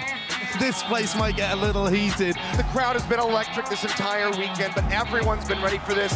I have a feeling that the arena might not be so friendly when we get to the Battle of Texas on Sunday, though, Bren. This crowd has been absolutely insane. We are not done yet, Dallas. Can I get a yeehaw in the building? That was a casual little reminder of last year's Dallas homestand, and it was one to remember as well.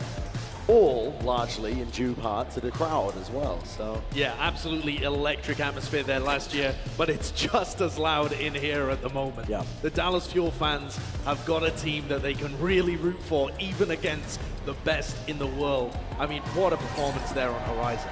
yeah, it's phenomenal. I mean, statistically, I think that might be the Shock's worst map. It's one of theirs. They're about 50-50 on it. But at the same time, it's very impressive to even break that map win streak right now that the Shock were holding from last year, to take a map away from the defending champions and knock their confidence a little bit. Listen, that's exactly what Dallas needs. That's the first step to winning a match. The first step to winning a match is winning a map. Now they're going up onto Havana, which is a really good map for the San Francisco Shock, and not that great a one for the Dallas Fuel, but this is a new Fuel. We've seen that all throughout this match. They're playing differently. They're more flanky. They're able to put more faith in their DPS players, and their DPS players are delivering. Wow, we've got a couple of substitutions. In fact, we've only got the one substitution to be made. It's Trill who's going to be coming back in exchange for Note. He's going to be opting to try and play that the Reinhardt Orisa comps most likely. Havana is a classic. You always see a lot of Orisa compositions when it comes to Havana. Kind of suits it with the geometry of the maps to a degree. And Trill has been a player who honestly has been holding his own against a player like Super as well when it comes to the Reinhardt matchups individually on the 1v1s. I mean, how many times have we seen so far throughout this series, at least on Oasis? How close was that map? Imagine what we would have been seeing right now if it was currently Dallas Fuel taking that first Oasis. Yeah, that would have changed the entire series, but that's not the reality we live in. The Dallas Fuel still have to dig themselves out of this hole. They have an opportunity here. Havana is going to be the map for it. This is the kind of place where you might be able to see Widowmaker getting played as well. The San Francisco Shock haven't substituted in Arns, who's their brand new Widowmaker specialist, but Decay is so good at that hero. It's possible that we see him and Striker have a battle at some point. Yep. You know the only other team that's actually managed to defeat the San Francisco Shock on Havana? Who is it, Josh? It's the other Texan team. It's the Houston Outlaws. So maybe a little bit of a kind omen here for the new Dallas Fuel. Could be indeed. The San Francisco Shock going to be opting for the Ryan Diva composition and looking at holding around the corner, but the forward hold here by the Dallas Fuel. San Francisco Shock are aware of it. Aggression is the name of the game. They force out the ice wall early. These cool downs are very important to try and unleash. And look at it. They split on the enemy team. The Dallas are going to be going hyper-aggressive into the corner. They bring down Super. Exactly what they were looking for. And Moth beginning on the Brigitte as well. Seeing if they can get a bash onto somebody, get a little bit more of that AoE healing as they're all grouped up, just as they come out of the spawn. Dallas know they're eventually going to lose a team fight here, but it's about taking time off the clock. Yeah, and taking time, they have definitely done so far. Taking a lot of damage so far, just spamming, exchanging a lot of damage as it stands. But the San Francisco Shock have exited out of their spawn point, and Super finds the first pick. Though are forced to use the ice block, but to no fruition, ends up going down. And that's going to be the San Francisco Shock finally breaking out of the spawn. Crimzo a little bit late with that immortality field, just didn't have the right awareness to be able to keep Gamsu up. It was a winnable fight for them because Crimzo also had his ultimate, but that ends up getting expended. Don't worry too much about it though, Matisse gets his ult insanely quickly. Yeah.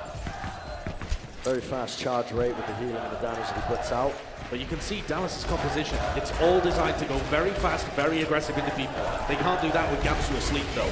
Architect again with these sleeps, time and time again. I mean, this guy, it's a role that he's not known for, but he's been turning up on. But now Dallas is going to be going for a bit of a wraparound approach. Striker uses the Deadeye. He's going to be trying to force them back here. The Earthshatter used here by Trill. Couldn't believe found anyone. The Ice Wall's only getting in the way, and now Super wants to run forward with this nano boost. But they have no Lucio. They can't speed boost forward. So the San Francisco Shock just get completely kited. But I think they're slightly okay with this as well, given the fact that they're getting a lot of free card progress. Now the Blizzard comes out, trapping them away, but the Dallas Fuel are the ones picking up the kills. You've got to block, though. The card is the objective. And Closer flies in at the last moment just to block, but Drill's down on the floor. Drill down on the deck. Super brings down Crimzo as well. Goes for the charge as well. Held by one. He just pinned him against Gamsu. What in the Lord's name have I just witnessed? Super with a 4K. He is feeling himself. What a huge play from that guy. The solo shatter onto Drill, comes back in, wipes the floor with the Dallas Fuel. It was nice. It was a little bit cheeky what Dallas were going for, but they weren't quite fast enough to adapt. And here's that replay. Yeah, look at this from Super. I mean, he goes for the shatter, connects it onto 2. Very respectable. A very mechanically skilled player. There's that charge. Yeah, makes a pancake out of Closer on Gamsu. Did he get it on Gamsu? Was it like a signpost? No, it was on Gamsu. It's just absurd, but Dallas Fuel going to be looking to try and stop the San Francisco Shock in their tracks. Already have a pretty decent point hold so far here. The wall comes up along with the supercharger, and that is so much damage. You cannot stay in the firing line of that. Toy's going to try and bring it down, but just sacrifices his mech and his body. Dallas Fuel, very efficient of them. Only a single ultimate used, and they're able to hold. Yeah, great aggression from Dallas. That's exactly how you want to play this Reaper May composition. Gamsu is asleep again. Architect is he's the master of lullabies in this match. He is just being able to sleep everybody everywhere. A lot of them not having much impact, but Dallas Fuel are now in a position where they've given up the high ground and are going to have to rotate around. He moves to the high ground, but he gets whip shot off actually by Moth. But he has the ultimate available. Needs to try and bait out the bash from Moth. He doesn't want to get stunned up out of it. Now he's baited out the bash. It's go time right now. The Blizzard on top. Doha's going to be getting so much value, and they layer it on top. Absolutely destroying the San Francisco Shock. Getting the maximum value that they can out of those ultimates, and if they can get a stagger out of Choi Hyobin, it's happy days. So many ultimates expended there, though. I think they would have liked to have at least the Earth Shatter to have a chance at clutching the next fight.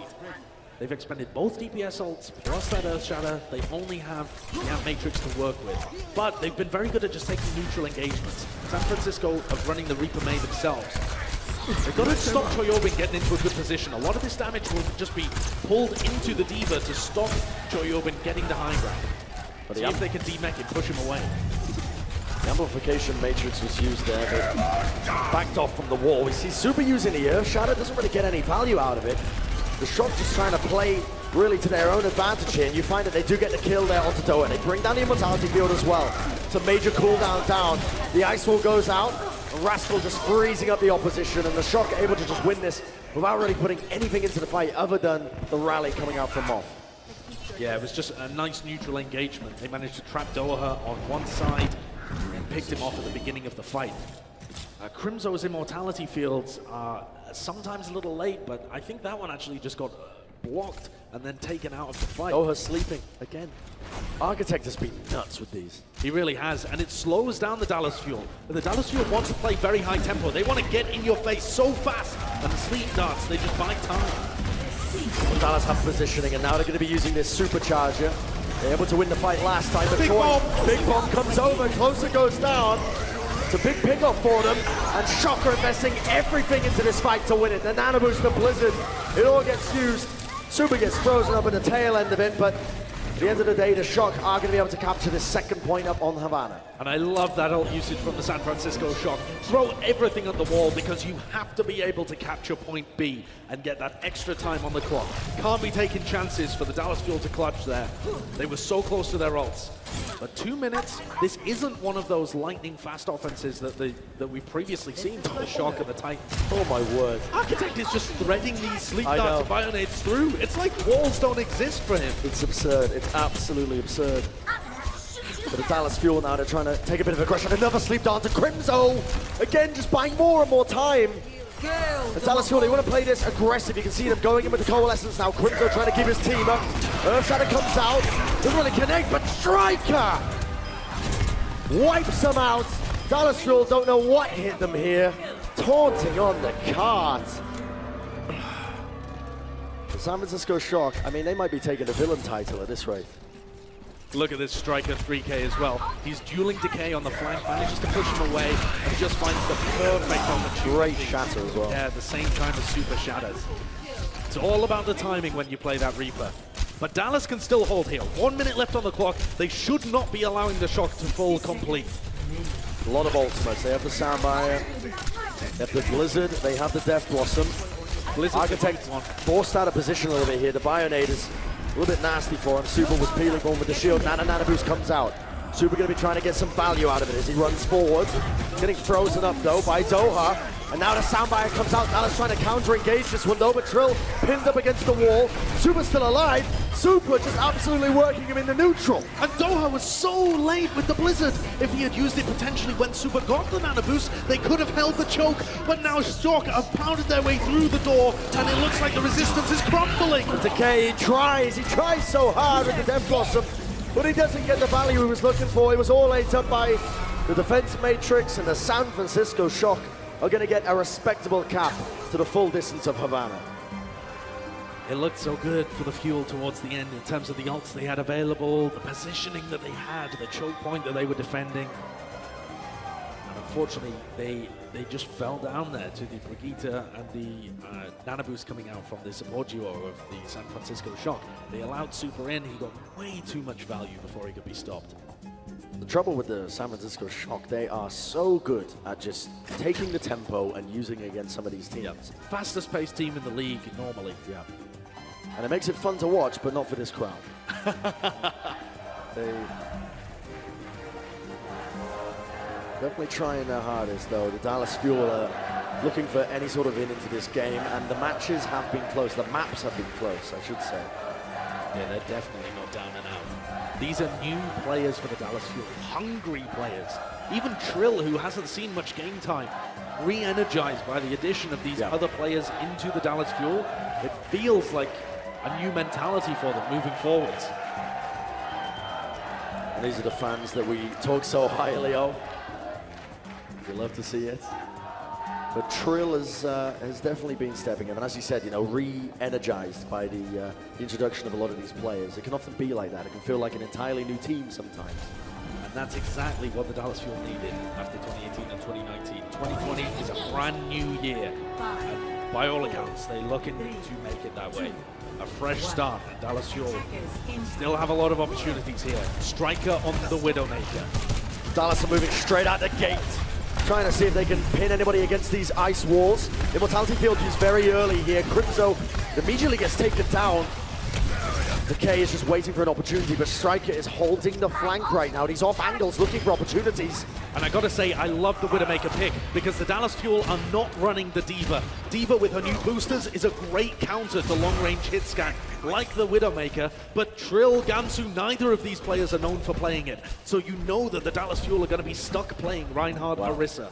Look at the switch they've made though. Decay moves over to the Tracer, he's instantly on the flank, trying to deal and hunt down Striker on the Widowmaker.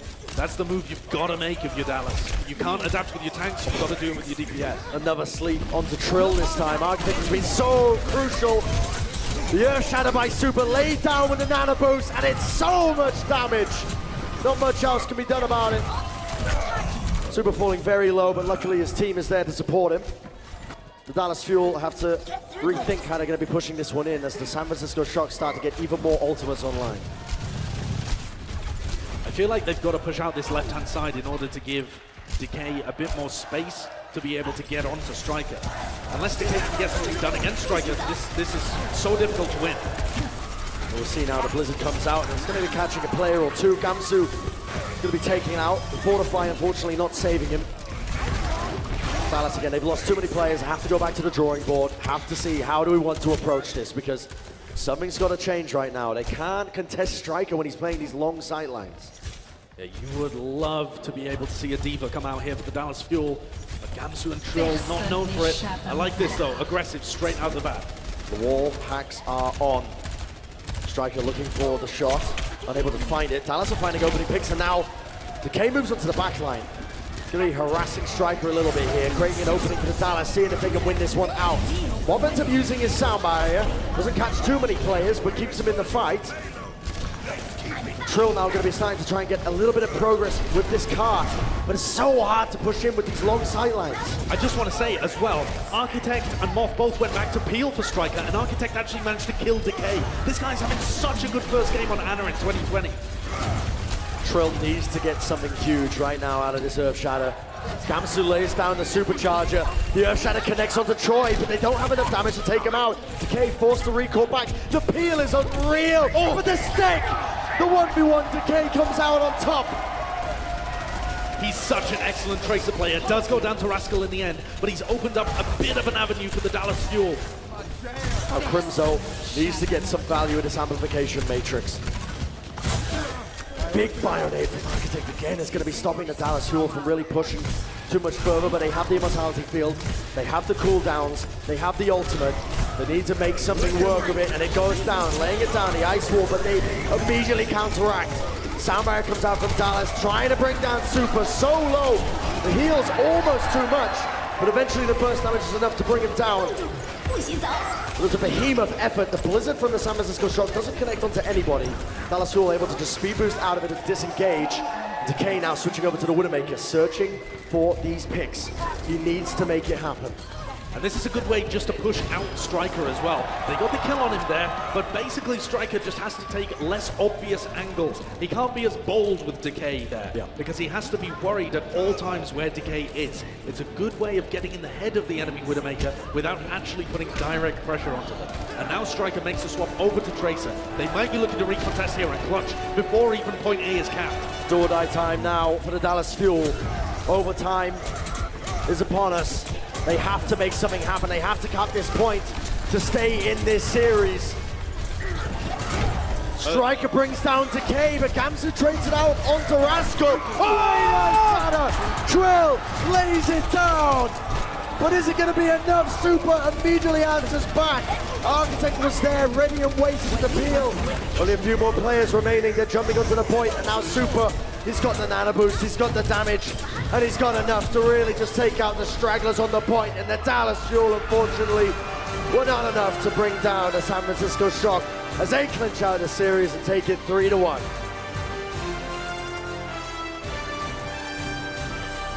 Great work from San Francisco in their first game of 2020.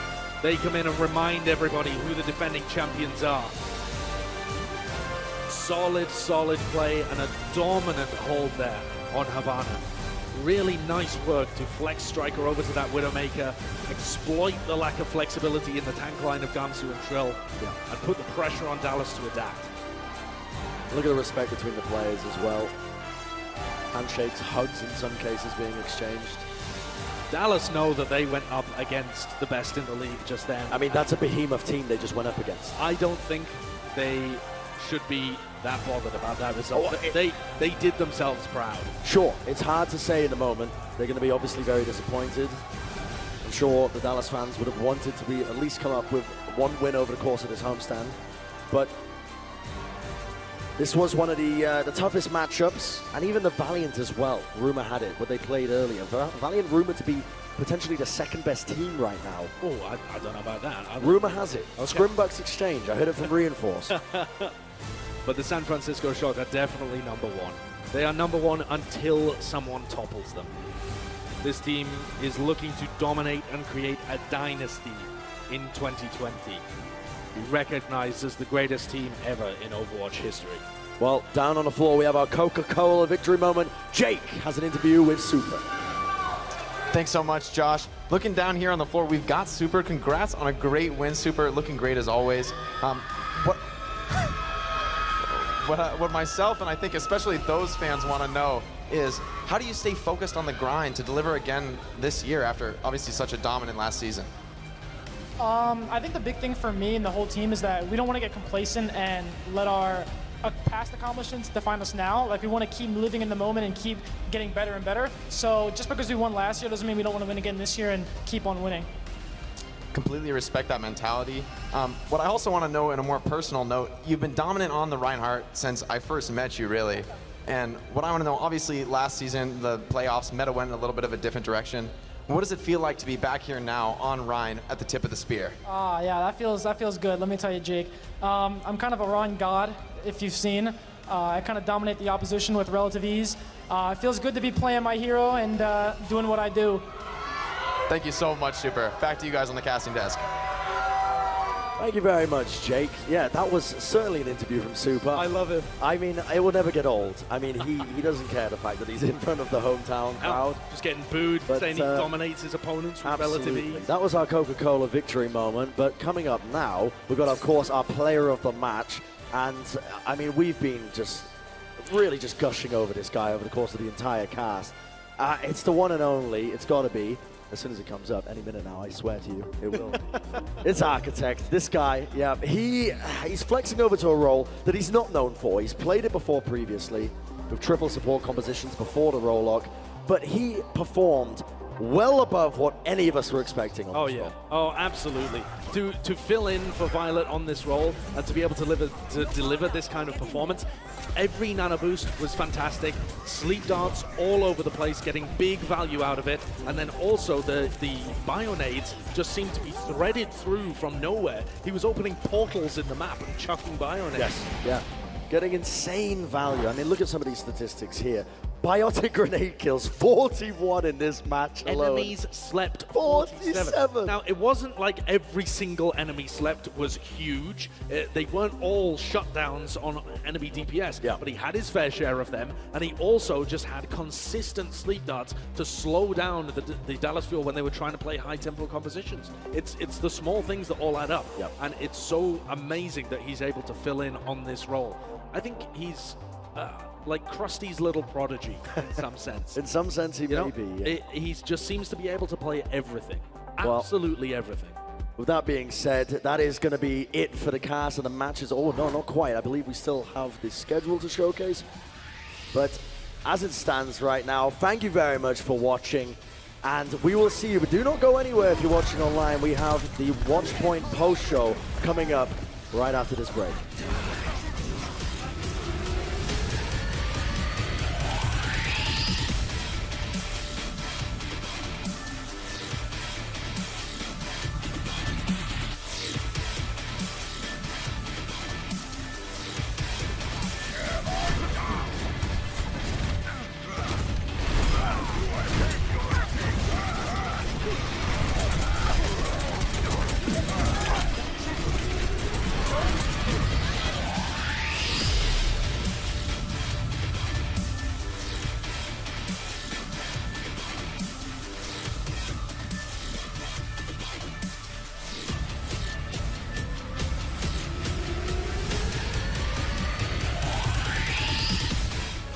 Coca-Cola is the official refreshment of the Overwatch League.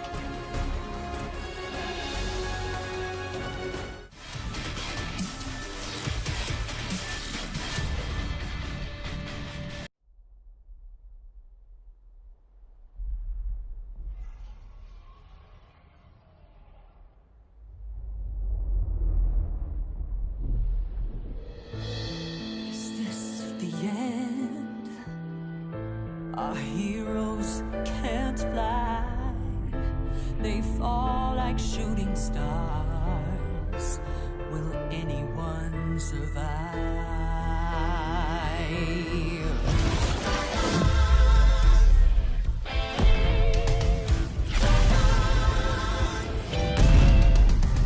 Dragons take flight above the ice and snow. High in the sky where the cold wind blows. Wings beat down as the feedback falls. Loving hot fire up a frozen bones. Good unites against evil they oppose. They ride or die as the legends grow. We must go to sense, doing our heroes. There are no silence in this combat zone. Beats mid-air, yeah, it's a chiller.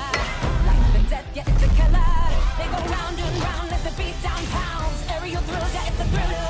The sky's filled with trauma and all of this drama. Pretending and impending, yeah. Crush down. It's dragons and dragons descend.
Our second day of opening weekend definitely delivered, as we saw the Boston Uprising and champions San Francisco Shock make their season debut. Welcome back to the Watchpoint Post Show in Los Angeles. My name is Zoe, and I am joined by Wolf, Casta, and Reinforced.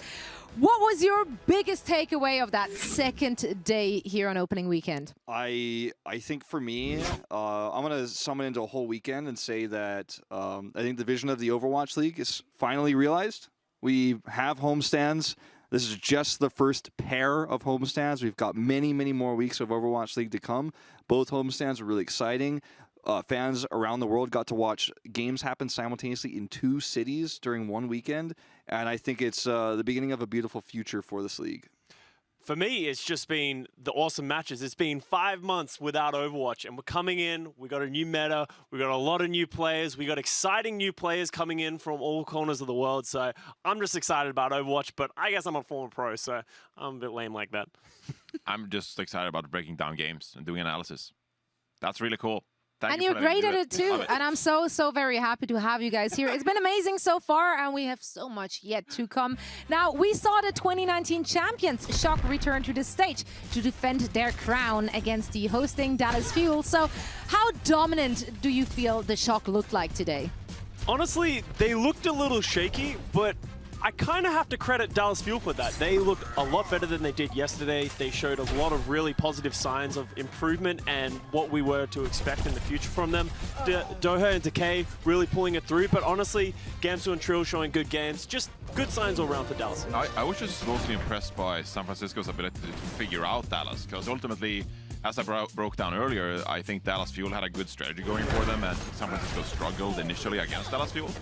But over the course of the series, San Francisco Shock, they were just so smart and figured it out and adapted and played a lot of different compositions. So I'm still just very impressed by how smart the guys are on San Francisco Shock. Big brain players. I think the cool thing to look at for San Francisco Shock is just how much flexibility they've already shown in one series, and the depth that their roster has, even with Ons, we didn't see it all today, just makes you wonder, how far this team can really go throughout, I keep mentioning it throughout today's shows that we've been doing together, but the hero rotations are coming, and that is a huge thing that's going to be valued later in the season, is how much flexibility your roster has. We already saw a ton of that today.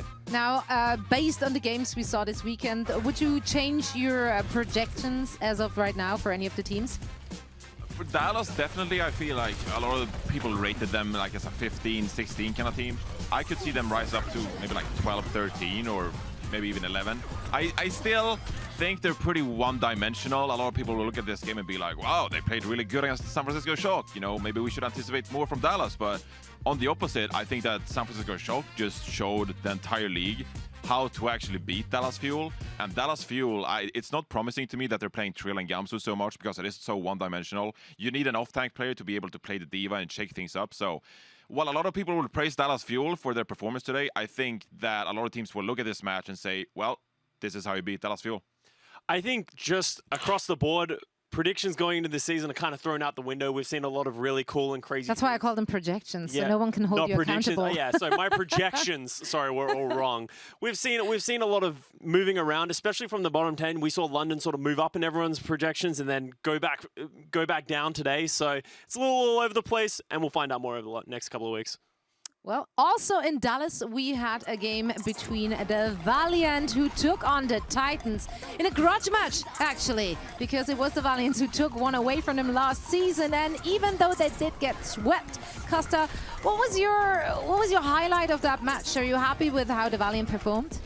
I definitely don't think they're up to the standard of what we've been hearing about them. We've heard they've had incredibly high highs, but we're just not seeing that on the stage this weekend. And I think they can sort of, work on their stage presence and sort of bring that together.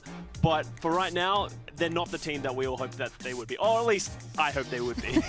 Maybe it was all FOMO, man. Maybe you shouldn't have believed the rumors so much. Maybe it was all... He was the one leaking the rumors, most likely. One random person just said, Valiant are good, and I just rode with it. I'm just running with it as far as I can. That's good. I like that. The positivity we need. For me, going back onto the Vancouver side of things, I feel like we saw an incredible performance from NYXL on Genji, and I think I was mentioning before, I think hero pools are going to lead to a lot of dive compositions, and Genji is going to be really relevant in a lot of those. And I mean, honestly, is Genji really going to be removed in some of these rotations? Probably not for a while, right? Since he's seen so little play.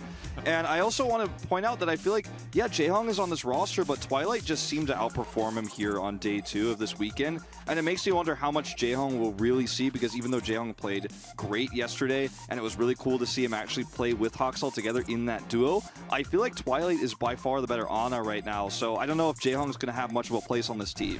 Well, I mean, I think this is something you guys already mentioned yesterday. It's very likely that Jaehong has maybe also been taken on to by this team for his leadership role. You know, kind of, he has so much experience and he has so much leadership. Maybe kind of just, you know, hurt the cats a little bit.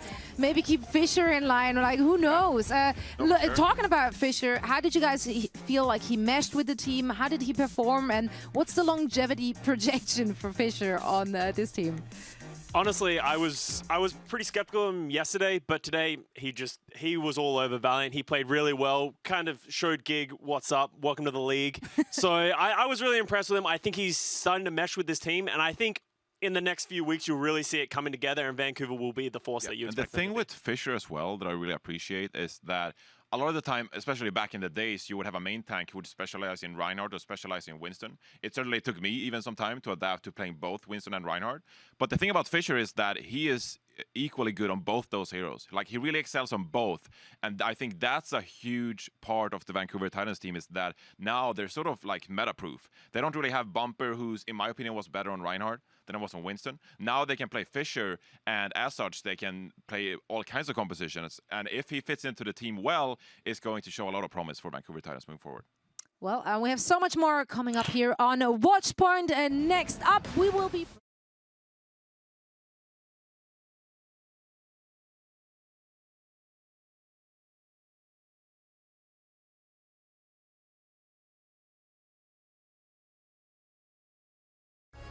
The Overwatch League is brought to you by ZipChair Gaming, the official chair supplier of the Overwatch League, and by TeamSpeak, the official voice supplier of the Overwatch League.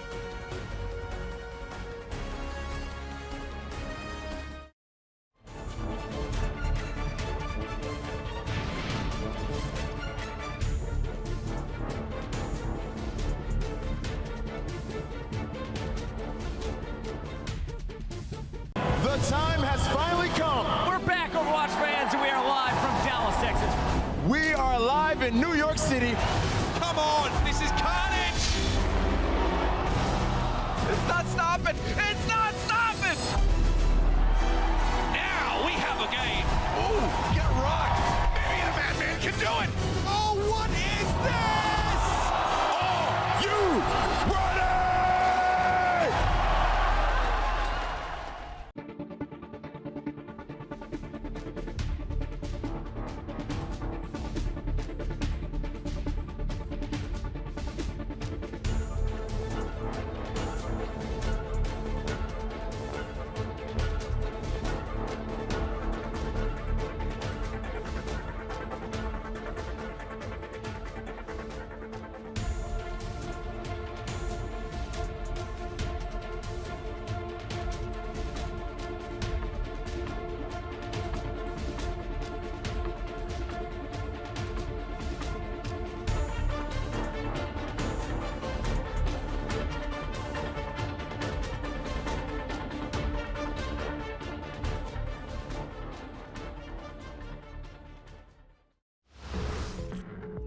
Our first match of the day was between the Spitfire and the Paris Eternal, and London, they took a tough loss today against Paris.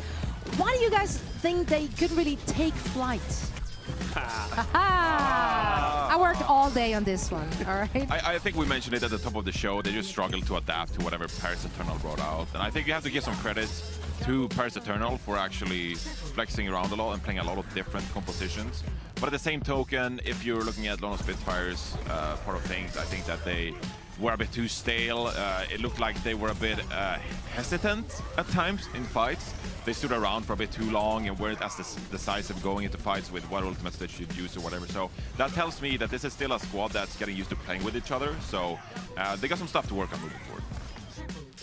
I was just going to say, Custom's got a thought as well, but I was just going to say, for Paris Eternal, I mentioned earlier, I thought, we've got a great coaching staff now from Mystic. They've got XE, we know Hanbin's coming later, Sparkle's coming later as well. But I do want to give credit to Nico and FD God as well as two players that in this weekend played incredibly well. FD God really saw Lucio play, and I have to say, Paris Eternal looks like they have a bright future ahead of themselves. If they can stay even before Sparkle, I think they could surge ahead, maybe even make top 10 if they continue to do this well. And that's my thing. I think Paris, a lot of people were rating them incredibly low because of their performance last year, but Nico, FD God, they're both playing really well, and I think that they actually can make it halfway through this year when Sparkle comes in, and they should have a positive record if they keep playing this way, especially with how much XZ is popping off. I think you can see this team do pretty well. It is a stretch. I'm looking on the positive side, but I think it can be good. Reinforce looks like he wants to disagree. We have with Hanbin you. coming in 2 weeks as well, remember. Squinting, but like, yeah, we have Hanbin coming as well, but I feel like if you look at yesterday's performance as well, I feel like Toronto Defiant almost crushed the Paris Eternal, so I don't want to read into this win too much, okay? Like, Paris Eternal, they have a lot of good pieces, and XG is certainly in the front of those. But I feel like looking at this performance, I'm a bit skeptical of how much London Spitfire actually competed with them and how well London Spitfire actually performed. So while Paris Eternal won 3-0 pretty convincingly on the back of XC, I feel like Paris Eternal, you can't really rate them that highly yet until we actually see Hanbin with the team. Yeah, I think generally, like, the first game of any team, that's always a bit of it's like the first pancake. It's kind of a toss, Like, just kind of, it is for everyone at home who ever made pancakes. Like, that's kind of how it is, right? Like, that's why waffles are better. You just put them in a maker and they come out right. Come on. That's a hot take, and I don't accept it. Anyway, let's talk about the other match we saw today, and that was, of course, the Boston Uprising. They also had their season debut, but unfortunately, it was against the NYXL in front of their home crowd nonetheless. Any positive takeaways from you guys from the Boston performance? They looked okay at times, but it was they're not exceeding expectations in my opinion. They are still a bottom at least 5 team. I want to see more from them. As I said, I want to see the off tanks. Okay, we have Axiom and Fusions playing. Let's actually flip this question around then. Where did they fall flat? Like, did something actually really stand out, which you feel is a easy, quote-unquote, easy fix? I just think they didn't adapt well at all. I think they need to come to some sort of agreement or like work out what their style is as a team. And they need to come up with something that has like adaptability. Right now they're playing the double main tank with Axiom and Fusions, and I just think that limits you so much. And if they're playing that 100% of the time on every single map, you're gonna get found out. Yeah, it felt like Boston almost like came in with a sheet of paper into this series, and the coaches were like, okay, these are the comps you're going to run in this series. And then NYXL just adapted and swapped up, and then Boston was like, okay, now what do we do? What do we do? They countered us. Page two. Yeah, page 2. Where's the page 2, coach? There's nothing on the back. So you have to get some credit for Boston Uprising because I think they played some decent compositions, but then as the maps progress, New York just figured them out, and just on paper, New York is a better team. So Uprising were never really in it. I feel like this team has a great leader in Fusions, but I mean, we know that. But if you just look at how they played this weekend, it doesn't feel like it, right? From the outside looking in, it doesn't feel like there's strong leadership. It doesn't feel like strong decisions are being made.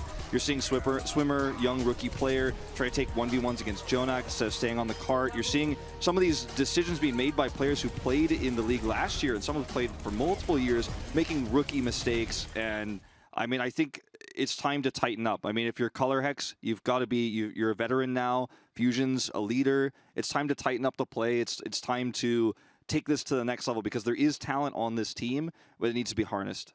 For sure.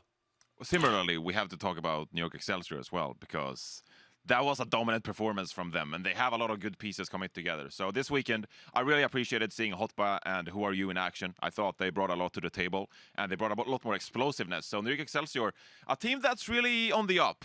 I was going to say they're not rising up. I'm not. That's cruel. But they are definitely performing better. So I'm looking forward to see more from New York Excelsior moving forward. I would have loved that pun, just for the Yeah, that record. would've been I think great. that would You have had been it right and you down didn't my like alley. it. Cruel, nah. Anyway, we got so much more coming your way. Alt Economy as well as Hindsight will be up next as Watchpoint Post Show will continue just after this.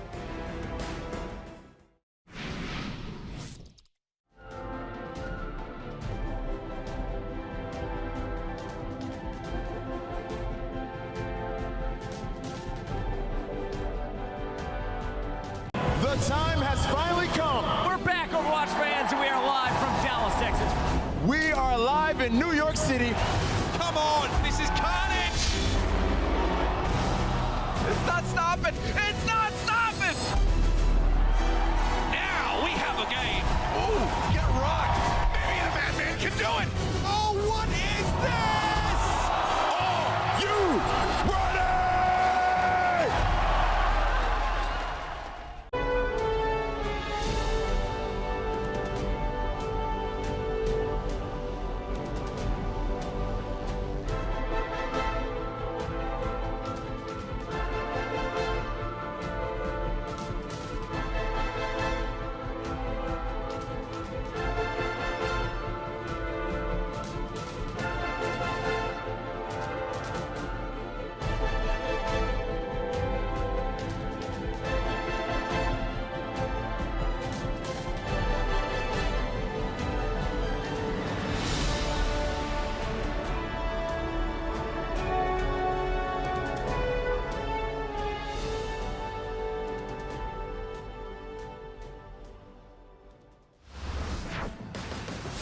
At times, the Vancouver Titans seem to be a little bit, let's call it liberal, with their use of their ultimates. Luckily, we have Professor Wolf here with us for this week's Alt Economy presented by State Farm to break down all that action. Wolf, what you got for us? Well, I want to break you guys through this situation that happened here on Blizzard World in the second map between the Vancouver Titans and Los Angeles Valiant. It's zoomed in for you guys, so if you take a look at the ultimates right now, you can see both teams are about to have 12 ults online. We're running out of time here for the Vancouver Titans on their attack. They have EMP here, but should they use it is the big question here as they move through to try to take the point. Rain doesn't have sound barrier yet. There's a lot going on. So if we actually roll the clip forward, you'll see that Vancouver Titans end up using both the EMP and the Primal Rage, despite the fact that NYXL gets an opening kill here. So they get to hold the Dragon Blade for the next fight with Nano Boost, but they utilize 2 ultimates here, which means the next fight is going to be a lot more difficult for them. Notice the LA Valiant hold all 6 ultimates coming into this last fight. They know there's 19 seconds left on the clock. They only need to make one last stand. So they intentionally rushed into that fight without using any ultimates, basically bought a little bit of time, hoped that the Vancouver Titans would use ultimates, which they did. Then they head into this next fight where they have all 6 online. KSF in this moment is able to make a really clutch play. They know the only focus here is on NYXL. If they could shut down the Blade, they're going to be able to make this fight work because they've got 6 ultimates. So if we roll it forward here, you'll see KSF is able to freeze NYXL during the Nano Blade and then is able to shut him down subsequently with the Blizzard. So the Blizzard here with his freeze together shuts him down. He's in the immortality field here. Or rather, he's not in immortality field. It looked like he was there because he wasn't dying. But yeah, he doesn't die initially, but they do shut him down. They have the sound barrier to follow it up. The Blizzard helps slow. And don't act like this hasn't happened once today, Johnny. That was so a great eloquent. summary. We were talking about this in the green room, and he did a really good job of explaining it. I think the thing to underline there is when they went with that EMP, Fisher went just a little bit too aggressive on that one. Forced to use his Primal Rage. If he had that for the next fight, they could have engaged with the Monkey ult, and it would have given everyone a ton more space. Yeah, KSF wouldn't have been able to get in there and freeze like that. Exactly. So just like minor mistakes make a big difference in the Overwatch League level. Well, and as we conclude, thank you, Wolf, by the way. Yeah, you know. Just dropping it in there. As we conclude the opening weekend, we figured we, take a look at everything which unfolded with a little bit more perspective in a segment, a beautiful segment, which is called Hindsight. Wolf, start us off. I think for me, in hindsight, this weekend, home crowds make a bigger difference than I thought they would. Dallas Fuel performing very well in that last match against Shock. Okay, very well. Let's take that with a grain of salt. But doing a lot better than people expected, especially after their previous day performance. My in-ear is just flying out, but that's okay. In hindsight, I probably need a mold for my ear. But but yeah, I think when you look at NYXL as well, with how they performed and how dominant they looked, it's just been pretty consistent that overall the homestands do make the teams play better. The home crowd does have a huge impact. All right, for me, in hindsight, Valiant's good, not great, like I was hoping. And Titans, they're just better. They are significantly better than I thought they were going to be this year. I was one of those haters on Vancouver. Even when they came in last season, I was like, you know, they're not going to be that good. They are just that good. I'm going to stop doubting you. I'm going to stop doubting you, Fisher. I expect you guys to go really far because you guys have been showing great games and great versatility. And for me, my hindsight of the week is that Costas actually not as good as an analyst I thought he would be. Wow. He got a few predictions wrong. I'm in the lead in terms of predictions, and when it comes to breaking down plays, I mean, he's never gone down the rabbit hole, so I don't really know what he's doing here. I know that Costas is very handsome. I know he got the looks. He has a lot of fans coming from Valiant, but so far, his analysis hasn't really been on point, so I'm looking forward to see how he improves moving on throughout the season, and if he can actually make a big difference on the desk. Okay, I didn't see that one coming, to be honest. But, you know, Reinforce, don't sell yourself short. You got the looks as well. I thought no, absolutely not. You can't give him that. You can't give him the analysis and the looks. I need something. I literally only gave him the looks just there. You want to stay on the desk? Don't leave me. I also have a hindsight, and I feel like a lot of people would agree with that one. I'm just going to, you know, throw that out there. I think maybe, just maybe, don't tactically crouch on the home team in their home arena whilst you're actually losing the game. But saying it out loud, also, please do all of what I just said, because that made for so much entertainment. I love that move. I love it. I love to hear that energy. I love the booing. I love the players, like, kind of, you know, when you're playing in front of not your home audience, that fuels you as well. I love them feeding into the hate. That was really phenomenal. I loved it. Yeah, you saw a lot more of that in these homestands. Everyone's ready that they're going to be traveling all the time. Before last year, it was only a couple of homestands, so everyone was pretty reserved. But I think everyone's coming out. I'm not going to be playing that much at home. I'm going to be doing something. May as well make a statement. That is right. Now, we still have a lot more games to come, obviously, in this season. So let's take a look at our Saturday schedule. It is stacked. That smile on your face, Reinforce. I wish the audience could see it.